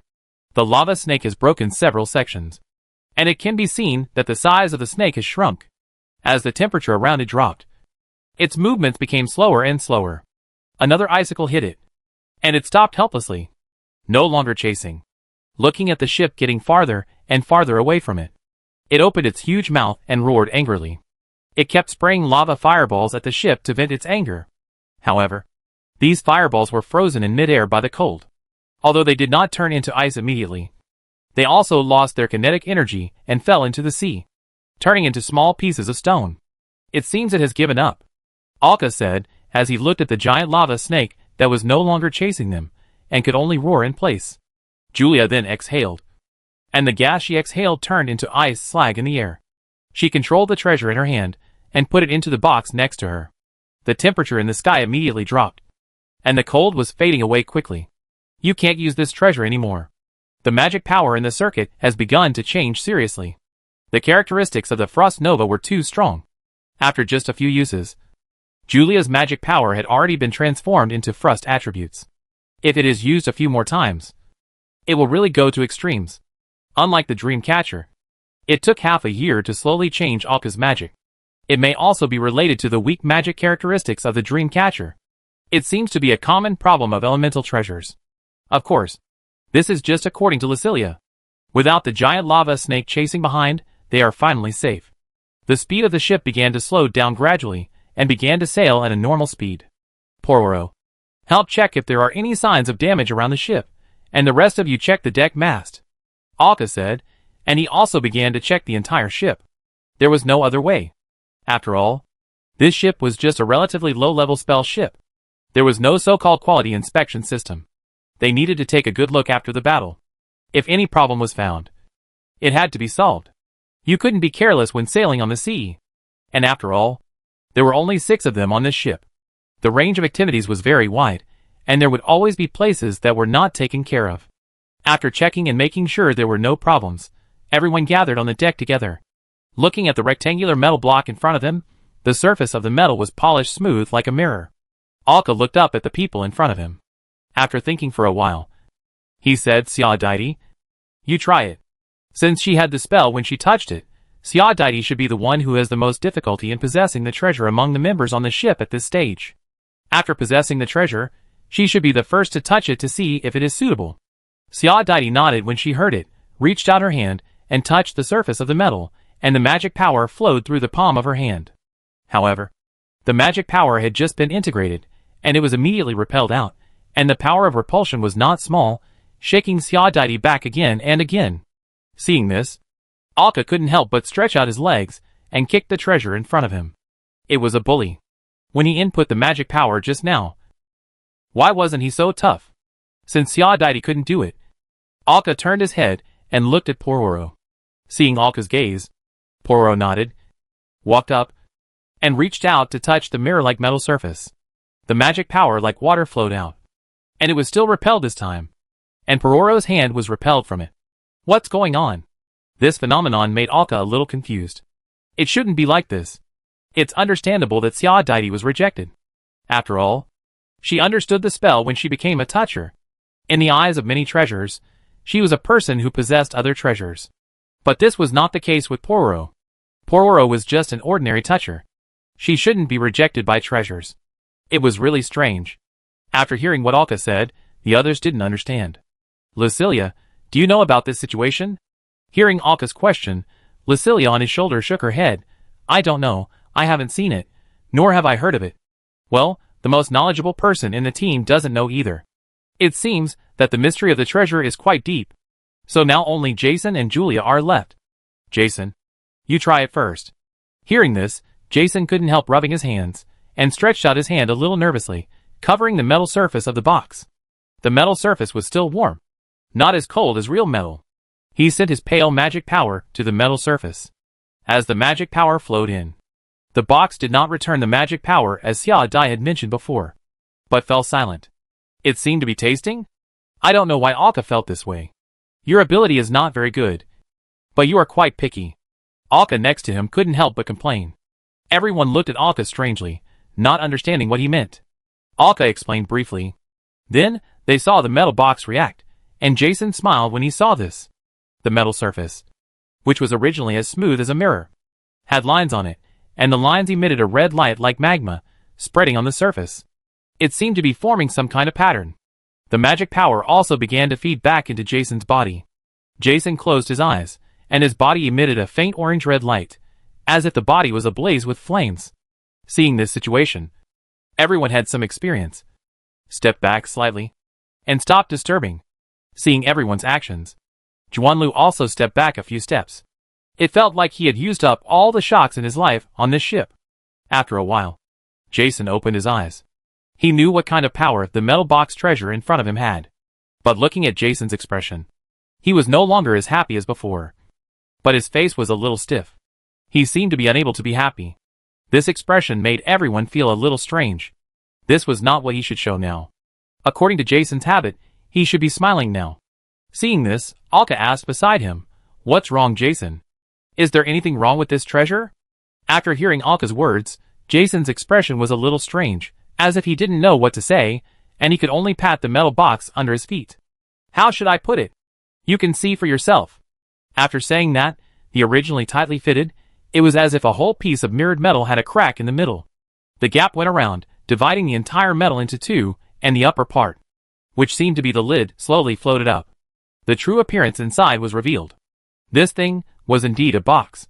And as the box was opened, the space inside the box and the space outside were distorted, and finally twisted and changed. It took a long time to completely combine together, and there was no strange phenomenon. Regarding this abnormal phenomenon, Jason explained beside him. The inside of this box can block time, and stop the flow of time inside the box. So when it is opened, it will have different effects than when it is closed, because it needs to reconcile the time inside with the time outside. And there is something in this box. Hearing this, everyone couldn't help but look inside. Just now, because of the distortion of space, they couldn't see the situation inside clearly. Now it is clear. Inside the box is an egg-like object. The overall color of the egg is a gradient of red and blue intersecting, blending with each other, looking pretty handsome. The surface looked very smooth, and you could see hexagonal patterns. It looked more like a piece of art made of metal, polished to a mirror-like smoothness. Jason walked up, squatted, reached into the box, and gently took out the egg. The egg gently stuck to his body, and floated gently. "Are the egg and the box one?" Or, Alka asked beside him. And he might have guessed the reason for Jason's strange expression. Hearing Alka's question, Jason looked up and shook his head helplessly. "No. This box is made for this egg. Although the box is a treasure, its function is just to stop the time in the box." Hearing this, everyone was slightly silent. Just stop the time in the box? It can't bring you any ability. Xiao couldn't help asking beside him. In this case, this box can only be classified as a powerful magic item, and it is not even at the level of a treasure. But his ability is indeed outrageous, after all. He can stop the passage of time, although it is only in a box. But the size of this box is not enough to hold a person. After hearing Xiao question, Jason nodded heavily. Really, it's only this ability. That is to say, this box is really made for this egg. That shouldn't be the case. It shouldn't be opened by just anyone who inputs magic power. It needs a specific key or something. After all, the box's previous performance was like a treasure, repelling some people, and accepting some people. Although he rejected Pororo, he easily accepted Jason's magic, and let it control the box. If it was to protect the eggs inside, it was too easy. It didn't seem to be a protective effect. Everyone looked at Jason, waiting for his answer. However, the magic was growing in Jason's body, and the magic power in his body was increasing rapidly. It only took a short while to reach the triple helix. Feel the magic vacuum around. It seems that this box is not useless. It at least helped Jason reach the triple helix, Alka said with a smile. This basic ability, this box still has. Even if this box is not very useful, it has improved Jason to the triple helix. As long as Jason meditates a little harder during this period, he can stabilize his strength at this stage, even if he loses the treasure. As the vacuum disappears, the magic power fills in. Jason opens his eyes, with sweat on his forehead. The originally stiff face finally smiled. At least there is something to gain. Alka pointed to the blue and red egg next to him. Since the treasure was made specifically for this egg, then this egg should be very powerful. Or has it any function? Hearing Alka's question, everyone also showed curious eyes. Since there is nothing to care about in the box, then this egg must have some story. Otherwise, it would be too exaggerated to make a treasure specifically to protect it. Jason nodded when he heard this, and gently took the egg next to him with both hands. According to the information given in the box, this egg was left a long time ago, and the box was specially made by the parents of this egg to protect their child. As for the process and why, I don't know, but the reason why my magic power can be infused into it is because this box has a screening process. He will eliminate unqualified protectors. Select a qualified protector to open the box. And at the moment of opening the box, I signed a contract with this egg.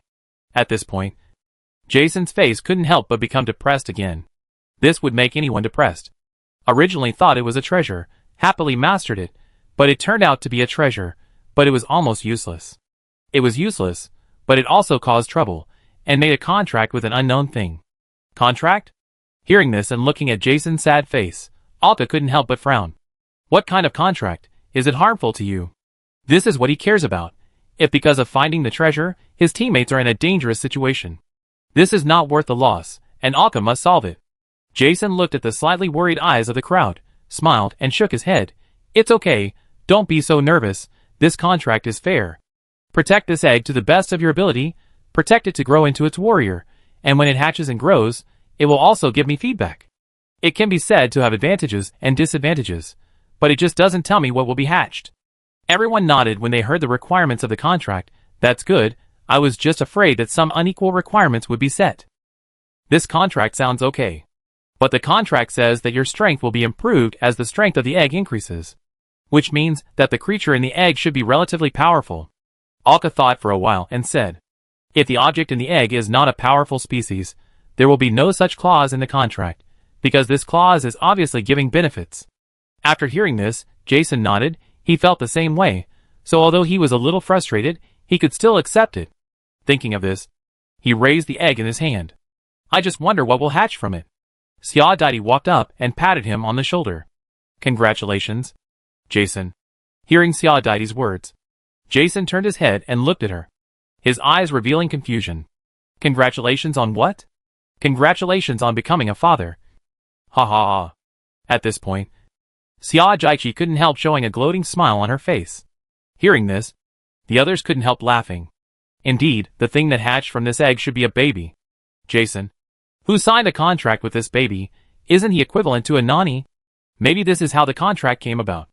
After hearing what Xiao said, and looking at the smiles of everyone, Jason couldn't help but turn his head to look at the egg in his hand, with a strange expression on his face. He is still young. How did it suddenly become like this? The expression on his face couldn't help but become distressed. After everyone had finished joking, Alka squatted down and looked at the metal box. After thinking for a while, he asked, Jason, is this box useful to you? Or to your baby? No, and don't say it's my baby, I just signed a contract with him. After hearing Jason's words, Alka waved his hand casually, not listening at all. Instead, he thought alone. This box is a gift of an egg, its function can be said to be extremely simple, and it can't even be called a treasure. If this box is big enough to hold a person, then its value will be greatly increased. For example, if a person is dying, putting him in this box can save his life. But the problem is that this box is too small. It is okay to put things in it, but it is obviously impossible to put people in it. Even children can't fit in it, because the space inside is too small. From the outside, it looks 1 meter long, 0.5 meters wide, and the height may be about 0.3 meters. But if you actually look at the internal volume, you will find that the thickness of this box accounts for almost half of it. After all, it is a treasure chest used to protect the egg. As long as it can hold the egg, the rest of the space must be used to increase the thickness to protect the egg. Naturally, it is not very useful. No wonder it is much weaker than his dream catcher. Alka thinks it is questionable whether he can make people become touchers. Of course, this is just an exaggeration. But the number of touchers he can give is definitely not many. This is inevitable. It is estimated that there may not even be 100 people. The most important thing is that is a treasure. It can't bring any benefits to Jason, except because of its own high energy. It forced Jason to rise to the triple helix. Chapter 172 Return. I plan to use this box to exchange the mirror mask that makes me a toucher with the church. There is no comparison. The flag is definitely more useful than this box. After hearing Alka's words, everyone naturally had no objection. Jason asked from the side, with the power of this box, is the church really willing to exchange it? It's not about anything else, but they really look down on this box. The church can't be the scapegoat. It's obvious that this is a piece of trash that is not very useful. You want to exchange it for a normal treasure. How can the value of these two be equal? The church is not stupid. Hearing this, Alka couldn't help but feel distressed. The value of this thing can't be compared to the mirror, and it may not even be worthy of carrying shoes. After all, it's just a gift. I have to add something to it, increase its value, to be able to exchange it for the item I want from the church. The flag in his hand has already taken advantage of the church. The reason why he was willing to take on this task and complete it was because of the favor brought by the flag in his hand. Not to mention, he also got the opportunity to exchange it from the church. If he used such unequal things to exchange, it would be too much. It would definitely leave a disgusting impression on the people in the church. Think about it. What else can be used as a bonus? The treasure in the capital of the Vastan Empire. This information suddenly rang in Alka's mind. He had planned to sell this information to the church in exchange for some useful items. Now, it is packed together with a box in his hand and handed over to the church in exchange for the mirror. It should be equal in value. After all, the information of the treasure is detailed enough. There is a clear location and conditions for obtaining the treasure. As long as the conditions are met, it can be easily obtained. Moreover, this condition is difficult for Alka and others to meet. But it may be a piece of cake for the church. To be honest, the church is the master of this sea. But it just doesn't show it. They just want the right to preach. The actual situation is almost the same. After all, the god they rely on is the controller of this sea area. What other force in this sea area can be greater than the church? Thinking of this, Alka finally felt relieved. He said, "Don't worry. I have other things to exchange with you. It will take another 2 months for us to return to the church. Your task for the next 2 months is to stabilize your strength at the triple helix. Otherwise, if you lose the treasure and your strength drops, it will be embarrassing. Hearing Alka's words, Jason stood up and said to Alka like a soldier, "Yes, Captain. I promise to complete the task." Jason trotted into his room. He decided to seize the time to meditate to stabilize his strength. Looking at Jason's back, Alka smiled and shook his head helplessly. Then he reached out and pulled out a wrapped stick from his thigh. He opened the cloth wrapped around the outside, revealing the flag inside. Since they had decided to exchange the box, they must keep the flag. He unfolded the flag and looked at the cross swords on the scarlet flag. Now the only people on the ship who could control the treasure were Poro and Siadaiti. Of course, Julia and Jason can also control it. But there is a great possibility that they will reject it. Since it has been decided, then this treasure, it depends on who will use it. Siadaiti, you go first. Siadaiti still has priority. After hearing Alka's words, Siadaiti did not hesitate, and walked up directly, holding the flag in Alka's hand, and began to infuse the magic power in his body into it. Juanlu, who had been watching them, did not say a word, and stood numbly by the side. Today, the number of treasures that appeared in front of him reached 4. Yes, except when he became a toucher. He had never seen treasures again, and he didn't even know much about treasures. Today, he saw 4 of them. They were like worthless things, being passed from hand to hand in front of him. He didn't know what to say. He didn't know what he should say. He just wanted to know what kind of ship he was on, and who these people were. Each treasure is the core of a power, and the power that possesses the treasure is the overlord of a region. On this small ship, the treasure hunters possessed 4 treasures. As Siadaiti infused magic power into the flag, a faint red light flashed on the flag, and then Siadaiti was directly impacted and flew out. Siadaiti hit the wooden wall of the stern directly, slid down, squatted and coughed. Alka hurried over, and Lucilia on his shoulder jumped in front of Siadaiti and checked everywhere. He asked with concern, "Are you okay, Siadaiti?" Siadaiti waved his hand, stood up, and noticed the condition of his body. He said, "It's okay. It just pushed me out, and I'm not injured. It's just that the repulsion phenomenon is too severe." And Siadaiti was pushed out. This energy did not cause any major damage. Seeing that Siadaiti was indeed fine, Alka nodded. "Is the repulsion so strong?" Alka couldn't help but ask in confusion. "This repulsion is too strong. It directly sent Siadaiti flying." It was a bit exaggerated, but it was already like this. It was obviously not suitable for Siadaiti. He handed the flag to Pororo. Pororo looked at the flag handed over by Alka, took it with his hand, and transferred his magic power into it. However, he frowned as soon as he transferred it in. Although the treasure did not repel him, he immediately took back his magic power. He then handed the flag to Alka, shook his head regretfully and said, "No, this flag conflicts with the sea. I can't control it." "Conflict with the sea?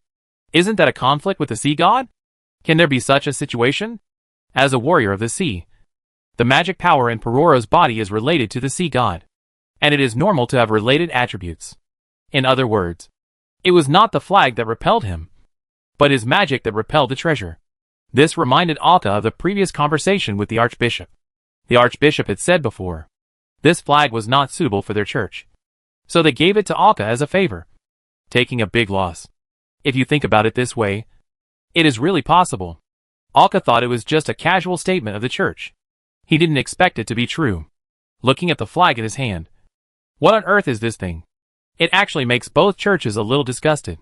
However, the effect of this flag is not really positive. The Church of the Righteous God is more or less positive, so it is normal to reject it. In this case, Jason cannot master this treasure, because the magic power in Jason's body has been changed by the treasure of the church. And the treasure box is a waste. It does not have the function of changing the properties of Jason's magic power, not to mention that Jason is quite satisfied with the properties of his magic power. The only choice left is Julia. After all, Julia didn't have any treasures, but she was temporarily controlling the Frost Nova, so she would be free when she arrived at the church. But before that, Alka handed the flag to Julia, and asked her to try it first to see if she would reject it now. Julia reached out and touched it twice, and immediately took her hand back. She shook her head and said, "No, it's very repulsive." Hearing this, Alka shook her head helplessly. What's going on? What's wrong with the members on their ship? Are all those who can't control the treasures here? And they said this thing has a bad temper. Anyway, the situation on their ship is indeed a bit special. Alka shook his head helplessly, put the flag away again, and stuck it on his thigh. He could only wait until he returned to the church and let Julia try again. There should be no problem by then. Julia did not believe in any gods. Although the magic power in her body was slightly changed, the strength was not great. It was just a normal frost attribute, which would not affect her touching the treasure. Now it seems that only the treasures of Poro and Xiaodaidi are difficult to find, especially for people like Xiaodaidi who have comprehended the core spell. It is equivalent to owning a treasure. Now it seems that comprehending the core spell early is not necessarily a good thing. Isn't it bad to be too talented? It is equivalent to owning a treasure. But in fact you don't own the treasure. And you have to bear the consequences of owning the treasure. For people who will never be able to control the treasure in their lifetime, comprehending the core spell is of course a great thing. For them, it has become a bad thing. But if a suitable treasure is found, the core spell will be strengthened accordingly, which can be considered a good thing. It can only be said that fortune and misfortune go hand in hand. Suddenly, Alka thought of something, patted his head and looked at everyone and said, before returning to the cathedral, everyone should touch these two treasures whenever they have time. If you understand some interesting spells, it won't be a loss. Right? He couldn't help laughing when he said this. But it is true. These two treasures will be exchanged after all. And there will be no place for them to touch at that time. Touch it more before that, in case you can comprehend the spell. It will be a win no matter how strong it is. Although the dream catcher in his hand until now, it only brought Julia a spell of sleeping. It made everyone's sleep quality slightly better at night. They didn't suffer from insomnia in the first place. Touching the treasure, comprehending the spell, this thing is not as easy as they thought. Both treasures were released.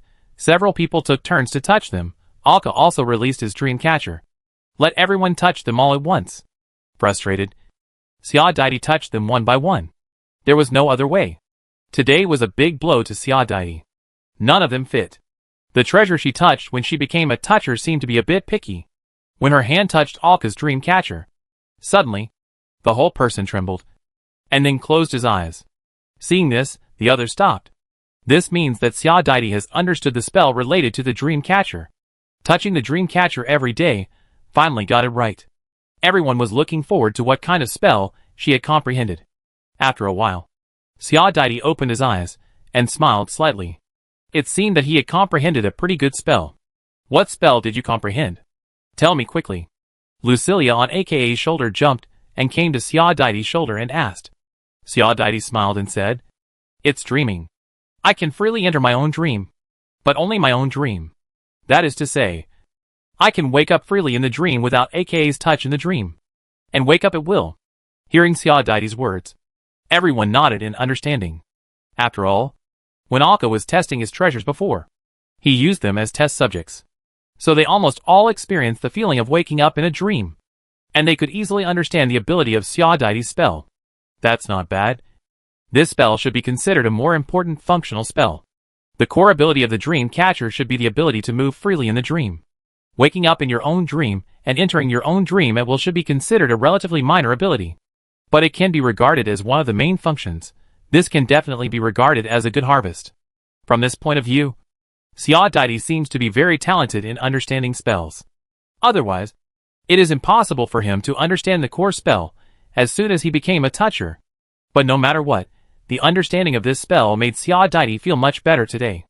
The others touched it, but did not gain anything.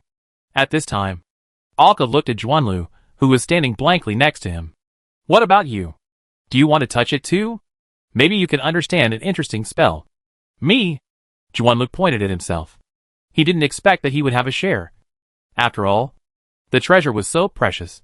In his worldview, this was the most precious and powerful thing in the world. Was he qualified to touch it? And were the people in front of him too confident in him? When he thought of this, he shook his head again. He was no match for others. And what kind of threat could he pose? Looking at Zhuanlu's expression, Alka smiled and nodded. If you don't mind, touch it. What if you can understand some spells? This was indeed a great temptation, and Zhuanlu could hardly refuse. He nodded with difficulty and walked over. He was as careful as a pilgrim and gently touched everyone's treasures. Although nothing happened and no spells were understood, it was already very, very good for him. Thinking of this, he couldn't help but look at everyone and asked, "Who are you? You have so many treasures." Which is a bit too exaggerated. Alka's treasure somewhat broke Juanlu's worldview, because the treasures here seemed worthless. Hearing this, Alka smiled and said, "We are just an ordinary treasure hunting group. We just like adventure. These treasures are just the rewards of treasure hunting. Don't be surprised. For treasures are not surprising? Then what kind of situation is enough to be surprised?" Juanlu couldn't help but complain silently in his heart. These people in front of him acted too casually. But no matter what, he nodded, very convinced, because this showed how powerful these people in front of him were. The triple spiral is hard to see. From their conversation just now, it seems that there are already 3, and they know so much about the treasure. Not to mention that they are still so young, except for Paro and Julia who look older. I really got on a great ship. I wonder if they will kill me when I get off the ship because I know too much. After thinking about it, Juanlu couldn't help but feel a little scared. But then he thought, there is no point in worrying after all. I am too weak, and I can't resist, so why think about it? I comforted myself again. Okay, everyone, then let's start the return voyage now, without stopping in the middle.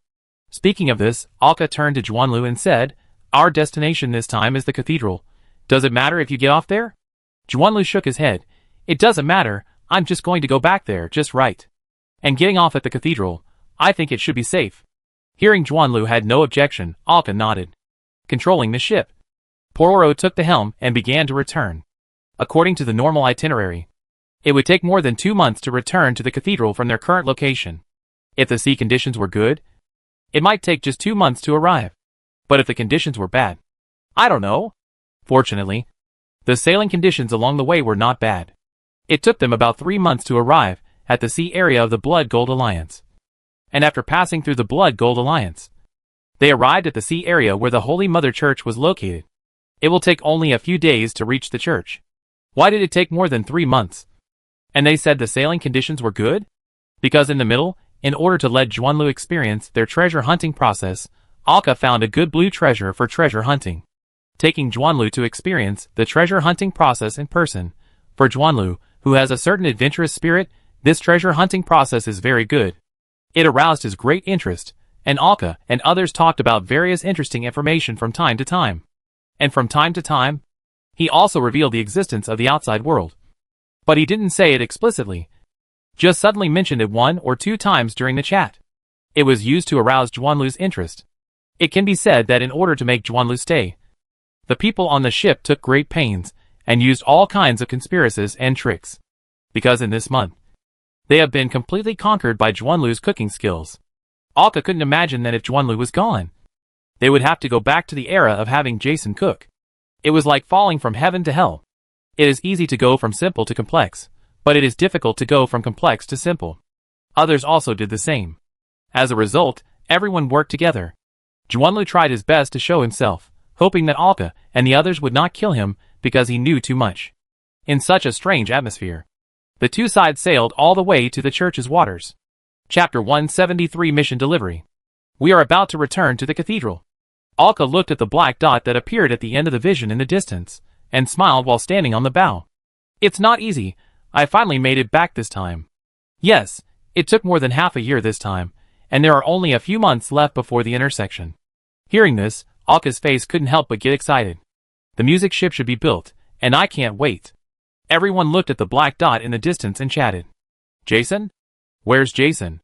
Alka suddenly thought of something and shouted loudly. "Here I come!" Jason walked out of his room, with an egg attached to his back. Everyone has gotten used to it. This egg is attached to Jason almost everywhere. Even before it hatches, he feels like a nanny. And it seems that Jason has also obtained a lot of information about taking care of this egg, and often mixes some strange liquids to wipe this egg. You can even see that. Sometimes he lies on the top of the lookout tower on the main mast to bask in the sun, with an egg on his head absorbing the sun. Seeing Jason running out, Alka stared at him and looked him up and down. "Are you ready?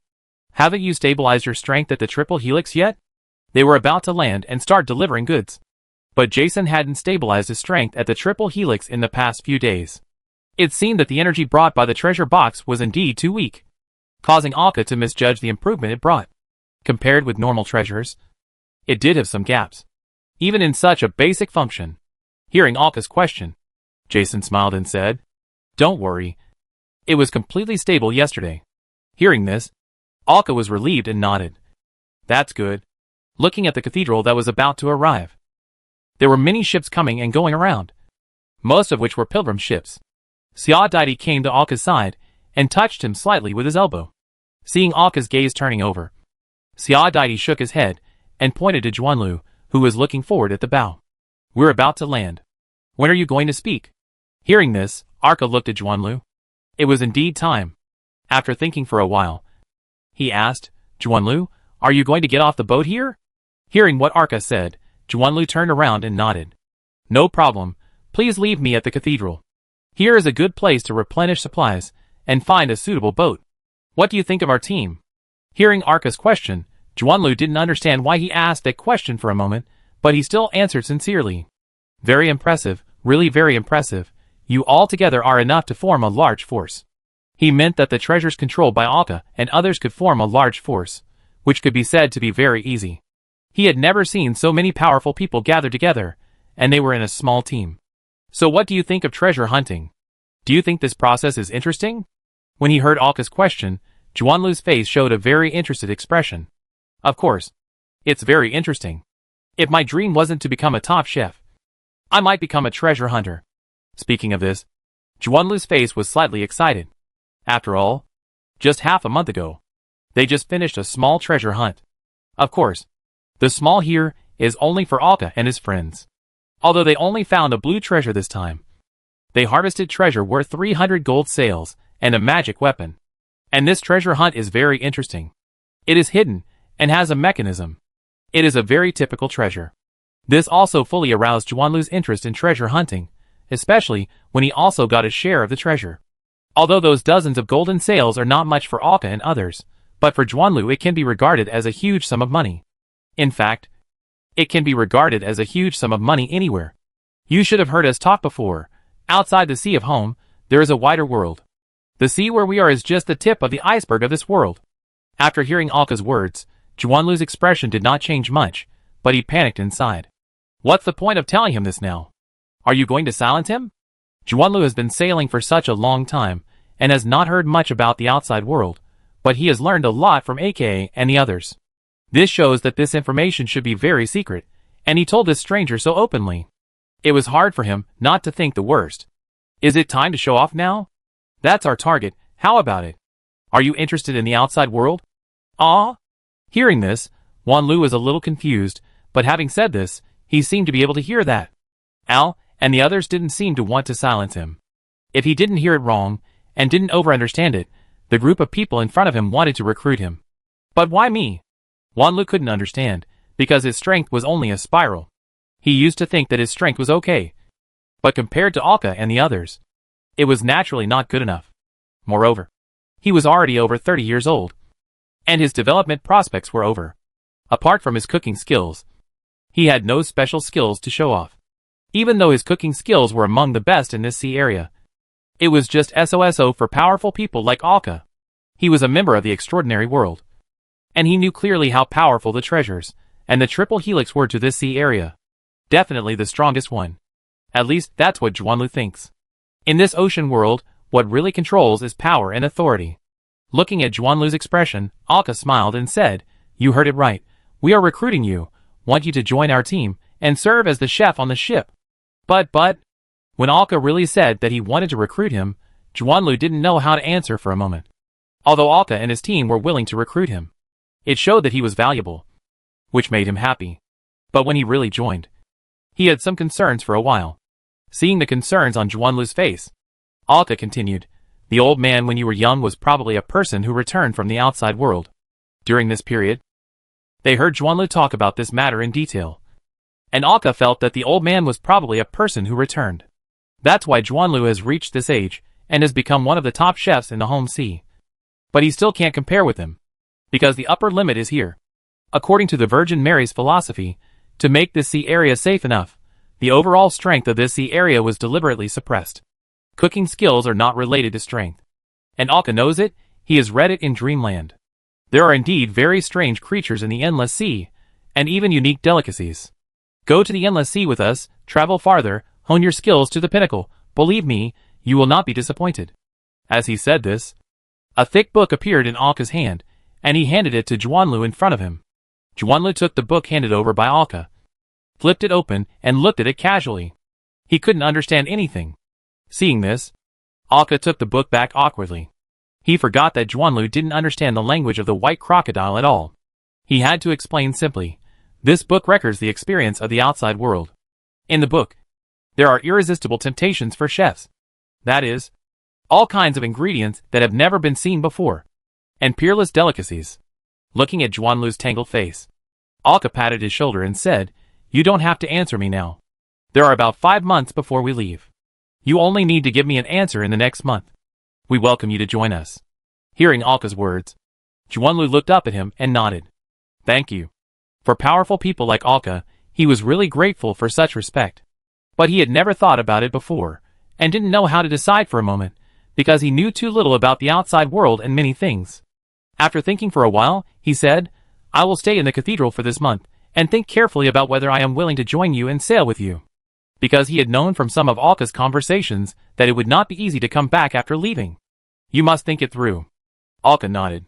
Jason left, came up and patted Juanlu on the shoulder, and said with a smile, "If you don't understand anything about the outside world, or want to learn more about it, you can ask me." After all, Jason has already learned the language of the white crocodile, and has finished reading the book. Although he has not experienced the actual situation, there is no problem with the theory. Juanlu nodded and thanked him.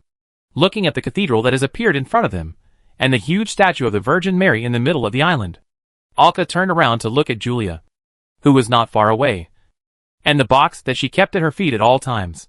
"Julia, what's going on?" Hearing Alka's words, Julia nodded. "No problem. I have tried my best to remove my magic power." Hearing Julia's words, Alka nodded. "That's good. After all, this treasure was controlled by Julia, and there are traces of her control in it. There are generally 3 processes for a treasure that has been controlled by someone else to be controlled again. First, the original owner cleans the treasure and tries to take back his magic power. For the original owner, it is much easier to control his magic power, so this process is not difficult. However, there will still be some residue, but it will not affect it. Second, wait for the treasure to automatically dispel the magic power on itself as time goes by. After a long time, it will naturally return to its original state. Third, the new owner cleans the treasure, removes the remaining magic power of the original owner, and replaces it with his own magic power. This process is a bit troublesome and time-consuming. It is usually determined by the strength of the original director. For example, the bloody team flag in his hand still has some of Jack's magic power. Since Alka has not mastered it, he has never been able to remove it. I tried it later. Julia and Jason are not suitable. After exchanging the treasures, let them try again. See who is more suitable, and give the treasure to them. However, Julia's mastery of Frost Nova was not without gain. She successfully obtained a spell. Because everyone knows that this treasure is for the church, so during the time when Julia controls the treasure, she deliberately tries to comprehend it. This is more suitable for her, and it also successfully separates a part, which is the 9-core coldness. Frost Breath allows Julia to use, similar to the coldness that the translucent frost blade in her hand swings. And with the help of the treasure, it is easy to become proficient, and can increase the power through the frost blade in her hand. The ship slowly entered the berth. Everyone finally returned to the cathedral after a long absence.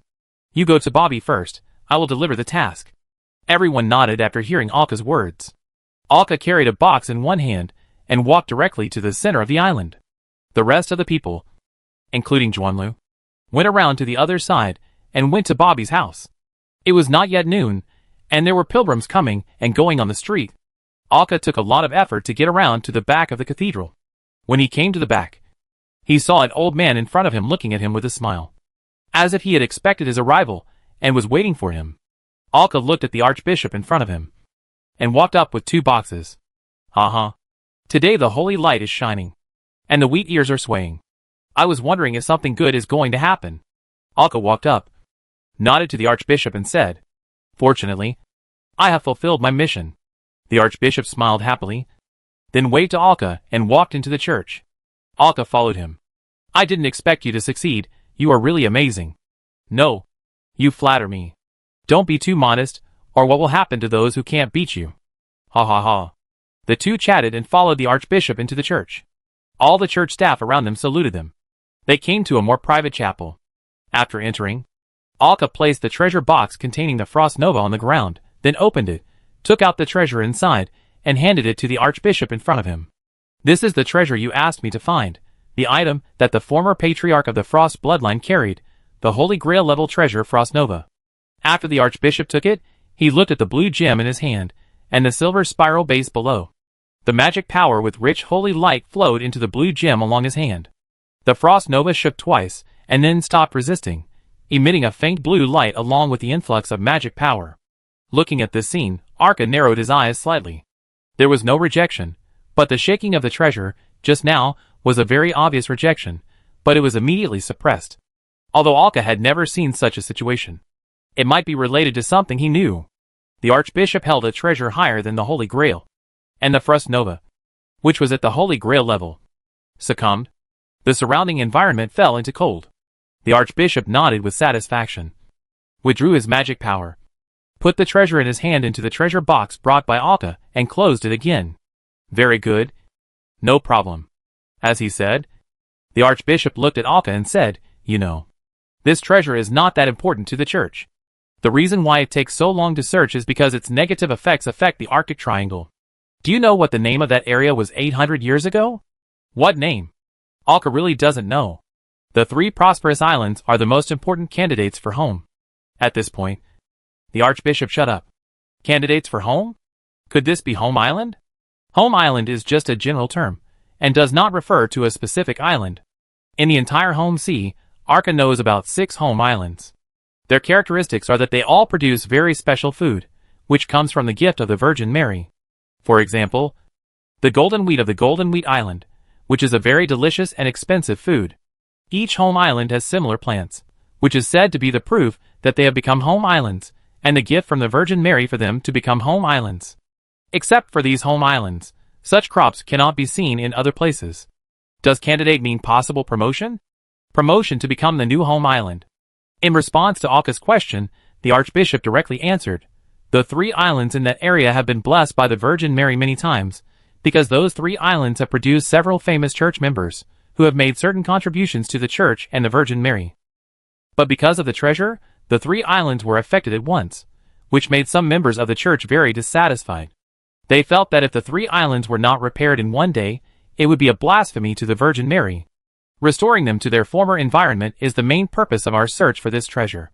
After hearing the Archbishop's explanation, Alka nodded. It was a coincidence. The 3 candidate home islands were close to each other. As a result, all 3 were affected by a treasure. This affected the reputation of the church to some extent. As for the outside world, no one knew that these 3 islands would be candidates for home islands before they became home islands. After all, there are so many islands that believe in the Virgin Mary. "Okay, since your mission is completed, I will also fulfill my promise." After saying that, the Archbishop smiled, and a transparent light appeared in his hand, causing the surrounding air to distort slightly. A distorted space appeared in his hand, and objects in the space began to emerge. Chapter 174 Mirror. So what will you take out to exchange it now? The value does not have to be absolutely equal, but it cannot be too far apart. Since Alka did complete the task, and is still a resident of Home Island, he is a natural child of God. And he is so talented. For such talented young people who are born to be on the side of the Virgin Mary, the Archbishop is never stingy. Of course, he cannot overly tilt resources to the young man in front of him, which will cause dissatisfaction among some members of the church. It is also inappropriate. After saying this, the Archbishop shook his right hand. On the palm of his right hand appeared the treasure that Alka had touched and became the toucher. He had already brought this treasure and prepared it. Mirror. An ordinary mask with simple facial features. The surface is like a mirror, reflecting the surrounding environment. Looking at this mirror mask, Alka felt that the magic power in his body and his core spell were reacting. That was desire. The first treasure touched has the greatest impact on the magic attribute of the human body, because it is an enlightener. It is the first external magic source that the inert magic in the human body contacts. Not to mention the existence of Alka, who has comprehended the spell, the influence is even more far-reaching. Looking at the mirror in the Archbishop's hand, Alka pushed the metal box at his feet over. The seamless metal box was polished smooth like a mirror, and it looked very compatible with the mirror. The Archbishop looked at the box at his feet, stared at it for a while, raised his head and shook it. Not enough, this is a man-made treasure from ancient times, although the technology and materials are very perfect, but it is not as good as a normal treasure. After all, it is just man-made, not to mention its ability. You should know it. Hearing this, Alka nodded. He did not expect that the Archbishop only took a glance, and knew almost all the information about this treasure. You still have to pay a price. No matter how you look at it, the value of this treasure cannot be equal to the mirror. The Archbishop cannot make an exchange. The value difference between the two is too big. Alka was prepared, and he did not expect to rely on such a treasure to exchange for the mirror in the Archbishop's hand. A map of the Dark Realm appeared in his hand, and was placed on the table. This is the map of the Dark Realm. I know where the treasure of the Vastan Empire is hidden, and I know the conditions for opening it. Hearing this, the Archbishop's face changed and became interesting. Looking at the map in his hand, he couldn't help thinking, I will verify your information with prophecy. If there is no problem, then this transaction is concluded.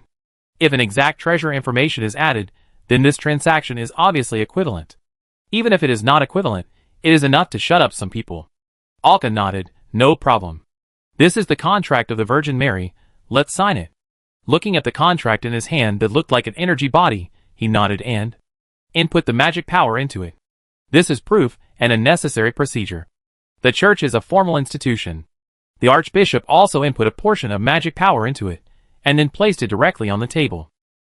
After doing all this, the Archbishop tapped the table twice lightly, looking at Alka and said, Okay, now you can tell the story. Alka nodded and began to tell the information he knew. The treasure of the Vastan Empire is placed in the palace of their former capital. And to open the place where the treasure is hidden, one needs the blood of the royal family. And the strongest enemy guarding the treasure has reached 4 spirals. So we need to be vigilant. After saying that, Alka marked the golden point of the capital of the Vastan Empire on the map of the Dark Realm with a pen, and then handed it to the Archbishop in front of him. The Archbishop took the map and looked at it, then slowly closed his eyes, muttering something. But it was unclear what he was saying. Then the surrounding light began to gather, and finally wrapped the map. After a while, he opened his eyes. Very good. This information is true, and detailed enough. The Archbishop nodded and agreed with the information. He did not expect that the information was so detailed. It seemed that they had made a profit from this exchange. Then, he extended his right hand, and it was the mirror, floating on it. Then, the transaction is completed. Hearing this, Alka stretched out his hands and carefully took the mirror from the Archbishop's hand, looking at his own face reflected on the mask. The mask looks light, but it is much heavier in his hand than he imagined. It seems to be made of metal. Mirror, a Holy Grail level treasure, was obtained from an island 136 years ago. The person who obtained this treasure also seems to be from Golden Wheat Island. Maybe this is fate? Ha ha ha. The Archbishop laughed happily twice, and continued, its main ability is imitation, and its secondary ability is to create a mirror out of thin air. The mirror can change differently according to the mastery level, magic power and spells. Among the Holy Grail level treasures, it belongs to the upper middle level, and can even be called the upper level, because its main ability is like a secondary ability, and its secondary ability is as strong as the main ability. Hearing this, Alka thought about it, which means that the core spell he obtained is actually a secondary ability, but it is more practical and powerful than the main ability in the treasure. The main ability should be the imitation mentioned by the Archbishop. It turns out that the most powerful ability of a treasure is not the main ability. There are other ways to distinguish the difference between the main and secondary abilities. Alka and the others have always distinguished the priorities based on the strength of the treasures. It seems that the treasures have many secrets that he doesn't know, aka couldn't help but think. The Archbishop continued to say, there are 13 people who are still alive, who have been inspired by the mirror, including you. You are the only person inspired by this treasure in the past 30 years. The full quota of touchers for this treasure is 133, and now there are 120 left. In other words, The people who have been inspired will not live long. Is that what you mean? Alka didn't expect that there were so many places for touchers left, and only 13 of them were left. It seems that the church is not very willing to use this equipment to enlighten others. Why? Is it because the characteristic attribute of this treasure is not strong enough? After all, among the 4 known treasures in the church, this treasure is the only one that does not change the characteristics of magic. The remaining Xia deity, Jason and Andre, who touch different treasures, have different focuses on magic. For forces, magic has a focus, and may play a greater role. Of course, these are just Alka's thoughts, and may not be accurate. The Archbishop told Alka the information on the mirror, which was very detailed. Alka had mastered the dream catcher for so long, but he didn't know such detailed information.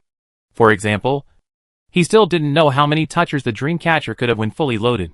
As for how to use it, and how it can perform specifically, it depends on your future exploration. Because no one in the church has ever mastered this treasure, we don't know how to use its specific capabilities. After speaking, the Archbishop blinked at Alka and said with a smile, "Then congratulations to you, Alka, a rising star. At the age of 18, you have gained control of 2 treasures and become a strong man. Okay, first input magic power to control this treasure. Compared to your previous treasure, this treasure is much easier to control, and it is already very compatible with you." Hearing this, Alka nodded and closed his eyes, and the magic flowed into the mask along his arm. Alka's magic now turned into a light pink, and it seemed to be entangled with a trace of mist. As the magic flowed into the mirror, there was no hindrance at all, let alone repulsion between the two. It can even be described as a fit. The mirror emitted a transparent light that distorted the surrounding space, as if pieces of mirror fragments appeared one after another. Alka could feel that he was able to control this treasure very easily, much easier than the dream catcher. Mirror was very willing to be controlled by himself, and could even be said to be impatient. He opened his eyes, and looked at the mask that no longer radiated light, and had become ordinary. Alka controlled it to gradually float up, and then covered his face. The mirror began to adjust its size, fitting Alka's face, and attached to his face. At this moment, Alka's face was covered with a layer of liquid like a mirror. And then the solidified Alka's face turned into a mask, reflecting the surrounding light, reflecting the surrounding scenes. The Archbishop looked at Alka's face, looking at his own face reflected on Alka's face. It was a bit strange, and he shook his body unnaturally, and couldn't help saying, "It's really uncomfortable to face this mirror. After all, seeing your face reflected on someone else's face is weird no matter how you look at it." Alka's mirror mask began to melt and converge, flowing toward his forehead, above his eyebrows. A mirror streak about 1 decimeter long and 5 millimeters wide appeared on his forehead. This is the characteristic of completely controlling the treasure, being able to integrate the treasure into one's body. Although some of the characteristics will be revealed. But this is also for Alka's own safety, and for better use of the treasure. It seems that you are very lucky. These 2 treasures not only coexist peacefully, but also have a certain degree of compatibility. The Archbishop who watched Alka control the treasure said. Alka acted very relaxed. Hearing the words of the Archbishop, Alka looked at him and asked, "What are the benefits of mutual adaptation?" There are too many benefits, such as no conflict between them. Even if they are at peace, they may conflict at times. This also means that you can use these 2 treasures at the same time, without spending too much energy to control them. Their abilities may even be complementary to a certain extent. Even if some treasures can complement each other, it will be difficult to control due to conflicts. As for how your abilities complement each other, that's your business. Hearing this, Alka nodded. It seems that I have to explore it carefully later. After saying that, the Archbishop patted the table, stood up and said, "Okay, you should not be in the mood to chat with an old man like me here now, go back. Remember the day of the intersection, don't remember it wrong, otherwise I don't know when the next time will be." Hearing this, Alka nodded, and was about to get up and say goodbye. Then he heard the Archbishop pat his head, and suddenly said, "By the way, remember to tell your relatives clearly, take care of the aftermath, and if possible, make a will. It's no different from being dead anyway." What kind of words are these? It's really unlucky.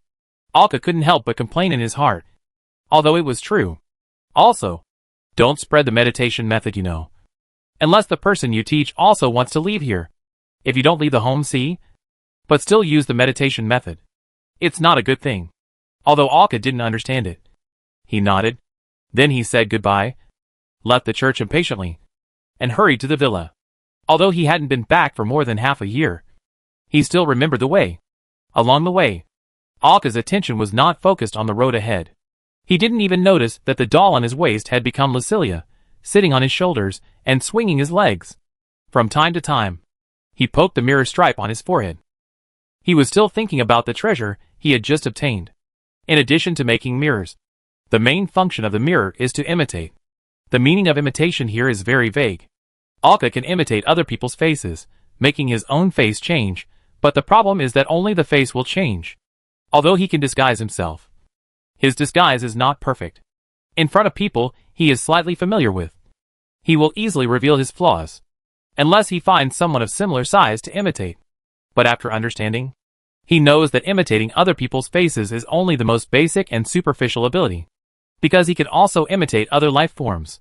For example, various animals and fish. But it is unknown what specific abilities the imitation will have. Alka has to explore it himself to find out. He was just like the church, only knew a rough idea for now. The specific ability was just like the dream catcher, you had to practice it yourself, to have a clear understanding. But this ability seemed to be unexpectedly powerful, and not as far away from the secondary ability of making mirrors, as the Archbishop said. While thinking, Alka came to Bobby's villa. At this time, the gate of the yard was open. Alka walked in directly, and entered the living room. The living room was full of people, and everyone was happily chatting. Jason was the main one, bragging to Andre and Bobby.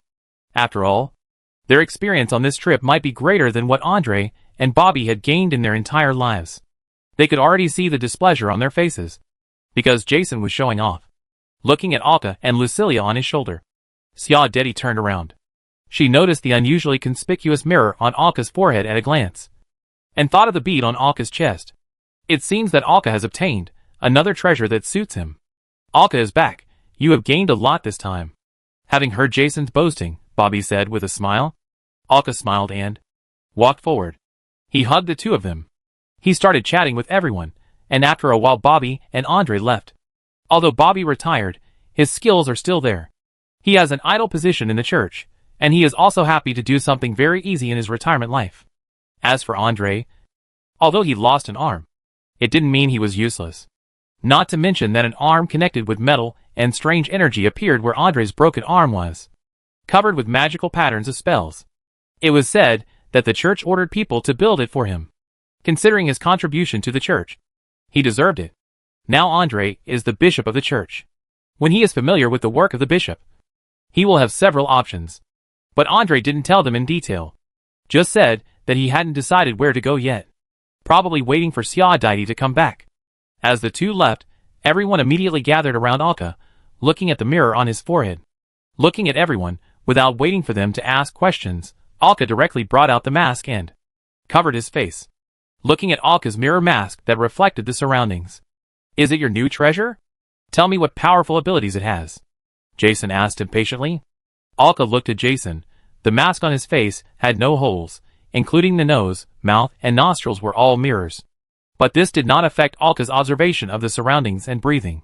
In his perception, it was just a very thin film on his face, which did not have much impact. Then the mirror on Alka's face suddenly stopped reflecting the surrounding environment, and Jason's face appeared on the mirror. The face in the mirror began to emerge and merged with the entire mask. In just 2 or 3 seconds, Alka's face turned into Jason's face. Seeing Alka's changes, Jason was startled and took a few steps back. Ignoring Jason, Xia Dedi looked at the scene and asked directly, "You can imitate other people's faces? Can't you imitate Jason's figure?" She immediately grasped the key point. She saw that only Alka's face changed, but her clothes and figure did not change. If she could change, Alka should have changed completely directly, instead of just changing her face. Alka nodded. "Is that all?" Julia next to him couldn't help but ask curiously. "This treasure can't be just like this. It would be too cheap. If it was just like this, it would be on the list of the most useless treasures in everyone's mind. And it would be ranked above the box that Jason controlled before. More than that, it can mainly imitate other creatures and gain power from them." Alka touched the mirror on his face and said, "This is the main function of imitation." Chapter 175 Imitation and Joining. "What do you mean?" Jason came over and asked, How do you imitate other creatures? Is it also imitating the face? Or can you directly turn into an animal? Lucilia on Alka's shoulder asked curiously. Alka shook his head. He didn't know, he hadn't tried it yet. Wait for me to try. Who of you can help me catch a bird or a mouse or an insect or something? Wait for me, Jason said and rushed out. A few minutes later, he had a bird in his hand.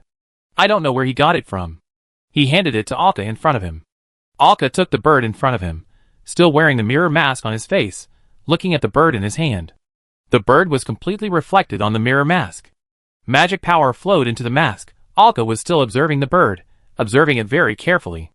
The reflection on the mirror mask also showed how carefully Alka observed. The mirror mask changed. This time a bird's mirror image emerged. Then the mask turned into a bird's head, turning Alka's entire head into a bird's head, exactly the same as the bird in his hand. A magnified version of the bird's head. Chi-Chi. Looking at the head of the person in front of him, it suddenly turned into a huge bird's head, scared the bird in Alka's hand, and it struggled madly and cried. Everyone looked at Alka in a daze. Becoming someone else's face is not as shocking as turning into a bird's head. At this time, Alka is a monster with a bird's head, but don't say that his bird's head is quite cute. Lucilia, who was sitting on his shoulder, couldn't help but stand up and touch the feathers on the bird's head with her cotton hands. Jason took out a handful of nuts from somewhere and shook them in front of Alka. Eat. Eat. Alka slapped him away and glared at him fiercely with his bird's head. Ha ha ha. Seeing Alka's angry reaction, Jason couldn't help laughing. Because a bird's head grows on a person. It is very funny no matter how you look at it. Then the bird's head twisted and changed like a mirror. And it turned into Alka wearing a mirror mask. I didn't observe carefully enough. And I didn't know this bird well enough, Alka said. When he really imitated other animals, he knew the approximate use of his abilities. If he just observed superficially, he could only imitate the animal's head at most. The more he knew about the animal he was imitating, the more he could imitate, and the more detailed his imitation would be. Thinking of this, a precision hand appeared in his hand, and then a small knife, like a scalpel, appeared. After putting a layer of cloth on the table, he killed the bird in his hand directly, and then dissected it in front of everyone. Facing such a scene, everyone did not feel uncomfortable, but watched carefully from the side, watching Alka dissecting the bird carefully, and observing carefully every time he dissected it, until Alka had eaten the whole body of the bird. You need to observe the object of imitation. Right? The more you observe and understand, the better you can imitate. Xia Deity looked at Alka's behavior and couldn't help asking. Alka nodded. That's right. Now, he has a deeper understanding of this bird. If he can observe the habits of this bird, he may gain something else. After cleaning up the blood and debris, the mirror reappeared on Alka's face. This time he wanted to imitate it more deeply, to discover the more real ability of this treasure. The figure of the bird appeared on the mirror mask, and in addition, more mirrors appeared around him. The mirror that appeared beside Alka began to melt, becoming like a stream of water, and began to flow along his body. The whole process was just like the changes that occurred when Alka first wore the mask, until the mirror-like liquid flowed to his hands, covering his entire hands and forearms. The bird figure on the mask appeared again, but this time Alka's head and the mirror mask did not change. It was just that there was always a bird on the mask, jumping around in the mirror, sometimes flying, sometimes landing, no longer reflecting the surrounding scenery. This time, the change was that Alka was attached to his hands. At this time, Alka's hands were no longer human hands, but bird-like claws, and the bird claws had 4 sharp claws. It has become a bird's claw. But shouldn't the bird's claw be a leg? Why did your hand become a hand? Lucilia on his shoulder couldn't help asking. As soon as she finished speaking, the hand that had become a bird's claw shattered directly, and scattered like a broken mirror, and then Alka's arm reappeared. Ahem. It seems that it won't work, Alka said without further explanation. And 2 more mirrors emerged and turned into liquid mirror metal wrapped around his legs, extending from the calf to the sole of the foot. Then it turned into a bird's claw, and even grew feathers. Alka looked at his bird's claw and raised his leg to shake it. This time there was no problem, and it didn't break. Just as Lucilia said, imitation must follow certain rules, and it can't be imitated casually. For example, if you imitate the bird's head to other positions, it is not possible to swap the hands and feet. Human hands correspond to bird wings, and human legs correspond to bird claws. Imitation needs to follow this equivalence formula. If you imitate a part of a human body that has no corresponding limb, what kind of changes will occur is unknown. You have to look for it to know. If you don't follow it, there will be changes like the one just now, and the imitation will be broken and there will be no effect. Alka looked at his bird legs and felt very curious. The people in the room watched Alka's legs turn into a pair of bird legs, walking around the whole living room. How to say it, it looked very funny. Although funny, such a change has made everyone know the potential of this treasure. Just imagine it casually, you can think of countless interesting combinations. Then Alka's bird claws accidentally scratched a hole in Bobby's carpet. After all, it is the body of the toucher. The physique is much stronger than that of a real bird, and it is not that the original human legs cannot control the strength. A little hard to control. After all, it's different from human legs. Alka felt very novel, but also very uncomfortable. If this situation is used in battle, there will definitely be various flaws, or even embarrassment. It seems that every change should be familiar to be used in battle, rather than randomly changing it. Alka thought silently. When they came to the yard outside, the others followed immediately. Alka looked at a big tree in the yard, jumped up lightly, but the strength was not well controlled, and he went over the top of the tree and fell to the back. He had no choice but to control his strength and jump again. After several jumps, he landed in a place that Alka was satisfied with. The transformed limbs were indeed very difficult to control. The bird's claws immediately grabbed a thick tree trunk. The 3 claws in front and 1 in the back allowed Alka to stand firmly on it. He could even swing back and forth on it without worrying about falling. This was the advantage over human legs. By imitating bird legs, he had some of the functions of bird legs. His jumping ability was also improved. He also had sharp claws. And he also had the function of grasping. Human legs don't have the gripping ability of bird claws. Can you imitate wings? Does that mean you can fly? Lukelia, who had been holding Alka's shoulders to prevent herself from falling, asked. Flying is something that humans have longed for since they were old enough to understand. Yearning for something they can't have. After hearing this question, Alka steadied Lucilia's body and jumped off the branch, landing next to everyone, and the original bird's legs were broken like a mirror. It broke in the haze, and turned into Alka's original legs. Seeing everyone's curious eyes, Alka shook his head. No. Although I can imitate the wings of a bird, I can't fly. I can only imitate the appearance. Birds flying is not as simple as relying on a pair of wings, but also requires the help of the whole body structure. Even if Alka transforms his hands into wings, his internal organs and bones are not up to the requirements. So he naturally can't use his wings to flap himself. But if you find a bird with a very wide wingspan and imitate its wings, it may not be able to fly. But if you glide from a height, maybe it is possible. And this is not the Earth. Maybe there are creatures that rely purely on physical strength to flap their bodies and fly in the sky. And there are many powerful creatures, even those that can rival human touchers. I don't know if such creatures can imitate. Alka didn't dare to guarantee it. He just made the necessary guesses. As for whether it is really feasible, we have to test it to know. After listening to Alka's explanation, everyone nodded with some regret. It is a bit of a pity that Alka cannot fly with wings. But this treasure is really powerful. Once you study more animals, you will have many choices. Right? After all, the quality of the human body is limited. In battle, or when it is needed, switching some limbs with animals will definitely achieve a very powerful effect. Alka nodded. I've been busy for the past few months. After the simple experiment, everyone returned to the living room. Alka took out the bloody team flag and handed it to Julia, asking her to try to control it.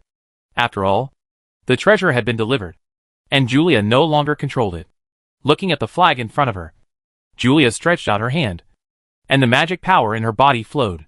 However, as soon as the magic power was infused, it was strongly rejected, and Julia retreated again and again.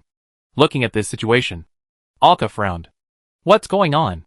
There is no treasure anymore. Why can't I control it? Looking at the puzzled eyes of the crowd, Julia looked at her hand, raised her head and said, although the treasure has been stripped away, there is still a residual breath. It should be mastered after all these breaths have dissipated. She didn't understand it either, but made a judgment based on the feedback just now.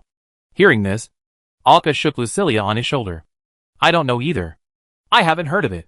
Lucilia shrugged and said, she is not a real encyclopedia, knowing everything, and all her knowledge comes from books, and she has no practice at all. Since Julia can't do it, then Jason is likely to be unable to do it. But anyway, with a try-it attitude, Alka pushed the flag in front of Jason. Jason didn't wait, he directly reached out and infused his magic into it, and this time he flew out directly. It seems that it still won't work. We can only wait for a while. Until your aura dissipates, Alka said, and put the flag on himself. I had thought that before leaving the Sea of Home, I would let them grow stronger and get more familiar with the treasures. It seems that I have to wait for a while. Then Alka said, there are still 4 months before the day of intersection. Everyone should be prepared in these 4 months. Those who need to say goodbye should say goodbye properly. Anyone whose relatives and friends need to become touchers can also come to me. Don't be polite to me. After all, Alka now has 2 treasures. And he can completely help some of his teammates' relatives and friends to enlighten them without bothering others. Alka said, as he looked at everyone. They all nodded silently. This departure might be a farewell forever. Some things after death must be handled properly. Leave no regrets. Okay, then let's disband. After saying that, everyone left and started to do their own things, preparing for the next trip. Alka also returned to the room and rested. The next morning, when Alka came to the living room, everyone had woken up, even Juanlu. Jason was talking to him. Looking at Alka coming down from the upstairs, Juanlu stood up and looked at him. Seeing this, Alka couldn't help but smile. It seems that Juanlu has made a decision. Alka thought he would need to think for a while before he could figure it out. He didn't expect that he would figure it out so quickly in just one night. I hope one night is enough for him to think seriously. As Alka came over, Juanlu nodded to him seriously and said, I thought about it all night yesterday, and I still want to continue to climb up. For the dream of continuing to climb up, I will join you. Hearing this, Alka smiled, and he also laughed from the bottom of his heart. Finally, I can taste Juanlu's cooking every meal. There is nothing happier than this on the sea. Alka reached out to Juanlu and shook his hand, and then hugged him. Then welcome you. Welcome to join us. You heard yesterday. There are still 4 months left. You must be prepared. Juanlu nodded vigorously. Then Alka looked at Xia Daidi and asked, How is it? Xia Daidi, have you dealt with the previous treasures? Xia Daidi nodded and said with a smile, Don't worry. It was completely dealt with 2 months ago. This time, a total of 4,821 gold sales were harvested, which is a real huge sum of money. Hearing the harvest, Alka also smiled. A large amount of money is the most primitive and direct source of happiness. What a pity, all 4,000 coins will be used to deliver the ship's reconstruction work. After Xia Daidi finished speaking, a bag of gold coins appeared in his hand. The bag of gold coins was milky white, with complicated but beautiful patterns embroidered on it with golden thread, looking extremely luxurious. All the money is here. Taking the bag of gold coins from Xia Daidi's hand, Alka nodded. This kind of gold coin bag is also a space equipment, but it can only be used to hold currency. The currency here only includes gold sails, silver snakes and copper swallows, and the currencies made by other forces themselves are not included in this category. After all, these 3 currencies are jointly distributed by the 4 gods. It is said that they have existed since ancient times, but the 4 gods use them directly. Therefore, they are real hard currencies. They are said to represent the attribute of currency, which is very different from the currencies made by various forces. From the Archbishop and Dreamland, we can know that even in the Infinite Sea, these 3 currencies are still used. Even these 3 currencies have been used from ancient times to the present. Alka picked up the bag of gold coins and shook it, and handfuls of gold coins appeared in his hand. Since there were still more than 800 gold coins left, he needed to share the profits with Poro, Xia Daidi and Lucilia. Of course, he took the biggest share. After all, as long as it was about treasure hunting, Alka had an advantage, and was the one who made the greatest contribution. After everyone had divided the money, Alka looked at everyone, while holding a bag of gold coins containing 4,000 gold sails. The ship should be rebuilt. How about it? Everyone, are you interested in going to see it together? Hearing this, everyone stood up. They had been looking forward to this ship for a long time. So of course they had to go and see it together. A ship that truly belongs to them, and even their future home. Not to mention that Alka had assured them, when he came back, that this ship basically met all the requirements they had raised before. This was something they themselves had not expected, because they knew that their previous requirements were somewhat outrageous. Then let's go! Everyone, to welcome our new members. At this point, Alka smiled. Everyone left the villa together and followed Alka all the way to the port where their spell ship was docked. "What are you doing here?" Jason asked in confusion. "Shouldn't they go to the shipyard?" Hearing this question, Alka turned around and looked at him and explained, "Since the ship over there has been built, this one is naturally useless. It must be sold. And I am also going to put the Fian on that ship." Then he boarded the ship with everyone, controlled the berth for the sailboat to withdraw, and went around the island to the shipyard behind the side. With their arrival, Alka docked the ship at the berth next to the shipyard. Following the staff of the shipyard, they went directly to the office where they had discussed the plan with Highball. The staff who led them up knocked on the door. "Come in." The voice of the somewhat old Highball came from inside. Xiao pushed the door open without hesitation and walked in. Chapter 176, visiting their ship. Highball, who was writing something on the huge wooden table, looked up, looking at the few people who suddenly came to visit him, and smiled. "You're back, seeing that you're not missing any limbs. It's a bit of a pity." He still remembered the mean look Alka had when he was discussing with him before, and he had never met such a picky customer. Alka smiled and nodded, "Not bad." However, Highball also knew why they came at this time, without too much greetings. He said directly, "Look at you, it seems that you can't wait. Well, we'll go and see your new ship right away." After that, Highball immediately led everyone to the shipyard below, and soon they came to the place where Alka's ship was built, next to the shipyard. It is impossible to put a ship like this that has already been built in the shipyard. It would take up a lot of space. And you can see that there are many new ships around, placed everywhere, waiting for their owners. As soon as I came down, I saw a ship covered by a huge black curtain. The ship was docked on the island ship transport track, which connected to the shore. You only need to push the ship over when needed, and it can be easily launched into the sea automatically. It does not require too much manpower to expand. For large shipyards, this equipment is necessary, and even many large ports and commercial ports have such tracks. For example, the port of the cathedral has this thing, which is specially used by those who need to moor their ships for a long time. Highball brought them to the bottom of this huge ship, then waved his hand, and directed the workers to pull down the huge curtain, revealing the true appearance below. Under the sun, everyone looked. The hull is a very pure wooden structure, but it is definitely not ordinary wood. The texture on it clearly shows this. Moreover, ordinary wood is not qualified to carry the spell.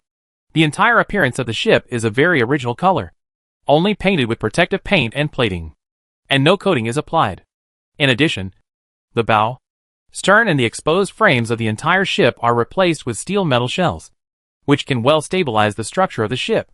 The whole hull is beautifully streamlined, with a very low forecastle and only one stern, which can reduce wind resistance when sailing. There are 3 huge masts on the hull, and a semicircular watchtower is placed on the main mast in the middle, which is almost the size of a room. It looks like a mushroom house. The most eye-catching thing is the statue on the stern. The statue is a huge bird-like head. The whole bird's head looks a little unreal, a bit like a fairy tale.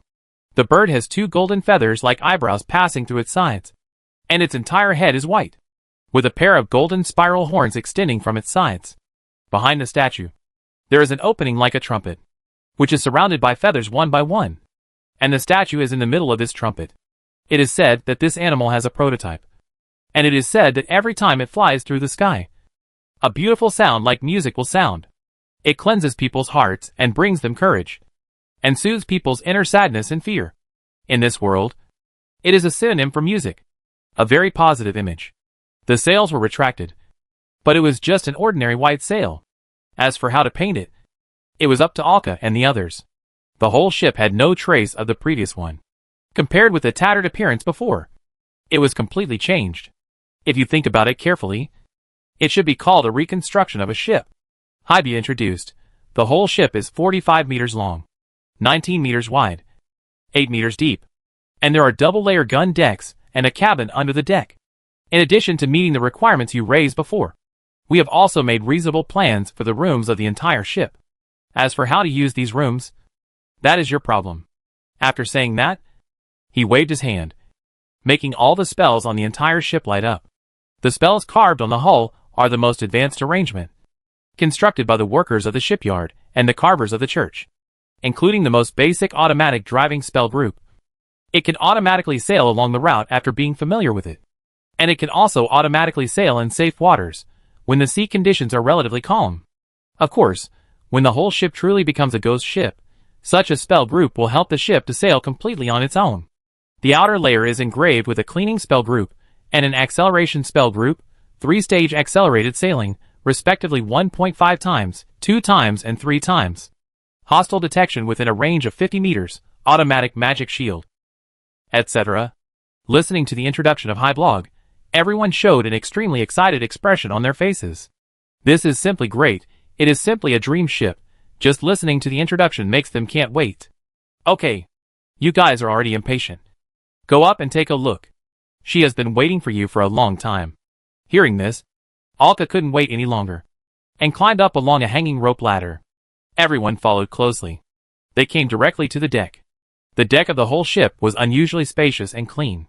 There was a place like a small garden between the two masts. It was in the middle of the entire open deck, making the entire open deck look like a small square.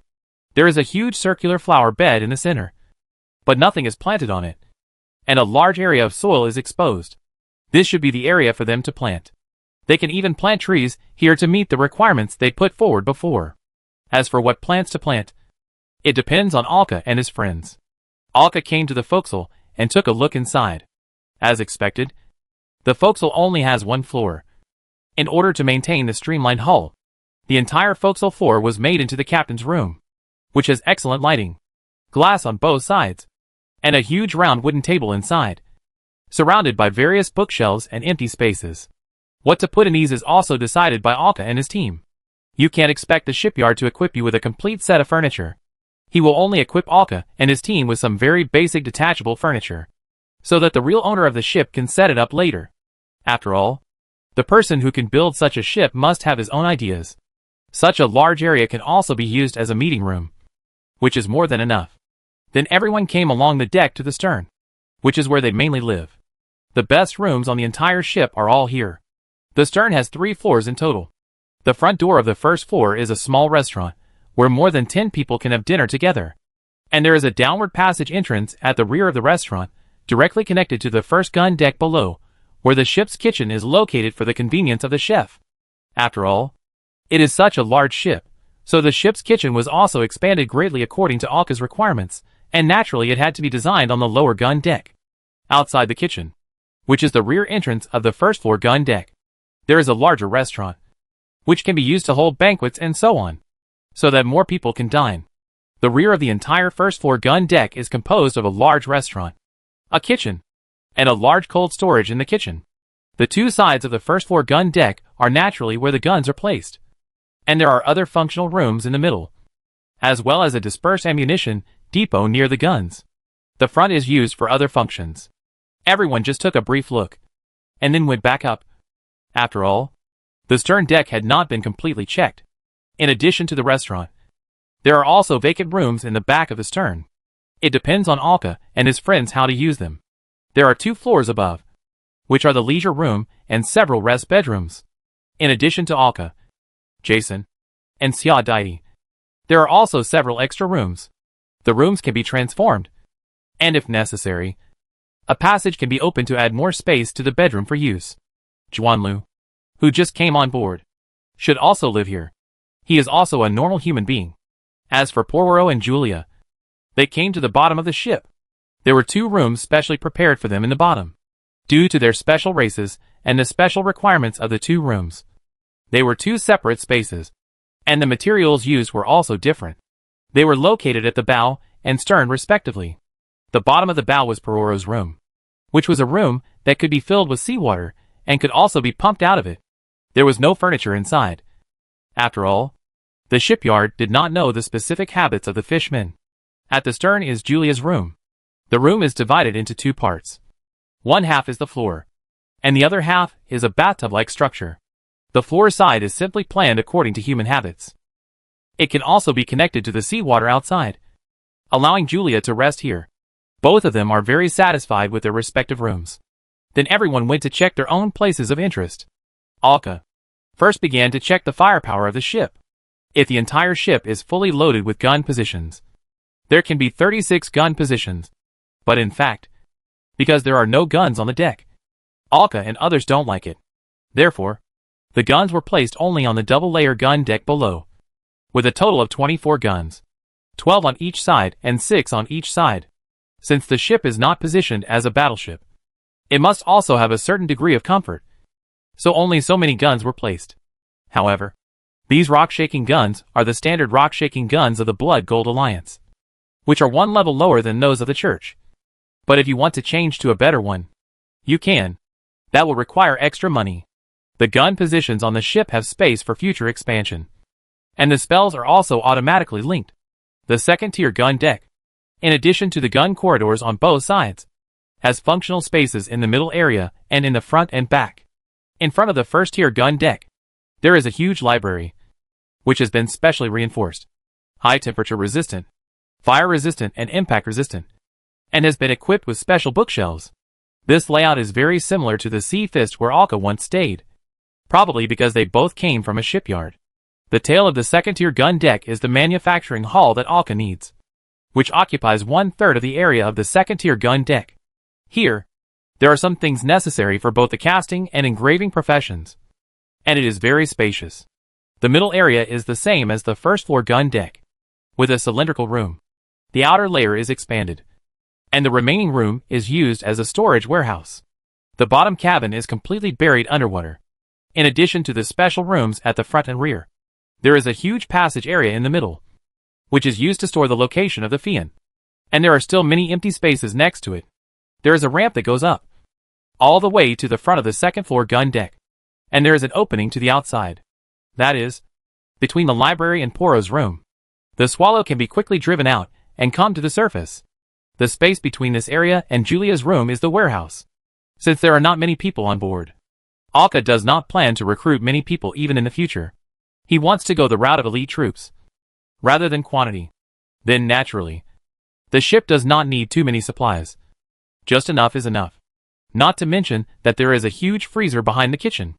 If it is full of food, it will be enough for them to use for a long time. Therefore, the snow storage area on the ship is very small for such a large ship. There are more functional areas and space occupied for comfort. The most solid place in this cabin is the center of the first and second gun decks. It is connected from top to bottom, in a cylindrical shape, and even this cylindrical area runs from the open deck to the bottom of the second gun deck. This entire cylindrical area can be escaped when encountering danger. There are dense protective spells engraved on both sides of the inside and outside. There are concealed rooms outside the first and second floor cylinders. The core of the entire ship is placed here, which is the core melted from the stern statue. As long as the ship is fully enlightened and becomes a ghost ship, even if the ship is destroyed, as long as the core is still there, it can be remade. And through the core, an ordinary ship can be quickly transformed into a ghost ship with various auxiliary spells. This is what Highbot told him just now, when he brought Alka to this place. In addition to the core of this area, there is a lot of space around it, which is a treasure house for storing treasures. If the most urgent accident happens, everyone can even come here, directly separate this area from the ship for escape. This is also the last stop for Alka and his friends on the ship. The core of the ship in front of them is a huge violin-shaped work of art, which looks like a fusion of gold and crystal. Resonating with the surrounding spells, it generally emits a faint light. This core is not bad. It is the appearance of your ship that she chose herself. Highbo looked at the core in front of him and said with a smile, this thing was made by him. And it was also the thing that took him the most time to think about the entire ship. How about the whole ship? Everyone walked around and nodded after hearing Highbo's words. Very satisfied. It is worthy of the church's shipyard. And it is worthy of being a masterpiece of a master. Alka couldn't help but sigh beside him. How could he not be satisfied? This ship was completely beyond his expectations. Highbo smiled and nodded, as long as you were satisfied. By the way, although the ship is equipped with the most basic weapons, it is not equipped with ammunition. You need to store it yourself. This ship still needs to be enlightened before it can completely become a ghost ship. It cannot dive now. Hearing Highbo's instructions, Alka nodded. Although this ship has the function of creating diving, the ship itself cannot dive. Only when Alka completely enlightens the entire ship into a ghost ship can it do such a thing. Several people came to the deck, and Alka handed the purse in his hand to Highbo in front of him.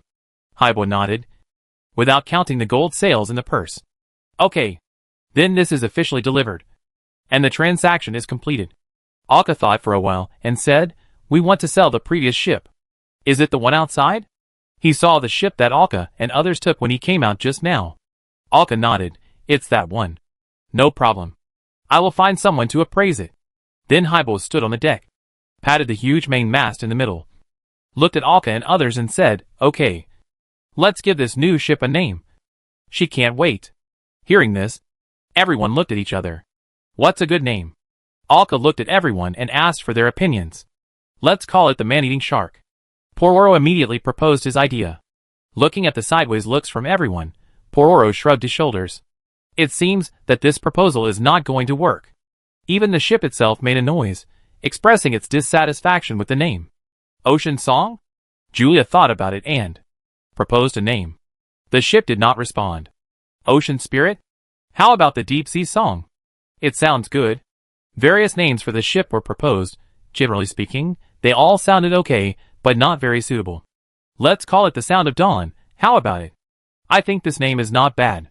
Alka thought for a long time and said, Dawn means new life, which fits the current state of the ship very well.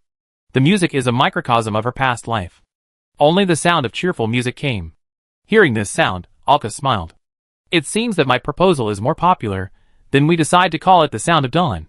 Since the ship itself agreed to the name, others had to nod. Highball looked at everyone and confirmed again, are you sure? Not changing it.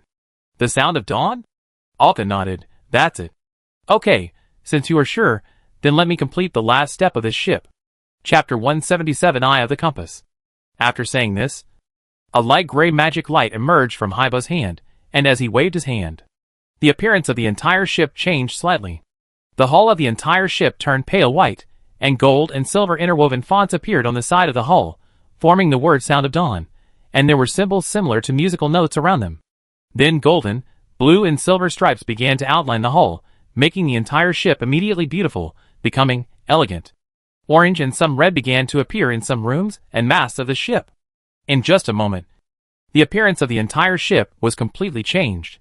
The cheerful and melodious songs kept ringing, and it seemed that the Sound of Dawn liked its own changes very much. Listening to the music, Haibo also nodded with satisfaction. The ship's own love was the best compliment to him. Treat her well. This is a beautiful girl, Haibo said with a smile. AK also nodded, looking at the ship and smiled. Don't worry.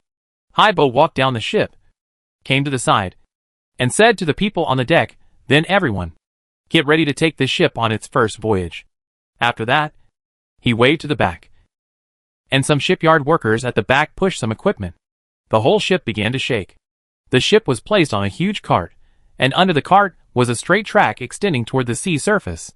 Following the thrust, the whole ship began to move slowly toward the sea surface along the track.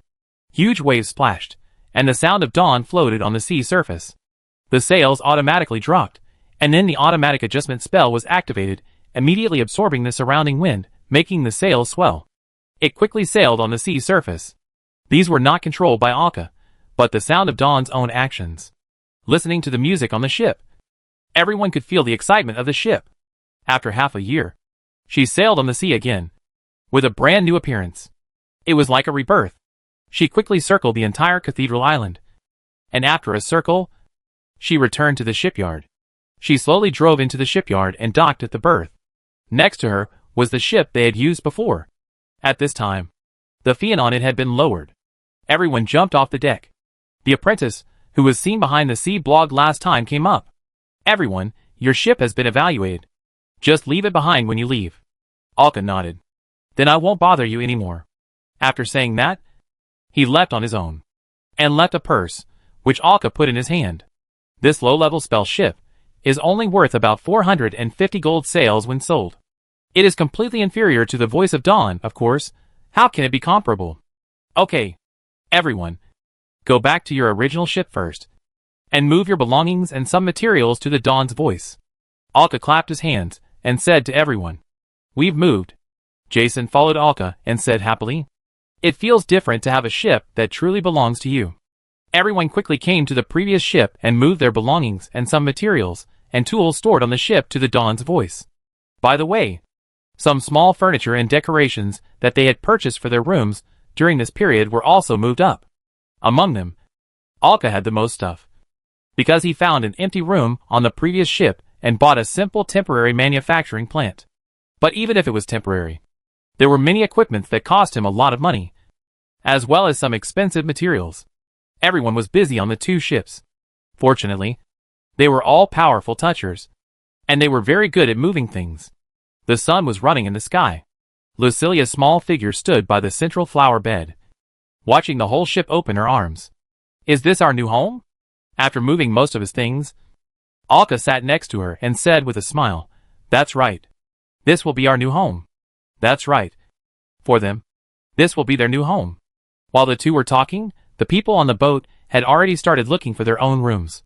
There were many rooms, and it was very easy to renovate them by themselves. So they naturally had to choose carefully. Looking at this situation, Alka lowered his head, stretched out his hand and shook Lucilia's head, asked, "Lucilia, would you like to choose a room too?"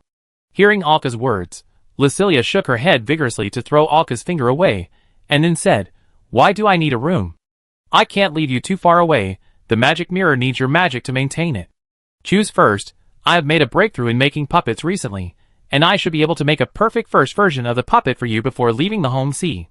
Although you won't be able to get too far away from me at that time. Your range of activities will definitely become wider, and you will have no problem moving freely on this ship." Alka looked at Lucilia, and said, as he tapped her doll's head again, because of the last transformation, the doll's head felt very soft, so Alka couldn't help rubbing it with his hands. "Really?" Lucilia looked a little surprised, and then she immediately jumped onto Alka's shoulder and patted his ears. "What are you waiting for? Go! Go!" Hearing Lucilia's excited voice, Alka shook his head with a smile, stood up with a smile, followed the pace of the crowd, and began to choose a room. It was not until dusk. Everyone put their personal belongings in the room they had chosen. Poirot and Julia naturally lived in the room that had been designed for them, located at the head and tail of the bottom warehouse. They could directly connect to the sea, and the two of them could dive directly from the sea surface into their room. Alka had given them the authority to control the ship, and even everyone on the ship had their own authority. In the end, Juanlu chose a room at the end of the first floor of the stern, so that he could quickly enter the kitchen on the lower floor, and was close to the small dining room where everyone ate. Alka and Jason lived on the second floor of the stern, with a large entertainment lounge behind them. On the third floor was a large bathroom, as well as the rooms of Ziadite and Lucilia. Further up was the open-air balcony, with a retractable awning and a few simple lounge chairs. The rooms were assigned in this way. Alka controlled the voice of dawn and came to the berth of the port. Facing the sunset, everyone was in the garden square on the deck. Lucilia was discussing with Julia what should be planted in this small garden, and what kind of trees should be planted on it. Speaking of which, it seems that we don't have a group name yet? Looking at the direction of the port, Ziadite suddenly said, "Yes, the reason why we didn't take a decent name before was because they didn't have a decent ship. The spell ship they were riding on was, in a way, picked up. Now that they have their own ship, it's time to give their team a decent name. It's time to name it again. Everyone, please give your opinions. How about a man-eating shark treasure hunt?" Poirot spoke again. He was greeted with helpless looks from everyone. "Why do you have to pick on man-eating sharks?" This proposal was ruthlessly rejected. Poirot was indignant about this, saying that everyone didn't understand fish people and their aesthetics were too weird. "Death Fist?" Jason suddenly suggested. Ziadite waved his hand at this question. "We are not pirates, and this name is too unlucky. Sailing on the sea. There is a certain amount of superstition." Alka thought about it, and suddenly suggested, "Why not call it the Compass Eye?" He thought about his own abilities and their goals. Needless to say, the meaning of the compass represents Alka's accuracy in the location of the treasure. It can be said to be a built-in navigation in this world of the ocean, just like an accurate compass. The pupils are naturally his eyes, a pair of eyes that can see treasures. After hearing Alka's proposal, everyone started to think about it. The more they thought about it, the more they felt that it was a good match for them. "This name is not bad, okay. I think it's okay too." In the end, everyone agreed to this proposal, mainly because they didn't seem to have much talent for naming. "This name sounds good. Naturally there is no objection. Okay, then let's call it the Compass Eye Treasure Hunting Team." As he said this, Alka lowered the top flag, and began to discuss with everyone what kind of emblem their team should have. After the discussion, the white flag was painted aqua blue, and an irregular mud-brown island was painted at the bottom as a base map. Then, Sia Daidi's brush and dye were used to paint their emblem. A simple compass outlined with silver lines, with a pupil painted with golden lines in the middle of the compass, and a pointer pointing straight up, pointing to the position representing the north. On this pointer, precious paint with transparent diamonds added was used, and white, blue and gold dots were dotted upwards. This was added by Alka without permission, but it represents a good meaning, at least for them. Then it was raised again and hung on the top, and it was prepared to paint the largest sail on the main mast with the same emblem and background. It's dusk. Do you want to go back? Alka suddenly asked. In response to Alka's question, everyone looked at each other and shook their heads. Looking at this scene, Alka couldn't help but smile and said, "Ha ha. I don't want to either." Hearing this, Juanlu rolled up his sleeves and said, "In this case, to celebrate our new ship and the new team name, I will use the ingredients in the cold storage to cook a big meal for everyone. This time I will show my full strength, to prove that your vision is correct." Good man. Isn't your cooking skill before your full strength? Everyone's eyes lit up. Good suggestion. Jason stood up and agreed. Then I'll send a message to Dad and the others. Sia Daidi rubbed his fingers, and a blue bird flew out. Alka nodded, and then thought of something and said, "Then let's rest on the boat for the next few months. It's a bit embarrassing to always occupy Bobby's villa. If you want to go somewhere, remember to tell me. By the way, there are very few furnitures on the ship. If you want anything, remember to buy it. There is still plenty of time." After saying that, Alka walked towards the core. He came to the second-floor gun deck, pushed open the door of a room, and walked in. There were some supplies piled up around here like a warehouse, most of which were some wooden boards and materials used to repair the ship. Alka passed these materials and went straight to the circular wall, stretched out his hand and pointed, and his magic power surged out. Dense lines spread out from the place where he clicked, and then a door opened to both sides. Alka walked in. The huge, 3-meter-high violin core was floating in the air of the entire cylindrical space. Looking at the core, the dream catcher on Alka's chest and the mirror on his head floated out. As the magic power surged, pink mist and transparent light began to cover the core. It completely wrapped it up. Alka was using the treasure to connect with the core, giving it the final enlightenment. After the whole process was completed, Alka took the treasure back. He had already established an enlightenment link between the treasure and the core. He only needed to wait for a while, and let her be slowly affected by the treasure. It would take a few months to pass this final stage and become a real ghost ship. It would be in time before leaving the home sea. Alka smiled and nodded at the core. "Come on. Good girl." Listening to the music emitted by the core, he walked out with a smile and sealed the door here again. When he came to the deck, Bobby, Andre and Vanessa had already come to the ship. They were led by everyone to visit the whole ship. This ship is really nice. Bobby was very satisfied with the ship. He had worked in a shipyard for a period of time and knew a little about ships. "When I was young, I wish I had a ship like this." "Ha ha ha, you are old, you are jealous." Jason laughed and teased beside him. "What are you talking about, little brat?" The crowd was just like this, playing and joking while waiting for the banquet to start. The dining place was naturally a relatively cozy small restaurant, which was big enough for everyone to dine in. Juanlu also proved with his strength that it was the right choice for Alka and his team to spend so much time on letting him on board. Even old Bobby, who had been on the sea for so many years, praised his cooking skills. Laughter and joy echoed in the night. "Still not working?" Alka asked Julia and Jason in front of him, holding the bloody team flag in his hand. Both shook their heads. "No. Although we can't feel the breath of the treasure on our bodies. But for other treasures, it is very obvious," Julia said, recalling her feelings just now. It has been more than a month since they returned to the cathedral and got the voice of dawn. After more than a month of precipitation, everyone thought that they could master the treasure again.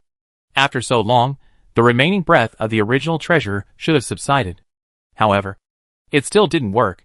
The trace of aura left on the two people was indeed very obvious to the bloody flag in Alka's hand. It was as if they still had treasures, resisting their magic. The sensitivity of treasures to the magic between treasures was much higher than they thought. Alka shook his head, It seems that we can only wait for a while. Then, he put the flag treasure in his hand back. Since it didn't work, we could only wait. At this time, their ship, the Voice of Dawn, was still parked at the port of the cathedral, but it was not the big port in front of the island, but the private port on the side. This is a position Andre arranged for them. There is a good training ground in front of this private port. At this time, Andre has been training as a regional bishop in the cathedral, and is adapting to his spell-constructed magic arm. Once the adaptation is completed, it may be able to strengthen his strength. As for Vanessa, she is already a priest of the church, and is undergoing the assessment of the saints with her first-hand healing skills. When Andre's training is completed, she will go to other dioceses with Andre. At this time, Alka had already arrived at the manufacturing hall on the second deck. At this time, there were already various materials and debris inside, and experimental products. In several huge transparent liquid tanks, unknown flesh and blood tissues could be seen. It made this place look like an evil laboratory. However, the flesh and blood tissues in those transparent liquid tanks were not human bodies, but some beasts with strength reaching 1 or 2 spirals. The reason for this kind of thing is that the new version of the puppet that Alka is making now needs flesh and blood materials. It was also because he needed to make the mirror imitation have more choices, to choose the most suitable imitation objects for him. The reason why the new puppet construction uses this thing is because Alka obtained the spell when he held the flag some time ago. As for why there is that thing, it is because Alka would use his magic power to provoke him a few times whenever he had nothing to do. It is in an excited state. At this time, as long as Alka forced himself to bear his rejection, he could let everyone touch this treasure. Let everyone have the opportunity to comprehend the spell. And it was at this time that he comprehended the relevant spell, coincidentally, comprehended a spell that can be used for puppet making. Blood veins. The effect of this spell is to allow the user to absorb the power of other flesh and blood to recover, or temporarily strengthen himself. It should come from the secondary ability of the treasure, that is, to draw power from the control person. Of course, it is obviously a differentiated and degraded version, and it cannot achieve the exaggerated effect of the treasure. However, this spell can achieve a strange effect when combined with another spell that carvers often use. Eternity. Chapter 178 Farewell Eternity. It is an auxiliary spell that carvers often use to strengthen some spells, so that they can be fixed on equipment or buildings for a long time. It is compatible with almost all spells. The ability to recover disappears, and the temporary strengthening also disappears, but it gives the puppet activity. It seems very useless, but it is a crucial piece of the puzzle for Alka.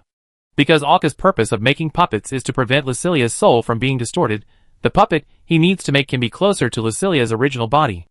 The original goal of the puppet was to match Lucilia's soul to about 80%. This is the highest value that can be achieved with magic materials. Even this alone can alleviate the distortion of Lucilia's soul. It is no problem to make the soul stable for decades. This is just a temporary delaying tactic, because Alka believes that he will definitely find a more perfect method within a few decades. He has this confidence. But now with this spell, there is a more perfect solution. Alka expects to achieve a matching degree of 95%, which is almost perfect, because the puppet can be given vitality. Although it cannot be like a real body, the half-flesh and half-material structure is still no problem. Maybe some more unique functions can be added to make Lucilia's puppet have certain combat capabilities. The reason why Alka dared to have such a plan was, of course, not because of his good skills, but because of his right hand. Alka looked at the precision hand covering his right hand. The more he walked on the road of casting, the more he understood the power of this equipment. Obviously, it was only the most basic help.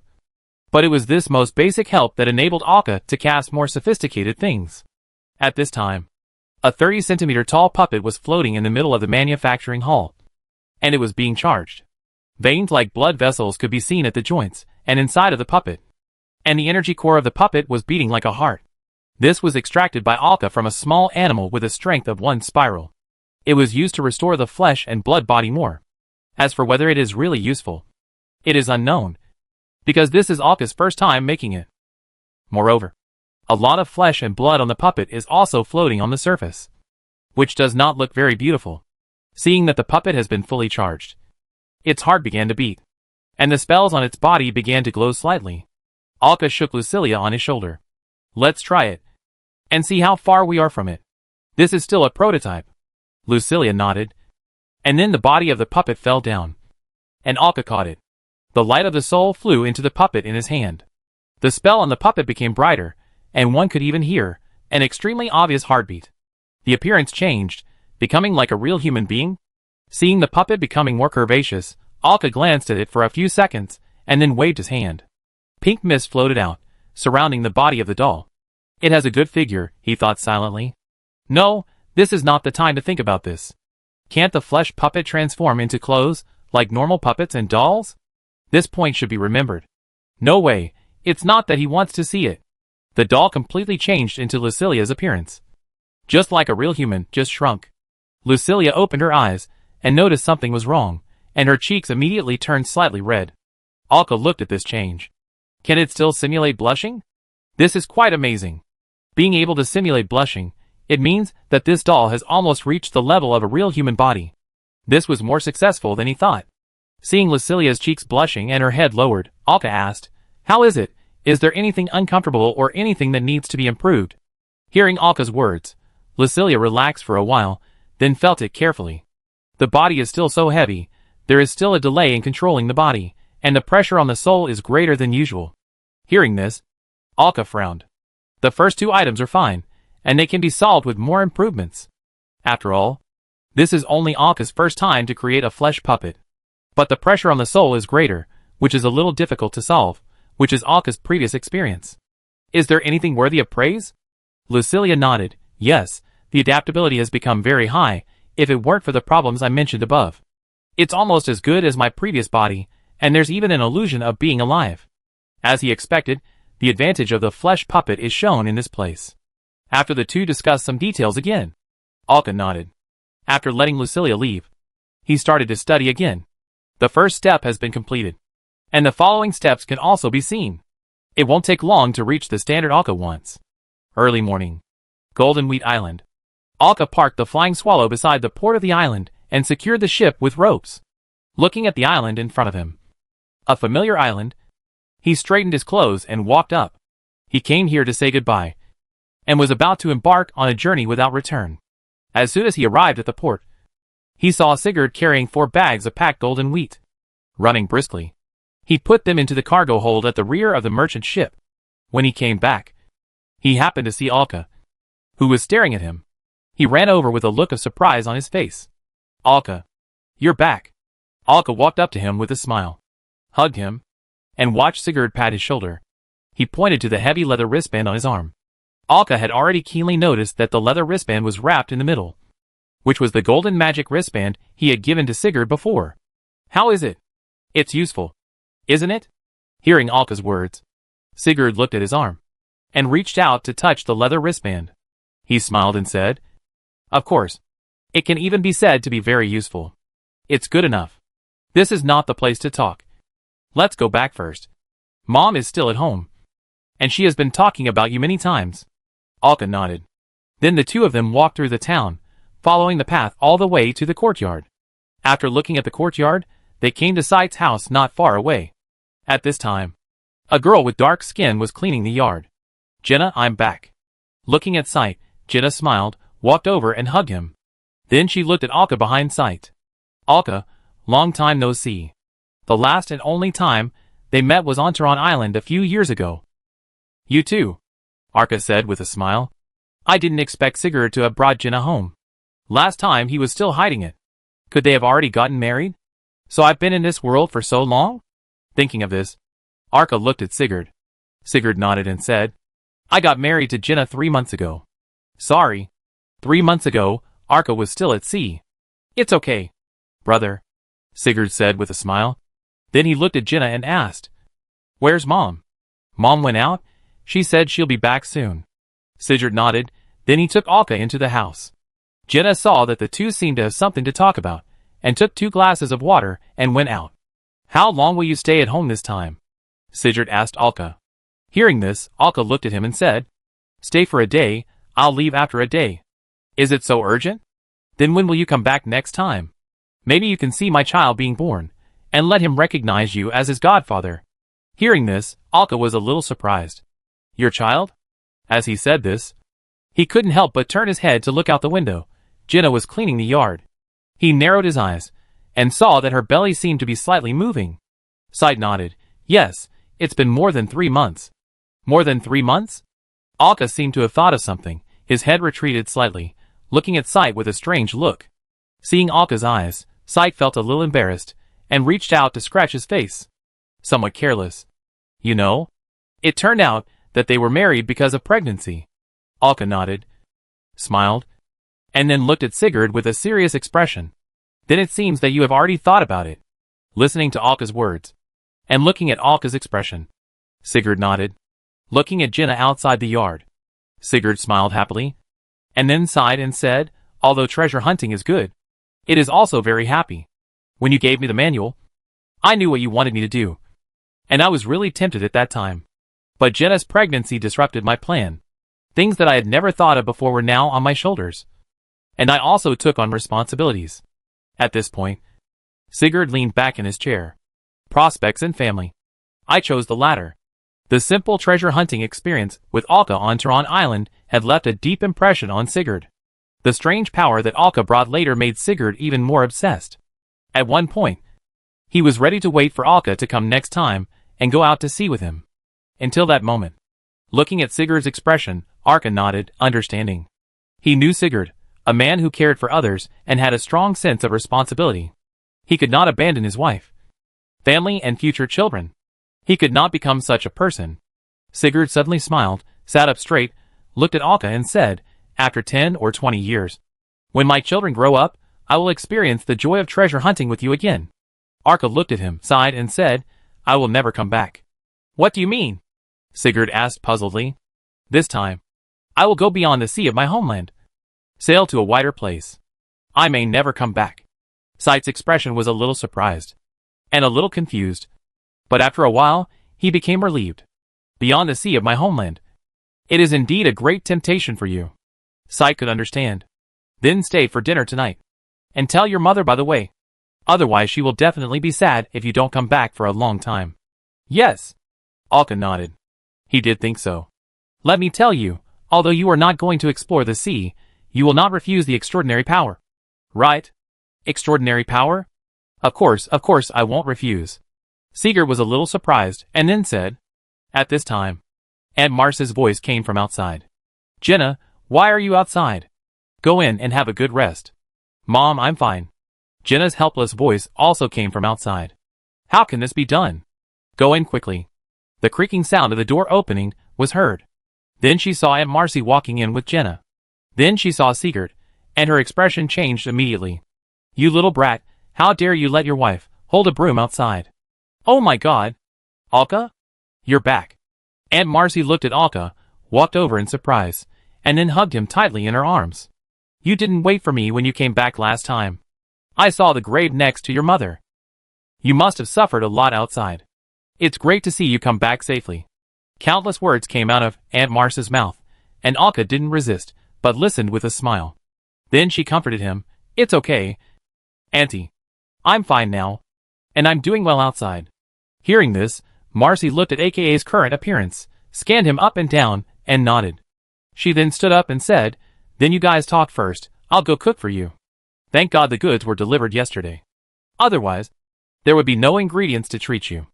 Aunt Marcy came to the kitchen and Jenna, who was standing next to her, was about to go up to help, but was quickly driven out by Aunt Marcy, because she was pregnant now. She had no choice but to sit next to them. And Sigurd could only give her a helpless look. They chatted like this until night. Aunt Marcy's husband Boka also finished a day's work and returned home. He was very surprised to see Alka and hugged him. They chatted until the meal was served. How long are you going to stay at home this time? Boka asked while eating.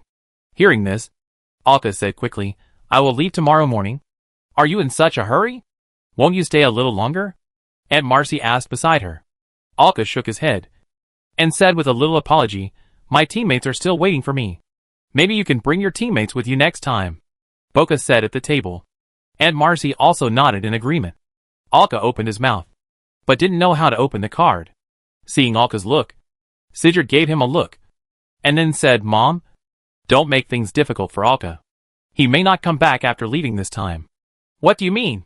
Aunt Marcy stood up and asked excitedly. Boka also looked over, looking at Alka with a questioning look. After leaving this time, I will leave the home sea, and it will be difficult to come back. Leaving the home sea? Boka muttered to himself, seemingly knowing something. Aunt Marcy was a little shocked. She didn't understand what it meant to leave the home sea, in her worldview. The home sea was the whole world. Just as she was about to ask, Uncle Boka's voice sounded beside her. Marcy. Then he shook his head slightly at Aunt Marcy, who turned around, with a slightly serious expression, looking at her husband and his serious expression. Aunt Marcy, who was always a bit strong, shut up and sat back in her seat. Seeing the exchange between the two, Alka seemed to understand something. As expected of the home island, Uncle Boka obviously knew something. Then came Aunt Marcy's tearful attack. For a moment, Alka didn't know how to comfort her. After leaving, you must take good care of yourself. Don't take risks, or do anything too dangerous. Facing Aunt Marcy's sobbing words of advice, Alka nodded silently. Facing Aunt Marcy's slightly nagging instructions and various caring words, Alka did not feel annoyed, but listened quietly with a smile, nodding from time to time. Even Boka and Sigurd joined in. From some of Boka's words, it was obvious that he should have a little understanding of the outside world. It was not that he knew nothing. Even so, Aunt Marcy did not try to dissuade Alka from his behavior. She just hoped that he would be careful and safe outside. This was Alka's own decision after all. They came all the way here, and had a full meal. It was completely dark outside, and Alka took out his dream catcher looking at the dark night outside. Chapter 179. Go to the gate to the outside world. The moment the treasure appeared, energy fluctuations were emitted. Then the people present were attracted by the transparent crystal ball with pink mist that Alka took out. Looking at the people in front of him. Touch it, so that you can all gain magical power, and know my safety, and I can also know your safety. Because they have occupied the quota of this treasure. Listen to Alka's words. Boka's eyes became shocked. He looked up at Alka, as if he was getting to know him all over again. He couldn't help but say, you have really achieved a lot outside. Now I am more or less relieved. Listening to Uncle Boka's words, Alka smiled and nodded. If I don't have some ability, how can I dare to go out? Looking at the two people's riddle, Aunt Marcy was somewhat dissatisfied, and felt excluded. Okay, everyone, put your hands over and touch it. Then she looked up at Jinna and nodded to her. Aunt Marcy and her family reached out their hands, and touched the crystal ball at the same time. This was the first time Alka had performed a touching ceremony for others. The last time he touched it, he was still from the perspective of a person who experienced it personally. Now he could see it more clearly from the perspective of an observer. Pink mist spread from the crystal, and then poured into the bodies of several people. Just a small amount of pink mist activated the magic power in everyone's body. He could clearly feel the magic power boiling in their bodies, and the fluctuations emitted were very obvious. I watched them close their eyes.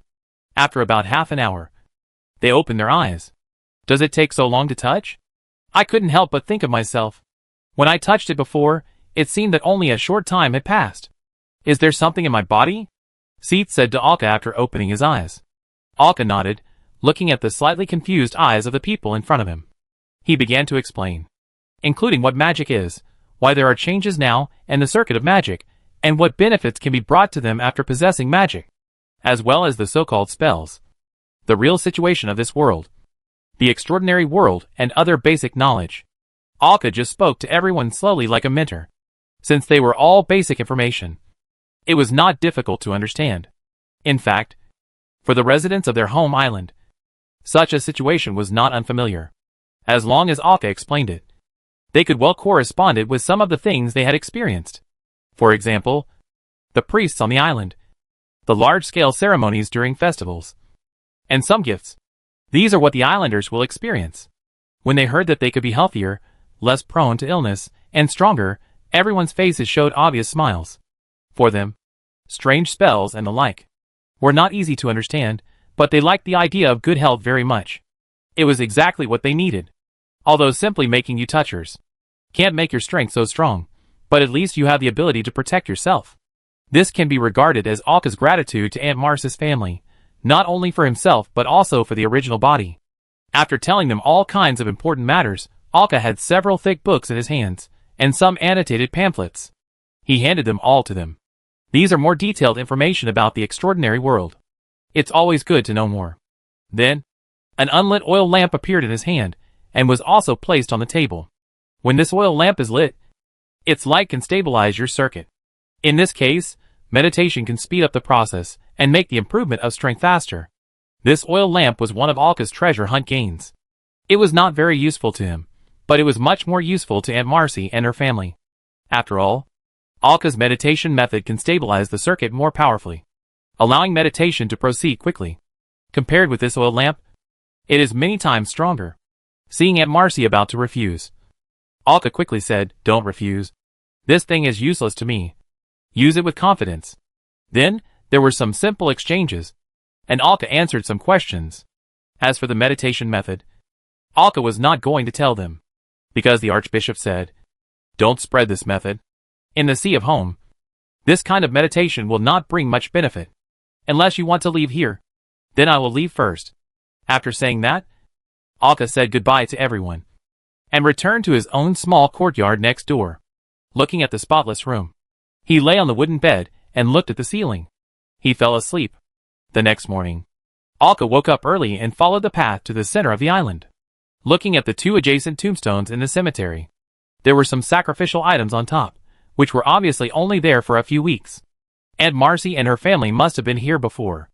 After saying a few words in front of the tomb, and performing a simple sacrifice, Alka returned to the port.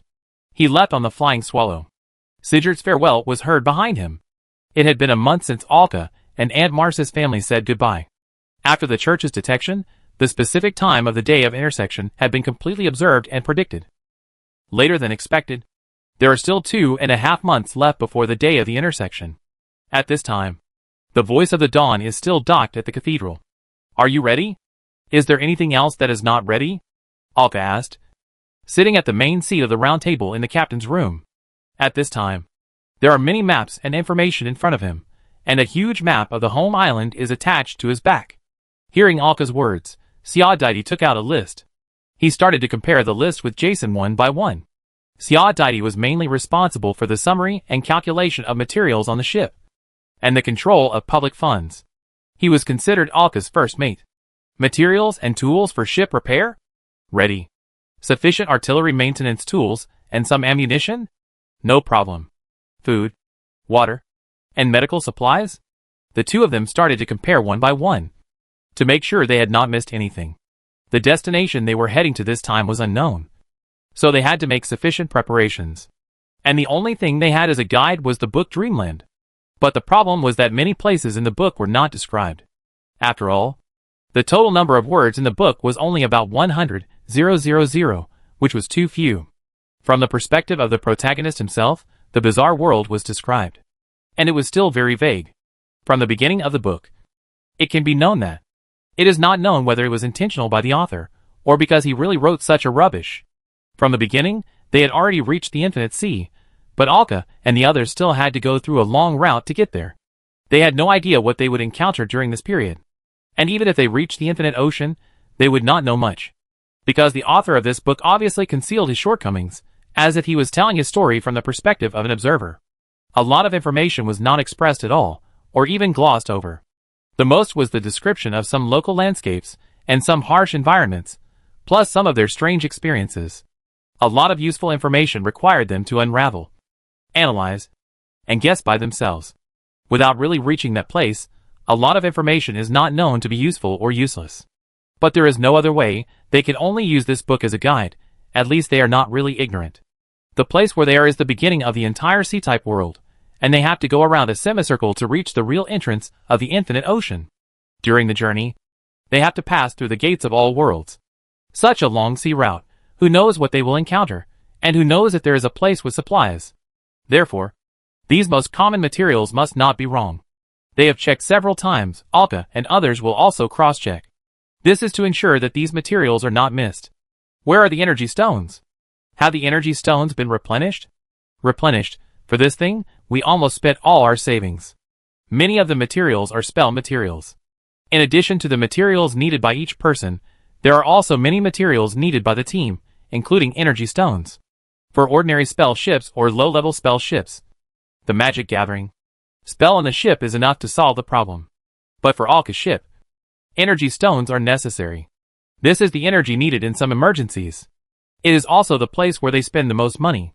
This kind of energy stone is purchased by them when they drive the ship to the place of origin, ensuring that they can use energy to make the Dawn Sound sail on the sea for more than a year with full load in a magic-free environment.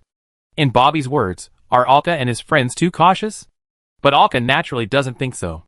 That's it. Nothing is left out. We can start sailing. After hearing Sia Dedi's words, Alka nodded. Then everyone left the captain's room and came to the deck. At this time, on the deck, Bobby, Andre and Vanessa were waiting for them. Everyone walked up and hugged them one by one. When Alka and Andre hugged each other gently, Andre said in his ear, "You little brat, protect my daughter, or I will ask the Virgin Mary to punish you." Hearing Andre's words, Alka nodded helplessly and said with a smile, don't worry, I will definitely take better care of her than you do, and with your level of faith, maybe the Virgin Mary will punish you in the opposite direction." "What did you say? You little brat, you wait until I become a cardinal." Yes, don't worry." Alka interrupted him, and said with a smile, Andre joined the church because of Sia Dedi's mother. It was also because of Sia Dedi's mother that Andre became the leader of the church's secret treasure hunting team. Although Andre stayed in the church after Sia Dedi's mother passed away, he was definitely not as good as a real bishop. However, the church was more pragmatic, and did not require much faith from some people. It did not necessarily require that they must be fanatics or something. Just a little faith was enough. As long as the principles of behavior were in line with the doctrine, it would be fine. Andre is one of them. This also shows the generous and open concept of the Church of Our Lady. It emphasizes the unity of knowledge and action. You can't have faith alone, nor can you have no faith. Otherwise, someone like Alka would be struck by lightning in other churches, instead of being the focus of the church's training as it is now. Although it was done secretly. Then Sia Dedi was pulled aside by his father, and said something. Vanessa was also talking to them. Speaking of which, Vanessa and Andre are now almost a perfect couple, and all they lack is a procedure. Alka had asked before. Andre was not going to get married again, and the two of them continued to live in an ambiguous way. As for how long he could hold on, Alka was skeptical. After saying goodbye, the three of them left the deck and stood at the port, waving goodbye to them. Looking at the port getting farther and farther away from them, Alka turned around and stood on the deck. He stretched out his hand and waved gently. The sails automatically fell, and the largest canvas in the middle of the main mast had already been dyed blue, with a huge emblem printed on it. It was the icon of their treasure hunting team. The golden pupils in the silver compass. The melodious ocean song sounded with the wind. This cheerful and exciting song came from Julia's composition. Julia, who loved music during this period, and this former music ship were a perfect match. They could often be heard playing together, which turned one of the rooms on the ship into a special music room. As the song sounded, Julia also turned around a few times on the spot, and began to sing uncontrollably. Alka came to the bow, and controlled the entire ship to start sailing at full speed. Set sail. There are still more than 2.5 months before the rendezvous. They sailed all the way, and it took them 1.5 months, and finally they were about to reach the gate to leave the home sea. The gate is located at the southernmost end of the home sea, on the map, in the middle area of the south. The sea conditions here are among the worst in the entire sea area, which also leads to few people living here. It's raining again. Standing in the observation room on the top of the main mast, Alka couldn't help but say, as he watched the raindrops fall. The entire observation room is semicircular, covered on the main mast, and the entire semicircular ring area near the floor is made of transparent hard glass.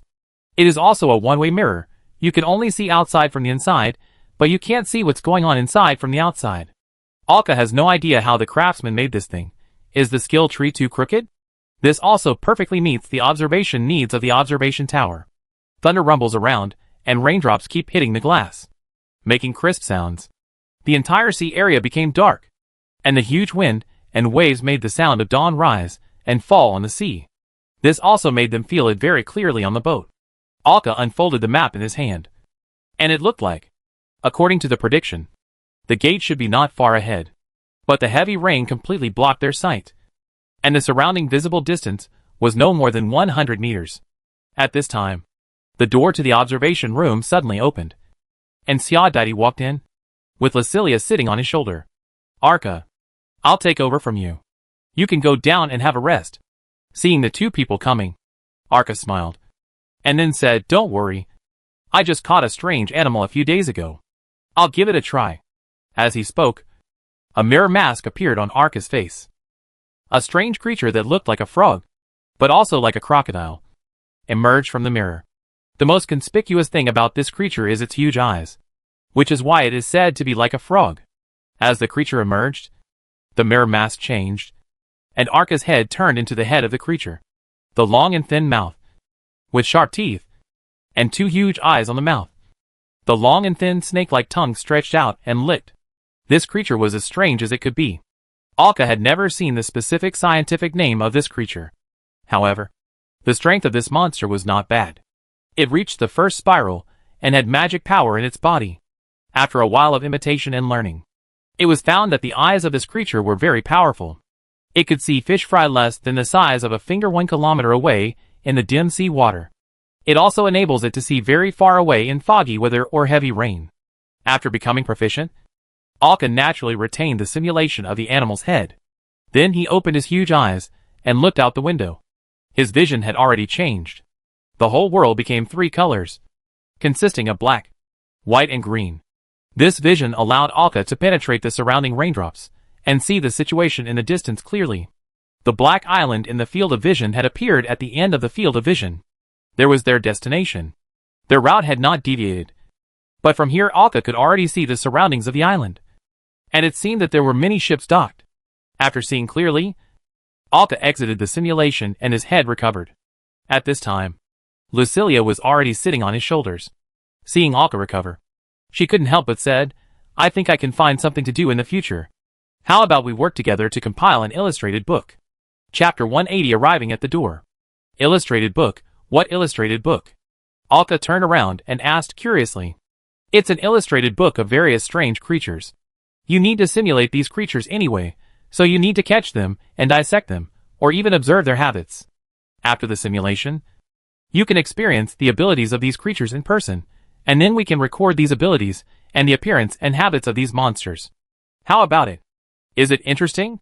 Hearing Lucilia's suggestion, Alka couldn't help rubbing his chin, and finally nodded. He was quite interested, because he had a small book to record the creatures he had simulated. Now he just put more effort into organizing it into a book. No problem. How about calling it Monster Encyclopedia? Only record those weird and rare creatures. No problem. Let's do it. Now take out your booklet, and we will rewrite it. I know you have it. I saw you wrote it. Hearing Lucilia's words, Alka nodded, and the two of them went directly to the small table next to the observation room and started writing. Siadaiti beside him shook his head helplessly, climbed up to the window, and began to look at the surrounding situation, occasionally taking out a telescope to look around. Then he looked at the huge compass next to him. This huge compass is connected to the detection spell group of the Voice of Dawn, and creatures of a certain size swept by the wave will be reflected on it. Better alert to the appearance of the enemy. The entire observation room became quiet, with only the occasional sound of raindrops hitting the glass, and bursts of thunder. There were also occasional conversations between the two. Not long after, the thunder disappeared. The raindrops gradually became thinner, and the surging sea surface began to calm down. The sky began to clear up, and the surrounding sea area became clear. The rain has stopped, Siadaiti said, as he took out a telescope and looked at the island in the distance. At this time, they were less than 1 kilometer away from the island, and they could clearly see the ships around the island. The two people who were writing the atlas also put away their things and came to the window, looking at the situation around the island. The island is not big. In comparison, it is probably only a little bigger than Golden Wheat Island. But the whole island is full of ships. There are at least 20 to 30 ships, and none of these ships are ordinary ships. You can tell from their appearance and the patterns on their flags. At least they are all mid to low level spell ships. Alka even saw several pirate ships with black sails among them. But they all docked together peacefully. Let's go down and inform everyone, Lucilia suggested while sitting on Alka's shoulder. The two nodded, and Siadaiti climbed down the stairs. As for Alka, a mirror mask appeared on his face, and then his hands were wrapped in the broken mirror solution and turned into a pair of huge wings. The wings were white, and the tips of the tail feathers were light blue. Each feather was extremely wide, and the wings that his hands turned into were larger than Alka's entire body. He flapped his wings twice, jumped down directly, flapped his wings in the air, glided around twice, and landed steadily on the deck. Lucilia also slid down from Alka's head and sat on his shoulders. Zadaidi, who had not yet started to climb down, watched the two people's behavior and curled his lips helplessly. He had no choice but to climb down the stairs honestly. After landing, Alka took back the mask and turned his wings into hands. The source of these wings is a kind of bird that can travel long distances on the sea. Most of the time, it relies on its huge wings and the sea breeze to glide, and from time to time it flaps its wings to fly. Alka saw this point and imitated their wings. If the wind is strong enough, Alka can fly a medium distance by falling from a high altitude and following the wind. This is also one of his gains during this period. However, this is not a rare animal, and it is quite common on the sea. After arriving on the deck, Alka waved his hand, and a crisp bell rang. Soon, everyone came out of their rooms. At this time, they could already stand on the deck and see the island in the distance. It's almost here. Didn't expect so many people? Are they also leaving the home island? Jason leaned on the fence beside the boat, looking at the scene in the distance, and couldn't help asking. Alka came to his side, heard his question, and nodded. This time, the day of the intersection is 16 years apart from the last time. After 16 years, the home sea is so big, only 20 or 30 ships are already considered few. Alka said. At least that's what he thought. The home sea is big enough, even if there is no mainland but only islands. The population will not be too large. However, in the past 10 years, only 20 to 30 ships have wanted to leave here. In fact, it should be considered a small number. As the distance got closer, the rail gate appeared in front of them. There were two huge stone pillars, standing between the reefs and rock walls where the sea water was surging. Each stone pillar was hundreds of meters high and reached the sky. There were huge spells engraved on the stone pillars, shining slightly in the wind and rain. I didn't notice such a big building in the distance before. Why? But I saw it when I got closer. There must be some spell to block the view. You need to be within a certain range to see it clearly. There are no reefs between the two huge stone pillars, but all around, there are various huge reefs to block ordinary ships from going out. You can see through the surroundings and the two stone pillars that there is a violent storm behind these reefs. Even between the stone pillars, the storm was constantly sweeping, and there were even purple, blue and black lightnings, which kept striking. The space was distorted and weird, and even cracks appeared from time to time. Who would dare to pass through such a scene? Is that the door leading to the outside? Alka looked at the scenery in front of him and muttered to himself. This is really spectacular. Those two stone pillars are simply a spectacle. Zadaidi looked at Lucilia on his shoulder and Julia next to him. I couldn't help but ask, you two came through such an environment? The two of them were still a little scared. When they passed through such an environment, they were in an unconscious state. Now that they have witnessed it with their own eyes, even they dare not imagine that they have passed through such an environment and survived safely. At this time, the sound of dawn has slowly arrived at the island. The whole island is light black, including the mud and rocks on it. There are almost no plants on it. Looking around, it is a bare piece. Since the island is small, and there are many large ships around, Alka and his crew did not find any place to anchor after circling around. They had no choice but to anchor the ship on the sea outside and drop the anchor. Not only them, but there were also several other ships that should be the same as theirs, also anchored on the surrounding sea. These ships were of various types and showed their true colors, all with a faint magical fluctuation. Zadaidi looked at these ships. Jason pointed to a ship not far away that was painted black and red. The sail was dark red like a flame, and there was a lava hand emblem burning with flames on it. Is that the blood-burning hand hunting group? Hearing this question, Alka turned his head, and Zadaidi beside him also answered, yes, it should be the blood-burning hand. The so-called hunting group is very different from the treasure hunting group. They can be regarded as the mercenaries or adventure groups. Compared with the adventure group, the only difference between them is that they accept tasks regardless of food or meat. They accept bodyguard tasks, assassination tasks, and as long as the money is in place, it is not impossible to attack some official forces. However, their activities were in the north of the home sea, which was too far from where Alka and his team were. This led to Alka not even hearing about it, except for people like Zadaidi and Jason, who had been in the position of information collection in the treasure hunting team and would pay attention to it. The reason why it is so famous is that this hunting team has treasures. Almost all famous teams have such characteristics. That is the Ahara family. The icon of the Sun Scepter. Jason found another familiar icon and said. Alka looked over and saw that it was a huge ship that was over 50 meters in size. The overall color of the ship was golden, and it looked magnificent. According to the simple answers given by the two, this was a family-based force, similar to the Frost bloodline 800 years ago. The two kept explaining to everyone some of the more well-known forces in these teams. There were as many as 8 forces that could be named, and one could imagine the value of these forces that wanted to leave their home sea. Even they want to leave here? If so, those famous teams that suddenly disappeared in the past may have also left this sea area. Looking at these teams, Xiao suddenly thought of something and said, there are always some famous teams that suddenly disappear on the sea. When I didn't understand it before, I thought they just encountered an accident or disbanded. Now, it is very likely that most of them have left this sea area. After all, the famous groups that can be named can be described as powerful, and the Virgin Mary's home sea suppressed their strength. When they have ambitions, they will naturally think about leaving. The man also nodded slightly in agreement. And these forces that can be named, without exception, are all because they have treasures. Not to mention that there are some relatively low-key teams among these teams, such as Alka and his team. This can be said to be the most famous and powerful part of the home sea that has gathered in recent decades. The powerful always have more ambitions than others. When Alka and his team observed others, these forces that were waiting here earlier were also observing this ship that they had never seen before. Golden Pupil Compass? Which force's emblem is this? I don't know, there is no record. Maybe it's a team from some marginal country. No, it's impossible. That ship is very new. It's obviously just been built in the shipyard, and the magic reaction of that ship is not low. These conditions all indicate that this ship is powerful, and it was built in a well-known shipyard. Then the team that controls this ship should not be underestimated.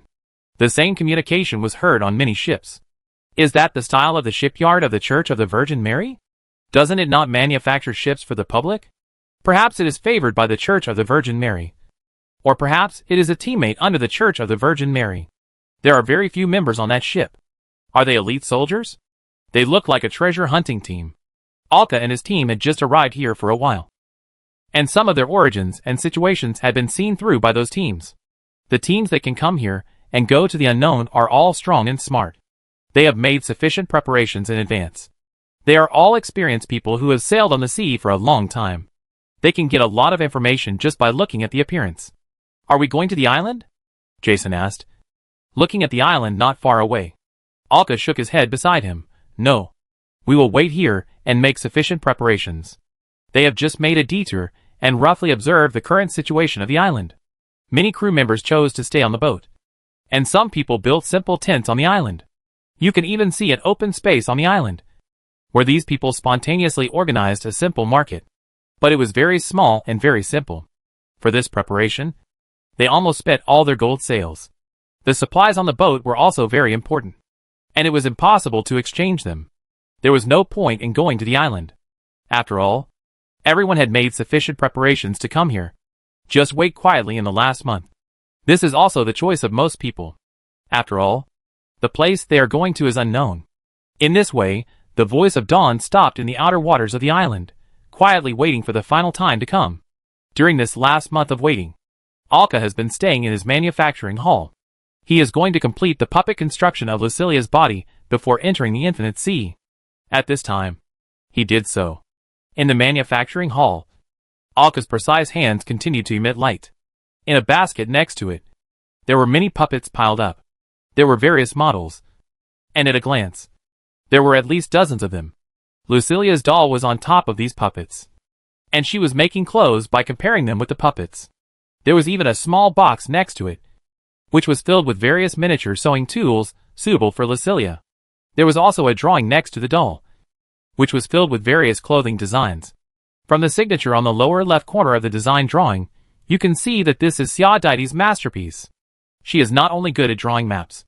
The reason why Lucilia did this is that after some time of testing, it has been clearly known that a puppet using flesh and blood cannot transform into clothes. Lucilia has to prepare this herself, and of course, Xiao will also help with the preparation. At this time, Another puppet was thrown from Alka's place in a parabola and fell into the pile of puppets. It hit Lucilia's side. Hearing the sound, Lucilia just turned her head to look. As if she had already gotten used to it, turned her head back again, focusing on the sewing work in her hands. These puppets thrown to her can actually be used by her, but Alka has an inexplicable sense of perfection for his own work. He can't accept some major flaws, so he has been making small changes and repairs. This also means that the last part of the puppet has been completed, and Alka is now doing the finishing work. He could still be heard mumbling to himself. No. No. Pearls are not suitable for eyes. Special magic diamonds are needed. After saying that, Alka turned his pocket ring, trying to find the right material for him. When he found the right material, he controlled the precision hand and accurately placed 2 magic diamonds on the puppet's eyes. The puppet shook twice, and the flesh and blood hidden in Mo's body began to wriggle. But the puppet's heart had been changed. It no longer used a flesh and blood heart, but became an energy core with a fine spell arrangement. This technique comes from Bobby and Jamie. Alka learned it secretly in the cathedral. Looking at the puppet in front of him, Alka stretched out his magic tentacles and began to carefully inspect its inside and outside. Alka finally smiled until the process was over. He wiped the sweat off his face with his sleeve. He raised the puppet in his hand and laughed out loud. It's done, Lucilia, come here, this puppet is perfect, come and try it, quick! Quick! Quick! In response to Alka's urging, Lucilia threw what she had in her hand onto the puppet pile and rushed over with a few jumps.